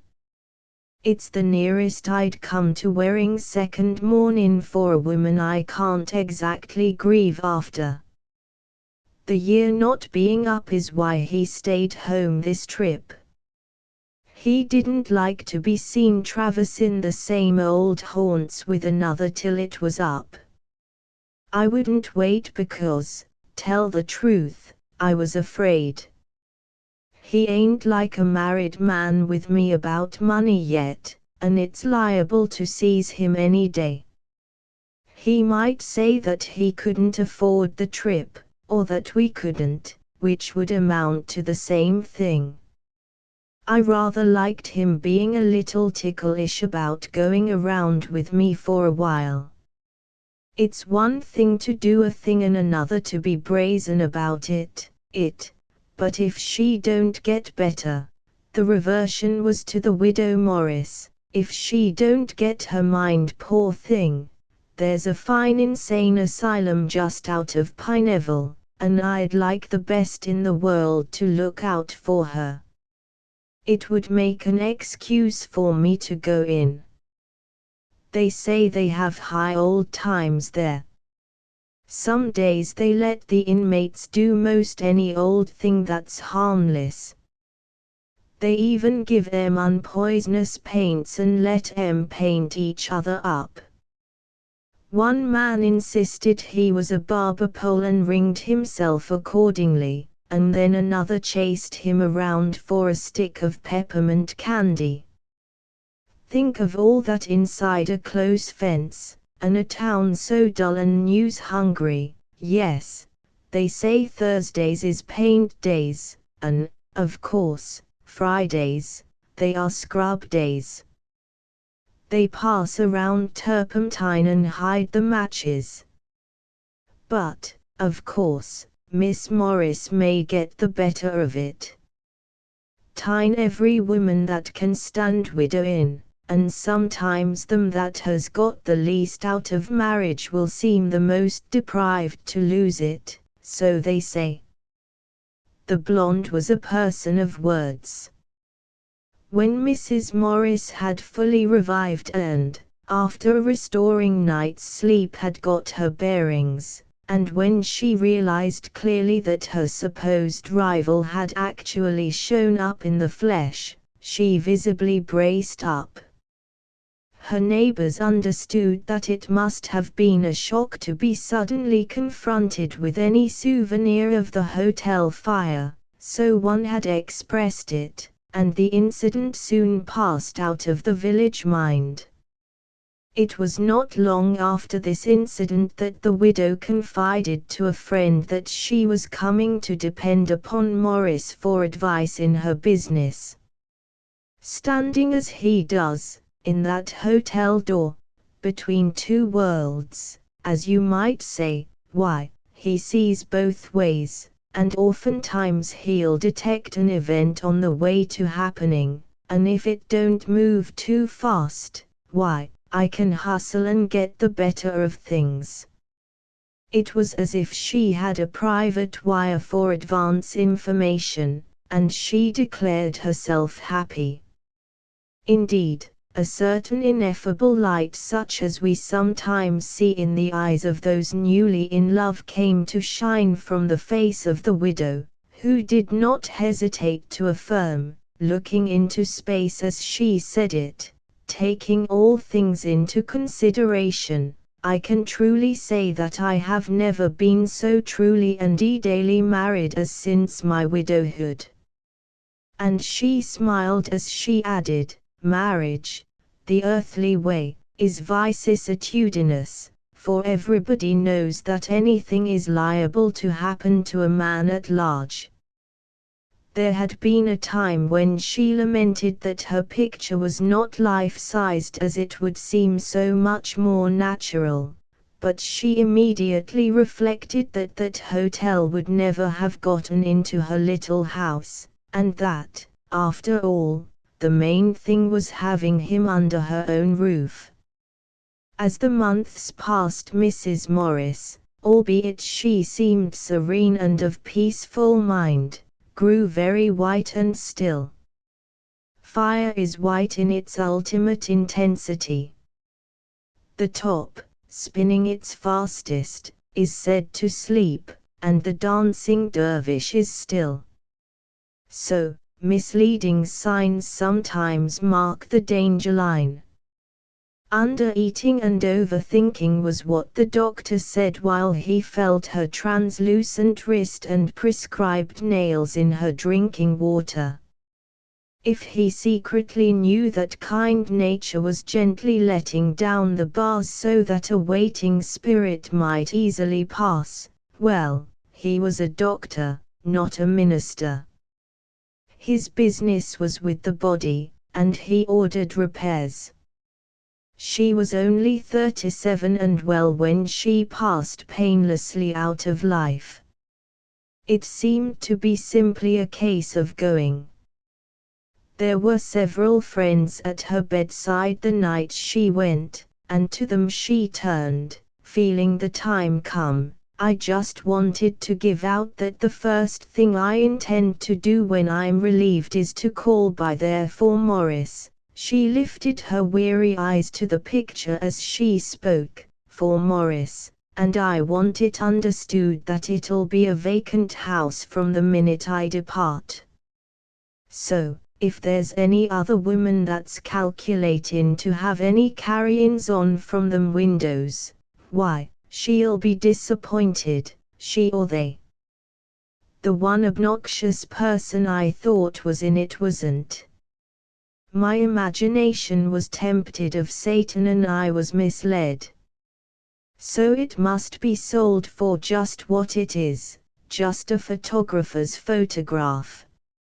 If it's a picture with a past, why, everybody knows what that past is, and will respect it.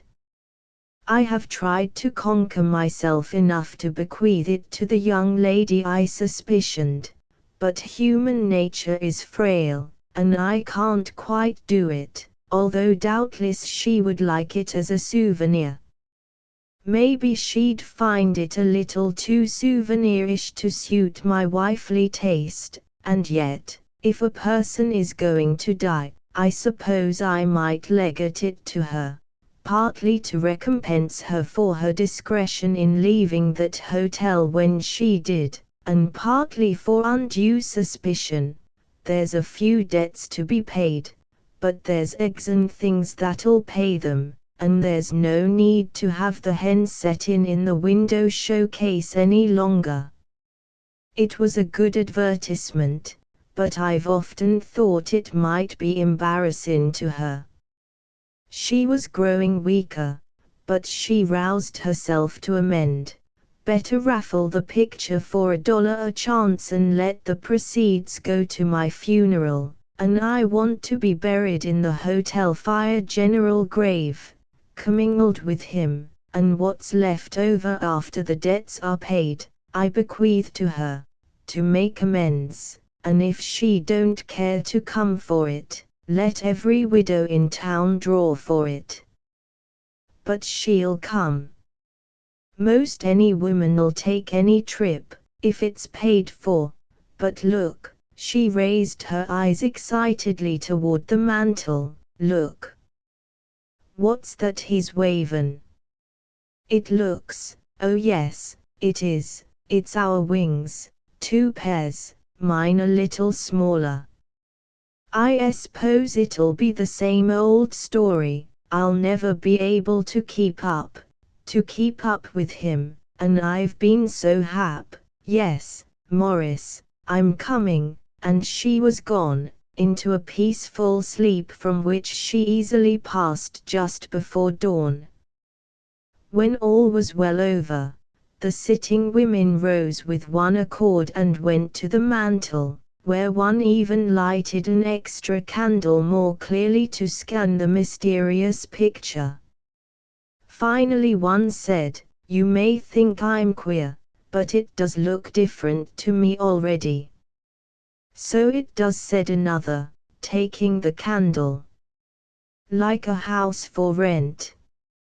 I declare, it gives me the cold shivers. I'll pay my $1 gladly, and take a chance for it," whispered a third, "but I wouldn't let such a thing as that enter my happy home, neither would I. Nor me, neither. I've had trouble enough. My husband's first wife's portrait has brought me discord enough, and it was a straight likeness. I don't want any more pictures to put in the hen house loft." So the feeling ran among the wives. "Well," said she who was blowing out the candle, "I'll draw for it, and take it if I win it, and consider it a sort of inheritance. I never inherited anything but indigestion." The last speaker was a maiden lady, and so was she who answered, chuckling, "That's what I say. Anything for a change. There'd be some excitement in a picture where a man was liable to show up. It's more than I've got now. I do declare it's just scandalous the way we're gigglin', and the poor soul hardly out o' hearin'.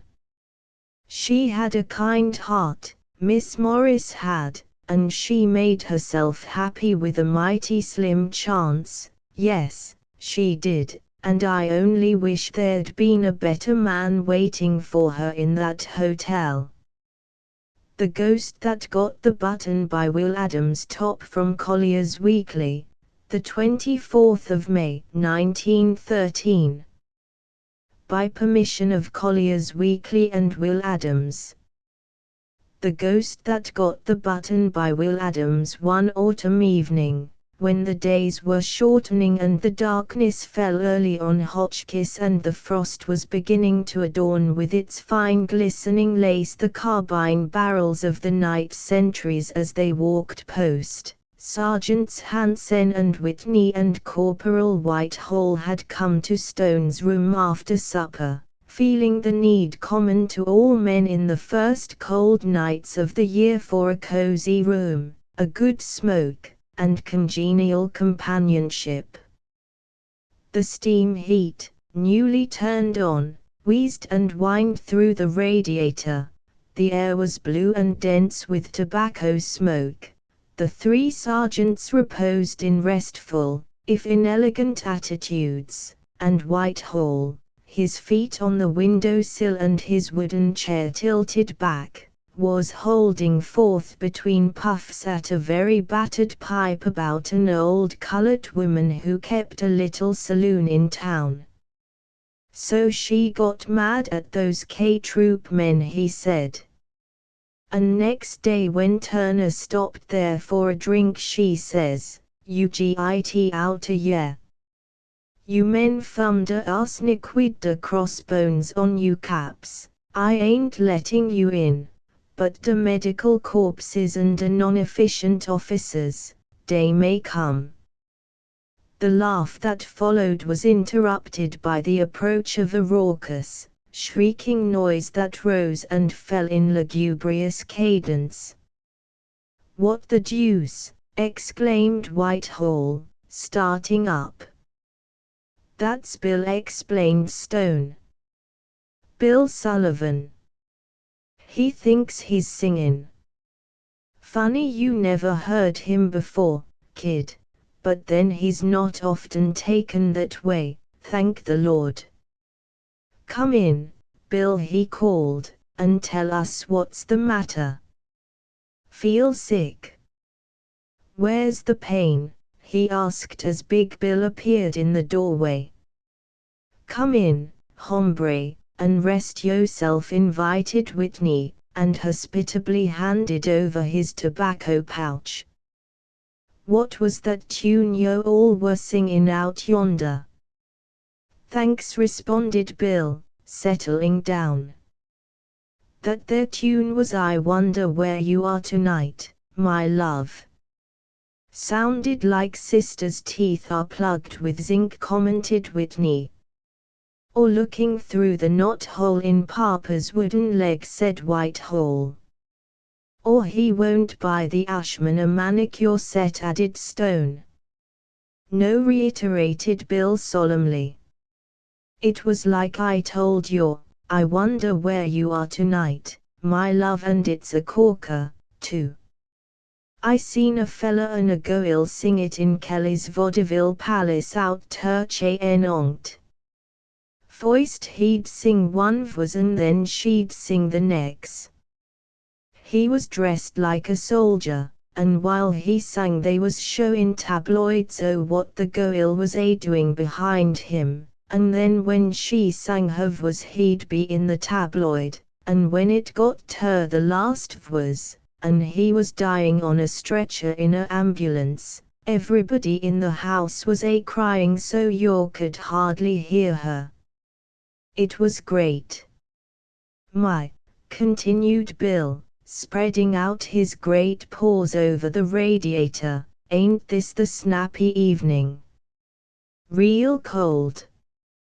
Somehow it minds me of the cold we had in China that time of the Boxers, after we'd got ter the legations, the nights was cold just like this is." "Why, Bill," said Whitney, "I never knew yo all were there then. Why did yo never tell us before?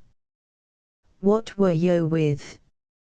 14th Infantry, responded Bill proudly. "It's a great ol' regiment, don't care if they are doughboys." "What company was you in?" inquired Hansen, ponderously taking his pipe from his mouth and breaking silence for the first time. "J Company, same as this."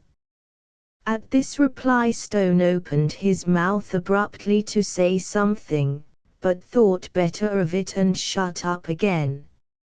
"It was blame cold them nights a week or so after we was camped in the Temple of Agriculture, that's what they called it, I dunno why, but say, the heat coming up from Tientsin was frying. It was just boilin', bakin', and bubblin', worse a heap than anything we'd had in the islands. We chucked away most every last thing on that hike but canteens and rifles. It was a darn fool thing ter do, the chuckin' was, o' course, but it come out all right, 'cause extry supplies followed us up on the Pie-Ho in junks. Ain't that a funny name fer a river? Pie-Ho. Every time I got homesick I'd say that river, and then I'd see Hogan's Dairy Lunch fer ladies and gents on the ol' Bowery and hear the kid Mick Hogan yellin', 'Draw one in the dark. White wings, let her flop.' Pie-Ho, and it helped me a heap, Bill settled himself and stretched. "But what I really wanted to tell you's about," said he, "was somethin' that happened one o' these here cold nights. It gets almighty cold there in September, and it was sure the spookiest show I ever seen. Even Mom Haggerty's table rappin's in Hester Street never come up to it.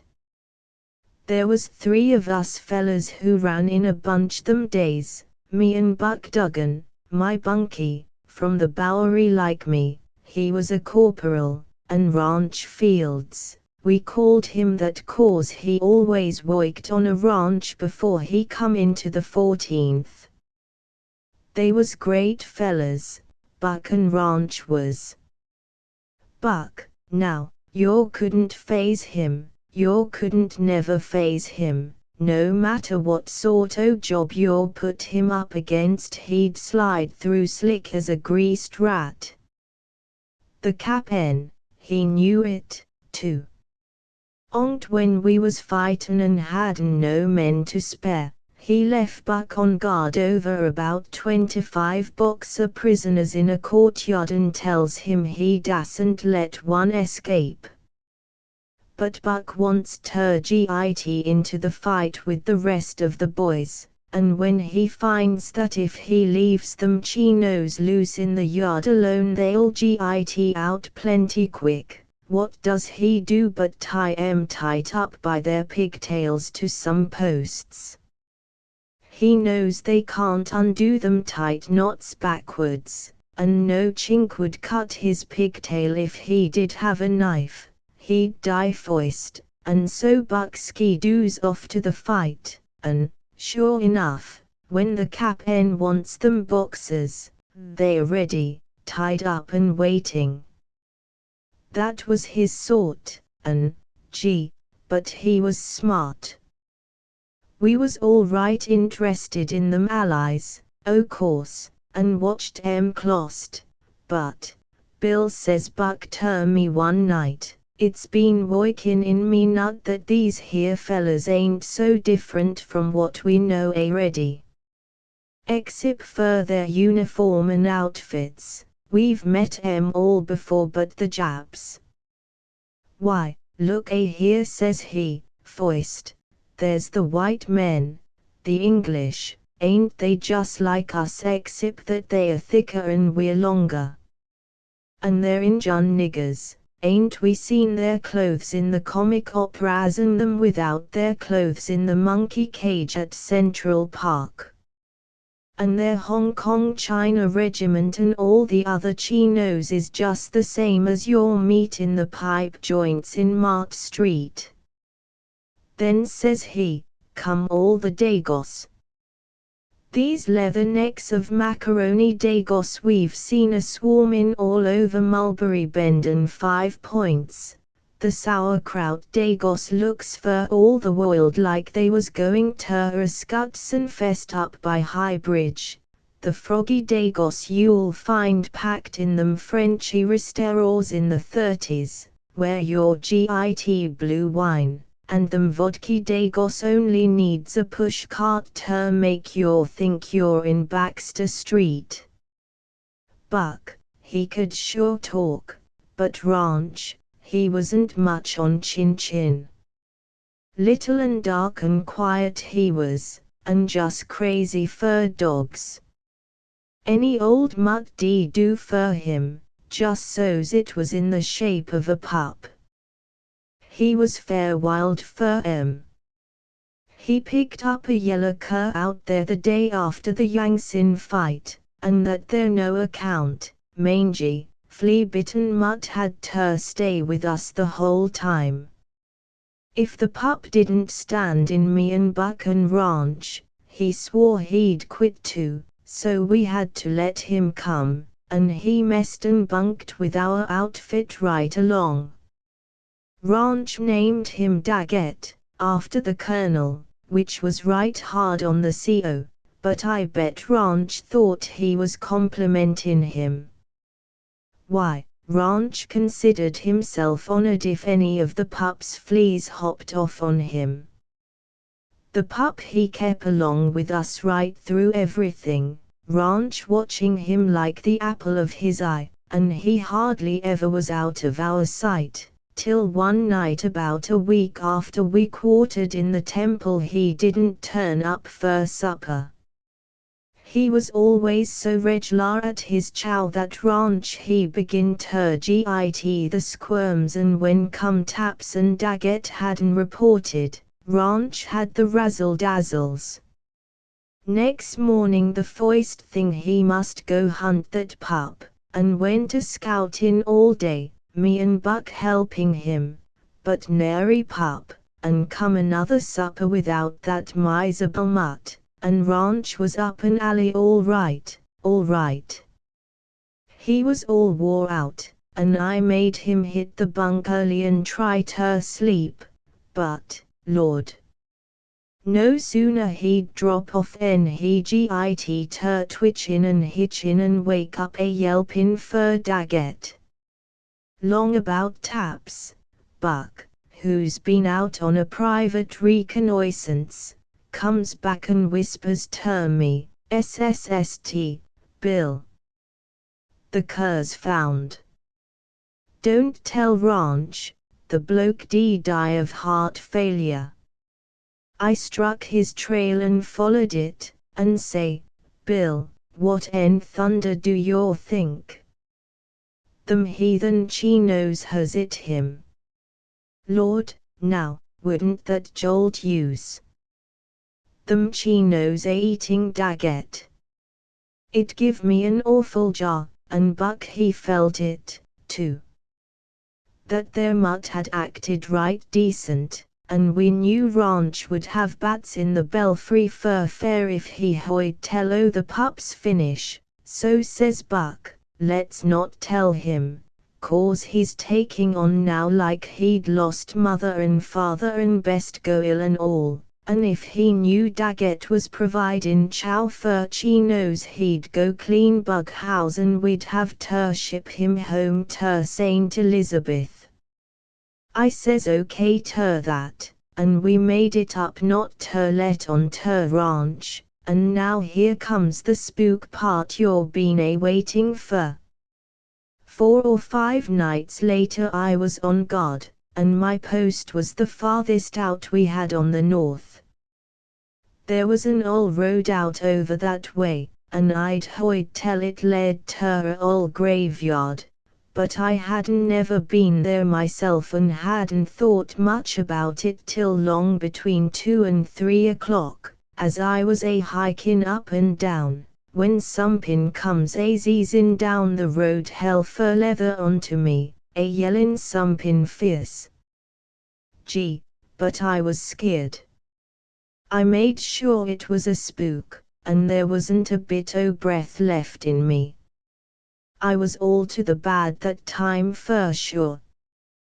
Before I had time to think even, that screamin', streakin' thing was on me and a-grabbin' round my knees, and then I see it was one o' them near Christian Chinos, and he's scared more 'en me even. His eyes had popped clean out en their slits, and his tongue was haggin' out by the roots, he was that locoed.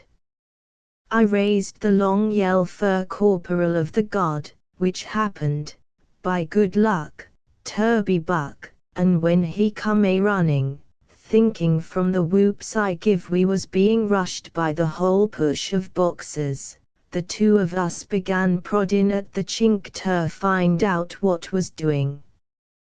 Took us some time, too, with him being in such a flutter and hardly able to even hand out his darn old pidgin English, that sounds like language coming out of a sausage machine.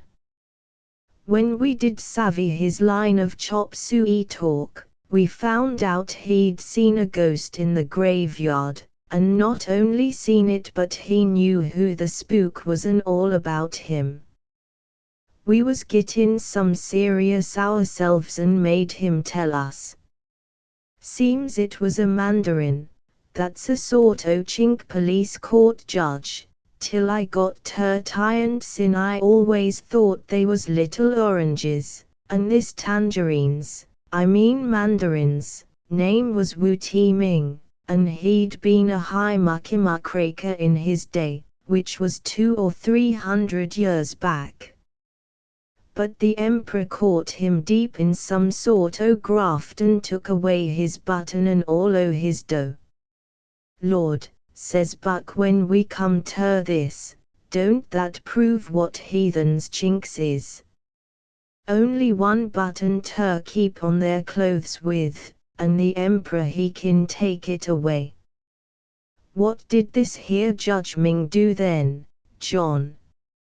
Use string or pins? This here John didn't seem ter savvy, but he said that the mandarin took on so fur his button and his loss of pool in the ward that it was sure sad ter see, and by the emperor got busy again with him and had him finished up for keeps, had him die the death of 1,000 cuts, says John. It sounded fierce ter me, but Buck he says, pshaw. Anybody who's been shaved reg'lar by them lady barbers on 4th Avenue woulda give the emperor the merry ha-ha. After Ming was cut up they took the remains of his corpse and planted him in this here graveyard up the road, but he wouldn't stay planted and began doing stunts at night, topside walkie-walkie and a huntin' for his lost button. He'd used to have the whole country scared up, but for the last 20 years he'd kept right quiet and had hardly ever come out.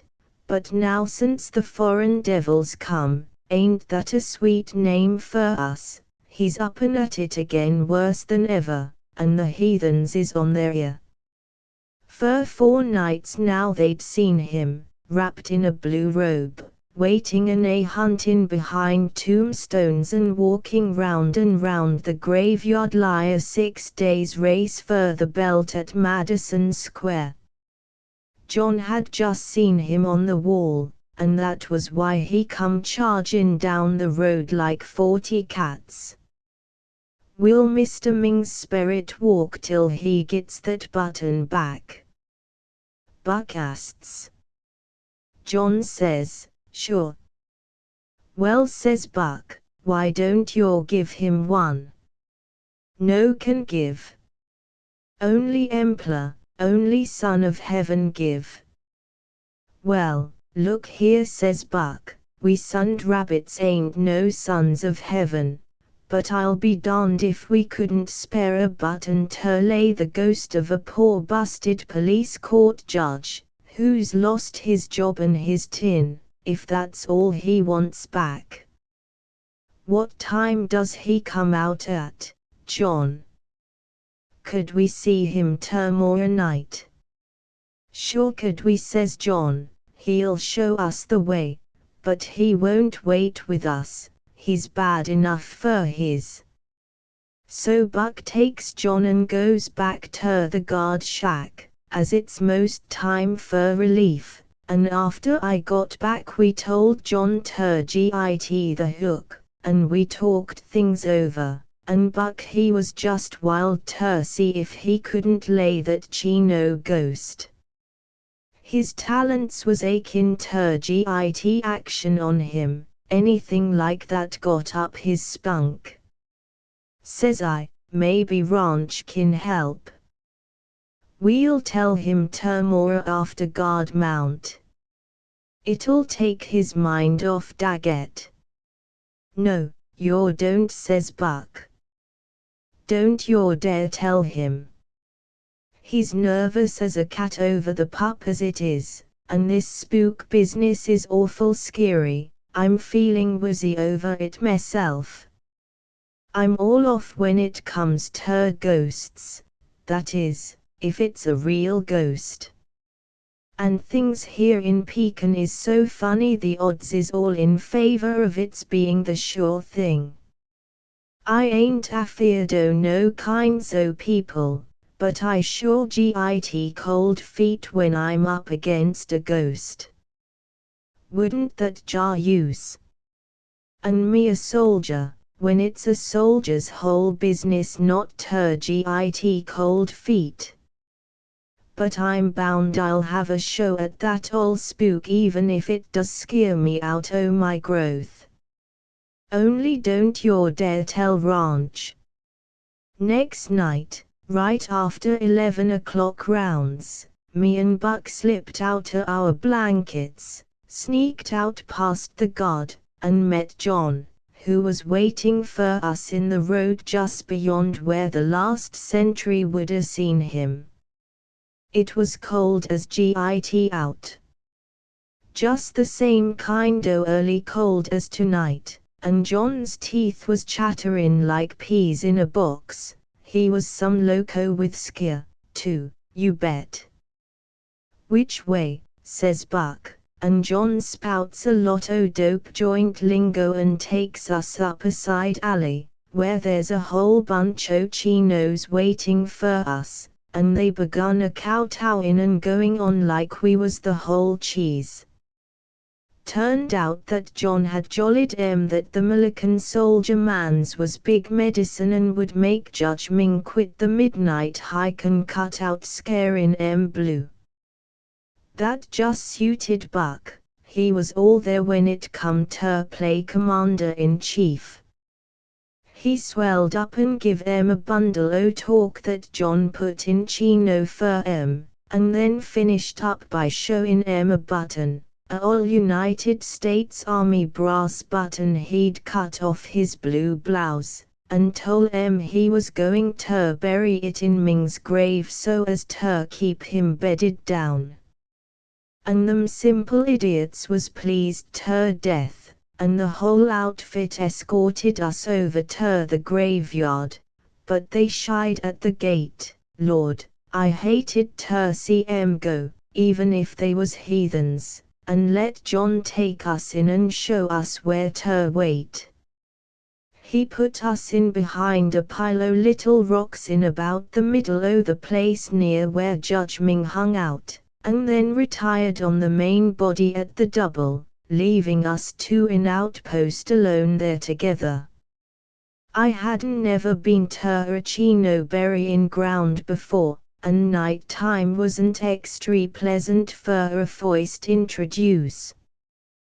There was a new moon that night, a little shaven of a thing that hardly gave no light, and from where we was there was a twisty pine tree branch that struck out right across it like a picture card, 2 for 5. The graveyard was all dark and quiet, with little piles o' rocks and stone tables to mark the graves, and a 4 or 5 foot wall running all round it, and somehow, without nothing stirring at all, the whole blame place seemed chock full o' moving shadows. There wasn't a sound neither, not the least little thing, just them shadows, and the harder you'd look at the more they seemed to move. It was cold, too, like I told you, bitin' cold, and me and Buck squatted there tight together and mos frizz. We waited, and we waited, and we waited, and we got scaredder, and scaredder, and scaredder, and, gee, how we shivered.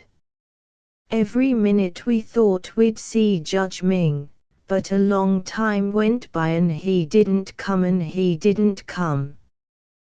There we sat, strung up tight and ready to snap like a banjo string, but nothing to see but the shaking shadows and nothing to hear, nothing but just dead silence. All of a sudden Buck, he can hear a pin drop a mile away, nearly nips a piece out in my arm as he grips me. Listen, says he. I listened and listened, but I didn't hear nothing, and I told him so. Yes, you're bloke you're, he whispers, listen. Strain your ears. Then way off I did begin to hear somepin'. It was a long, funny, waily cry, sorto like the way cats holler at each other at night. Oh oh oh, oh oh oh, like that, and it come nearer and nearer.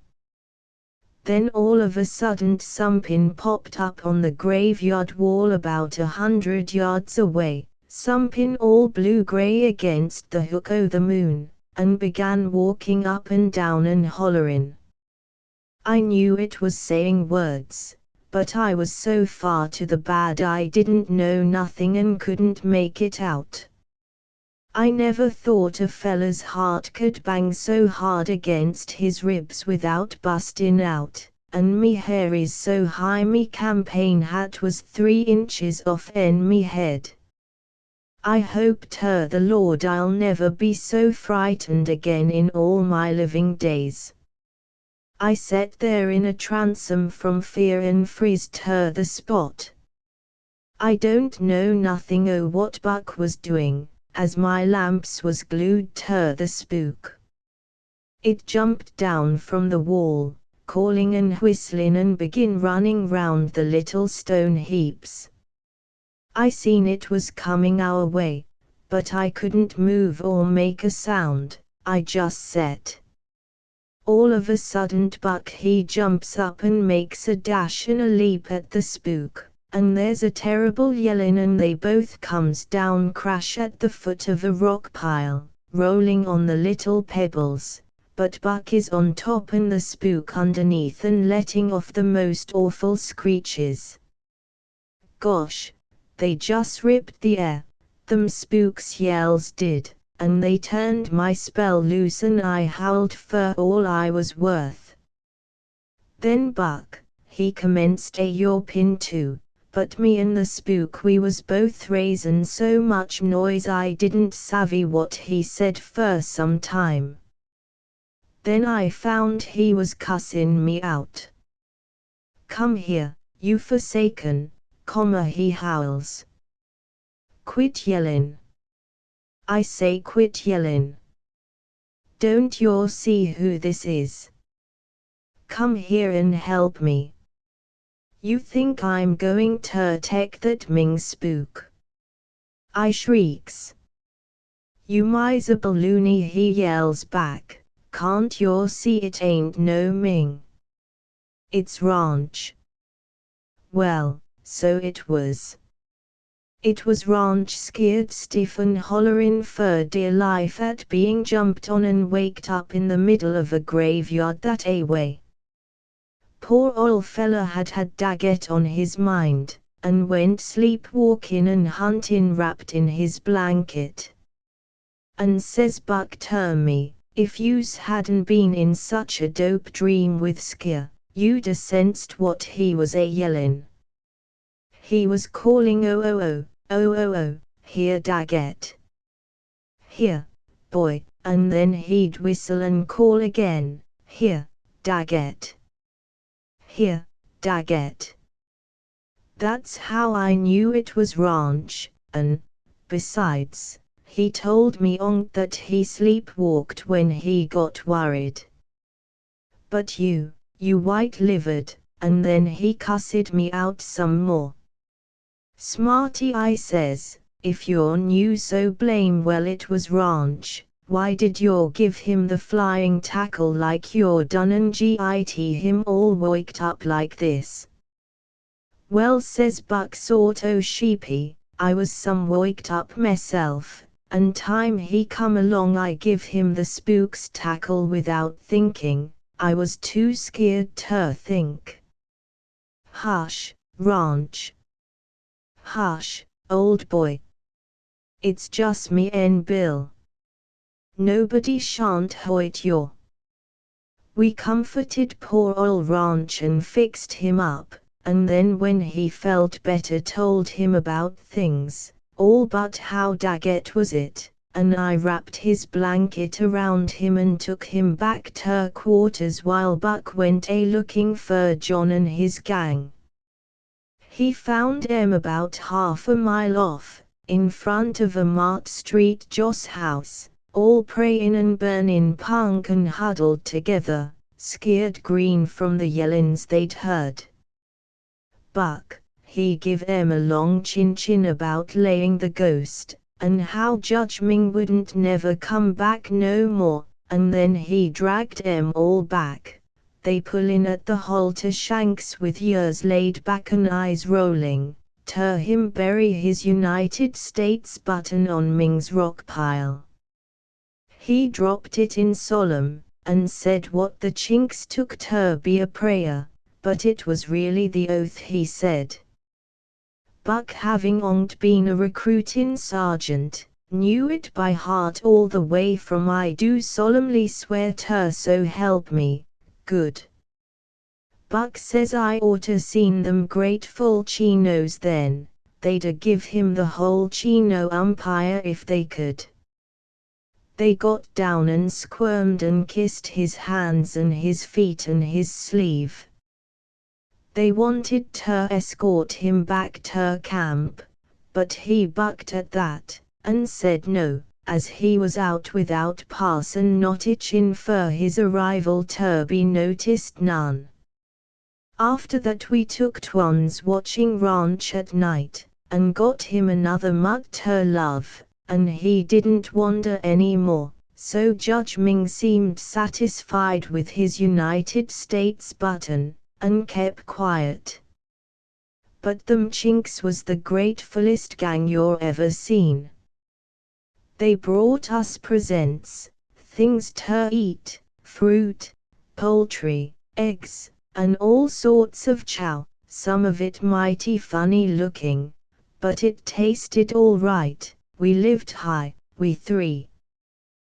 The other fellas was wild to know how we worked it.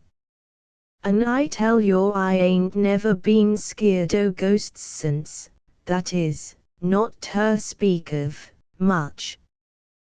Bill paused, drew a long breath, and looked at the clock. Gee, said he, most 9 o'clock. I got to go over to K Troop to see Sergeant Key for minute, I promised him.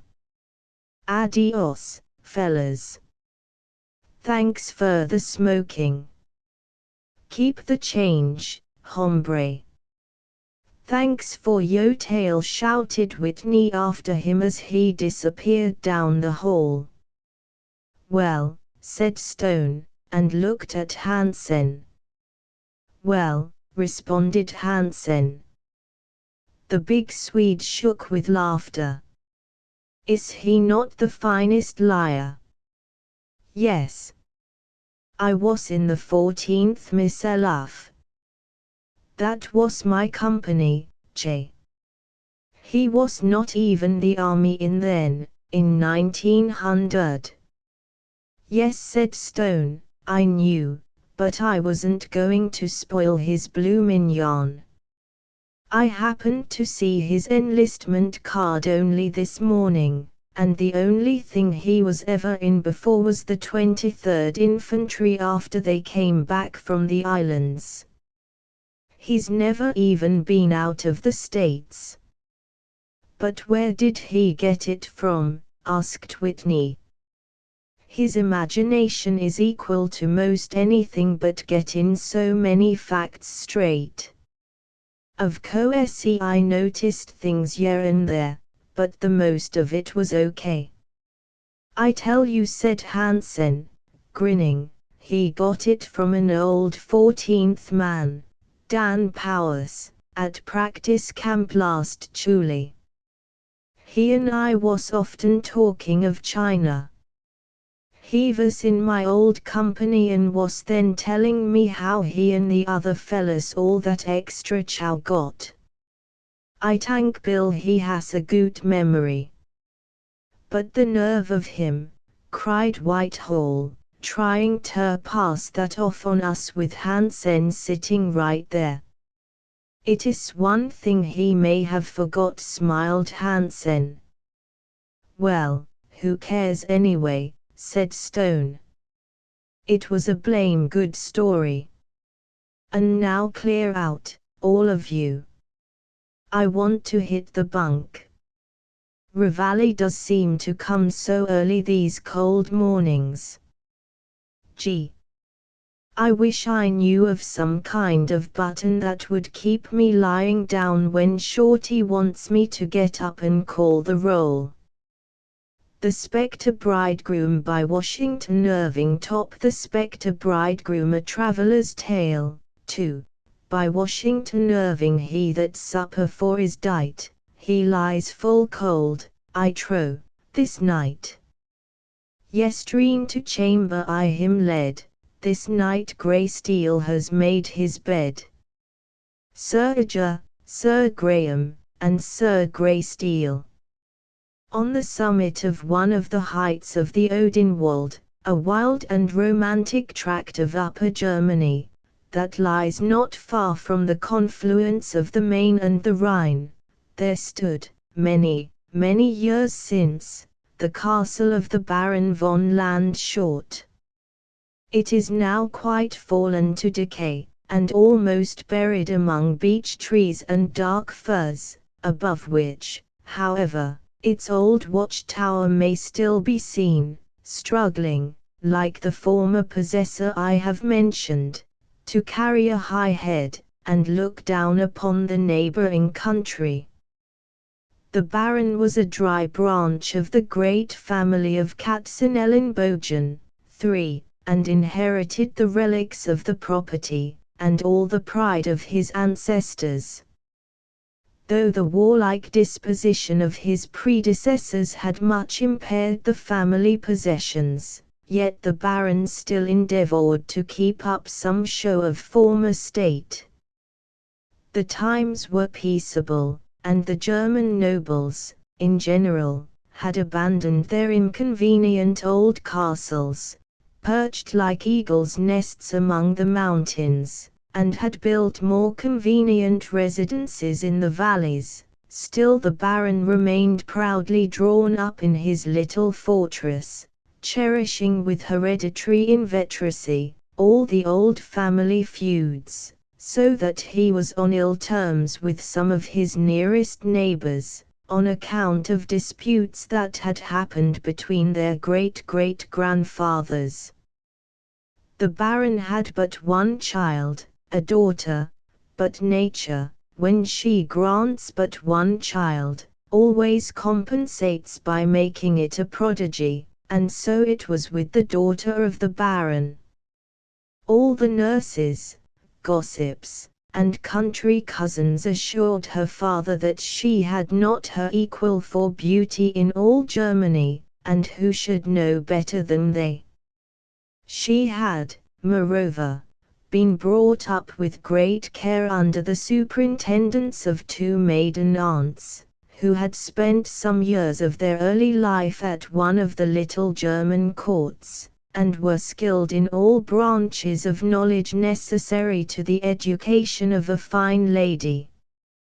Under their instructions she became a miracle of accomplishments. By the time she was 18, she could embroider to admiration, and had worked whole histories of the saints in tapestry, with such strength of expression in their countenances, that they looked like so many souls in purgatory. She could read without great difficulty, and had spelled her way through several church legends, and almost all the chivalric wonders of the Heldenbuch. She had even made considerable proficiency in writing, could sign her own name without missing a letter, and so legibly, that her aunts could read it without spectacles. She excelled in making little elegant good-for-nothing ladylike knick-knacks of all kinds, was versed in the most abstruse dancing of the day, played a number of airs on the harp and guitar, and knew all the tender ballads of the Menelides by heart. Her aunts, too, having been great flirts and coquettes in their younger days, were admirably calculated to be vigilant guardians and strict censors of the conduct of their niece, for there is no duenna so rigidly prudent, and inexorably decorous, as a superannuated coquette.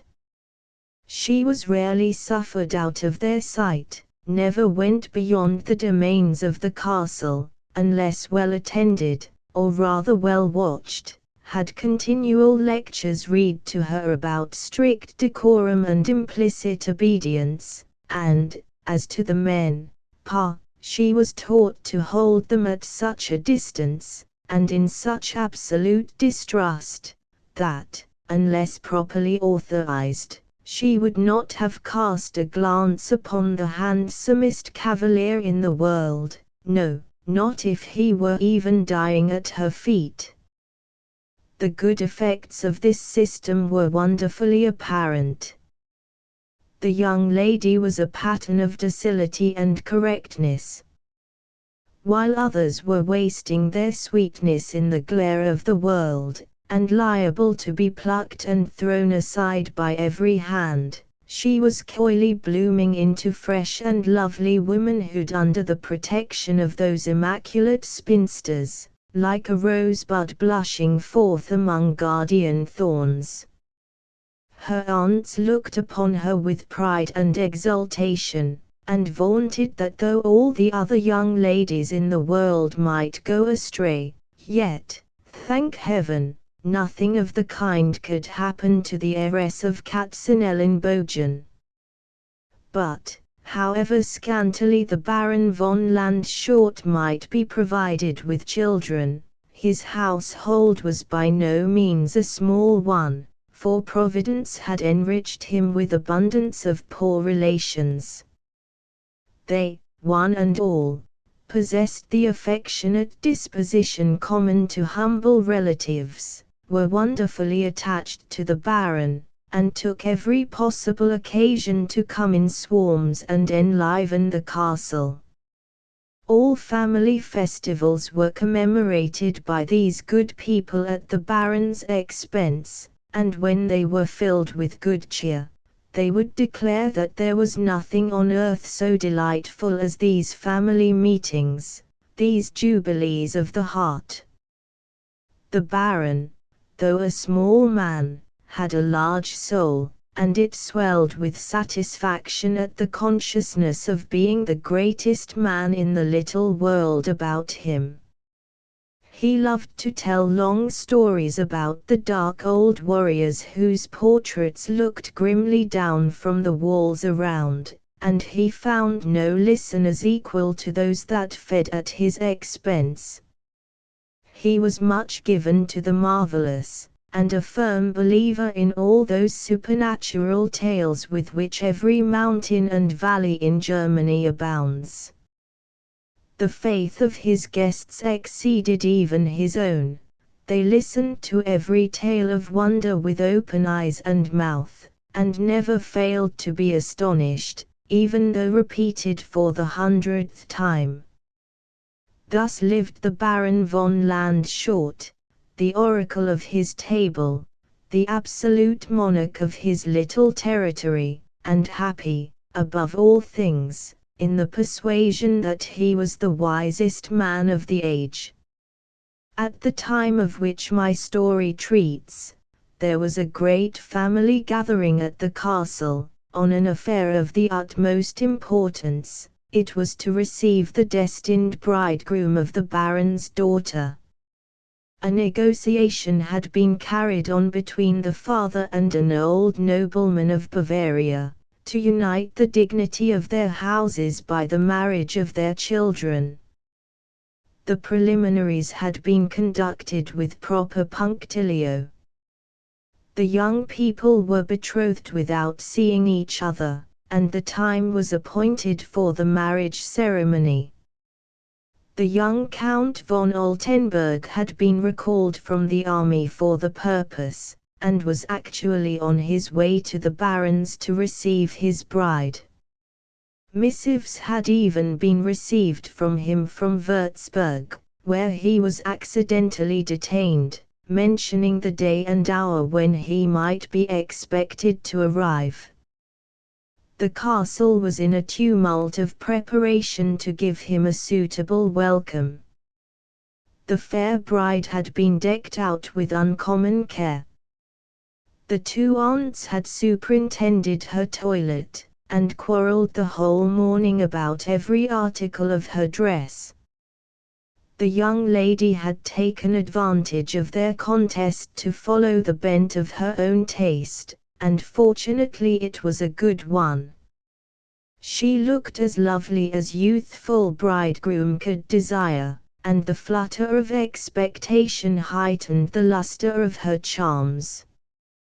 The suffusions that mantled her face and neck, the gentle heaving of the bosom, the eye now and then lost in reverie, all betrayed the soft tumult that was going on in her little heart.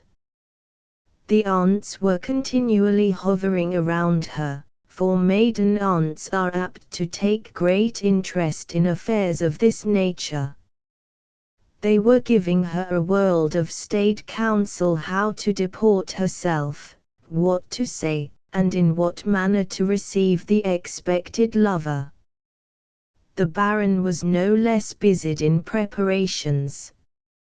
He had, in truth, nothing exactly to do, but he was naturally a fuming, bustling little man, and could not remain passive when all the world was in a hurry.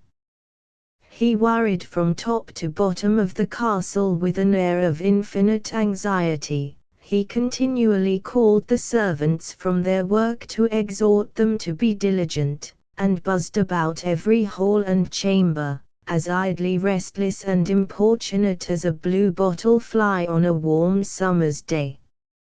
In the meantime the fat calf had been killed, the forests had rung with the clamour of the huntsman, the kitchen was crowded with good cheer, the cellars had yielded up whole oceans of rain wine and fernewin, and even the great Heidelberg tun had been laid under contribution. Everything was ready to receive the distinguished guest with sauce und Braus in the true spirit of German hospitality, but the guest delayed to make his appearance. Hour rolled after hour. The sun, that had poured his downward rays upon the rich forest of the Odenwald, now just gleamed along the summits of the mountains. The Baron mounted the highest tower, and strained his eyes in hope of catching a distant sight of the Count and his attendants. Once he thought he beheld them. The sounds of horns came floating from the valley, prolonged by the mountain echoes. A number of horsemen were seen far below, slowly advancing along the road, but when they had nearly reached the foot of the mountain, they suddenly struck off in a different direction. The last ray of sunshine departed, the bats began to flit by in the twilight, the road grew dimmer and dimmer to the view, and nothing appeared stirring in it but now and then a peasant lagging homeward from his labour. While the old castle at Landshut was in this state of perplexity, a very interesting scene was transacting in a different part of the Odenwald. The young Count von Altenburg was tranquilly pursuing his route in that sober jog-trot way in which a man travels toward matrimony when his friends have taken all the trouble and uncertainty of courtship off his hands, and a bride is waiting for him, as certainly as a dinner at the end of his journey. He had encountered at Würzburg a youthful companion in arms with whom he had seen some service on the frontiers, Hermann von Starkenfaust, one of the stoutest hands and worthiest hearts of German chivalry, who was now returning from the army. His father's castle was not far distant from the old fortress of Landshut, although an hereditary feud rendered the families hostile, and strangers to each other. In the warm-hearted moment of recognition, the young friends related all their past adventures and fortunes, and the Count gave the whole history of his intended nuptials with a young lady whom he had never seen, but of whose charms he had received the most enrapturing descriptions. As the route of the friends lay in the same direction, they agreed to perform the rest of their journey together, and, that they might do it the more leisurely, set off from Würzburg at an early hour, the Count having given directions for his retinue to follow and overtake him. They beguiled their wayfaring with recollections of their military scenes and adventures, but the Count was apt to be a little tedious, now and then, about the reputed charms of his bride and the felicity that awaited him. In this way they had entered among the mountains of the Odenwald, and were traversing one of its most lonely and thickly wooded passes. It is well known that the forests of Germany have always been as much infested by robbers as its castles by spectres, and at this time the former were particularly numerous, from the hordes of disbanded soldiers wandering about the country. It will not appear extraordinary, therefore, that the cavaliers were attacked by a gang of these stragglers, in the midst of the forest. They defended themselves with bravery, but were nearly overpowered, when the Count's retinue arrived to their assistance. At sight of them the robbers fled, but not until the Count had received a mortal wound. He was slowly and carefully conveyed back to the city of Würzburg, and a friar summoned from a neighboring convent who was famous for his skill in administering to both soul and body, but half of his skill was superfluous. The moments of the unfortunate Count were numbered. With his dying breath he entreated his friend to repair instantly to the castle of Landshut, and explain the fatal cause of his not keeping his appointment with his bride. Though not the most ardent of lovers, he was one of the most punctilious of men, and appeared earnestly solicitous that his mission should be speedily and courteously executed. "Unless this is done," said he, "I shall not sleep quietly in my grave." He repeated these last words with peculiar solemnity. A request, at a moment so impressive, admitted no hesitation. Starkenfaust endeavored to soothe him to calmness, promised faithfully to execute his wish, and gave him his hand in solemn pledge. The dying man pressed it in acknowledgment, but soon lapsed into delirium, raved about his bride, his engagements, his plighted word, ordered his horse, that he might ride to the castle of Landshut, and expired in the fancied act of vaulting into the saddle. Starkenfaust bestowed a sigh and a soldier's tear on the untimely fate of his comrade, and then pondered on the awkward mission he had undertaken. His heart was heavy, and his head perplexed, for he was to present himself an unbidden guest among hostile people, and to damp their festivity with tidings fatal to their hopes. Still, there were certain whisperings of curiosity in his bosom to see this far-famed beauty of Katzenelnbogen, so cautiously shut up from the world, for he was a passionate admirer of the sex, and there was a dash of eccentricity and enterprise in his character that made him fond of all singular adventure. Previous to his departure he made all due arrangements with the holy fraternity of the convent for the funeral solemnities of his friend, who was to be buried in the cathedral of Würzburg near some of his illustrious relatives, and the mourning retinue of the Count took charge of his remains. It is now high time that we should return to the ancient family of Katzenelnbogen, who were impatient for their guest, and still more for their dinner, and to the worthy little Baron, whom we left airing himself on the watchtower. Night closed in, but still no guest arrived. The Baron descended from the tower in despair. The banquet, which had been delayed from hour to hour, could no longer be postponed. The meats were already overdone, the cook in an agony, and the whole household had the look of a garrison that had been reduced by famine. The Baron was obliged reluctantly to give orders for the feast without the presence of the guest. All were seated at table, and just on the point of commencing, when the sound of a horn from without the gate gave notice of the approach of a stranger.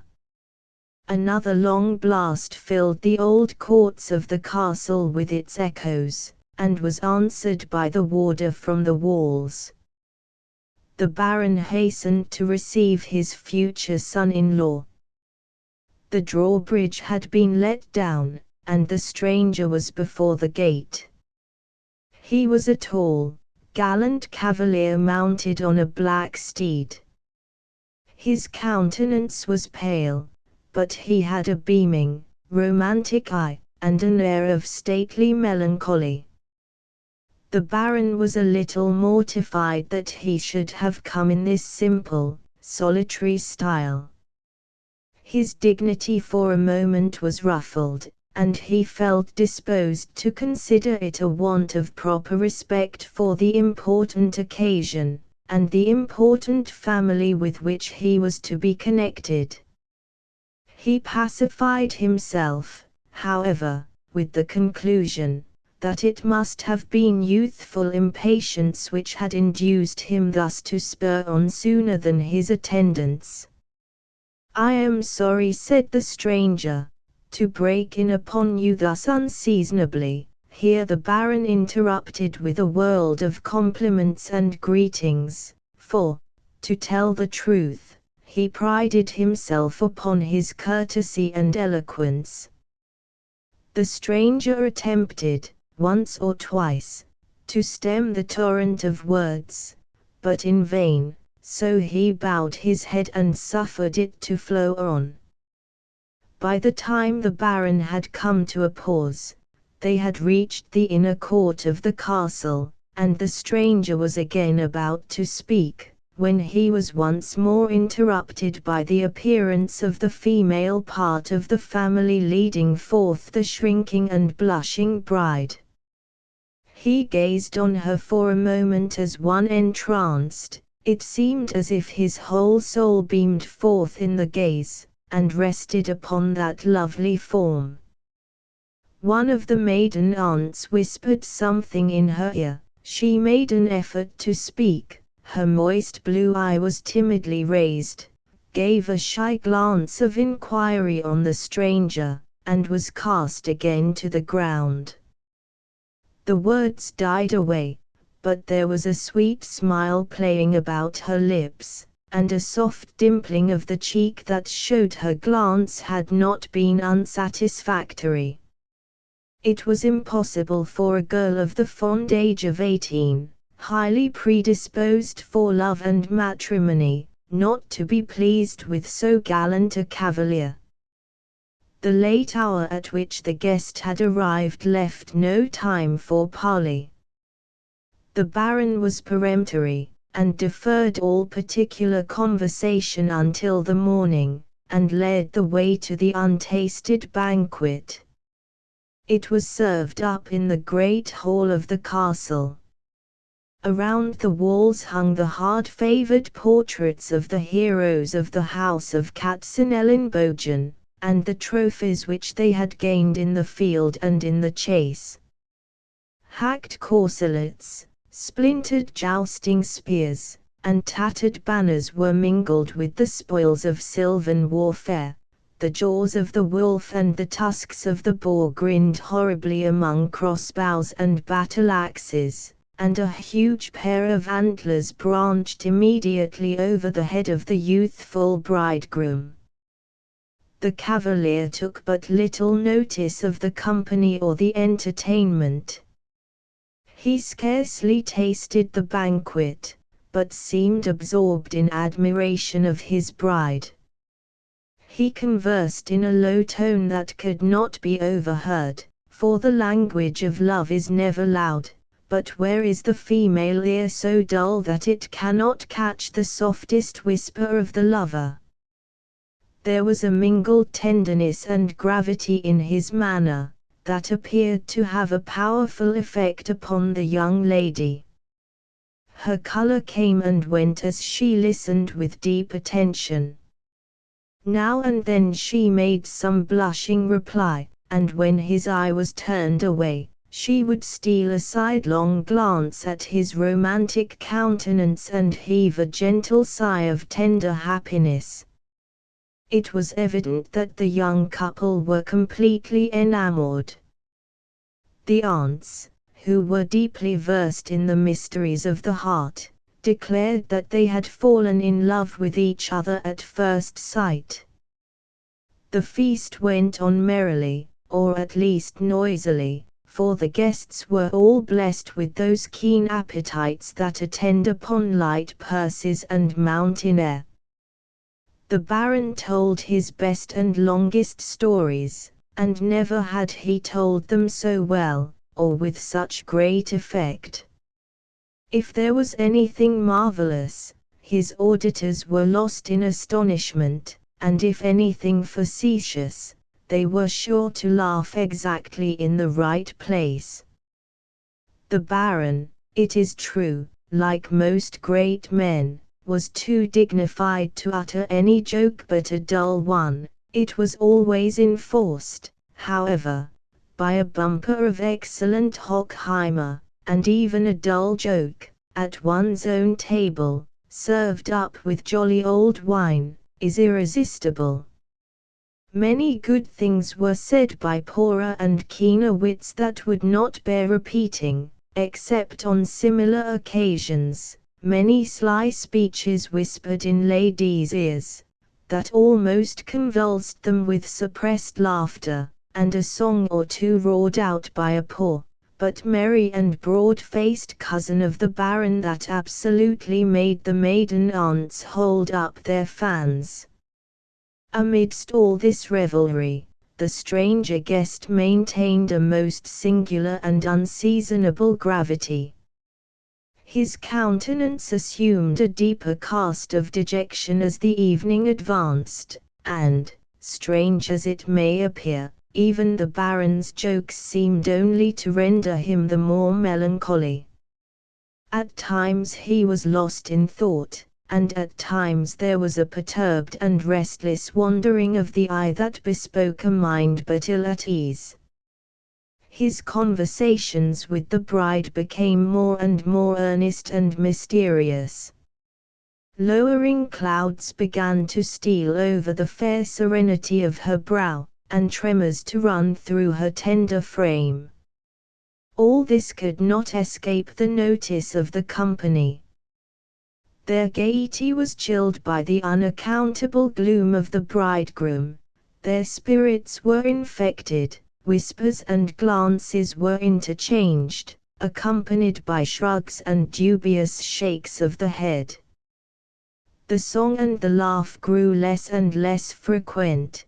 There were dreary pauses in the conversation, which were at length succeeded by wild tales and supernatural legends.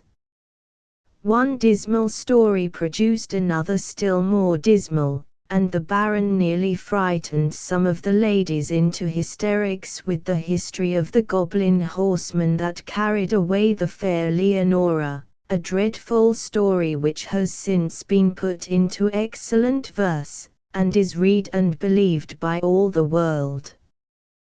The bridegroom listened to this tale with profound attention. He kept his eyes steadily fixed on the Baron, and, as the story drew to a close, began gradually to rise from his seat, growing taller and taller, until, in the Baron's entranced eye, he seemed almost to tower into a giant. The moment the tale was finished, he heaved a deep sigh and took a solemn farewell of the company. They were all amazement. The Baron was perfectly thunderstruck. What, going to leave the castle at midnight?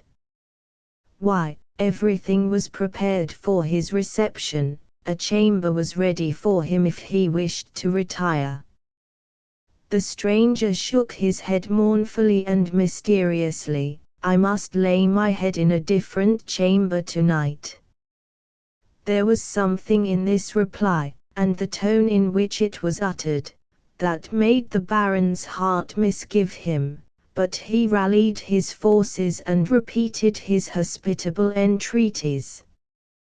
The stranger shook his head silently, but positively, at every offer, and, waving his farewell to the company, stalked slowly out of the hall. The maiden aunts were absolutely petrified. The bride hung her head, and a tear stole to her eye. The Baron followed the stranger to the great court of the castle, where the black charger stood pawing the earth and snorting with impatience. When they had reached the portal, whose deep archway was dimly lighted by a cresset, the stranger paused, and addressed the Baron in a hollow tone of voice which the vaulted roof rendered still more sepulchral. "Now that we are alone," said he, "I will impart to you the reason of my going. I have a solemn, an indispensable engagement." "Why," said the Baron, "cannot you send someone in your place?" "It admits of no substitute. I must attend it in person. I must away to Würzburg Cathedral," said the Baron, plucking up spirit, "but not until tomorrow. Tomorrow you shall take your bride there." "No, no," replied the stranger, with tenfold solemnity, "my engagement is with no bride. The worms expect me. I am a dead man, I have been slain by robbers. My body lies at Würzburg, at midnight I am to be buried, the grave is waiting for me, I must keep my appointment." He sprang on his black charger, dashed over the drawbridge, and the clattering of his horse's hoofs was lost in the whistling of the night blast. The Baron returned to the hall in the utmost consternation, and related what had passed. 2 ladies fainted outright, others sickened at the idea of having banqueted with a spectre. It was the opinion of some, that this might be the wild huntsman, famous in German legend. Some talked of mountain sprites, of wood demons, and of other supernatural beings, with which the good people of Germany have been so grievously harassed since time immemorial. One of the poor relations ventured to suggest that it might be some sportive evasion of the young cavalier, and that the very gloominess of the caprice seemed to accord with so melancholy a personage. This, however, drew on him the indignation of the whole company, and especially of the Baron, who looked upon him as little better than an infidel, so that he was fain to abjure his heresy as speedily as possible, and come into the faith of the true believers. But whatever may have been the doubts entertained, they were completely put to an end by the arrival, next day, of regular missives confirming the intelligence of the young Count's murder, and his interment in Würzburg Cathedral. The dismay at the castle may well be imagined. The Baron shut himself up in his chamber. The guests, who had come to rejoice with him, could not think of abandoning him in his distress. They wandered about the courts, or collected in groups in the hall, shaking their heads and shrugging their shoulders at the troubles of so good a man, and sat longer than ever at table, and ate and drank more stoutly than ever, by way of keeping up their spirits.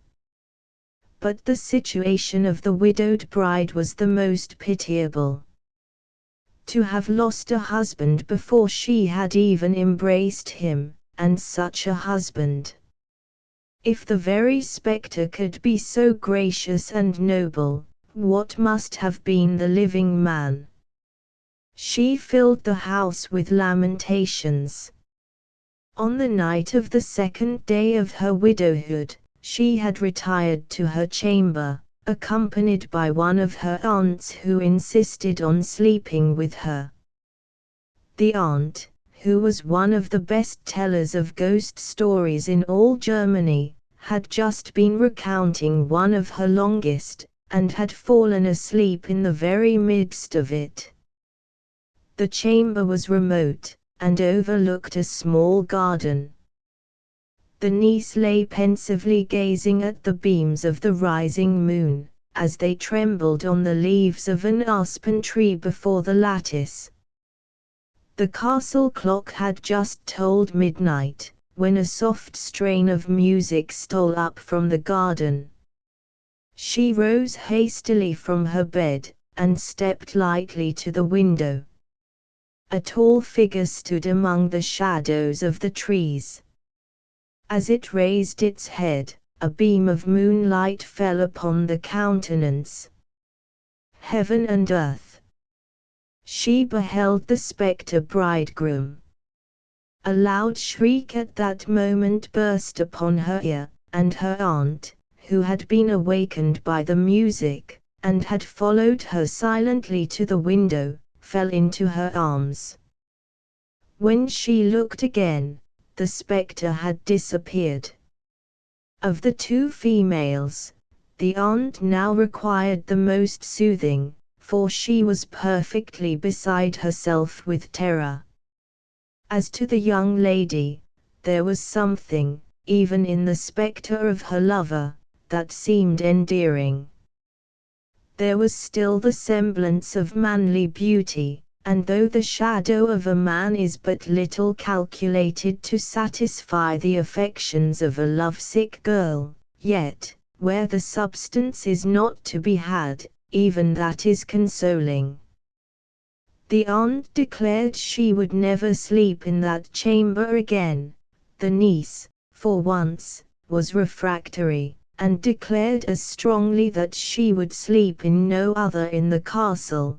The consequence was, that she had to sleep in it alone, but she drew a promise from her aunt not to relate the story of the spectre, lest she should be denied the only melancholy pleasure left her on earth, that of inhabiting the chamber over which the guardian shade of her lover kept its nightly vigils. How long the good old lady would have observed this promise is uncertain, for she dearly loved to talk of the marvelous, and there is a triumph in being the first to tell a frightful story. It is, however, still quoted in the neighborhood, as a memorable instance of female secrecy, that she kept it to herself for a whole week, when she was suddenly absolved from all further restraint, by intelligence, brought to the breakfast table one morning, that the young lady was not to be found. Her room was empty, the bed had not been slept in, the window was open, and the bird had flown. The astonishment and concern with which the intelligence was received, can only be imagined by those who have witnessed the agitation which the mishaps of a great man cause among his friends. Even the poor relations paused for a moment from the indefatigable labors of the trencher, when the aunt, who had at first been struck speechless, wrung her hands, and shrieked out, "The goblin! The goblin! She's carried away by the goblin!" In a few words she related the fearful scene of the garden, and concluded that the spectre must have carried off his bride. Two of the domestics corroborated the opinion, for they had heard the clattering of a horse's hoofs down the mountain about midnight, and had no doubt that it was the spectre on his black charger, bearing her away to the tomb. All present were struck with the direful probability, for events of the kind are extremely common in Germany, as many well-authenticated histories bear witness. What a lamentable situation was that of the poor Baron! What a heart-rending dilemma for a fond father, and a member of the great family of Katzenelnbogen! His only daughter had either been rapt away to the grave, or he was to have some wood demon for a son-in-law, and, perchance, a troop of goblin grandchildren. As usual, he was completely bewildered and all the castle in an uproar. The men were ordered to take horse, and scour every road and path and glen of the Odenwald. The Baron himself had just drawn on his jack-boots, girded on his sword, and was about to mount his steed to sally forth on the doubtful quest, when he was brought to a pause by a new apparition. A lady was seen approaching the castle, mounted on a palfrey, attended by a cavalier on horseback.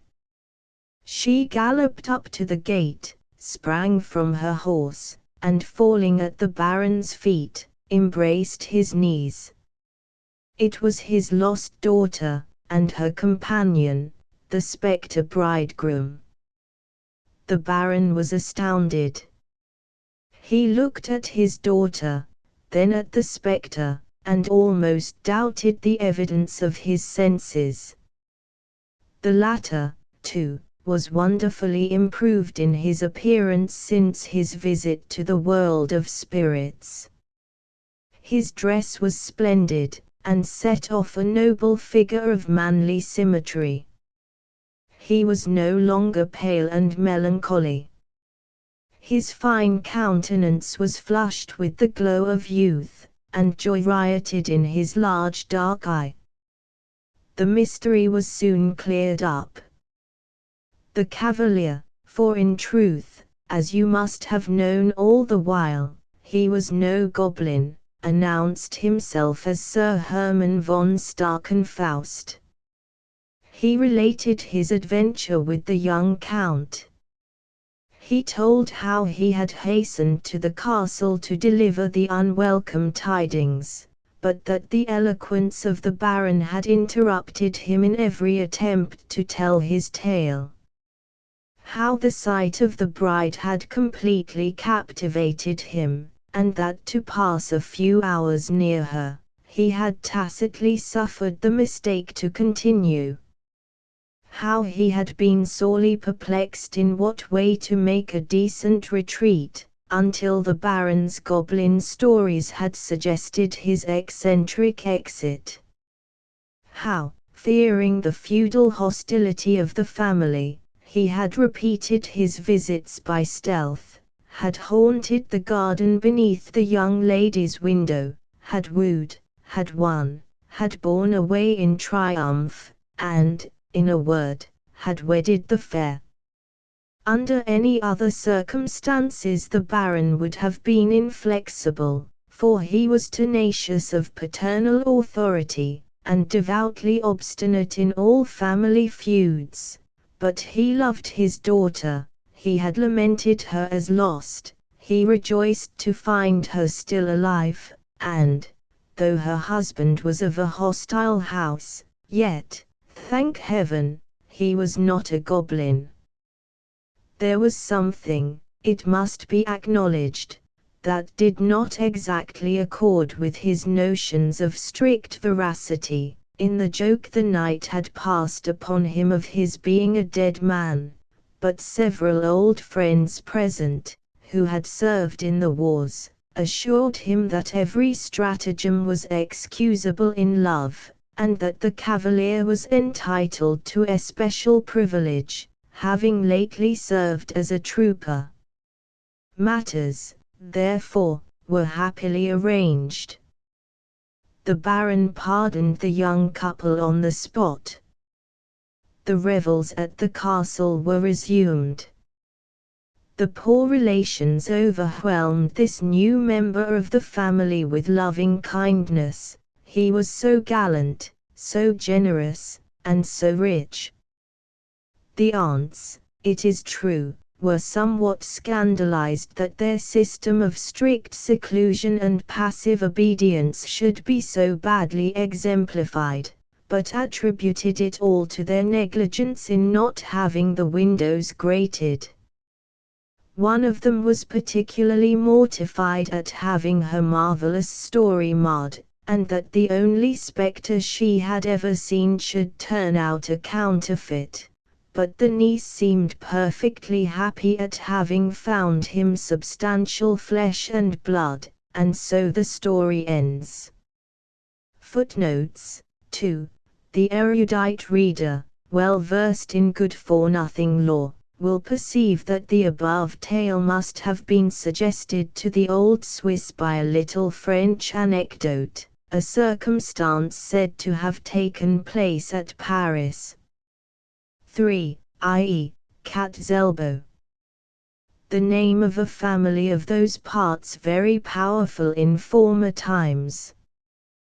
The appellation, we are told, was given in compliment to a peerless dame of the family, celebrated for her fine arm. The Spectre of Tappington, compiled by Richard Barham. The Spectre of Tappington from the Ingoldsby Legends, compiled by Richard Barham. It is very odd, though, what can have become of them, said Charles Seaforth, as he peeped under the valance of an old-fashioned bedstead, in an old-fashioned apartment of a still more old-fashioned manor house. 'Tis confoundedly odd, and I can't make it out at all. Why, Barney, where are they, and where the d—l are you? No answer was returned to this appeal, and the lieutenant, who was, in the main, a reasonable person, at least as reasonable a person as any young gentleman of 22 in the service can fairly be expected to be, cooled when he reflected that his servant could scarcely reply extempore to a summons which it was impossible he should hear. An application to the bell was the considerate result, and the footsteps of as tight a lad as ever put pipe clay to belt sounded along the gallery. "Come in," said his master. An ineffectual attempt upon the door reminded Mr. Seaforth that he had locked himself in. "By heaven, this is the oddest thing of all," said he, as he turned the key and admitted Mr. Maguire into his dormitory. "Barney, where are my pantaloons?" "Is it the breeches?" asked the valet, casting an inquiring eye round the apartment. "Is it the breeches, sir?" "Yes, what have you done with them?" "Sure then your honour had them on when you went to bed, and it's hereabouts they'll be, I'll be bail," and Barney lifted a fashionable tunic from a cane-backed armchair, proceeding in his examination. But the search was vain. There was the tunic aforesaid, there was a smart-looking kerseymere waistcoat, but the most important article of all in a gentleman's wardrobe was still wanting. "Where can they be?" asked the master, with a strong accent on the auxiliary verb. "Sorrow a no I knows," said the man. "It must have been the devil, then, after all, who has been here and carried them off," cried Seaforth, staring full into Barney's face. Mr. Maguire was not devoid of the superstition of his countrymen, still he looked as if he did not quite subscribe to the sequitur. His master read incredulity in his countenance. "Why, I tell you, Barney, I put them there, on that armchair, when I got into bed, and, by heaven, I distinctly saw the ghost of the old fellow they told me of, come in at midnight, put on my pantaloons, and walk away with them." "Maybe so," was the cautious reply. "I thought, of course, it was a dream, but then, where the d.l. are the breeches?" The question was more easily asked than answered. Barney renewed his search, while the lieutenant folded his arms, and, leaning against the toilet, sunk into a reverie. "After all, it must be some trick of my laughter-loving cousins," said Seaforth. "Ah, then, the ladies," chimed in Mr. Maguire, though the observation was not addressed to him. "And will it be Miss Caroline or Miss Fanny, that stole your honour's things?" "I hardly know what to think of it," pursued the bereaved lieutenant, still speaking in soliloquy, with his eye resting dubiously on the chamber door. "I locked myself in, that's certain, but there must be some other entrance to the room. Pooh!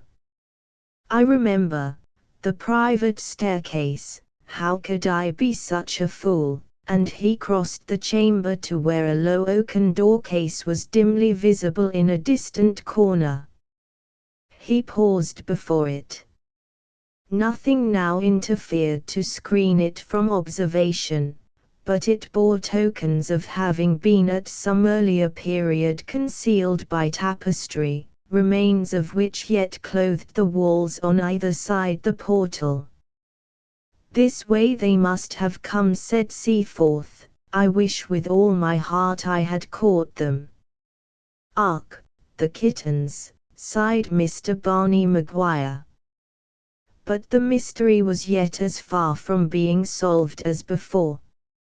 True, there was the other door, but then that, too, on examination, was even more firmly secured than the one which opened on the gallery. Two heavy bolts on the inside effectually prevented any coup de main on the lieutenant's bivouac from that quarter. He was more puzzled than ever, nor did the minutest inspection of the walls and floor throw any light upon the subject. One thing only was clear: the breeches were gone. "It is very singular," said the lieutenant. Tappington, generally called Tapton, Everett, is an antiquated but commodious manor house in the eastern division of the county of Kent.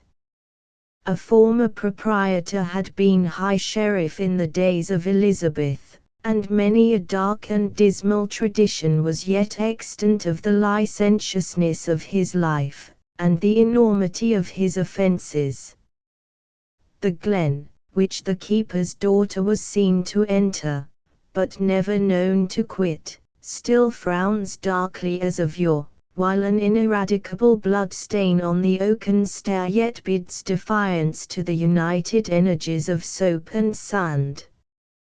But it is with one particular apartment that a deed of more especial atrocity is said to be connected.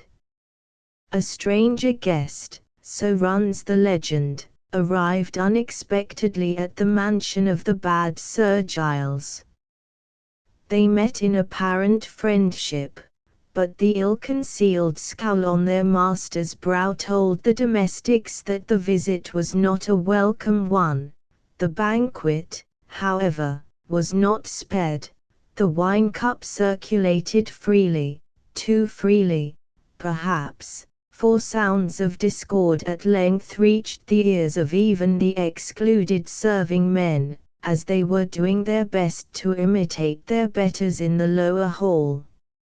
Alarmed, some of them ventured to approach the parlour. One, an old and favoured retainer of the house, went so far as to break in upon his master's privacy.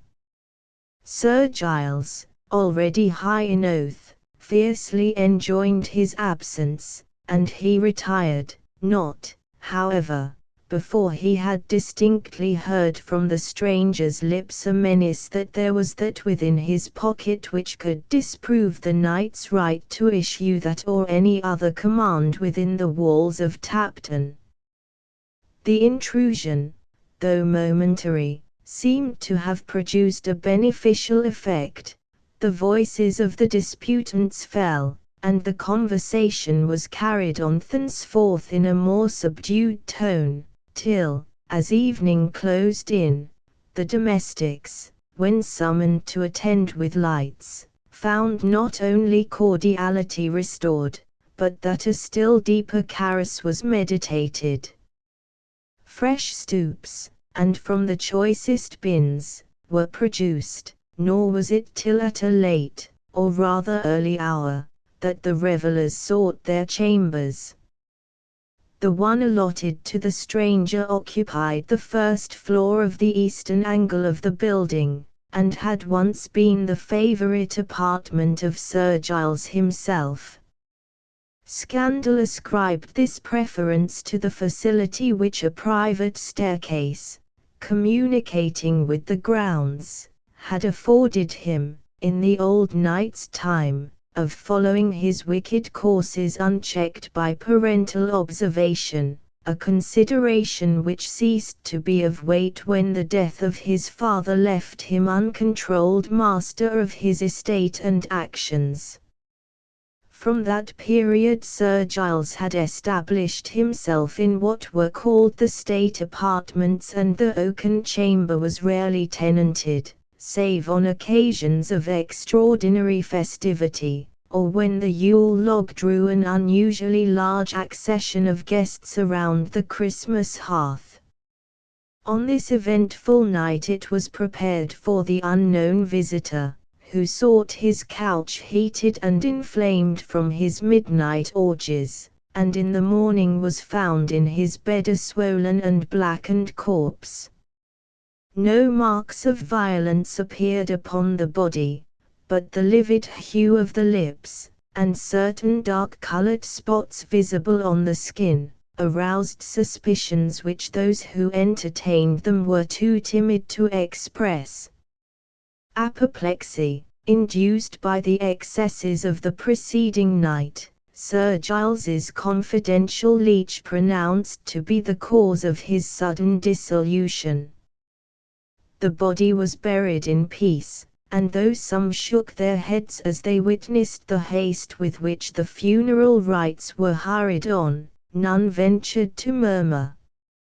Other events arose to distract the attention of the retainers. Men's minds became occupied by the stirring politics of the day, while the near approach of that formidable armada, so vainly arrogating itself a title which the very elements joined with human valour to disprove, soon interfered to weaken, if not obliterate, all remembrance of the nameless stranger who had died within the walls of Tapton Everard. Years rolled on. The bad Sir Giles had himself long since gone to his account, the last, as it was believed, of his immediate line, though a few of the older tenants were sometimes heard to speak of an elder brother, who had disappeared in early life, and never inherited the estate. Rumours, too, of his having left a son in foreign lands, were at one time rife, but they died away, nothing occurring to support them. The property passed unchallenged to a collateral branch of the family, and the secret, if secret there were, was buried in Denton churchyard, in the lonely grave of the mysterious stranger. One circumstance alone occurred, after a long intervening period, to revive the memory of these transactions. Some workmen employed in grubbing an old plantation, for the purpose of raising on its site a modern shrubbery, dug up, in the execution of their task, the mildewed remnants of what seemed to have been once a garment. On more minute inspection, enough remained of silken slashes and a coarse embroidery, to identify the relics as having once formed part of a pair of trunk hose, while a few papers which fell from them, altogether illegible from damp and age, were by the unlearned rustics conveyed to the then owner of the estate. Whether the squire was more successful in deciphering them was never known. He certainly never alluded to their contents, and little would have been thought of the matter but for the inconvenient memory of one old woman, who declared she heard her grandfather say, that when the strange guest was poisoned, though all the rest of his clothes were there, his breeches, the supposed repository of the supposed documents, could never be found.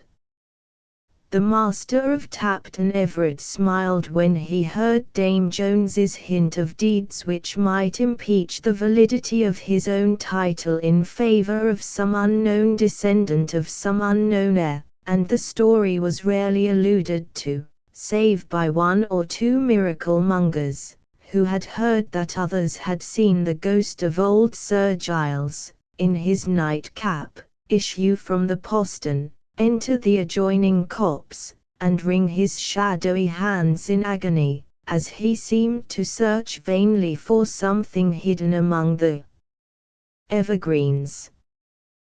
The stranger's death-room had, of course, been occasionally haunted from the time of his decease, but the periods of visitation had latterly become very rare, even Mrs. Botherby, the housekeeper, being forced to admit that, during her long sojourn at the manor, she had never met with anything worse than herself, though, as the old lady afterwards added upon more mature reflection, I must say I think I saw the devil once.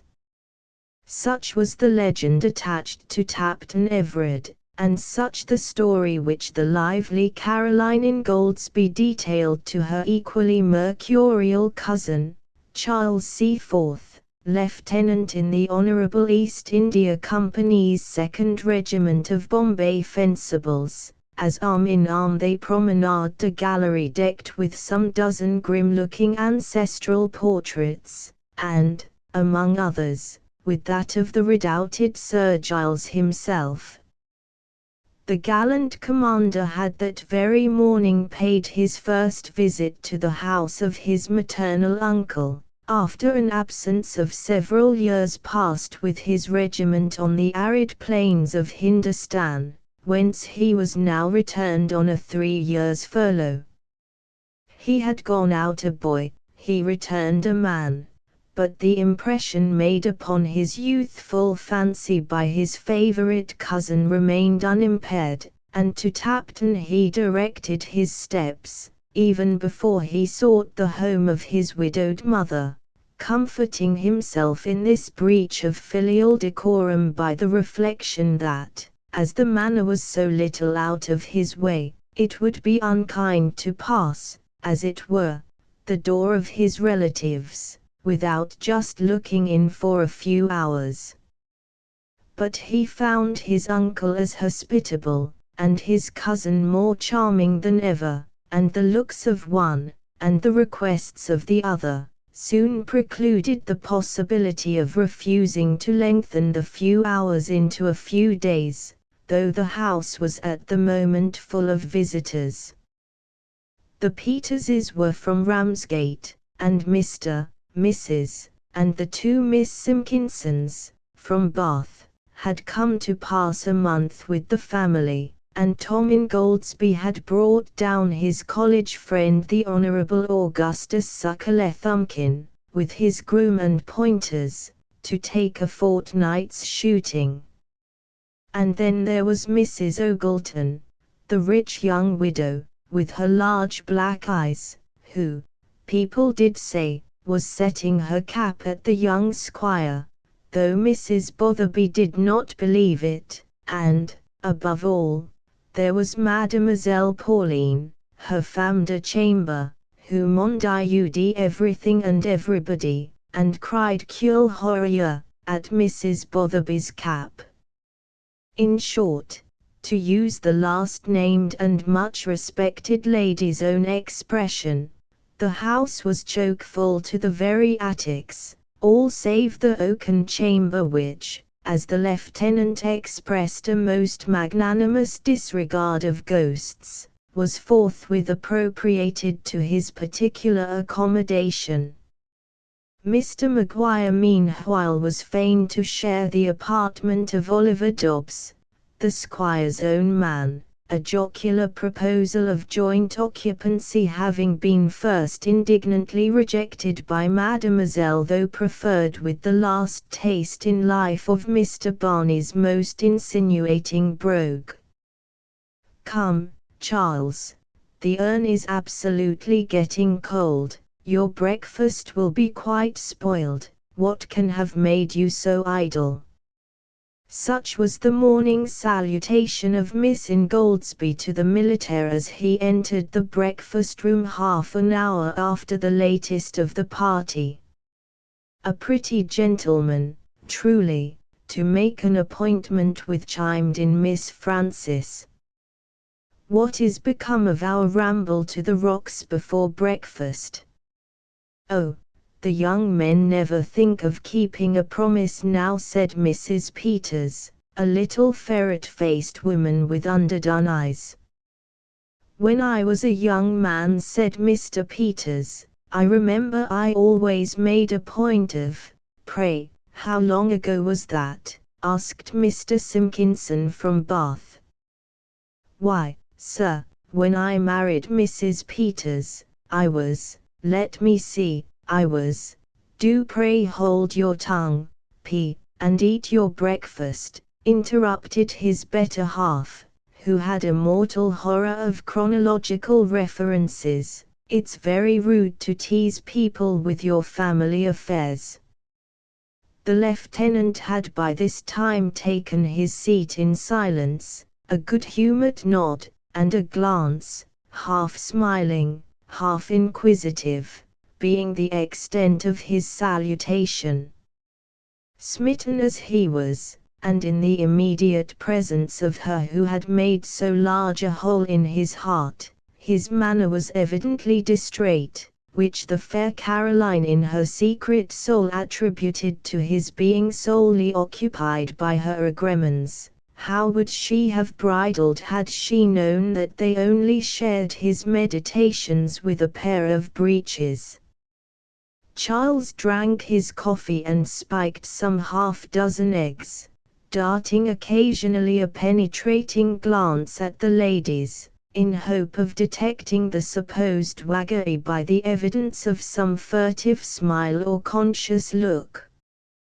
But in vain. Not a dimple moved indicative of roguery, nor did the slightest elevation of eyebrow rise confirmative of his suspicions. Hints and insinuations passed unheeded, more particular inquiries were out of the question, the subject was unapproachable. In the meantime, patent cords were just the thing for a morning's ride, and, breakfast ended, away cantered the party over the downs, till, every faculty absorbed by the beauties, animate and inanimate, which surrounded him. Lieutenant Seaforth of the Bombay Fencibles bestowed no more thought upon his breeches than if he had been born on the top of Ben Lomond. Another night had passed away, the sun rose brilliantly, forming with his level beams a splendid rainbow in the far-off west, whither the heavy cloud, which for the last 2 hours had been pouring its waters on the earth, was now flying before him.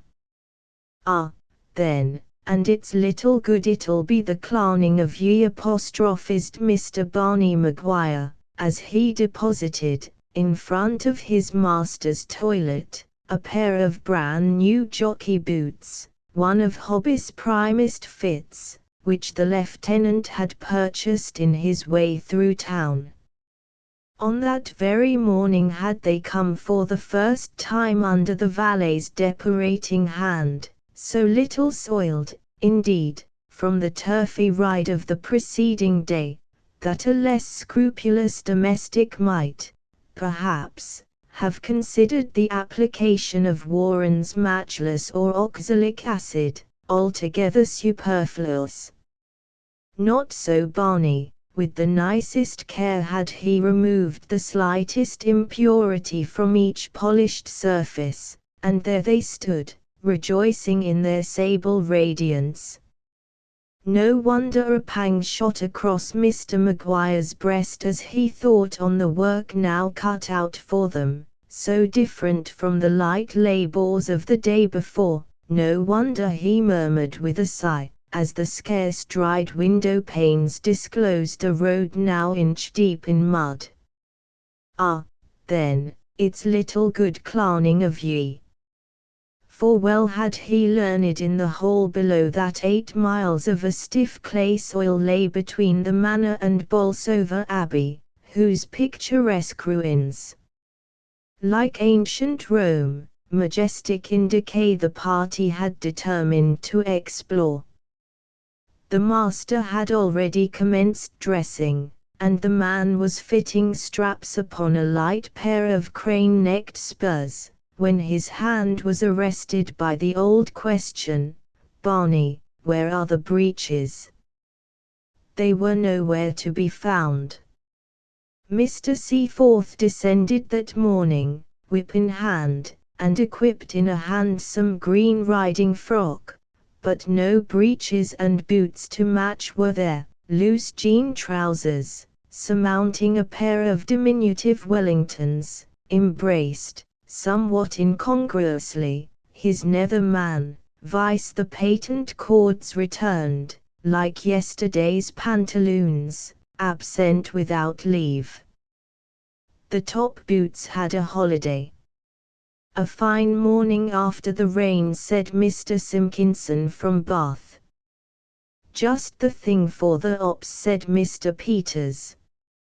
"I remember when I was a boy—" "Do hold your tongue, P., said Mrs. Peters, advice which that exemplary matron was in the constant habit of administering to her P., as she called him, whenever he prepared to vent his reminiscences. Her precise reason for this it would be difficult to determine, unless, indeed, the story be true which a little bird had whispered into Mrs. Botherby's ear. Mr. Peters, though now a wealthy man, had received a liberal education at a charity school, and was apt to recur to the days of his muffin cap and leathers. As usual, he took his wife's hint in good part, and paused in his reply. "A glorious day for the ruins," said young Ingoldsby. "But Charles, what the deuce are you about? You don't mean to ride through our lanes in such toggery as that?" "Lassie me," said Miss Julia Simpkinson, "won't yo be very wet?" "You had better take Tom's cab," quoth the squire. But this proposition was at once overruled. Mrs. Ogleton had already nailed the cab, a vehicle of all others the best adapted for a snug flirtation. Or drive Miss Julia in the phaeton? No, that was the post of Mr. Peters, who, indifferent as an equestrian, had acquired some fame as a whip while travelling through the Midland counties for the firm of Bagshaw, Snivelby, and Grimes. "Thank you, I shall ride with my cousins," said Charles, with as much nonchalance as he could assume, and he did so. Mr. Ingoldsby, Mrs. Peters, Mr. Simpkinson from Bath, and his eldest daughter with her album, following in the family coach. The gentleman commoner voted the affair slow and declined the party altogether in favor of the gamekeeper and a cigar. There was no fun in looking at old houses. Mrs. Simpkinson preferred a short sojourn in the still-room with Mrs. Botherby, who had promised to initiate her in that grand arcanum, the transmutation of gooseberry jam into guava jelly. "Did you ever see an old abbey before, Mrs. Peters?" "Yes, miss, a French one. We have got one at Ramsgate. He teaches the Miss Joneses to parlez-vous and is turned of 60. Miss Simpkinson closed her album with an air of ineffable disdain.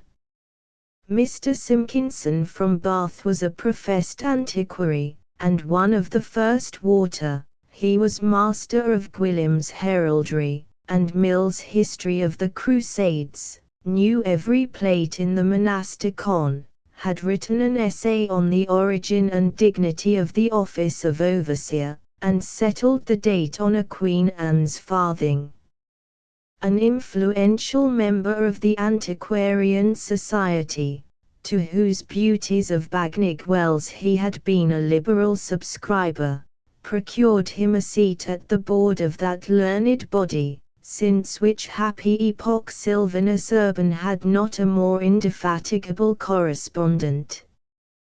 His inaugural essay on the President's cocked hat was considered a miracle of erudition, and his account of the earliest application of gilding to gingerbread, a masterpiece of antiquarian research. His eldest daughter was of a kindred spirit. If her father's mantle had not fallen upon her, it was only because he had not thrown it off himself. She had caught hold of its tail, however, while it yet hung upon his honored shoulders. To souls so congenial, what a sight was the magnificent ruin of Bolsover! Its broken arches, its mouldering pinnacles, and the airy tracery of its half-demolished windows. The party were in raptures. Mr. Simpkinson began to meditate an essay, and his daughter an ode, even Seaforth, as he gazed on these lonely relics of the olden time, was betrayed into a momentary forgetfulness of his love and losses. The widow's eyeglass turned from her Cicisbeo's whiskers to the mantling ivy. Mrs. Peters wiped her spectacles, and her P supposed the central tower had once been the county jail. The squire was a philosopher, and had been there often before, so he ordered out the cold tongue and chickens. "Bolsover Priory," said Mr. Simpkinson, with the air of a connoisseur. "Bolsover Priory was founded in the reign of Henry VI, about the beginning of the 11th century. Hugh de Bolsover had accompanied that monarch to the Holy Land, in the expedition undertaken by way of penance for the murder of his young nephews in the Tower. Upon the dissolution of the monasteries, the veteran was enfeoffed in the lands and manor, to which he gave his own name of Bolsover, or Bealsover, by corruption Bolsover, a bee in chief, over 3 owls, all proper, being the armorial ensigns borne by this distinguished crusader at the siege of Acre. "Ah, that was Sir Sidney Smith," said Mr. Peters. "I've heard tell of him, and all about Mrs. Partington, and—" "Be quiet, and don't expose yourself," sharply interrupted his lady. P was silenced, and betook himself to the bottled stout. "These lands," continued the antiquary, "were held in grand surgentry by the presentation of 3 white owls and pot of honey." "Lassamy, how nice," said Miss Julia. Mr. Peters licked his lips. "Pray give me leave, my dear. Owls and honey, whenever the king should come a rat-catching into this part of the country. Rat-catching, ejaculated the squire, pausing abruptly in the mastication of a drumstick. To be sure, my dear sir, don't you remember the rats came under the forest laws, a minor species of venison? Rats and mice, and such small deer, Shakespeare, you know. Our ancestors ate rats, the nasty fellows, shuddered Miss Julia, in a parenthesis, and owls, you know, are capital mousers. I've seen a howl, said Mr. Peters. There's one in the Zoological Gardens, a little hook-nosed chap in a wig, only its feathers, and poor P was destined never to finish a speech. Do be quiet, cried the authoritative voice, and the would-be naturalist shrank into his shell, like a snail in the Zoological Gardens. You should read Blount's Jocular Tenures, Mr. Ingoldsby, pursued Simpkinson. A learned man was Blount. Why, sir, His Royal Highness the Duke of York once paid a silver horseshoe to Lord Ferrers. I've heard of him, broke in the incorrigible Peters. He was hanged at the Old Bailey in a silk rope for shooting Dr. Johnson. The antiquary vouchsafed no notice of the interruption, but, taking a pinch of snuff, continued his harangue. A silver horseshoe, sir, which is due from every scion of royalty who rides across one of his manors, and if you look into the Penny County histories, now publishing by an eminent friend of mine, you will find that Langhale in Company North was held by one Baldwin Persaltum, Sufflatum, id Petum, that is, he was to come every Christmas into Westminster Hall, there to take a leap, cry hem, and, Mr. Simpkinson, a glass of sherry, cried Tom Ingoldsby, hastily. Not any, thank you, sir. This Baldwin, surnamed Low, Mrs. Ogleton challenges you, sir. She insists upon it, said Tom still more rapidly, at the same time filling a glass, and forcing it on the Scavant, who, thus arrested in the very crisis of his narrative, received and swallowed the potation as if it had been physic. What on earth has Miss Simpkinson discovered there? Continued Tom, something of interest. See how fast she is writing. The diversion was effectual. Everyone looked towards Miss Simpkinson, who, far too ethereal for creature comforts, was seated apart on the dilapidated remains of an altar tomb, committing eagerly to paper something that had strongly impressed her. The air, the eye in a fine frenzy rolling, all betokened that the diviner Flaris was come. Her father rose, and stole silently towards her.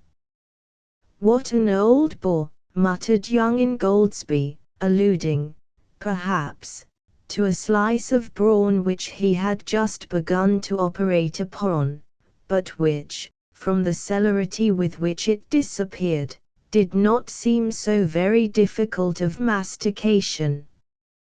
But what had become of Seaforth and his fair Caroline all this while? Why, it so happened that they had been simultaneously stricken with the picturesque appearance of one of those high and pointed arches, which that eminent antiquary, Mr. Horsley Curtis, has described in his ancient records, as a Gothic window of the Saxon order, and then the ivy clustered so thickly and so beautifully on the other side, that they went round to look at that, and then their proximity deprived it of half its effect, and so they walked across to a little knoll, 100 yards off, and in crossing a small ravine, they came to what in Ireland they call a bad step, and Charles had to carry his cousin over it, and then when they had to come back, she would not give him the trouble again for the world, so they followed a better but more circuitous route, and there were hedges and ditches in the way, and stiles to get over and gates to get through, so that an hour or more had elapsed before they were able to rejoin the party. "Lassie me," said Miss Julia Simpkinson, "how long you have been gone." And so they had. The remark was a very just as well as a very natural one. They were gone a long while, and a nice cozy chat they had, and what do you think it was all about, my dear miss? "Oh, lassie me, love, no doubt, and the moon, and eyes, and nightingales, and, stay, my sweet young lady, do not let the fervour of your feelings run away with you. I do not pretend to say, indeed, that one or more of these pretty subjects might not have been introduced, but the most important and leading topic of the conference was Lieutenant Seaforth's breeches. "Caroline," said Charles, "I have had some very odd dreams since I have been at Tappington." "Dreams, have you?" smiled the young lady, arching her taper neck like a swan in pluming. "Dreams, have you? Ah, dreams, or dream, perhaps, I should say, for, though repeated, it was still the same. And what do you imagine was its subject?" "It is impossible for me to divine," said the tongue. "I have not the least difficulty in guessing," said the eye, as plainly as ever I spoke. "I dreamt of your great-grandfather." There was a change in the glance. "My great-grandfather?" "Yes, the old Sir Giles, or Sir John, you told me about the other day. He walked into my bedroom in his short cloak of murrey-coloured velvet, his long rapier, and his raleigh-looking hat and feather, just as the picture represents him, but with one exception." "And what was that?" "Why, his lower extremities, which were visible, were those of a skeleton." Well, after taking a turn or two about the room, and looking round him with a wistful air, he came to the bed's foot, stared at me in a manner impossible to describe, and then he laid hold of my pantaloons, whipped his long bony legs into them in a twinkling, and strutting up to the glass, seemed to view himself in it with great complacency.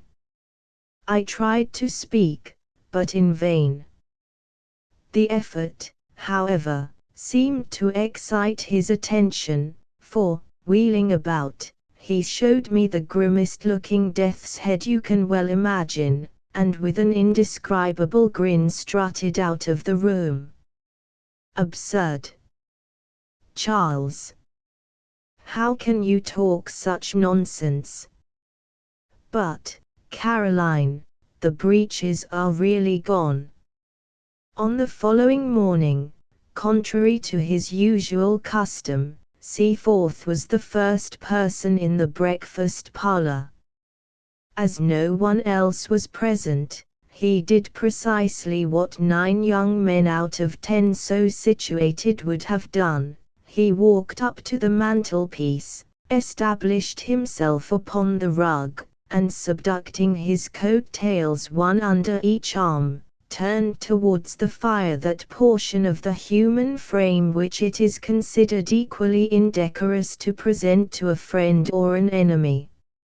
A serious, not to say anxious, expression was visible upon his good-humoured countenance, and his mouth was fast buttoning itself up for an incipient whistle, when little Flo, a tiny spaniel of the Blenheim breed, the pet object of Miss Julia Simpkinson's affections, bounced out from beneath the sofa, and began to bark at his pantaloons.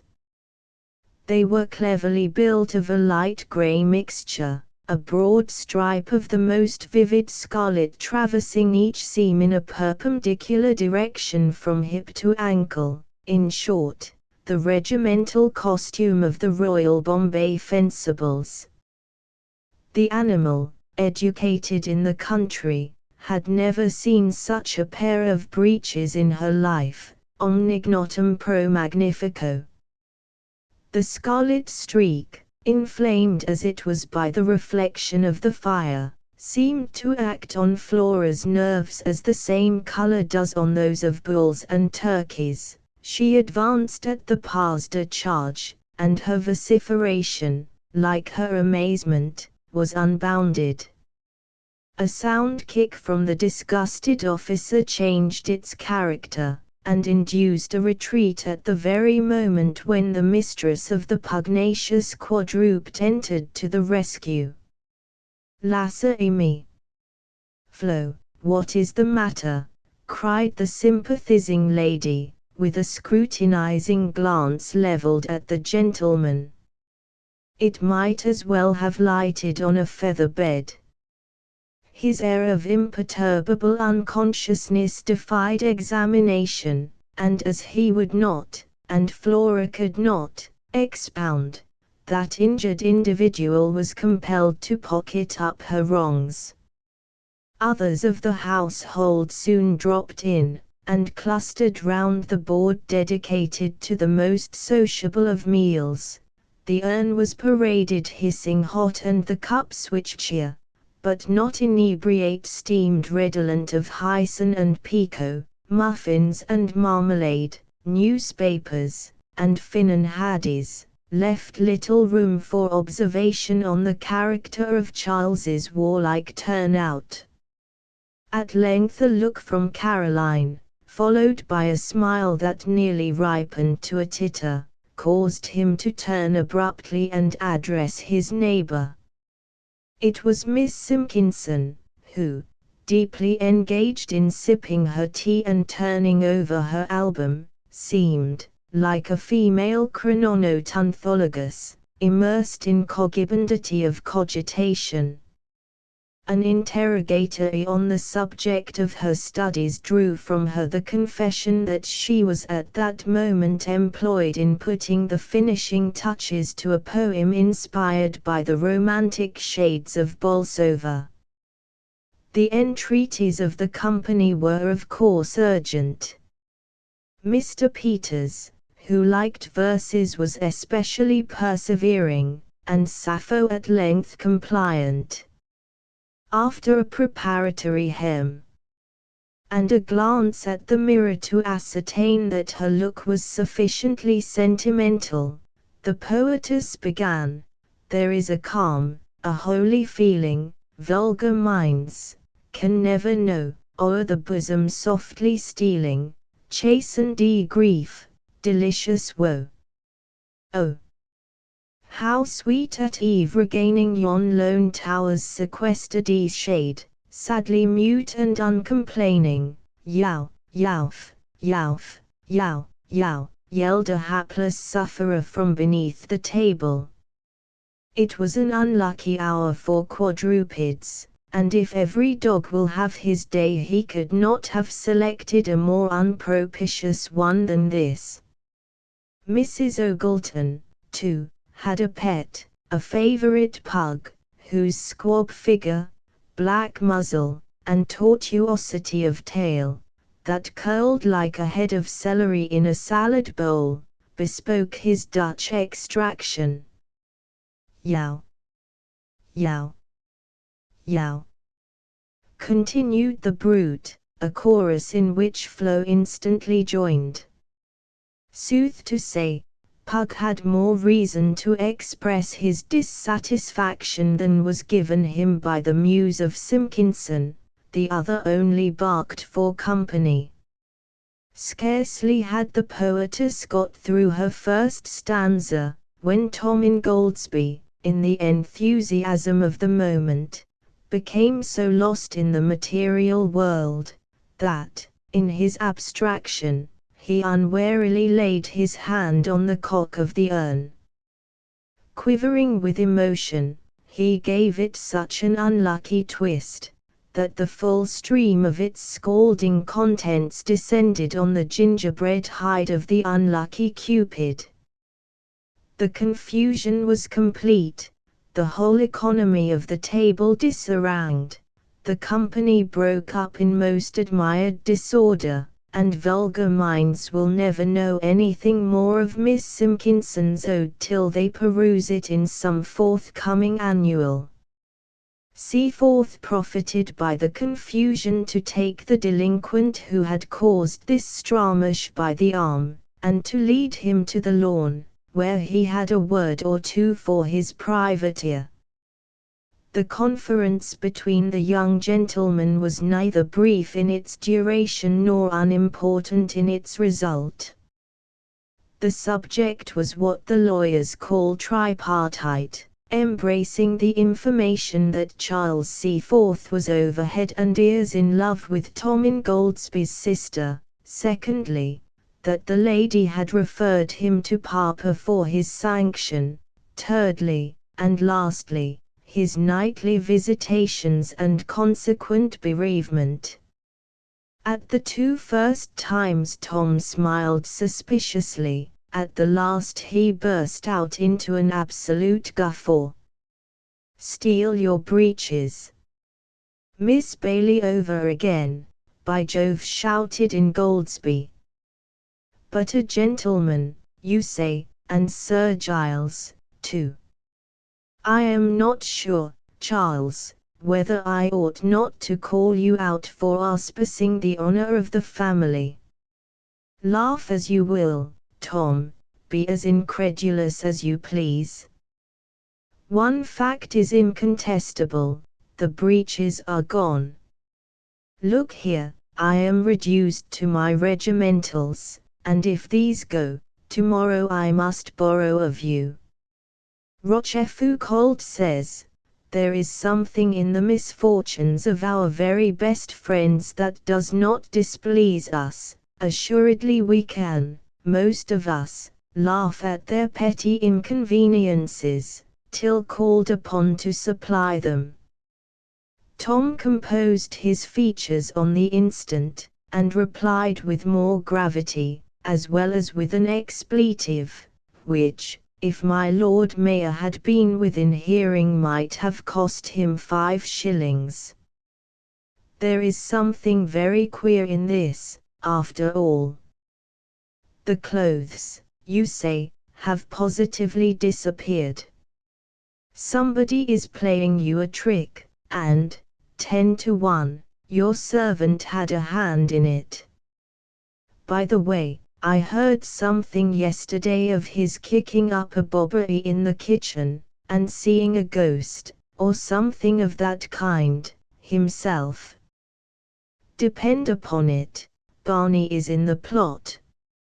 It now struck the lieutenant at once, that the usually buoyant spirits of his attendant had of late been materially sobered down, his loquacity obviously circumscribed, and that he, the said lieutenant, had actually rung his bell 3 several times that very morning before he could procure his attendance. Mr. Maguire was forthwith summoned, and underwent a close examination. The bobbery was easily explained. Mr. Oliver Dobbs had hinted his disapprobation of a flirtation carrying on between the gentleman from Munster and the lady from the Rue Saint-Honore. Mademoiselle had boxed Mr. Maguire's ears, and Mr. Maguire had pulled Mademoiselle upon his knee, and the lady had not cried Mon Dieu. And Mr. Oliver Dobbs said it was very wrong, and Mrs. Botherby said it was scandalous and what ought not to be done in any moral kitchen, and Mr. Maguire had got hold of the Honourable Augustus Sucklethumkin's powder flask, and had put large pinches of the best double Dartford into Mr. Dobbs's tobacco box, and Mr. Dobbs's pipe had exploded, and set fire to Mrs. Botherby's Sunday cap, and Mr. Maguire had put it out with the slop basin, barring the wig, and then they were all so cantankerous that Barney had gone to take a walk in the garden, and then Mr. Barney had seen a ghost. "A what, you blockhead?" asked Tom Ingoldsby. "Sure then, and it's meself will tell your honour the rights of it," said the ghost seer. "Meself and Miss Pauline, sir, or Miss Pauline and meself, for the ladies comes first anyhow. We got tired of the hobstropilers scrimmaging among the odd servants that didn't know a joke when they seen one, and we went out to look at the comet. That's the Rory alehouse, they calls him in this country, and we walked upon the lawn, and devil of any alehouse there was there at all, and Miss Pauline said it was Beccase of the shrubbery maybe, and why wouldn't we see it better beyondst the tree, and so we went to the trees, but sorrow a comet did meself see there, barring a big ghost instead of it." "A ghost? And what sort of a ghost, Barney?" "Ark, then, devil a lie I'll tell your honour. A tall gentleman he was, all in white, with a shovel on the shoulder of him, and a big torch in his fist, though what he wanted with that it's meself can't tell, for his eyes were like gig lamps, let alone the moon and the comet, which wasn't there at all, and Barney says he to me, 'Cause why he knew me, Barney says he, 'What is it you're doing with the colleen there, Barney?' Devil a word did I say. Miss Pauline screeched, and cried murther in French, and ran off with herself, and of course meself was in a mighty hurry after the lady, and had no time to stop palavering with him anyway, so I dispersed at once, and the ghost vanished in a flame of fire." Mr. Maguire's account was received with avowed incredulity by both gentlemen, but Barney stuck to his text with unflinching pertinacity. A reference to Mademoiselle was suggested, but abandoned, as neither party had a taste for delicate investigations. "I'll tell you what, Seaforth," said Ingoldsby, after Barney had received his dismissal, "that there is a trick here, is evident, and Barney's vision may possibly be a part of it. Whether he is most knave or fool, you best know. At all events, I will sit up with you tonight, and see if I can convert my ancestor into a visiting acquaintance. Meanwhile your finger on your lip." 'Twas now the very witching time of night, when churchyards yawn, and graves give up their dead. Gladly would I grace my tale with decent horror, and therefore I do beseech the gentle reader to believe, that if all the succeedania to this mysterious narrative are not in strict keeping, he will ascribe it only to the disgraceful innovations of modern degeneracy upon the sober and dignified habits of our ancestors. I can introduce him, it is true, into an old and high-roofed chamber, its walls covered in 3 sides with black oak wainscoting, adorned with carvings of fruit and flowers long anterior to those of Grinling Gibbons. The 4th side is clothed with a curious remnant of dingy tapestry, once elucidatory of some scriptural history, but of which not even Mrs. Botherby could determine. Mr. Simpkinson, who had examined it carefully, inclined to believe the principal figure to be either Bathsheba or Daniel in the lion's den, while Tom Ingoldsby decided in favor of the King of Bashan. All, however, was conjecture, tradition being silent on the subject. A lofty arched portal led into, and a little arched portal led out of, this apartment. They were opposite each other, and each possessed the security of massy bolts on its interior. The bedstead, too, was not one of yesterday, but manifestly coeval with days ere Seddon's was, and when a good four-post article was deemed worthy of being a royal bequest. The bed itself, with all the appurtenances of palliasse, mattresses, etc., was of far later date, and looked most incongruously comfortable. The casements, too, with their little diamond-shaped panes and iron binding, had given way to the modern heterodoxy of the sash window. Nor was this all that conspired to ruin the costume, and render the room a meet haunt for such mixed spirits only as could condescend to don at the same time an Elizabethan doublet and Bond Street inexpressibles. With their green morocco slippers on a modern fender, in front of a disgracefully modern grate, sat two young gentlemen, clad in shawl-pattern dressing gowns and black silk stocks, much at variance with the high cane-backed chairs which supported them.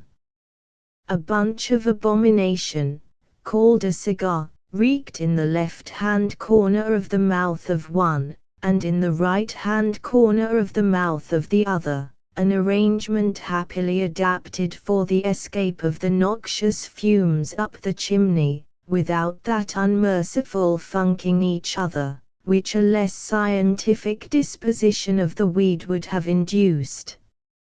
A small Pembroke table filled up the intervening space between them, sustaining, at each extremity, an elbow and a glass of toddy.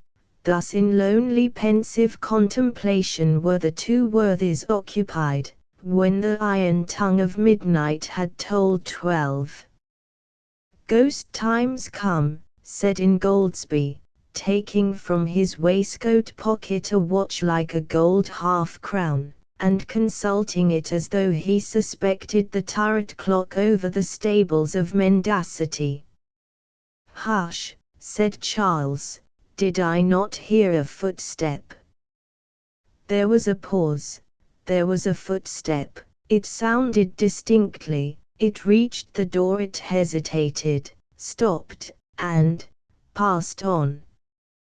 Tom darted across the room, threw open the door, and became aware of Mrs. Botherby toddling to her chamber, at the other end of the gallery, after dosing one of the housemaids with an approved julep from the Countess of Kent's choice manual. "Good night, sir," said Mrs. Botherby. "Go to the D.L.," said the disappointed ghost hunter. An hour, too, rolled on, and still no spectral visitation, nor did aught intervene to make night hideous, and when the turret clock sounded at length the hour of 3, Ingoldsby, whose patience and grog were alike exhausted, sprang from his chair, saying, "This is all infernal nonsense, my good fellow. Deuce of any ghost shall we see tonight, it's long past the canonical hour.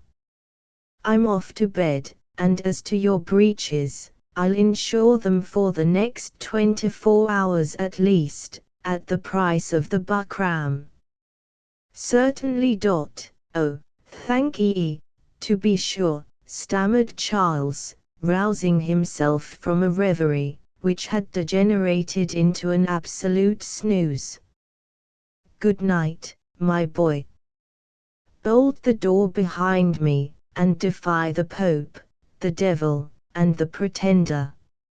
Seaforth followed his friend's advice, and the next morning came down to breakfast dressed in the habiliments of the preceding day.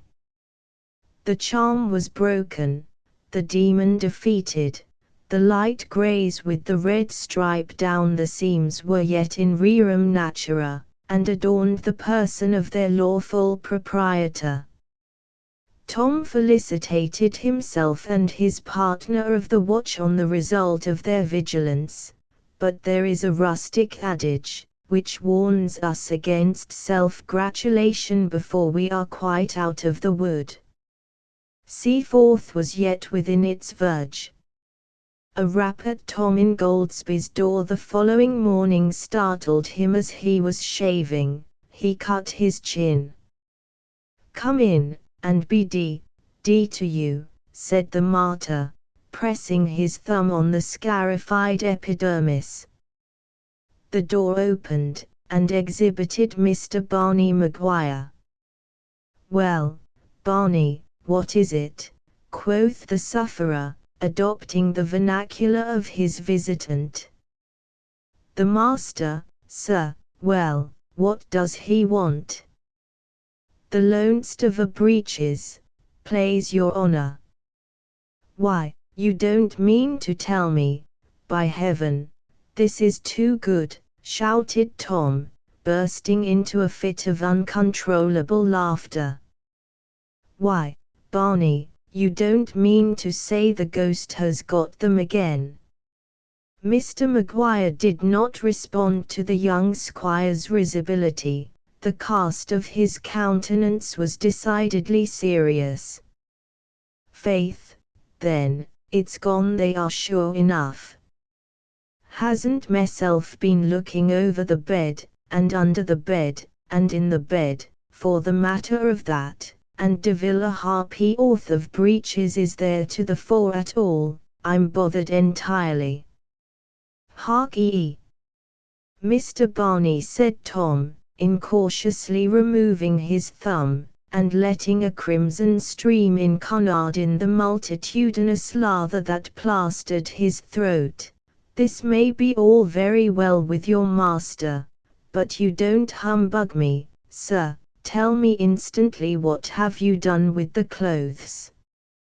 This abrupt transition from lively to severe certainly took Maguire by surprise, and he seemed for an instant as much disconcerted as it is possible to disconcert an Irish gentleman's gentleman. "Me, is it meself, then, that's the ghost to your honour's thinking?" said he after a moment's pause, and with a slight shade of indignation in his tones. "Is it I would stale the master's things, and what would I do with them?" "That you best know. What your purpose is I can't guess, for I don't think you mean to stale them, as you call it, but that you are concerned in their disappearance, I am satisfied. Confound this blood, give me a towel, Barney."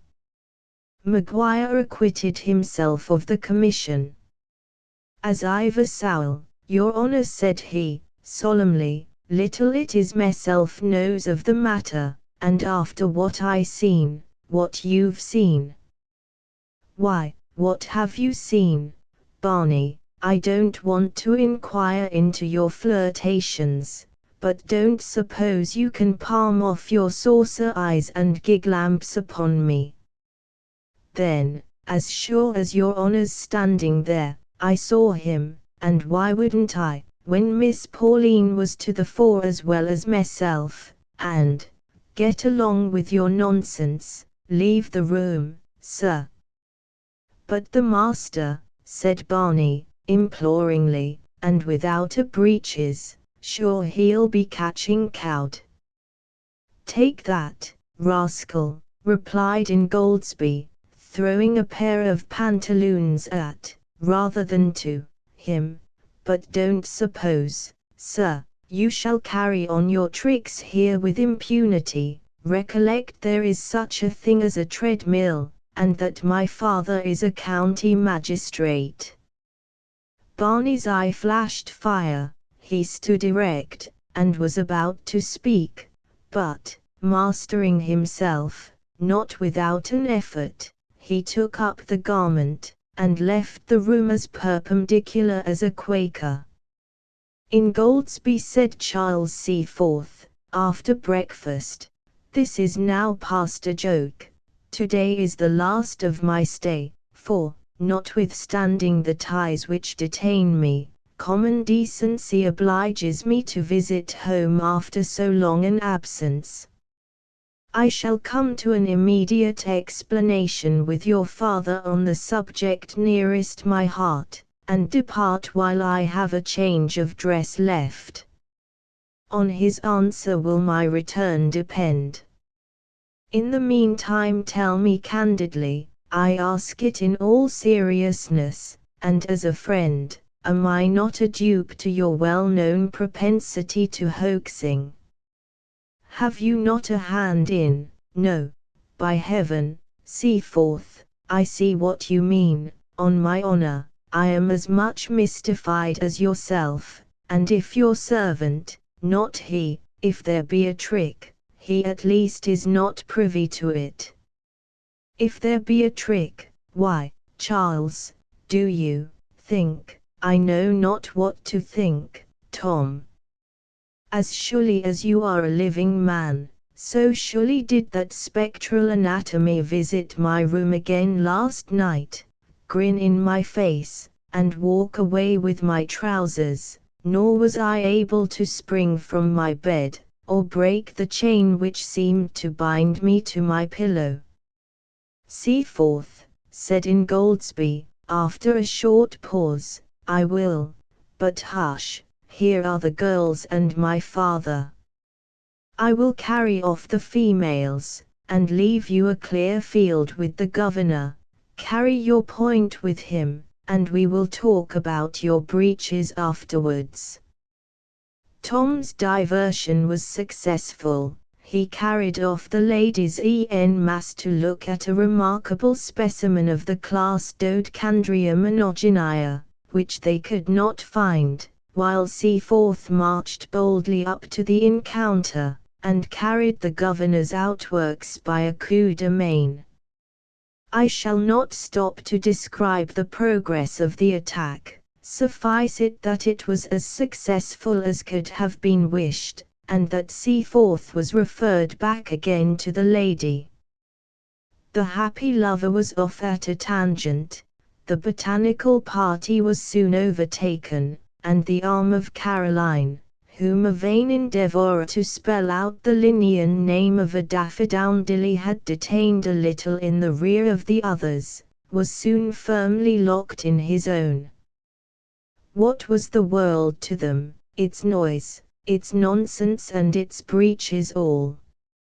Seaforth was in the seventh heaven. He retired to his room that night as happy as if no such thing as a goblin had ever been heard of, and personal chattels were as well fenced in by law as real property. Not so Tom Ingoldsby.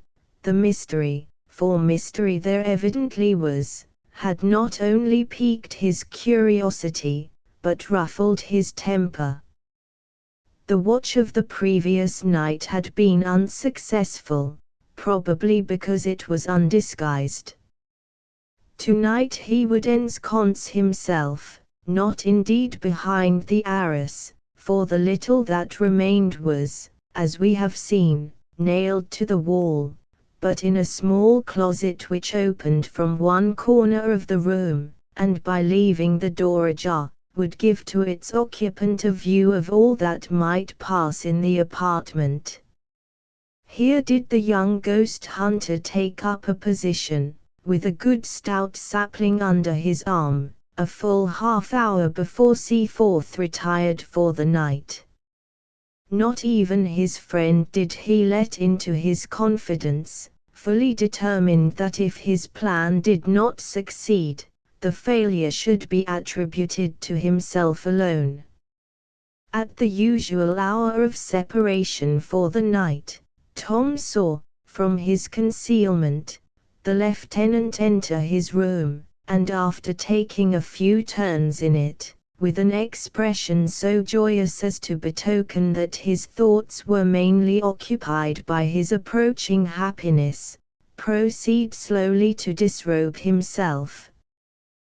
The coat, the waistcoat, the black silk stock, were gradually discarded, the green morocco slippers were kicked off, and then, his countenance grew grave. It seemed to occur to him all at once that this was his last stake, nay, that the very breeches he had on were not his own, that tomorrow morning was his last, and that if he lost them, a glance showed that his mind was made up. He replaced the single button he had just subducted, and threw himself upon the bed in a state of transition, half chrysalis, half grub. Wearily did Tom Ingoldsby watch the sleeper by the flickering light of the night lamp, till the clock striking 1, induced him to increase the narrow opening which he had left for the purpose of observation. The motion, slight as it was, seemed to attract Charles's attention, for he raised himself suddenly to a sitting posture, listened for a moment, and then stood upright upon the floor. Ingoldsby was on the point of discovering himself, when, the light flashing full upon his friend's countenance, he perceived that, though his eyes were open, their sense was shut, that he was yet under the influence of sleep. Seaforth advanced slowly to the toilet, lit his candle at the lamp that stood on it, then, going back to the bed's foot, appeared to search eagerly for something which he could not find. For a few moments he seemed restless and uneasy, walking round the apartment and examining the chairs, till, coming fully in front of a large swing glass that flanked the dressing table, he paused as if contemplating his figure in it. He now returned towards the bed, put on his slippers, and, with cautious and stealthy steps, proceeded towards the little arched doorway that opened on the private staircase. As he drew the bolt, Tom Ingoldsby emerged from his hiding place, but the sleepwalker heard him not. He proceeded softly downstairs, followed at a due distance by his friend, opened the door which led out upon the gardens, and stood at once among the thickest of the shrubs, which there clustered round the base of a corner turret, and screened the postern from common observation. At this moment Ingoldsby had nearly spoiled all by making a false step. The sound attracted Seaforth's attention. He paused and turned, and, as the full moon shed her light directly upon his pale and troubled features, Tom marked, almost with dismay, the fixed and rayless appearance of his eyes. There was no speculation in those orbs that he did glare withal. The perfect stillness preserved by his follower seemed to reassure him. He turned aside, and from the midst of a thickest laurestinus drew forth a gardener's spade, shouldering which he proceeded with great rapidity into the midst of the shrubbery. Arrived at a certain point where the earth seemed to have been recently disturbed, he set himself heartily to the task of digging, till, having thrown up several shovelfuls of mould, he stopped, flung down his tool, and very composedly began to disencumber himself of his pantaloons. Up to this moment Tom had watched him with a wary eye. He now advanced cautiously, and, as his friend was busily engaged in disentangling himself from his garment, made himself master of the spade. Seaforth, meanwhile, had accomplished his purpose. He stood for a moment with his streamers waving in the wind, occupied in carefully rolling up the small clothes into as compact a form as possible, and all heedless of the breath of heaven, which might certainly be supposed at such a moment, and in such a plight, to visit his frame too roughly. He was in the act of stooping low to deposit the pantaloons in the grave which he had been digging for them, when Tom Ingoldsby came close behind him, and with the flat side of the spade. The shock was effectual. Never again was Lieutenant Seaforth known to act the part of a somnambulist. One by one, his breeches, his trousers, his pantaloons, his silk net tights, his patent cords, his showy greys with the broad red stripe of the Bombay fencibles were brought to light, rescued from the grave in which they had been buried, like the strata of a Christmas pie, and after having been well aired by Mrs. Botherby, became once again effective. The family, the ladies especially, laughed. The Peterses laughed, the Simpkinsons laughed, Barney Maguire cried bothration, and Mamselle Pauline, mon Dieu.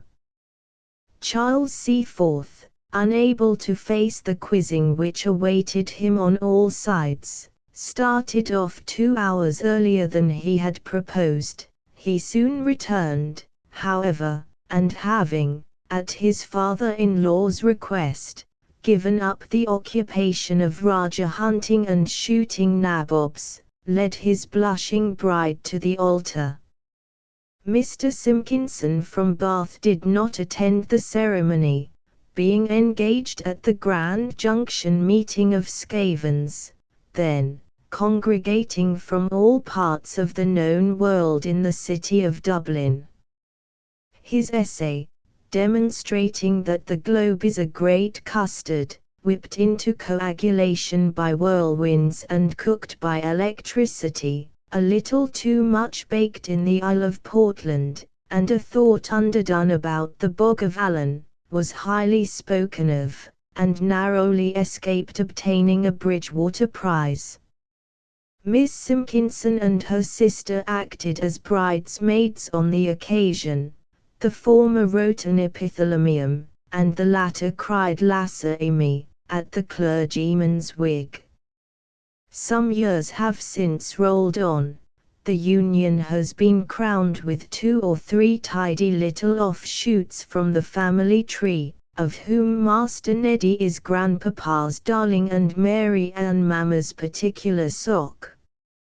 I shall only add that Mr. and Mrs. Seaforth are living together quite as happily as 2 good-hearted, good-tempered bodies, very fond of each other, can possibly do, and that, since the day of his marriage, Charles has shown no disposition to jump out of bed, or ramble out of doors o' nights, though from his entire devotion to every wish and whim of his young wife, Tom insinuates that the fair Caroline does still occasionally take advantage of it so far as to slip on the breeches.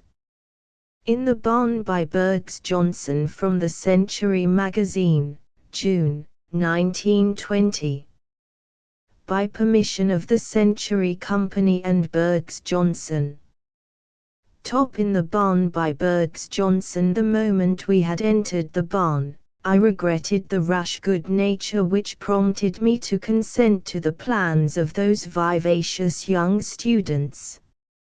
Miss Arnstell and Miss Royce and 1 or 2 others, often leaders in student mischief, I suspect, were the first to enter, and they amused themselves by hiding in the darkness and greeting the rest of our party as we entered with sundry shrieks and moans such as are commonly attributed to ghosts. My wife and I brought up the rear, carrying the 2 farm lanterns.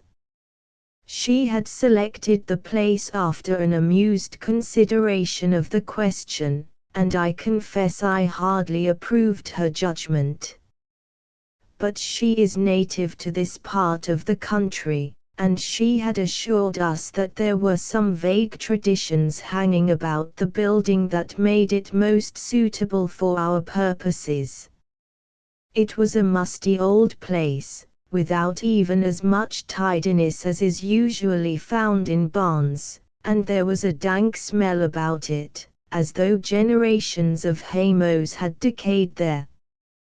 There were holes in the floor, and in the dusk of early evening it was necessary for us to pick our way with the greatest care. It occurred to me then, in a premonitory sort of way, that if some young woman student sprained her ankle in this absurd environment, I should be most embarrassed to explain it. Apparently it was a hay barn, whose vague dimensions were lost in shadow. Rafters crossed its width about 20 feet above our heads, and here and there a few boards lay across the rafters, furnishing foothold for anyone who might wish to operate the ancient pulley that was doubtless once used for lifting bales. The northern half of the floor was covered with hay to a depth of 2 or 3 feet. How long it had actually been there I cannot imagine. It was extremely dusty, and I feared a recurrence of my old enemy, hay fever, but it was too late to offer objection on such grounds, and my wife and I followed our chattering guides, who disposed themselves here and there on this ancient bed of hay, and insisted that we should find places in the center of their circle. At my suggestion, the 2 farm lanterns had been left at a suitable distance, in fact, quite at the other side of the barn, and our only light came from the rapidly falling twilight of outdoors, which found its way through a little window and sundry cracks high in the eaves above the rafters. There was something about the place, now that we were settled and no longer occupied with adjustments of comfort, that subdued our spirits, and it was with much less hilarity that the young people united in demanding a story. I looked across at my wife, whose face was faintly visible within the circle.